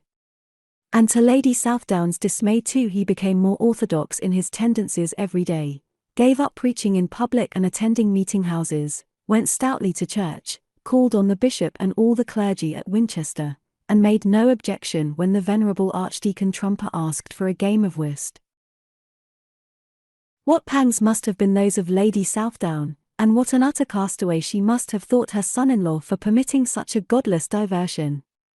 And when, on the return of the family from an oratorio at Winchester, the baronet announced to the young ladies that he should next year very probably take them to the county balls, they worshipped him for his kindness. Lady Jane was only too obedient, and perhaps glad herself to go. The dowager wrote off the diarist descriptions of her daughter's worldly behaviour to the authoress of the Washerwoman of Finchley Common at the Cape, and her house in Brighton being about this time unoccupied, returned to that watering place, her absence being not very much deplored by her children. We may suppose, too, that Rebecca, on paying a second visit to Queen's Crawley, did not feel particularly grieved at the absence of the lady of the medicine chest, though she wrote a Christmas letter to her ladyship, in which she respectfully recalled herself to Lady Southdown's recollection, spoke with gratitude of the delight which her ladyship's conversation had given her on the former visit, dilated on the kindness with which her ladyship had treated her in sickness, and declared that everything at Queen's Crawley reminded her of her absent friend. A great part of the altered demeanour and popularity of Sir Pitt Crawley might have been traced to the counsels of that astute little lady of Curzon Street. You remain a baronet, you consent to be a mere country gentleman, she said to him, while he had been her guest in London. No, Sir Pitt Crawley, I know you better. I know your talents and your ambition. You fancy you hide them both, but you can conceal neither from me. I showed Lord Steyne your pamphlet on malt. He was familiar with it, and said it was in the opinion of the whole cabinet the most masterly thing that had appeared on the subject. The ministry has its eye upon you, and I know what you want. You want to distinguish yourself in Parliament. Everyone says you are the finest speaker in England, for your speeches at Oxford are still remembered. You want to be member for the county, where, with your own vote and your borough at your back, you can command anything. And you want to be Baron Crawley of Queen's Crawley, and will be before you die. I saw it all. I could read your heart, Sir Pitt. If I had a husband who possessed your intellect as he does your name, I sometimes think I should not be unworthy of him, but I am your kinswoman now, she added with a laugh. Poor little penniless, I have got a little interest, and who knows, perhaps the mouse may be able to aid the lion. Pitt Crawley was amazed and enraptured with her speech. How that woman comprehends me, he said. I never could get Jane to read 3 pages of the malt pamphlet. She has no idea that I have commanding talents or secret ambition. So they remember my speaking at Oxford, do they? The rascals! Now that I represent my borough and may sit for the county, they begin to recollect me. Why, Lord Steyne cut me at the levee last year. They are beginning to find out that Pitt Crawley is someone at last. Yes, the man was always the same whom these people neglected, it was only the opportunity that was wanting, and I will show them now that I can speak and act as well as write. Achilles did not declare himself until they gave him the sword. I hold it now, and the world shall yet hear of Pitt Crawley. Therefore it was that this roguish diplomatist has grown so hospitable, that he was so civil to oratorios and hospitals, so kind to deans and chapters, so generous in giving and accepting dinners, so uncommonly gracious to farmers on market days, and so much interested about county business, and that the Christmas at the Hall was the gayest which had been known there for many a long day. On Christmas Day a great family gathering took place. All the Crawleys from the rectory came to dine.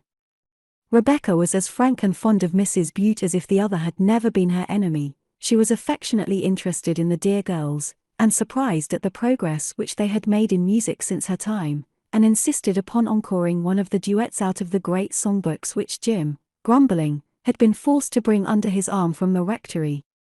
Mrs. Bute, perforce, was obliged to adopt a decent demeanour towards the little adventuress, of course being free to discourse with her daughters afterwards about the absurd respect with which Sir Pitt treated his sister-in-law.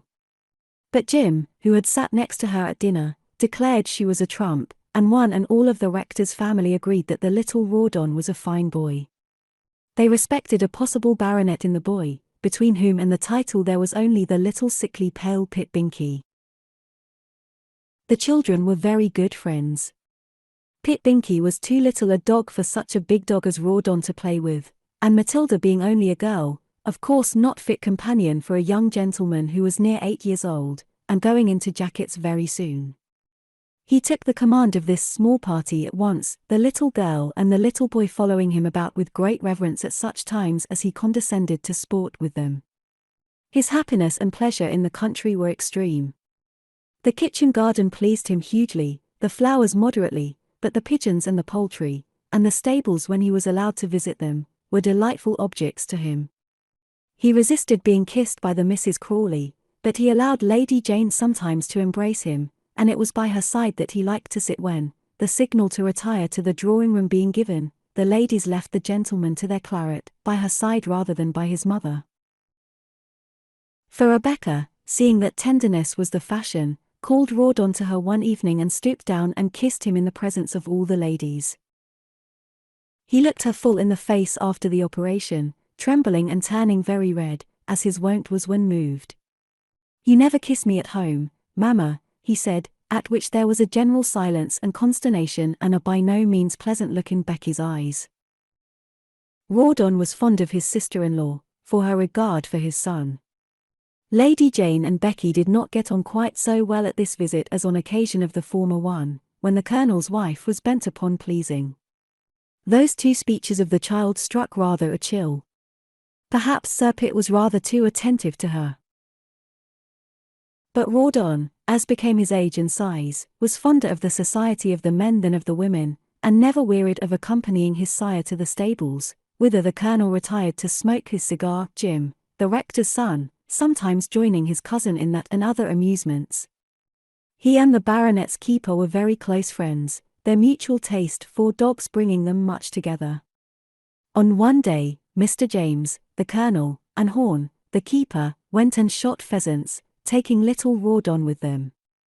On another most blissful morning, these four gentlemen partook of the amusement of rat hunting in a barn, than which sport Rawdon as yet had never seen anything more noble. They stopped up the ends of certain drains in the barn, into the other openings of which ferrets were inserted, and then stood silently aloof, with uplifted stakes in their hands, and an anxious little terrier, Mr. James's celebrated dog Forceps, indeed, scarcely breathing from excitement, listening motionless on three legs, to the faint squeaking of the rats below. Desperately bold at last, the persecuted animals bolted above ground, the terrier accounted for one, the keeper for another. Rawdon, from flurry and excitement, missed his rat, but on the other hand he half-murdered a ferret. But the greatest day of all was that on which Sir Huddlestone Fuddlestone's hounds met upon the lawn at Queen's Crawley. That was a famous sight for little Rawdon.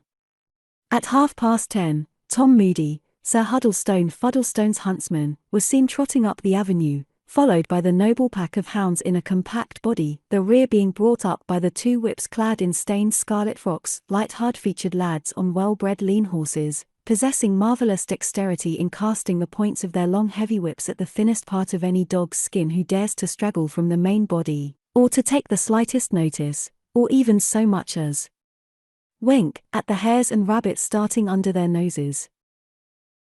Next comes Boy Jack, Tom Moody's son, who weighs 5 stone, measures 8 inches, and will never be any bigger. He is perched on a large raw-boned hunter, half covered by a capacious saddle. This animal is Sir Huddlestone Fuddlestone's favourite horse, the Knob. Other horses, ridden by other small boys, arrive from time to time, awaiting their masters, who will come cantering on and on. Tom Moody rides up to the door of the hall, where he is welcomed by the butler, who offers him drink, which he declines. He and his pack then draw off into a sheltered corner of the lawn, where the dogs roll on the grass, and play or growl angrily at one another, ever and anon breaking out into furious fight speedily to be quelled by Tom's voice, unmatched at rating, or the snaky thongs of the whips. Many young gentlemen canter up on thoroughbred hacks, spatter-dash to the knee, and enter the house to drink cherry brandy and pay their respects to the ladies, or, more modest and sportsmanlike, divest themselves of their mud boots, exchange their hacks for their hunters, and warm their blood by a preliminary gallop round the lawn. Then they collect round the pack in the corner and talk with Tom Moody of past sport, and the merits of Sniveller and Diamond, and of the state of the country and of the wretched breed of foxes. Sir Huddlestone presently appears mounted on a clever cob and rides up to the hall, where he enters and does the civil thing by the ladies, after which, being a man of few words, he proceeds to business. The hounds are drawn up to the hall door, and little Rawdon descends amongst them, excited yet half alarmed by the caresses which they bestow upon him, at the thumps he receives from their waving tails, and at their canine bickerings, scarcely restrained by Tom Moody's tongue and lash. Meanwhile, Sir Huddlestone has hoisted himself unwieldily on the knob. "Let's try Soster's spinney, Tom," says the baronet. "Farmer Mangle tells me there are 2 foxes in it." Tom blows his horn and trots off, followed by the pack, by the whips, by the young gents from Winchester, by the farmers of the neighbourhood, by the labourers of the parish on foot, with whom the day is a great holiday, Sir Huddlestone bringing up the rear with Colonel Crawley, and the whole cortege disappears down the avenue. The Reverend Bute Crawley, who has been too modest to appear at the public meet before his nephew's windows, whom Tom Moody remembers 40 years back a slender divine riding the wildest horses, jumping the widest brooks, and larking over the newest gates in the country, his reverence, we say, happens to trot out from the rectory lane on his powerful black horse just as Sir Huddlestone passes. He joins the worthy baronet. Hounds and horsemen disappear, and little Rawdon remains on the doorsteps, wondering and happy. During the progress of this memorable holiday, little Rawdon, if he had got no special liking for his uncle, always awful and cold and locked up in his study, plunged in justice business and surrounded by bailiffs and farmers, has gained the good graces of his married and maiden aunts, of the two little folks of the hall, and of Jim of the rectory, whom Sir Pitt is encouraging to pay his addresses to one of the young ladies, with an understanding doubtless that he shall be presented to the living when it shall be vacated by his fox-hunting old sire. Jim has given up that sport himself and confines himself to a little harmless duck or snipe shooting, or a little quiet trifling with the rats during the Christmas holidays, after which he will return to the university and try and not be plucked, once more. He has already eschewed green coats, red neckcloths, and other worldly ornaments, and is preparing himself for a change in his condition. In this cheap and thrifty way Sir Pitt tries to pay off his debt to his family. Also, before this merry Christmas was over, the baronet had screwed up courage enough to give his brother another draft on his bankers, and for no less a sum than £100, an act which caused Sir Pitt cruel pangs at first, but which made him glow afterwards to think himself one of the most generous of men. Rawdon and his son went away with the utmost heaviness of heart. Becky and the ladies parted with some alacrity, however, and our friend returned to London to commence those avocations with which we find her occupied when this chapter begins. Under her care the Crawley house in Great Gaunt Street was quite rejuvenescent and ready for the reception of Sir Pitt and his family, when the baronet came to London to attend his duties in Parliament and to assume that position in the country for which his vast genius fitted him. For the first session, this profound dissembler hid his projects and never opened his lips but to present a petition from Mudbury. But he attended assiduously in his place and learned thoroughly the routine and business of the house. At home he gave himself up to the perusal of blue books, to the alarm and wonder of Lady Jane, who thought he was killing himself by late hours and intense application. And he made acquaintance with the ministers, and the chiefs of his party, determining to rank as one of them before many years were over. Lady Jane's sweetness and kindness had inspired Rebecca with such a contempt for her ladyship as the little woman found no small difficulty in concealing. That sort of goodness and simplicity which Lady Jane possessed annoyed our friend Becky, and it was impossible for her at times not to show, or to let the other divine, her scorn.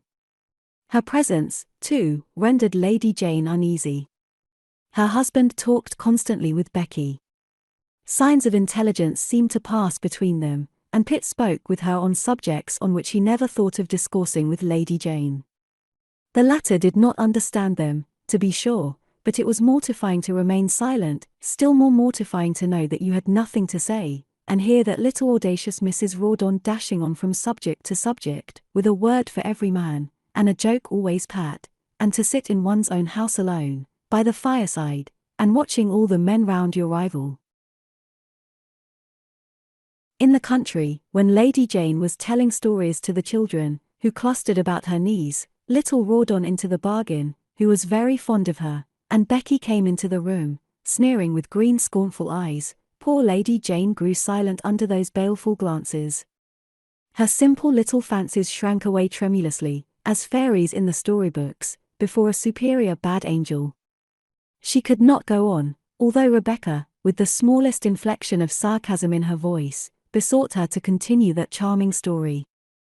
And on her side gentle thoughts and simple pleasures were odious to Mrs. Becky, they discorded with her, she hated people for liking them, she spurned children and children lovers. I have no taste for bread and butter, she would say, when caricaturing Lady Jane and her ways to my Lord Steyne. No more has a certain person for holy water, his lordship replied with a bow and a grin and a great jarring laugh afterwards. So these two ladies did not see much of each other except upon those occasions when the younger brother's wife, having an object to gain from the other, frequented her. They my-loved and my-deared each other assiduously, but kept apart generally, whereas Sir Pitt, in the midst of his multiplied avocations, found daily time to see his sister-in-law. On the occasion of his first speaker's dinner, Sir Pitt took the opportunity of appearing before his sister-in-law in his uniform, that old diplomatic suit which he had worn when attaché to the Pumpernickel legation. Becky complimented him upon that dress and admired him almost as much as his own wife and children, to whom he displayed himself before he set out. She said that it was only the thoroughbred gentleman who could wear the court suit with advantage. It was only your men of ancient race whom the culotte court became. Pitt looked down with complacency at his legs, which had not, in truth, much more symmetry or swell than the lean court sword which dangled by his side, looked down at his legs, and thought in his heart that he was killing. When he was gone, Mrs. Becky made a caricature of his figure, which she showed to Lord Steyne when he arrived. His lordship carried off the sketch, delighted with the accuracy of the resemblance. He had done Sir Pitt Crawley the honour to meet him at Mrs. Becky's house and had been most gracious to the new baronet and member. Pitt was struck too by the deference with which the great peer treated his sister-in-law, by her ease and sprightliness in the conversation, and by the delight with which the other men of the party listened to her talk. Lord Steyne made no doubt but that the baronet had only commenced his career in public life, and expected rather anxiously to hear him as an orator, as they were neighbours, for Great Gaunt Street leads into Gaunt Square, whereof Gaunt House, as everybody knows, forms one side. My lord hoped that as soon as Lady Steyne arrived in London she would have the honour of making the acquaintance of Lady Crawley. He left a card upon his neighbour in the course of a day or two, having never thought fit to notice his predecessor, though they had lived near each other for near a century past. In the midst of these intrigues and fine parties and wise and brilliant personages, Rawdon felt himself more and more isolated every day.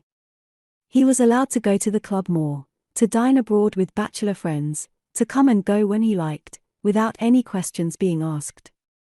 And he and Rawdon the younger many a time would walk to Gaunt Street and sit with the lady and the children there while Sir Pitt was closeted with Rebecca, on his way to the house, or on his return from it. The ex-colonel would sit for hours in his brother's house very silent, and thinking and doing as little as possible. He was glad to be employed of an errand, to go and make inquiries about a horse or a servant, or to carve the roast mutton for the dinner of the children. He was beat and cowed into laziness and submission. Delilah had imprisoned him and cut his hair off, too. The bold and reckless young blood of 10 years back was subjugated and was turned into a torpid, submissive, middle-aged, stout gentleman. And poor Lady Jane was aware that Rebecca had captivated her husband, although she and Mrs. Rawdon my-deared and my-loved each other every day they met. XLVI, Struggles and Trials. Our friends at Brompton were meanwhile passing their Christmas after their fashion and in a manner by no means too cheerful. Out of the £100 a year, which was about the amount of her income, the widow Osborne had been in the habit of giving up nearly 3/4 to her father and mother, for the expenses of herself and her little boy. With £120 more, supplied by Joe's, this family of 4 people, attended by a single Irish servant who also did for Clapp and his wife, might manage to live in decent comfort through the year, and hold up their heads yet, and be able to give a friend a dish of tea still, after the storms and disappointments of their early life.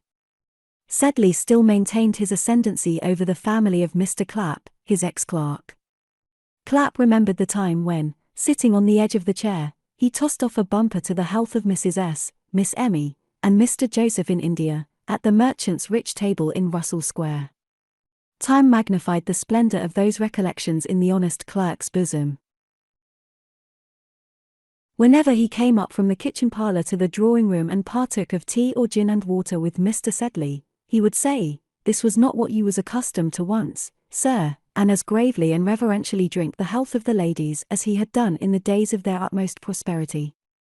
He thought Miss Melia's playing the divinest music ever performed, and her the finest lady. He never would sit down before Sedley at the club even, nor would he have that gentleman's character abused by any member of the society. He had seen the first men in London shaking hands with Mr. S., he said. He'd known him in times when Rothschild might be seen on 'Change with him any day, and he owed him personally everything.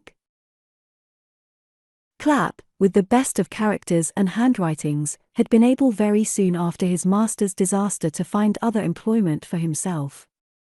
"Such a little fish as me can swim in any bucket," he used to remark, and a member of the house from which old Sedley had seceded was very glad to make use of Mr. Clapp's services and to reward them with a comfortable salary. In fine, all Sedley's wealthy friends had dropped off one by one, and this poor ex-dependent still remained faithfully attached to him. Out of the small residue of her income which Amelia kept back for herself, the widow had need of all the thrift and care possible in order to enable her to keep her darling boy dressed in such a manner as became George Osborne's son, and to defray the expenses of the little school to which, after much misgiving and reluctance and many secret pangs and fears on her own part, she had been induced to send the lad. She had set up of nights conning lessons and spelling over crabbed grammars and geography books in order to teach them to Georgie. She had worked even at the Latin accidents, fondly hoping that she might be capable of instructing him in that language. To part with him all day, to send him out to the mercy of a schoolmaster's cane and his schoolfellow's roughness, was almost like weaning him over again to that weak mother, so tremulous and full of sensibility. He, for his part, rushed off to the school with the utmost happiness. He was longing for the change. That childish gladness wounded his mother, who was herself so grieved to part with him. She would rather have had him more sorry, she thought, and then was deeply repentant within herself for daring to be so selfish as to wish her own son to be unhappy. Georgie made great progress in the school, which was kept by a friend of his mother's constant admirer, the Reverend Mr. Binney. He brought home numberless prizes and testimonials of ability. He told his mother countless stories every night about his school companions, and what a fine fellow Lyons was, and what a sneak Sniffin was, and how Steele's father actually supplied the meat for the establishment, whereas Golding's mother came in a carriage to fetch him every Saturday, and how Neat had straps to his trousers, might he have straps?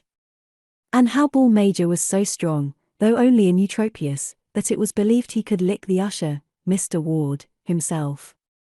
So Amelia learned to know every one of the boys in that school as well as Georgie himself, and of nights she used to help him in his exercises and puzzle her little head over his lessons as eagerly as if she was herself going in the morning into the presence of the master. Once, after a certain combat with Master Smith, George came home to his mother with a black eye, and bragged prodigiously to his parent and his delighted old grandfather about his valor in the fight, in which, if the truth was known, he did not behave with particular heroism, and in which he decidedly had the worst. But Amelia has never forgiven that Smith to this day, though he is now a peaceful apothecary near Leicester Square. In these quiet labours and harmless cares the gentle widow's life was passing away, a silver hair or two marking the progress of time on her head and a line deepening ever so little on her fair forehead. She used to smile at these marks of time. "What matters it," she asked, "for an old woman like me?" All she hoped for was to live to see her son great, famous, and glorious, as he deserved to be. She kept his copybooks, his drawings, and compositions, and showed them about in her little circle as if they were miracles of genius. She confided some of these specimens to Miss Dobbin, to show them to Miss Osborne, George's aunt, to show them to Mr. Osborne himself, to make that old man repent of his cruelty and ill-feeling towards him who was gone. All her husband's faults and foibles she had buried in the grave with him. She only remembered the lover, who had married her at all sacrifices, the noble husband, so brave and beautiful, in whose arms she had hung on the morning when he had gone away to fight, and die gloriously for his king. From heaven the hero must be smiling down upon that paragon of a boy whom he had left to comfort and console her. We have seen how one of George's grandfathers, Mr. Osborne, in his easy chair in Russell Square, daily grew more violent and moody, and how his daughter, with her fine carriage, and her fine horses, and her name on half the public charity lists of the town, was a lonely, miserable, persecuted old maid. She thought again and again of the beautiful little boy, her brother's son, whom she had seen. She longed to be allowed to drive in the fine carriage to the house in which he lived, and she used to look out day after day as she took her solitary drive in the park, in hopes that she might see him. Her sister, the banker's lady, occasionally condescended to pay her old home and companion a visit in Russell Square. She brought a couple of sickly children attended by a prim nurse, and in a faint genteel giggling tone cackled to her sister about her fine acquaintance, and how her little Frederick was the image of Lord Claude Lollipop and her sweet Maria had been noticed by the Baroness as they were driving in their donkey chaise at Roehampton. She urged her to make her papa do something for the darlings. Frederick she had determined should go into the Guards, and if they made an elder son of him, and Mr. Bullock was positively ruining and pinching himself to death to buy land. How was the darling girl to be provided for? I expect you, dear, Mrs. Bullock would say, for of course my share of our papa's property must go to the head of the house, you know. Dear Rhoda McMull will disengage the whole of the Castletoddy property as soon as poor dear Lord Castletoddy dies, who is quite epileptic, and little Macduff McMull will be Viscount Castletoddy. Both the Mr. Bludiers of Mincing Lane have settled their fortunes on Fanny Bludier's little boy. My darling Frederick must positively be an eldest son, and do ask Papa to bring us back his account in Lombard Street, will you, dear? It doesn't look well, his going to Stumpy and Rowdy's. After which kind of speeches, in which fashion and the main chance were blended together, and after a kiss, which was like the contact of an oyster, Mrs. Frederick Bullock would gather her starched nurslings and simper back into her carriage. Every visit which this leader of ton paid to her family was more unlucky for her. Her father paid more money into Stumpy and Rowdy's.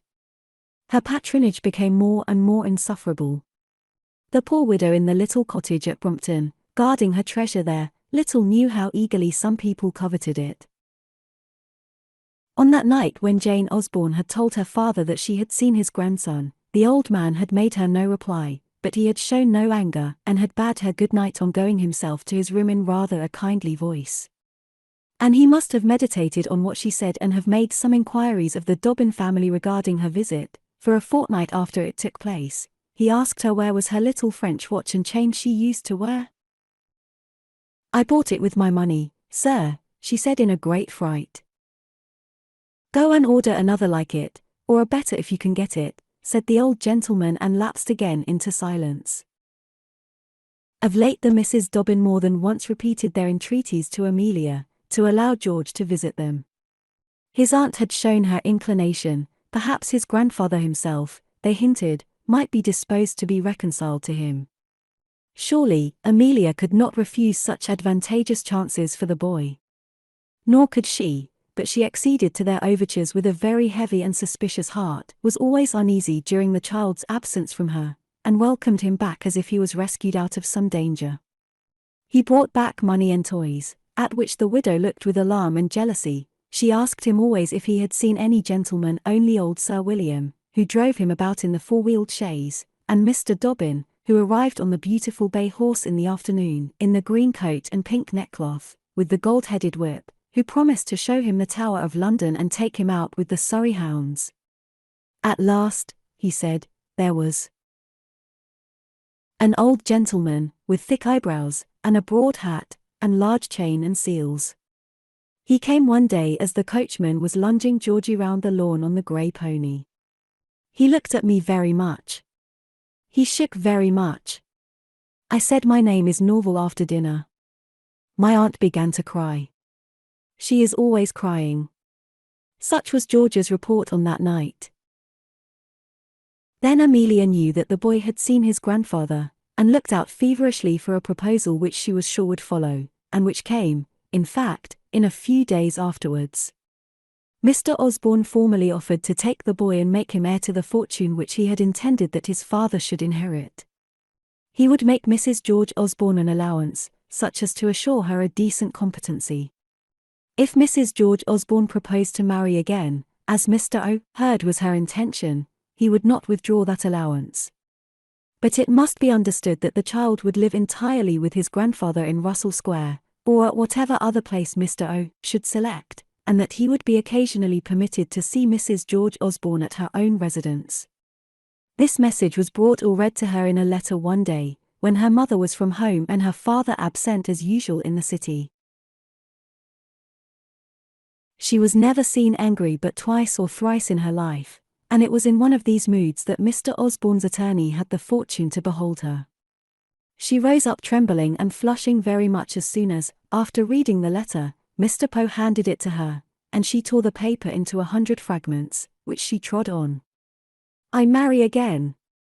I take money to part from my child.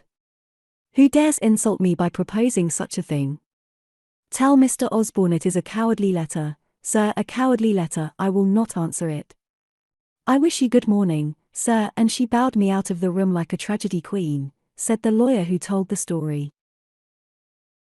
Her parents never remarked her agitation on that day, and she never told them of the interview. They had their own affairs to interest them, affairs which deeply interested this innocent and unconscious lady. The old gentleman, her father, was always dabbling in speculation. We have seen how the wine company and the coal company had failed him. But, prowling about the city always eagerly and restlessly still, he lighted upon some other scheme, of which he thought so well that he embarked in it in spite of the remonstrances of Mr. Clapp, to whom indeed he never dared to tell how far he had engaged himself in it. And as it was always Mr. Sedley's maxim not to talk about money matters before women, they had no inkling of the misfortunes that were in store for them until the unhappy old gentleman was forced to make gradual confessions. The bills of the little household, which had been settled weekly, first fell into arrear. The remittances had not arrived from India, Mr. Sedley told his wife with a disturbed face. As she had paid her bills very regularly hitherto, one or two of the tradesmen to whom the poor lady was obliged to go round asking for time were very angry at a delay to which they were perfectly used from more irregular customers. Emmy's contribution, paid over cheerfully without any questions, kept the little company in half rations however. And the first 6 months passed away pretty easily, old Sedley still keeping up with the notion that his shares must rise and that all would be well.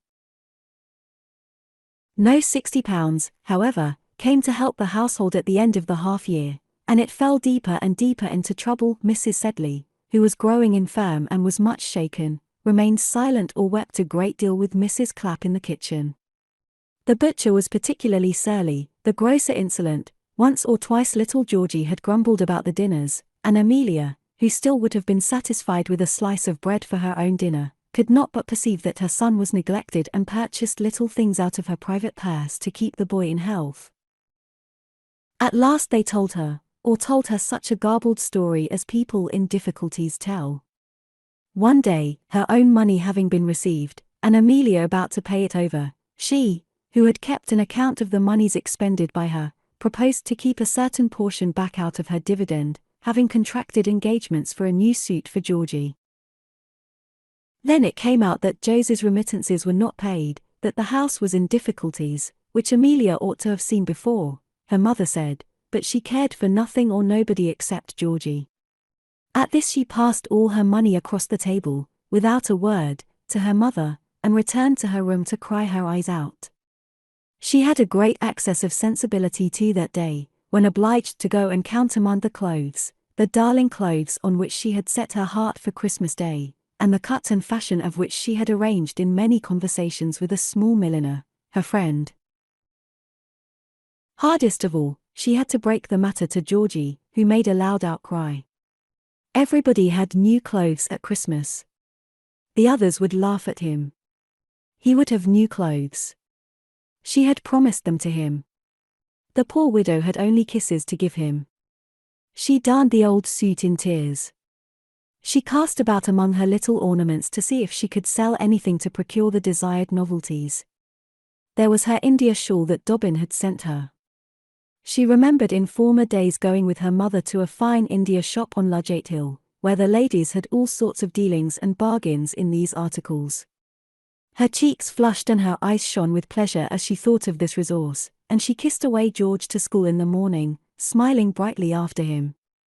The boy felt that there was good news in her look. Packing up her shawl in a handkerchief, another of the gifts of the good Major, she hid them under her cloak and walked flushed and eager all the way to Ludgate Hill, tripping along by the park wall and running over the crossings, so that many a man turned as she hurried by him and looked after her rosy pretty face. She calculated how she should spend the proceeds of her shawl, how, besides the clothes, she would buy the books that he longed for, and pay his half-year's schooling, and how she would buy a cloak for her father instead of that old greatcoat which he wore. She was not mistaken as to the value of the Major's gift.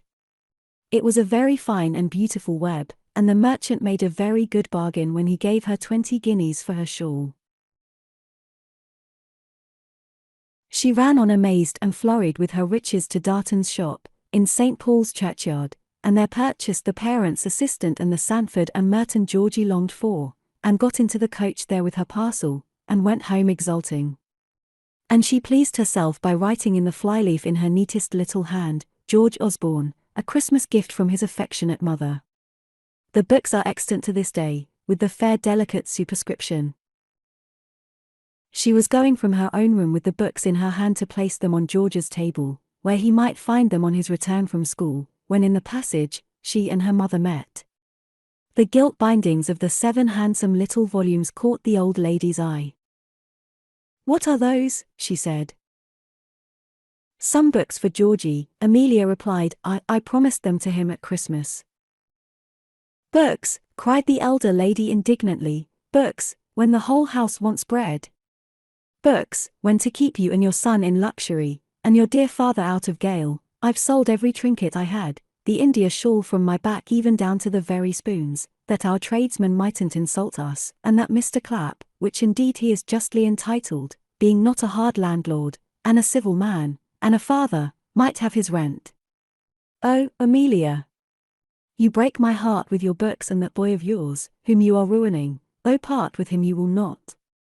"Oh, Amelia, may God send you a more dutiful child than I have had. There's Joe's, deserts his father in his old age, and there's George, who might be provided for, and who might be rich, going to school like a lord, with a gold watch and chain round his neck, while my dear, dear old man is without a shilling." Hysteric sobs and cries ended Mrs. Sedley's speech. It echoed through every room in the small house, whereof the other female inmates heard every word of the colloquy. "Oh, mother, mother," cried poor Amelia in reply. "You told me nothing. I promised him the books. I only sold my shawl this morning. Take the money, take everything," and with quivering hands she took out her silver, and her sovereigns, her precious golden sovereigns, which she thrust into the hands of her mother, whence they overflowed and tumbled, rolling down the stairs. And then she went into her room, and sank down in despair and utter misery. She saw it all now. Her selfishness was sacrificing the boy. But for her he might have wealth, station, education, and his father's place, which the elder George had forfeited for her sake. She had but to speak the words, and her father was restored to competency and the boy raised to fortune. Oh, what a conviction it was to that tender and stricken heart! XLVII, Gaunt House. All the world knows that Lord Steyne's town palace stands in Gaunt Square, out of which Great Gaunt Street leads, whither we first conducted Rebecca, in the time of the departed Sir Pitt Crawley. Peering over the railings and through the black trees into the garden of the square, you see a few miserable governesses with wn-faced pupils wandering round and round it, and round the dreary grass plot in the centre of which rises the statue of Lord Gaunt, who fought at Minden, in a 3-tailed wig, and otherwise habited like a Roman emperor. Gaunt House occupies nearly a side of the square. The remaining 3 sides are composed of mansions that have passed away into dowagerism, tall, dark houses, with window frames of stone, or picked out of a lighter red. Little light seems to be behind those lean, comfortless casements now, and hospitality to have passed away from those doors as much as the laced lackeys and linkboys of old times, who used to put out their torches in the blank iron extinguishers that still flank the lamps over the steps. Brass plates have penetrated into the square, Doctors, the Diddlesex Bank Western Branch, the English and European Reunion, etc. It has a dreary look, nor is my Lord Steyne's palace less dreary. All I have ever seen of it is the vast wall in front, with the rustic columns at the great gate, through which an old porter peers sometimes with a fat and gloomy red face, and over the wall the garret and bedroom windows, and the chimneys, out of which there seldom comes any smoke now.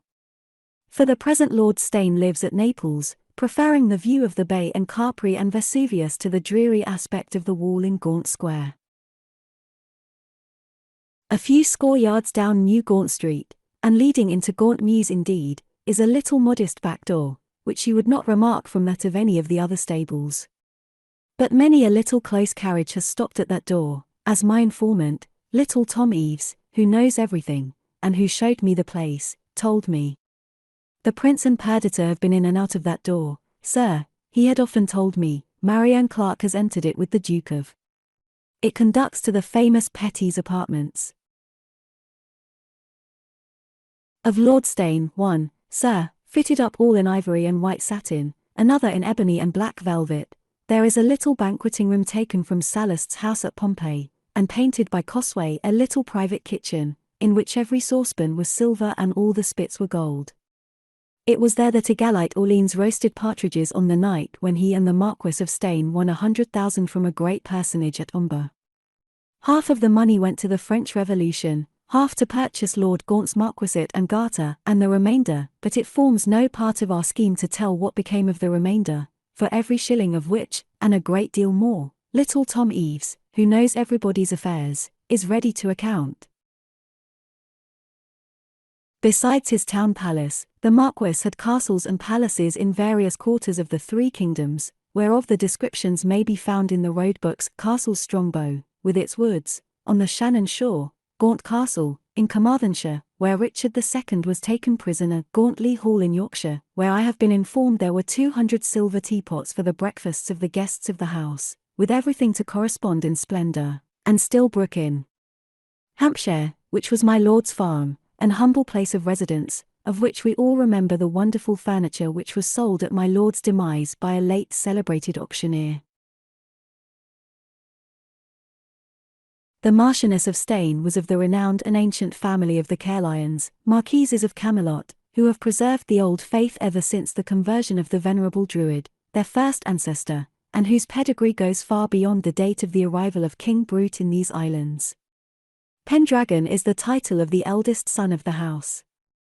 The sons have been called Arthurs, Ethers, and Caradocs, from immemorial time. Their heads have fallen in many a loyal conspiracy. Elizabeth chopped off the head of the Arthur of her day, who had been chamberlain to Philip and Mary, and carried letters between the Queen of Scots and her uncles the Guises. A cadet of the house was an officer of the Great Duke and distinguished in the famous St. Bartholomew conspiracy. During the whole of Mary's confinement, the House of Camelot conspired in her behalf. It was as much injured by its charges in fitting out an armament against the Spaniards, during the time of the Armada, as by the fines and confiscations levied on it by Elizabeth for harbouring of priests, obstinate recusancy, and popish misdoings. A recreant of James's time was momentarily perverted from his religion by the arguments of that great theologian, and the fortunes of the family somewhat restored by his timely weakness. But the Earl of Camelot, of the reign of Charles, returned to the old creed of his family, and they continued to fight for it, and ruin themselves for it, as long as there was a Stuart left to head or to instigate a rebellion. Lady Mary Caerlyon was brought up at a Parisian convent. The Dauphiness Marie Antoinette was her godmother. In the pride of her beauty she had been married, sold, it was said, to Lord Gaunt, then at Paris, who won vast sums from the lady's brother at some of Philip of Orleans's banquets. The Earl of Gaunt's famous duel with the Count de la Marche, of the Grey Musketeers, was attributed by common report to the pretensions of that officer, who had been a page, and remained a favourite of the Queen, to the hand of the beautiful Lady Mary Caerlyon. She was married to Lord Gaunt while the Count lay ill of his wound, and came to dwell at Gaunt House, and to figure for a short time in the splendid court of the Prince of Wales. Fox had toasted her. Morris and Sheridan had written songs about her. Malmesbury had made her his best beau, Walpole had pronounced her charming, Devonshire had been almost jealous of her, but she was scared by the wild pleasures and gaieties of the society into which she was flung, and after she had borne a couple of sons, shrank away into a life of devout seclusion. No wonder that my Lord Steyne, who liked pleasure and cheerfulness, was not often seen after their marriage by the side of this trembling, silent, superstitious, unhappy lady. The before-mentioned Tom Eves, who has no part in this history, except that he knew all the great folks in London, and the stories and mysteries of each family, had further information regarding my Lady Steyne, which may or may not be true. The humiliations, Tom used to say, which that woman has been made to undergo, in her own house, have been frightful. Lord Steyne has made her sit down to table with women with whom I would rather die than allow Mrs. Eves to associate, with Lady Crackenbury, with Mrs. Chipnam, with Madame de la Cruchecassee, the French secretary's wife, From every one of which ladies Tom Eves, who would have sacrificed his wife for knowing them, was too glad to get a beau or a dinner, with the reigning favourite. In a word. And do you suppose that women, of that family, who are as proud as the Bourbons, and to whom the Staines are but lackeys, mushrooms of yesterday, for after all, they are not of the old Gaunts, but of a minor and doubtful branch of the house, do you suppose, I say, the reader must bear in mind that it is always Tom Eves who speaks, that the Marchioness of Steyne, the haughtiest woman in England, would bend down to her husband so submissively if there were not some cause? Pooh! I tell you there are secret reasons. I tell you that, in the emigration, the Abbé de la Marche, who was here and was employed in the Quiberoon business with Puisy and Tintignac, was the same colonel of Musketeers Greece with whom Steyne fought in the year 86, that he and the Marchioness met again, that it was after the Reverend Colonel was shot in Brittany that Lady Steyne took to those extreme practices of devotion which she carries on now, for she is closeted with her director every day she is at service at Spanish Place. Every morning, I've watched her there, that is, I've happened to be passing there, and depend on it, there's a mystery in her case. People are not so unhappy unless they have something to repent of, added Tom Eves with a knowing wag of his head, and depend on it, that woman would not be so submissive as she is if the Marquis had not some sword to hold over her. So, if Mr. Eves's information be correct, it is very likely that this lady, in her high station, had to submit to many a private indignity and to hide many secret griefs under a calm face. And let us, my brethren who have not our names in the Red Book, console ourselves by thinking comfortably how miserable our betters may be, and that Damocles, who sits on satin cushions and is served on gold plate, has an awful sword hanging over his head in the shape of a bailiff, or an hereditary disease, or a family secret, which peeps out every now and then from the embroidered arras in a ghastly manner, and will be sure to drop one day or the other in the right place. In comparing, too, the poor man's situation with that of the great, there is, always according to Mr. Eves, another source of comfort for the former. You who have little or no patrimony to bequeath or to inherit, may be on good terms with your father or your son, whereas the heir of a great prince, such as my Lord Steyne, must naturally be angry at being kept out of his kingdom, and I the occupant of it with no very agreeable glances. Take it as a rule, this sardonic old Eves would say, the fathers and elder sons of all great families hate each other. The crown prince is always in opposition to the crown or hankering after it. Shakespeare knew the world, my good sir, and when he describes Prince Hal, from whose family the Gaunts pretend to be descended, though they are no more related to John of Gaunt than you are, trying on his father's coronet, he gives you a natural description of all heirs apparent. If you were heir to a dukedom and £1,000 a day, do you mean to say you would not wish for possession? Pooh!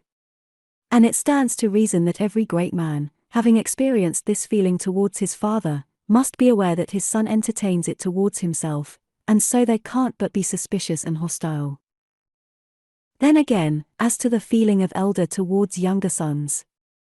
My dear sir, you ought to know that every elder brother looks upon the cadets of the house as his natural enemies, who deprive him of so much ready money which ought to be his by right.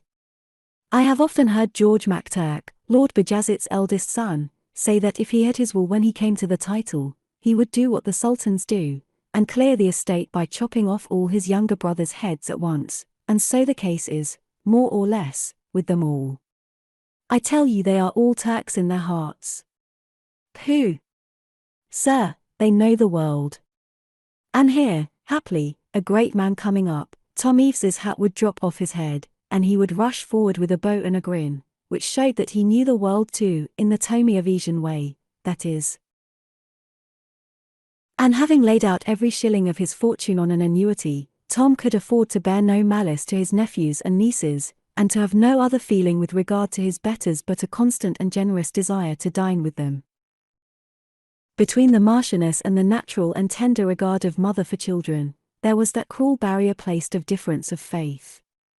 The very love which she might feel for her sons only served to render the timid and pious lady more fearful and unhappy.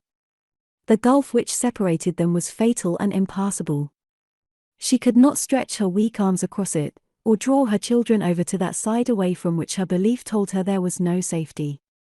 During the youth of his sons, Lord Steyne, who was a good scholar and amateur casuist, had no better sport in the evening after dinner in the country than in setting the boy's tutor, the Reverend Mr. Trail, now my Lord Bishop of Ealing, on her ladyship's director, Father Mole, over their wine, and in pitting Oxford against St. Ashul. He cried bravo, Latimer. Well said, Loyola. Alternately, he promised Mole a bishopric if he would come over, and vowed he would use all his influence to get Trail a cardinal's hat if he would secede. Nay, the divine allowed himself to be conquered, and though the fond mother hoped that her youngest and favourite son would be reconciled to her church, his mother church, a sad and awful disappointment awaited the devout lady, a disappointment which seemed to be a judgment upon her for the sin of her marriage. My Lord Gaunt married, as every person who frequents the peerage knows, the Lady Blanche Thistlewood, a daughter of the noble house of Bareacres, before mentioned in this veracious history. A wing of Gaunt House was assigned to this couple, for the head of the family chose to govern it, and while he reigned to reign supreme, his son and heir, however, living little at home, disagreeing with his wife, and borrowing upon post obit such moneys as he required beyond the very moderate sums which his father was disposed to allow him. The Marquess knew every shilling of his son's debts. At his lamented demise, he was found himself to be possessor of many of his heirs' bonds, purchased for their benefit, and devised by his lordship to the children of his younger son. As, to my Lord Gaunt's dismay, and the chuckling delight of his natural enemy and father, the Lady Gaunt had no children, the Lord George Gaunt was desired to return from Vienna, where he was engaged in waltzing and diplomacy, and to contract a matrimonial alliance with the Honourable Joan, only daughter of John Johns, 1st Baron Helvellyn, and head of the firm of Jones, Brown, and Robinson, of Threadneedle Street, bankers, from which union sprang several sons and daughters, whose doings do not appertain to this story. The marriage at first was a happy and prosperous one. My Lord George Gaunt could not only read, but write pretty correctly. He spoke French with considerable fluency, and was one of the finest waltzers in Europe. With these talents, and his interest at home, there was little doubt that his lordship would rise to the highest dignities in his profession. The lady, his wife, felt that courts were her sphere, and her wealth enabled her to receive splendidly in those continental towns whither her husband's diplomatic duties led him. There was talk of appointing him minister, and bets were laid at the travellers that he would be ambassador ere long, when of a sudden, rumours arrived of the secretary's extraordinary behaviour. At a grand diplomatic dinner given by his chief, he had started up and declared that a pâté de foie gras was poisoned. He went to a ball at the hotel of the Bavarian envoy, the Count de Springbok Hohenlofen, with his head shaved and dressed as a Capuchin friar. It was not a masked ball, as some folks wanted to persuade you. It was something queer, people whispered. His grandfather was so. It was in the family. His wife and family returned to this country and took up their abode at Gaunt House. Lord George gave up his post on the European continent, and was gazetted to Brazil. But people knew better. He never returned from that Brazil expedition, never died there, never lived there, never was there at all. He was nowhere, he was gone out altogether. Brazil, said one gossip to another, with a grin, Brazil is St. John's Wood. Rio de Janeiro is a cottage surrounded by 4 walls, and George Gaunt is accredited to a keeper, who has invested him with the Order of the Strait Waistcoat. These are the kinds of epitaphs which men pass over one another in Vanity Fair. Twice or thrice in a week, in the earliest morning, the poor mother went for her sins and saw the poor invalid. Sometimes he laughed at her, and his laughter was more pitiful than to hear him cry. Sometimes she found the brilliant dandy diplomatist of the Congress of Vienna dragging about a child's toy, or nursing the keeper's baby's doll. Sometimes he knew her and Father Mole, her director and companion, oftener he forgot her, as he had done wife, children, love, ambition, vanity. But he remembered his dinner hour, and used to cry if his wine and water was not strong enough. It was the mysterious taint of the blood. The poor mother had brought it from her own ancient race. The evil had broken out once or twice in the father's family, long before Lady Stane's sins had begun, or her fasts and tears and penances had been offered in their expiation. The pride of the race was struck down as the firstborn of Pharaoh. The dark mark of fate and doom was on the threshold, the tall old threshold surmounted by coronets and caned heraldry. The absent lord's children meanwhile prattled and grew on, quite unconscious that the doom was over them too. First they talked of their father and devised plans against his return. Then the name of the living dead man was less frequently in their mouth, then not mentioned at all. But the stricken old grandmother trembled to think that these two were the inheritors of their father's shame as well as of his honors, and watched sickening for the day when the awful ancestral curse should come down on them. This dark presentiment also haunted Lord Steyne. He tried to lay the horrid bedside ghost in red seas of wine and jollity, and lost sight of it sometimes in the crowd and rout of his pleasures. But it always came back to him when alone, and seemed to grow more threatening with years. "I have taken your son," it said, "why not you? I may shut you up in a prison some day like your son George. I may tap you on the head tomorrow, and away go pleasure and honors, feasts and beauty, friends, flatterers, French cooks, fine horses and houses, in exchange for a prison, a keeper, and a straw mattress like George Gaunt's." And then my lord would defy the ghost which threatened him, for he knew of a remedy by which he could balk his enemy.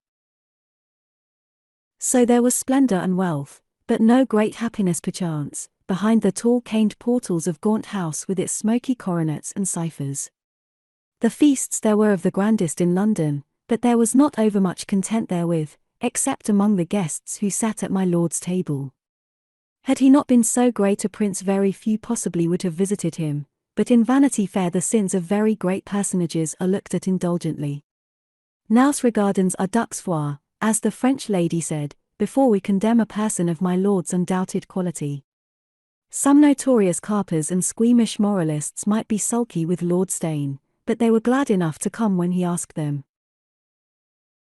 "Lord Steyne is really too bad," Lady Slingstone said, "but everybody goes, and of course I shall see that my girls come to no harm.